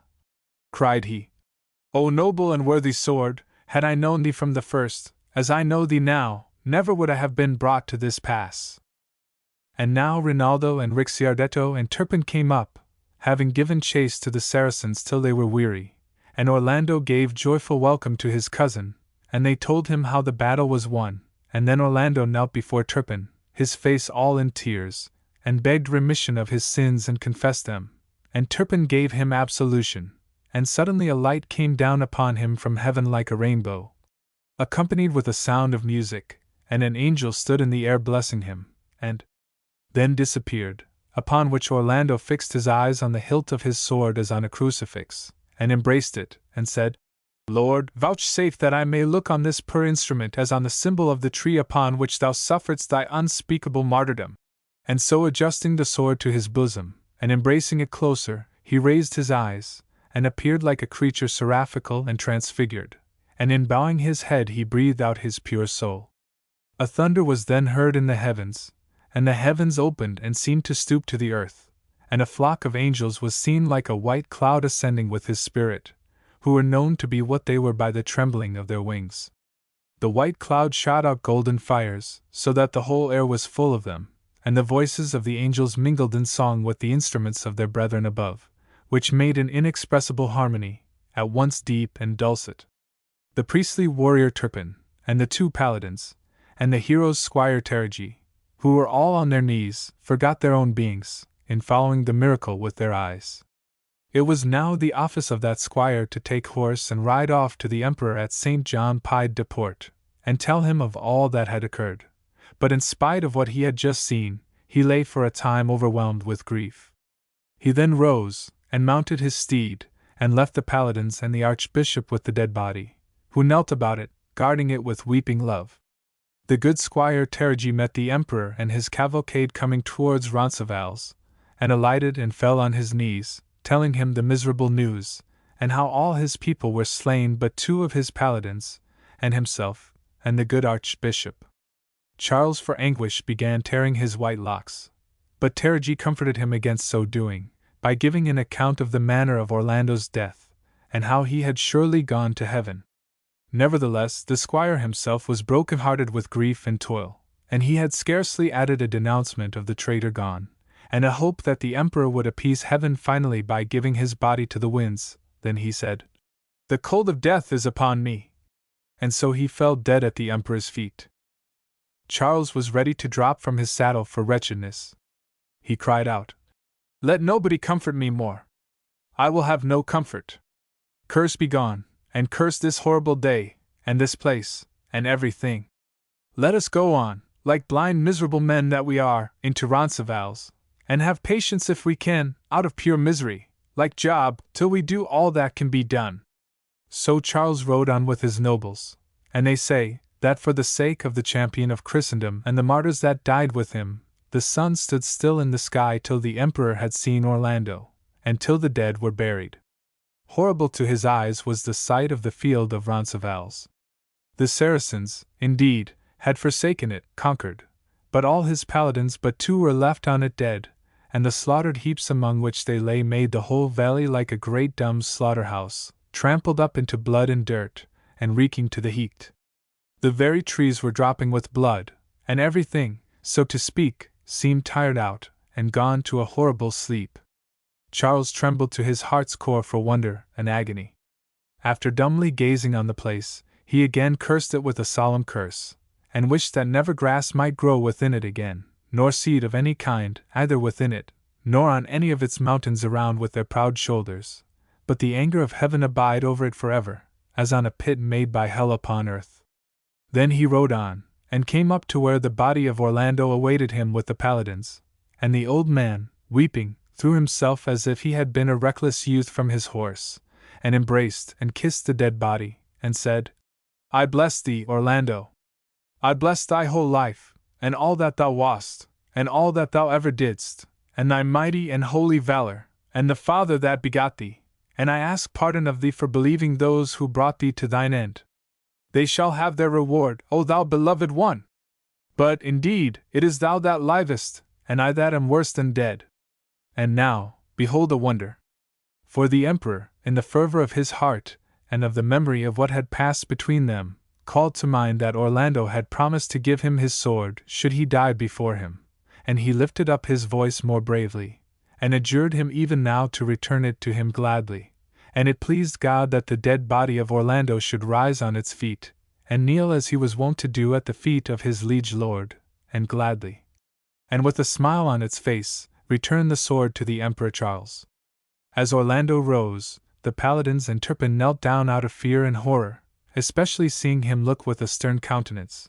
But when they saw that he knelt also, and smiled, and returned the sword, their hearts became reassured, and Charles took the sword like his liege lord, though trembling with wonder and affection, and in truth he could hardly clench his fingers around it.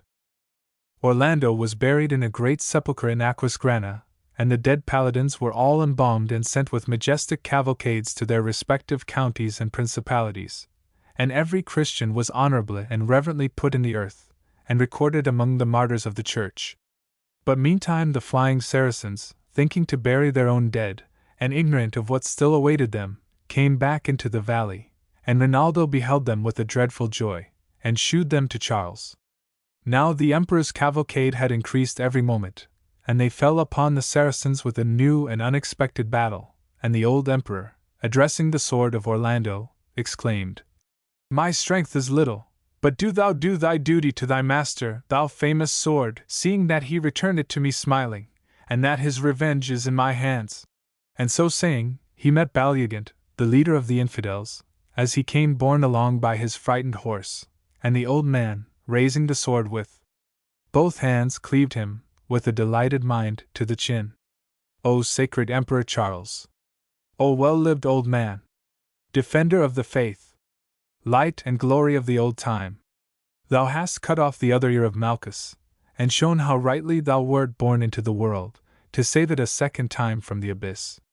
Again fled the Saracens, never to come to Christendom more, but Charles went after them into Spain, he and Rinaldo and Ricciardetto and the good Turpin, and they took and fired Saragossa, and Marsilius was hung to the carob tree under which he had planned his villainy with Gon, and Gon was hung, and drawn and quartered, in Roncesvalles, amidst the execrations of the country.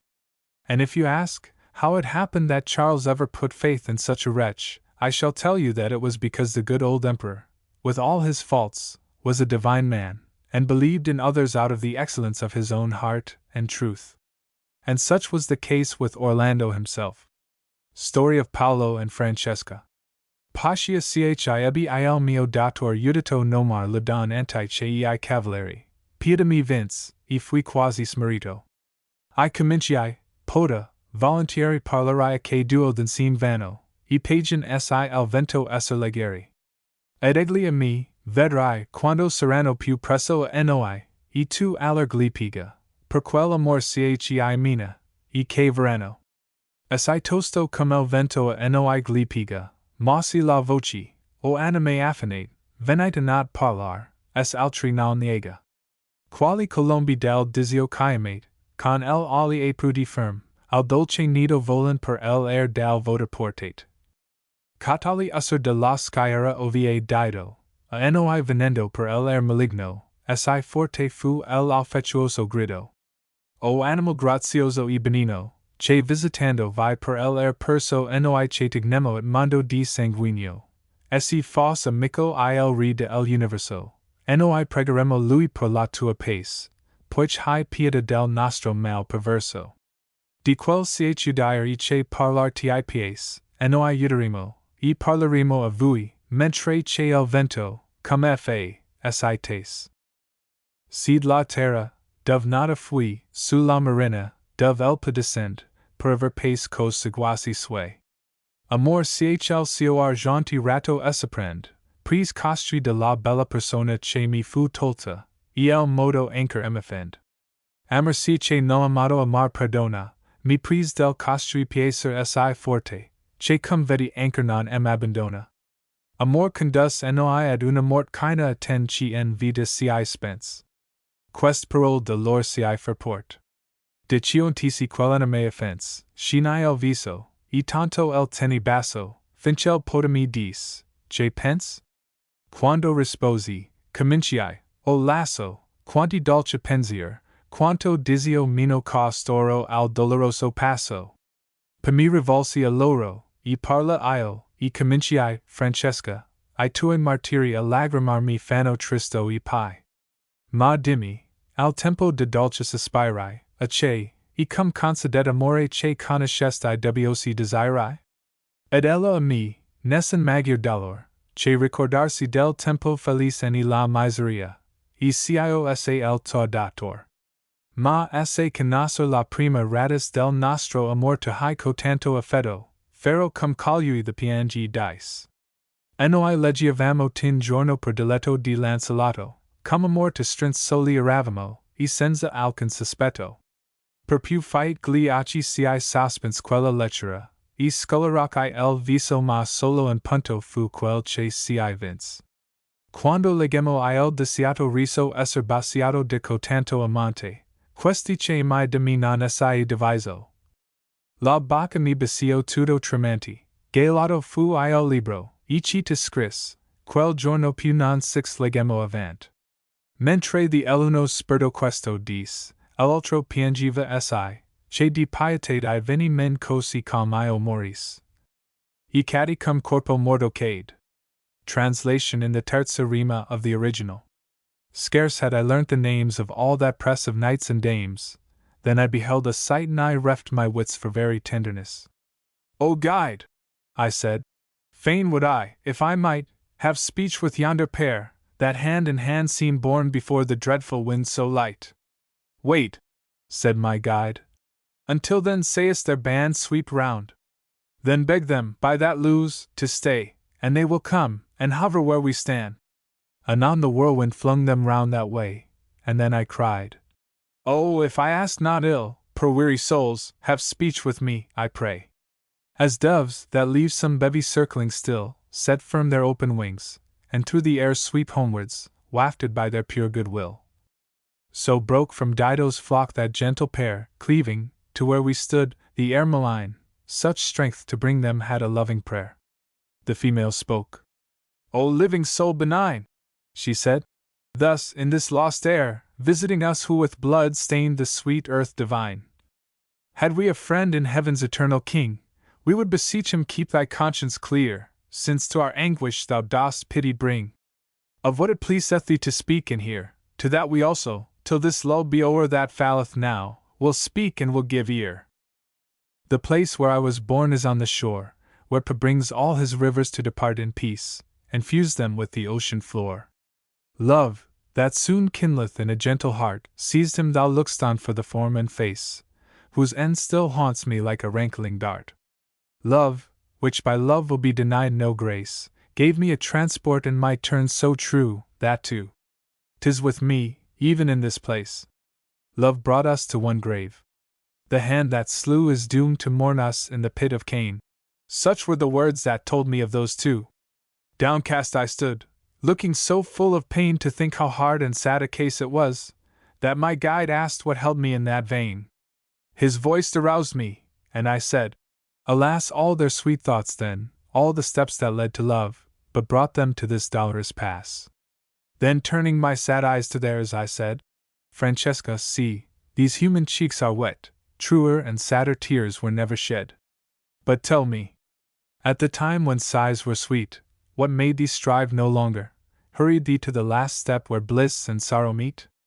There is no greater sorrow, answered she, and this thy teacher here knoweth full well, than calling to mind joy and misery.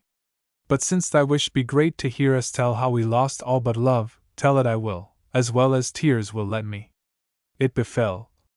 One day, we read how Lancelot gazed his fill at her he loved, and what his lady said. We were alone, thinking of nothing ill. Oft were our eyes suspended as we read, and in our cheeks the color went and came, yet one sole passage struck resistance dead. 'Twas where the lover, moth-like in his flame, drawn by her sweet smile, kissed it. O then, he whose lot and mine are now for aye the same, all in a tremble, on the mouth kissed me. The book did all. Our hearts within us burned through that alone. That day no more read we. While thus one spoke, the other spirit mourned with wail so woeful, that at his remorse I felt as though I should have died. I turned stone stiff, and to the ground fell like a corse. No, too. Accounts given by different writers of the circumstances relating to Paolo and Francesca, concluding with the only facts ascertained.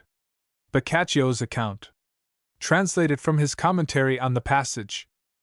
You must know that this lady, Madonna Francesca, was daughter of Messer Guido the Elder, Lord of Ravenna and of Servia, and that a long and grievous war having been waged between him and the Lords Malatesta of Rimini, a treaty of peace by certain mediators was at length concluded between them, the which, to the end that it might be the more firmly established, it pleased both parties to desire to fortify by relationship. And the matter of this relationship was so discoursed that the said Messer Guido agreed to give his young and fair daughter in marriage to Gianciotto, the son of Messer Malatesta. Now, this being made known to certain of the friends of Messer Guido, one of them said to him, Take care what you do, for if you contrive not matters discreetly, such relationship will beget scandal. You know what manner of person your daughter is, and of how lofty a spirit, and if she see Gianciotto before the bond is tied, neither you nor any one else will have power to persuade her to marry him. Therefore, if it so please you, it seems to me that it would be good to conduct the matter thus, namely, that Gianciotto should not come hither himself to marry her, but that a brother of his should come and espouse her in his name. Gianciotto was a man of great spirit, and hoped, after his father's death, to become Lord of Rimini, in the contemplation of which event, albeit he was rude in appearance and a cripple, Messer Guido desired him for a son-in-law above any one of his brothers. Discerning, therefore, the reasonableness of what his friend counselled, he secretly disposed matters according to his device, and a day being appointed, Polo, a brother of Gianciotto, came to Ravenna with full authority to espouse Madonna Francesca. Polo was a handsome man, very pleasant, and of a courteous breeding, and passing with other gentlemen over the courtyard of the palace of Messer Guido, a damsel who knew him pointed him out to Madonna Francesca through an opening in the casement, saying, "That is he that is to be your husband," and so indeed the poor lady believed, and incontinently placed in him her whole affection. And the ceremony of the marriage having been thus brought about, and the lady conveyed to Rimini, she became not aware of the deceit till the morning ensuing the marriage, when she beheld Gianciotto rise from her side, the which discovery moved her to such disdain, that she became not a whit the less rooted in her love for Polo. Nevertheless, that it grew to be unlawful I never heard, except in what is written by this author, Dante, and possibly it might so have become, albeit I take what he says to have been an invention framed on the possibility, rather than anything which he knew of his own knowledge. Be this as it may, Polo and Madonna Francesca living in the same house, and Gianciotto being gone into a certain neighboring district as governor, they fell into great companionship with one another, suspecting nothing. But a servant of Gianciotto's noting it, went to his master and told him how matters looked, with the which Gianciotto being fiercely moved, secretly returned to Rimini. And seeing Polo enter the room of Madonna Francesca the while he himself was arriving, went straight to the door, and finding it locked inside called to his lady to come out, for, Madonna Francesca and Polo having descried him, Polo thought to escape suddenly through an opening in the wall, by means of which there was a descent into another room, and therefore, thinking to conceal his fault either wholly or in part, he threw himself into the opening, telling the lady to go and open the door. But his hope did not turn out as he expected, for the hem of a mantle which he had on caught upon a nail, and the lady opening the door meantime, in the belief that all would be well by reason of Polo's not being there, Gianciotto caught sight of Polo as he was detained by the hem of the mantle, and straightway ran with his dagger in his hand to kill him, whereupon the lady, to prevent it, ran between them. But Gianciotto having lifted the dagger, and put the whole force of his arm into the blow, there came to pass what he had not desired, namely, that he struck the dagger into the bosom of the lady before it could reach Polo, by which accident, being as one who had loved the lady better than himself, he withdrew the dagger, and again struck at Polo, and slew him, and so leaving them both dead, he hastily went his way and betook him to his wonted affairs, and the next morning the two lovers, with many tears, were buried together in the same grave. The reader of this account will have observed that while Dante assumes the guilt of all parties, and puts them into the infernal regions, the good-natured Boccaccio is for doubting it, and consequently for sending them all to heaven. He will ignore as much of the business as a gentleman can, boldly doubts any guilt in the case, says nothing of the circumstance of the book, and affirms that the husband loved his wife, and was miserable at having slain her. There is, however, one negative point in common between the two narrators. They both say nothing of certain particulars connected with the date of Francesca's marriage, and not a little qualifying the first romantic look of the story. Now, it is the absence of these particulars, combined with the tradition of the father's artifice, omitted perhaps by Dante out of personal favor, and with that of the husband's ferocity of character, the belief in which Boccaccio did not succeed in displacing, that has left the prevailing impression on the minds of posterity, which is this: that Francesca was beguiled by her father into the marriage with the deformed and inamiable Giovanni, and that the unconscious medium of the artifice was the amiable and handsome Paolo, that one or both of the victims of the artifice fell in love with the other, that their intercourse, whatever it was, took place not long after the marriage, and that when Paolo and Francesca were slain in consequence, they were young lovers, with no other ties to the world. It is not pleasant in general to dispel the illusions of romance, though Dante's will bear the operation with less hurt to a reader's feelings than most, and I suspect that if 9 out of 10 of all the implied conclusions of other narratives in his poem could be compared with the facts, he would be found to be one of the greatest of romancers in a new and not very desirable sense, however excusable he may have been in his party prejudice. But a romance may be displaced, only to substitute perhaps matters of fact more really touching, by reason of their greater probability. The following is the whole of what modern inquirers have ascertained respecting Paolo and Francesca. Future enlargers on the story may suppress what they please, as Dante did, but if any one of them, like the writer of the present remarks, is anxious to speak nothing but the truth, I advise him, especially if he is for troubling himself with making changes in his story, not to think that he has seen all the authorities on the subject, or even remembered all he has seen, until he has searched every corner of his library and his memory. All the poems hitherto written upon this popular subject are indeed only to be regarded as so many probable pieces of fancy, that of Dante himself included. The only particulars hitherto really ascertained respecting the history of Paolo and Francesca. Francesca was daughter of Guido Novello da Polenta, Lord of Ravenna. She was married to Giovanni, surnamed the Lame, one of the sons of Malatesta de Verrucchio, Lord of Rimini. Giovanni the Lame had a brother named Paolo the Handsome, who was a widower, and left a son. 12 years after Francesca's marriage, by which time she had become mother of a son who died, and of a daughter who survived her, she and her brother-in-law Paolo were slain together by the husband, and buried in one grave. 200 years afterwards, the grave was opened, and the bodies found lying together in silken garments, the silk itself being entire. Now, a far more touching history may have lurked under these facts than in the half-concealed and misleading circumstances of the received story. Long patience, long duty, struggling conscience, exhausted hope. On the other hand, it may have been a mere heartless case of intrigue and folly. But tradition is to be allowed its reasonable weight, and the probability is that the marriage was an affair of state, the lady unhappy, and the brothers too different from one another. The event took place in Dante's 24th year, so that he, who looks so much older to our imaginations than his heroine, was younger, and this renders more than probable what the latest biographers have asserted, namely, that the Lord of Ravenna, at whose house he finished his days, was not her father, Guido da Polenta, the third of that name, but her nephew, Guido V. No, Story of Ugolino. Non eravum partiti gia de ello, chi vidi duo ghiacciati in una buca si, che ell'un capo l'altro era capello. E cum el pan per fame si manduca, cosi el sovereign li dentia l'altro pose lavi el serval agiunge con la nuca. Non altrimenti tidio si rose la tempia minilipo per disdegno, che faceva el teschio e l'altra cose. O tu che mosrai per si bestial segno odio sovra colui che tu ti mangi dimmi el perci, dis io, per tal convenio. Che si tu a ragaion di lui ti piangi, sapiendo ci voi siete, e la sua pecca, nel mondo susso anchor io ti eni cangi.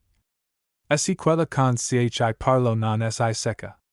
La bocca salivo dal fiero postal quel peccator. Forbendula a capelli del capo egli via diretro guasto. Poi comincio.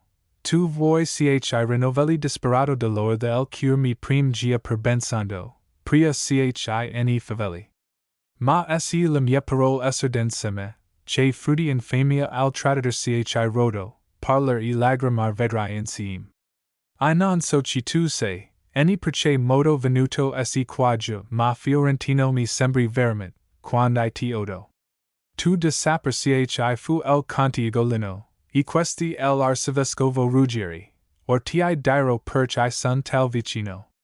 Che per el effetto de so ma pensieri, fidandomi di lui, io fossi presso, e pascia morto, dir non e mestieri.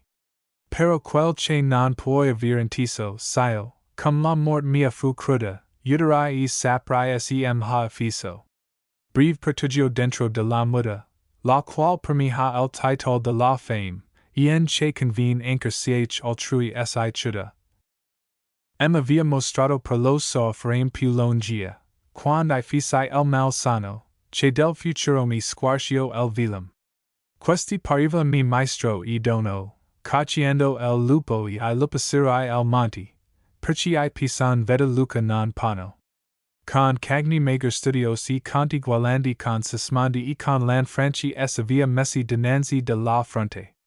In piccol corso mi perano stanchi lo padre e I figli, e con elegit scain mi peria lor vetter fenderli fianchi. Quando fui desto innanzi la dimane, pianger senti fra el sano mi figlioli ch eran con mico, e demander del pain. Ben esse crudel, esse uogia non ti idoli pensando cioch al mio cure s annunziva e esse non piangi, dice pianger suli? Gia iram desti, e ora s appressava che el cibo eni soliva essir adato, e per suo sogno siascan debitava.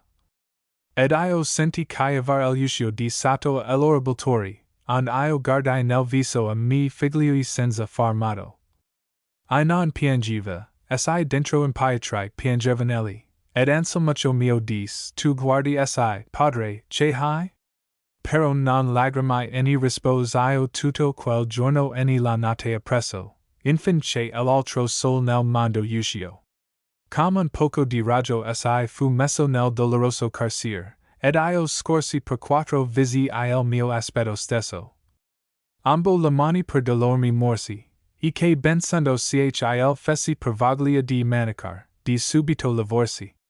E diser, padre, assai cisi men doglia, essi tu mangi di noi, tu eni vestisti quest misere carni, e tu le spaglia. Catami aller per non fargli più tristi, quel di l'altro stemmo tutti muti, ahi dura terra, perci non ti appristi? Passiec fumo el cordo di venuti, gatto mi si gitto destiso a piedi, dicendo, padre mio, che non emma giudi? Chivi mori, e cum tu mi vedi, vid io cascarli tre ad uno tra il quinto di, e il sesto, on I mi diedi. Gia sico a brancolar sovra ciascuno, e tre di gli chiami poici fermorti, pascia, più che el dolor, pot el digiuno. Quando ebbi detto cio, con gli actorti reprise el teschio misero co denti, che furo eloso cum di unconforti. Ahi pisa, vituperio de la genti, del bel pays la dove lsi suona, poisci vicini a ti puner son lenti. Muovasi la capragi la gorgona, e facian sip ad arno in su la fos, sich egli in yegi in ti agni persona. Che sel conti igolino aviva voci diavertradita ti de la castella, non dovi tu I figli por a tal croci. Innocenti facia let novella tib, uguction, el brigada, igli altri duo che el canto susso appella. Translation in the heroic couplet. Quitting the traitor Baccha's barking soul, we saw two more, so iced up in one hole, that the one's visage capped the other's head, and as a famished man devoureth bread, so rent the top one's teeth the skull below twixt nape and brain. Titius, as stories show, thus to the brain of Menalippus ate. O thou! I cried. Showing such bestial hate to him thou tearest, read us whence it rose, that if thy cause be juster than thy foes, the world, when I return, knowing the truth, may of thy story have the greater ruth. His mouth he lifted from his dreadful fare, that sinner, wiping it with the grey hair whose roots he had laid waste, and thus he said, A desperate thing thou askest, what I dread even to think of. Yet, to sow a seed of infamy to him on whom I feed, tell it I will, aye, and thine eyes shall see mine own weep all the while for misery.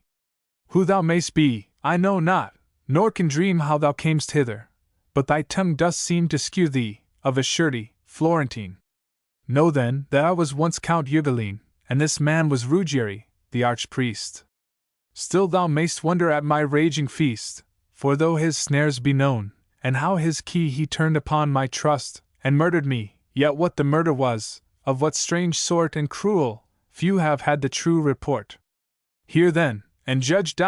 In the tower, called since then the Tower of Famine, I had lain and seen full many a moon fade through the narrow bars, when, in a dream one night, mine evil stars shewed me the future with its dreadful face.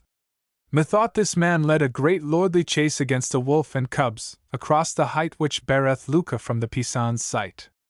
Lean were the hounds high-bred, and sharp for blood, and foremost in the press Squalandi rode, Lanfranchi, and Sismondi. Soon were seen the father and his sons, those wolves I mean, limping, and by the hounds all crushed and torn, and as the cry awoke me in the morn, I heard my boys, the while they dozed in bed, for they were with me, wail, and ask for bread. Full cruel, if it move thee not, thou art, to think what thoughts then rushed into my heart. What wouldst thou weep at, weeping not at this? All had now waked, and something seemed amiss, for 'twas the time they used to bring us bread, and from our dreams had grown a horrid dread. I listened, and a key downstairs I heard lock up the dreadful turret. Not a word I spoke, but looked my children in the face, no tear I shed, so firmly did I brace my soul, but they did, and my Anselm said, Father, you look so, won't they bring us bread? E'en then I wept not, nor did answer word all day, nor the next night. And now was stirred, upon the world without, another day, and of its light there came a little ray, which mingled with the gloom of our sad jail, and looking to my children's bed, full pale, in 4 small faces mine own face I saw. Oh, then both hands for misery did I gnaw, and they, thinking I did it, being mad for food, said, Father, we should be less sad if you would feed on us. Children, they say, are their own father's flesh. Starve not today. Thenceforth they saw me shake not hand nor foot. That day, and next, we all continued mute. O thou hard earth, why open'st thou not?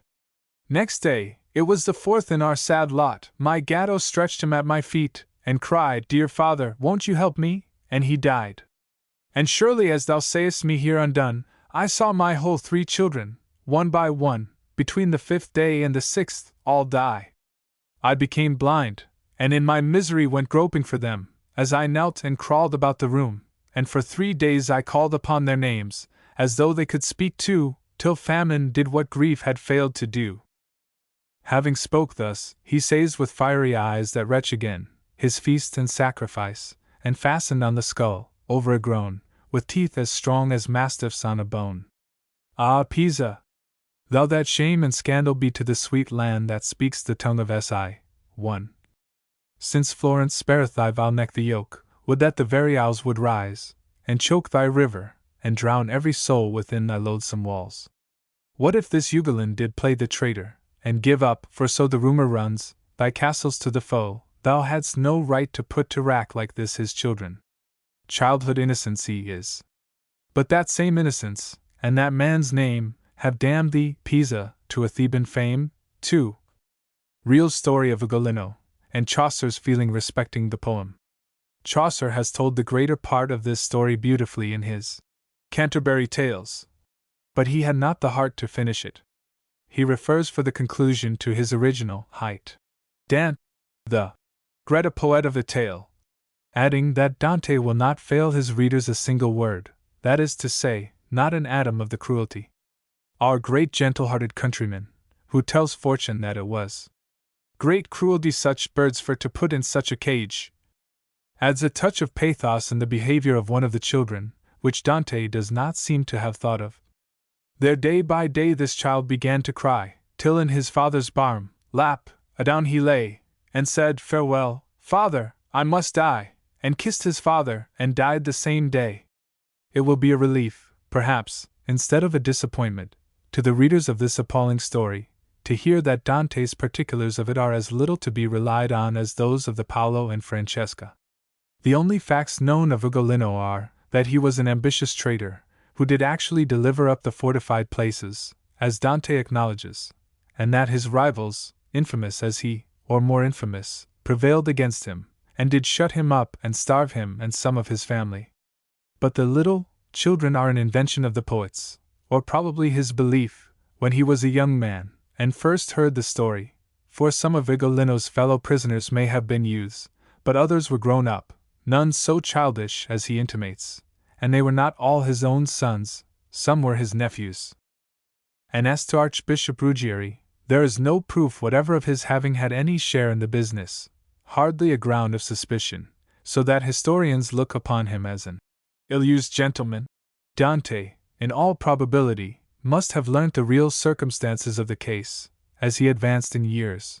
But if charity is bound to hope that he would have altered the passage accordingly, had he revised his poem, it is forced to admit that he left it unaltered, and that his will and pleasure might have found means of reconciling the retention to his conscience. Pride, unfortunately, includes the power to do things which it pretends to be very foreign to its nature, and in proportion as detraction is easy to it, retraction becomes insupportable. 3. Rabelais, to shew his contempt for the knights of chivalry, has made them galley slaves in the next world, their business being to help Charon row his boat over the river Styx, and their payment a piece of mouldy bread and a fillip on the nose. Somebody should write a burlesque of the enormities in Dante's poem, and invent some Rabelaisque punishment for a great poet's pride and presumption. What should it be? No, 4. Picture of Florence in the time of Dante's ancestors. Fiorenza dentro della Cerchia antica, ond ella tagli ancora e terza e nona, assai stava in pace sobria e pudica. Non avea catenella, non corona, non don contigiate, non cinturice fossa vetter più che la persona. Non faceva nascendo anchor pora la figlia al padre, che el tempo e la dat non fuggian quindi la misura. Non avea case di famiglia vot non viera giunto anchor Sardanapolo a mostrarcio che en camera si pute. Non era vinto ancora monte malo dal vostro oxalatojo, che come vinto nel monte su, così sarà nel calo. Balinchen berti vid io andar cinto di quojo e dioso, e vener de lo specchio la donna sua sanza el viso dipinto. E vidi quel de nerli e quel del vecchio esser contenti a la pel scaverta, e lassù don el fuso ed al panecchio. O fortunate! E ciascuna era certa de la sua sepultura, ed anchor nulla era per Francia nel lato deserta. Eluna veggiava studio de la cula, e consolando usava l'idioma che pria li padri e la madri trastella. L'altra trendo a la rocca la chioma favoleggiava con la sua famiglia di Trojani e di Fiesole e di Roma. Seria tenuta aller tal meraviglia una singella, un lepo saltarello, qual or seria Cincinnato e Corniglia. Translation in blank verse. Florence, before she broke the good old bounds, whence yet are heard the chimes of eve and morn, abided well in modesty and peace. No coronets had she, no chains of gold, no gaudy sandals, no rich girdles rare that caught the eye more than the person did. Fathers then feared no daughter's birth, for dread of wantons courting wealth, nor were their homes emptied with exile. Chamberers had not shown what they could dare, to prove their scorn of shame. Your neighboring uplands then beheld no towers prouder than Rome's, only to no worse fall. I saw Balinchen Berti walk abroad girt with a thong of leather, and his wife come from the glass without a painted face. Nerlis I saw, and vecchios, and the like, in doublets without cloaks, and their good dames contented while they spun. Blessed women those, they know the place where they should lie when dead, nor were their beds deserted while they lived. They nursed their babies, lulled them with the songs and household words of their own infancy, and while they drew the distaff's hair away, in the sweet bosoms of their families, told tales of Troy, and Fiesole, and Rome. It had been then as marvelous to see a man of Lepo Saltarello's sort, or woman like Cingella, as to find a Cincinnatus or Cornelia now. No, the monks and the giants. Pulsi. Elabate si chiamava era dels sang deciso diungranti, di sopra la badia viera un gran monte, dove abitava alcun fiero giganti, de quali uno avia nome passamant, l'altro alabastro, e il terzo era morganta, con cert from Gidovan de alto, ed ogni di face en qual chas alto. I monacetti non padieno assai del monastero, o per legna, o per ac. Orlando Picchia, e non vogliano a prior, finche elabate a la fine per piac, and trado drento cominciava a dire, cum colui che di Maria Gianac, adora, ed era Christian battezzato, e com egli era a la badia arrivato. Dis elabate, il benvenuto assai, di quel chio ho, volentier ti diremo, poi the tu credi al figlio di Maria. E la cagion, cavalier, ti diremo, agio che non l'impudia villania, percia l'entra resistenza facimo, e non ti vol a per quel monachetto, così intervene ci vive con sospetto. Quando si veni al principio abitare quest montaigne, bench sieno oscure cum tu vedi, per si podia stare senza sospetto, chl eran secure, sol de la fear ti avivia guardar, for nos spesso di brit por, or si bisona, si vogliamo starsi, de la besti dimstich guardarsi.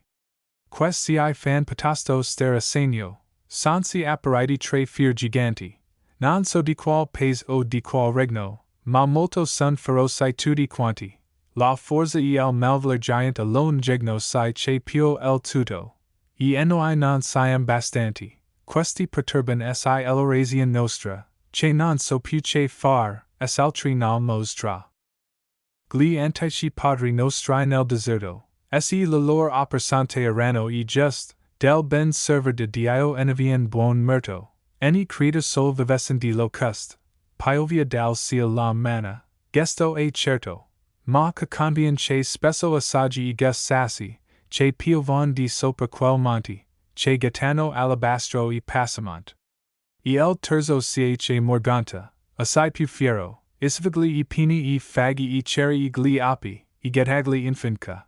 Questo è per vero, non posso far che dire non escapi. Mentre che paron così in cimitero, un sasso par che rondel quasi scrapi, che de giganti giovende altro tanto, che presato il tetto un salto. Tirati drento, cavalier, per Dio, dis elabate, che la manna casca. Rispose Orlando, caro abate mio, costri non vul che el mio cavo più pasca, vego che lo gareb del restio, quel sasso par che di buon braccio nasca. Rispose il santo padre, io non ti inganno, credo che il monte un giorno gitterano. No. 6. Passages in the Battle of Roncesvalles. The same. Orlando and Bugefort. La battaglia veniva rinforzando, e in ogni parte Paris la mort, e mentre in qua e in la, combat Orlando, entrato a caso trovo Bugefort, e in su la testa gli det colbrando, e perci l'uomo e temprato e forte, o forse incantato era, al colpo harretto, ma de la testa gli bolzo di netto. Orlando prise costri per le chiom, e dis, dimmi, si non chio ti occido. Di questo tradimento appunto e cum, si tu il de la mort ti fido, e vio che tu mi dica presto il nome. Onde il pagan rispose con gran grido, aspetta, Bugefort io ti lo dico, de la montagna del veglio tuo amico. Orlando, quando intes il giovinetto, subito il padre suo raffiguralo, lascio la chioma, e poi il braccio stretto per tenerezza, e con l'uomo bacialo, e dis, o Bugefort, Illinois vero hai detto il veglio mio, e de canto tiralo, di questo tradimento dimmi appunto, poi the così la fortuna ha giunto. Ma ben ti dico per la fede mia, che di combatter con mia gente hai torto. E so che il padre tuo, devunque si, non ti perdona questo, così morto. Bugefort piangeva tuttavia, poi dis, Orlando mio, daddy conforto, il mio signore a forza qua mi manda, e obedir convien quel che comanda. Io son de la mia patria spandeggiato, Marsilio in corte suam ha ritenuto, e promesso rimettermi in stato. Io vio cercando consiglio ed aggiuto, poi io son de ognuno abbandonato, e per questa cagion qua son venuto, e bench mostrai far grande schermaglia. Non ho morto nessun any la battaglia. Io ti ho tanto per fama ricordare sentito a tutto il mondo, che nel cor sempre poi ti ebbi, e mi puoi comandare, e so del padre mio l'antico amore, del tradimento tu tel puoi pensar, sai che gano e Marsilio e traditor, e so per discrezione tu intendi bene, che tanta gente per tua mort viena. E Baldavan di Marsilio ha la vesta, che così il vostro gano bie ordinato, vedi che ignan non gli pon lancia in resta, che il signor nostro si el ha comandato. Dis Orlando, rimedi l'uomo in testa, e torna alla battaglia al modo usato, vidrum che segnira, tanto ti dico, chio tiero sempre come il veglio amico. Poi dis, aspetta un poco, intendi saldo, che non ti punga qual strana ordica, sappi egli ane la zuffa Rinaldo, guarda che il non per nulla non dica, che non dices in quella furia caldo, dunque tu esi de la part nimica, si che tu giochi netto, destro e largo, che ti bisogua aver cagli occhi diargo. Rispose Bugefort, bene hai detto, esi la battaglia passerà a tuo modo, ti mostrerò che amico son perfetto, cum fu il padre mio, anchor any godo.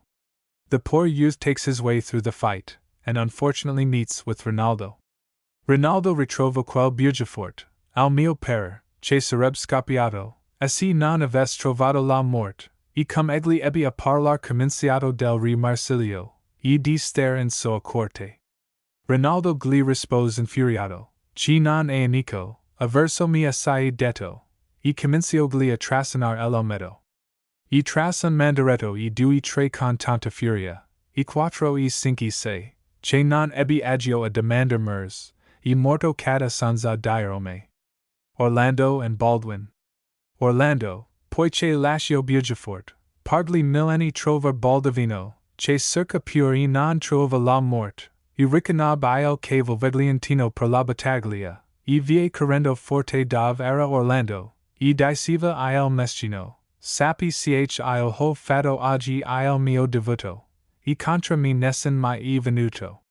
Molti pagani ho per fatti morire, pero quel che cio si pensa non posso, esi non cio vego la gente fugire.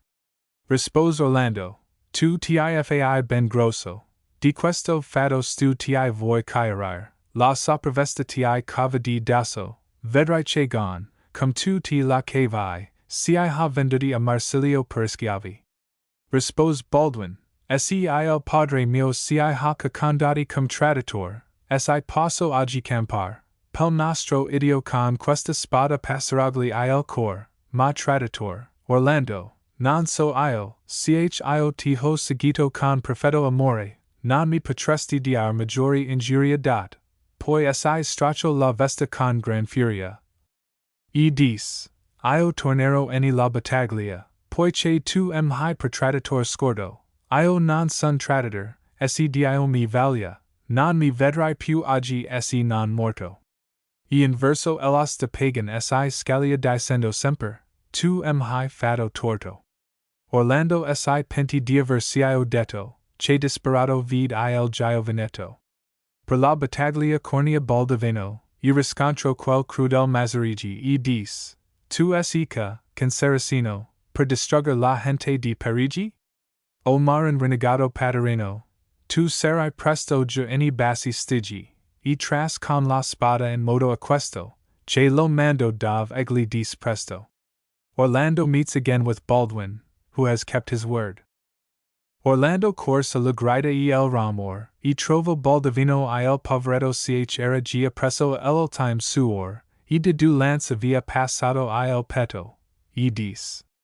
Or non son io più traditor, e cata in terra morto così detto, de la qual cosa dolci Orlando forte, e piens esser cagen de la assure mort.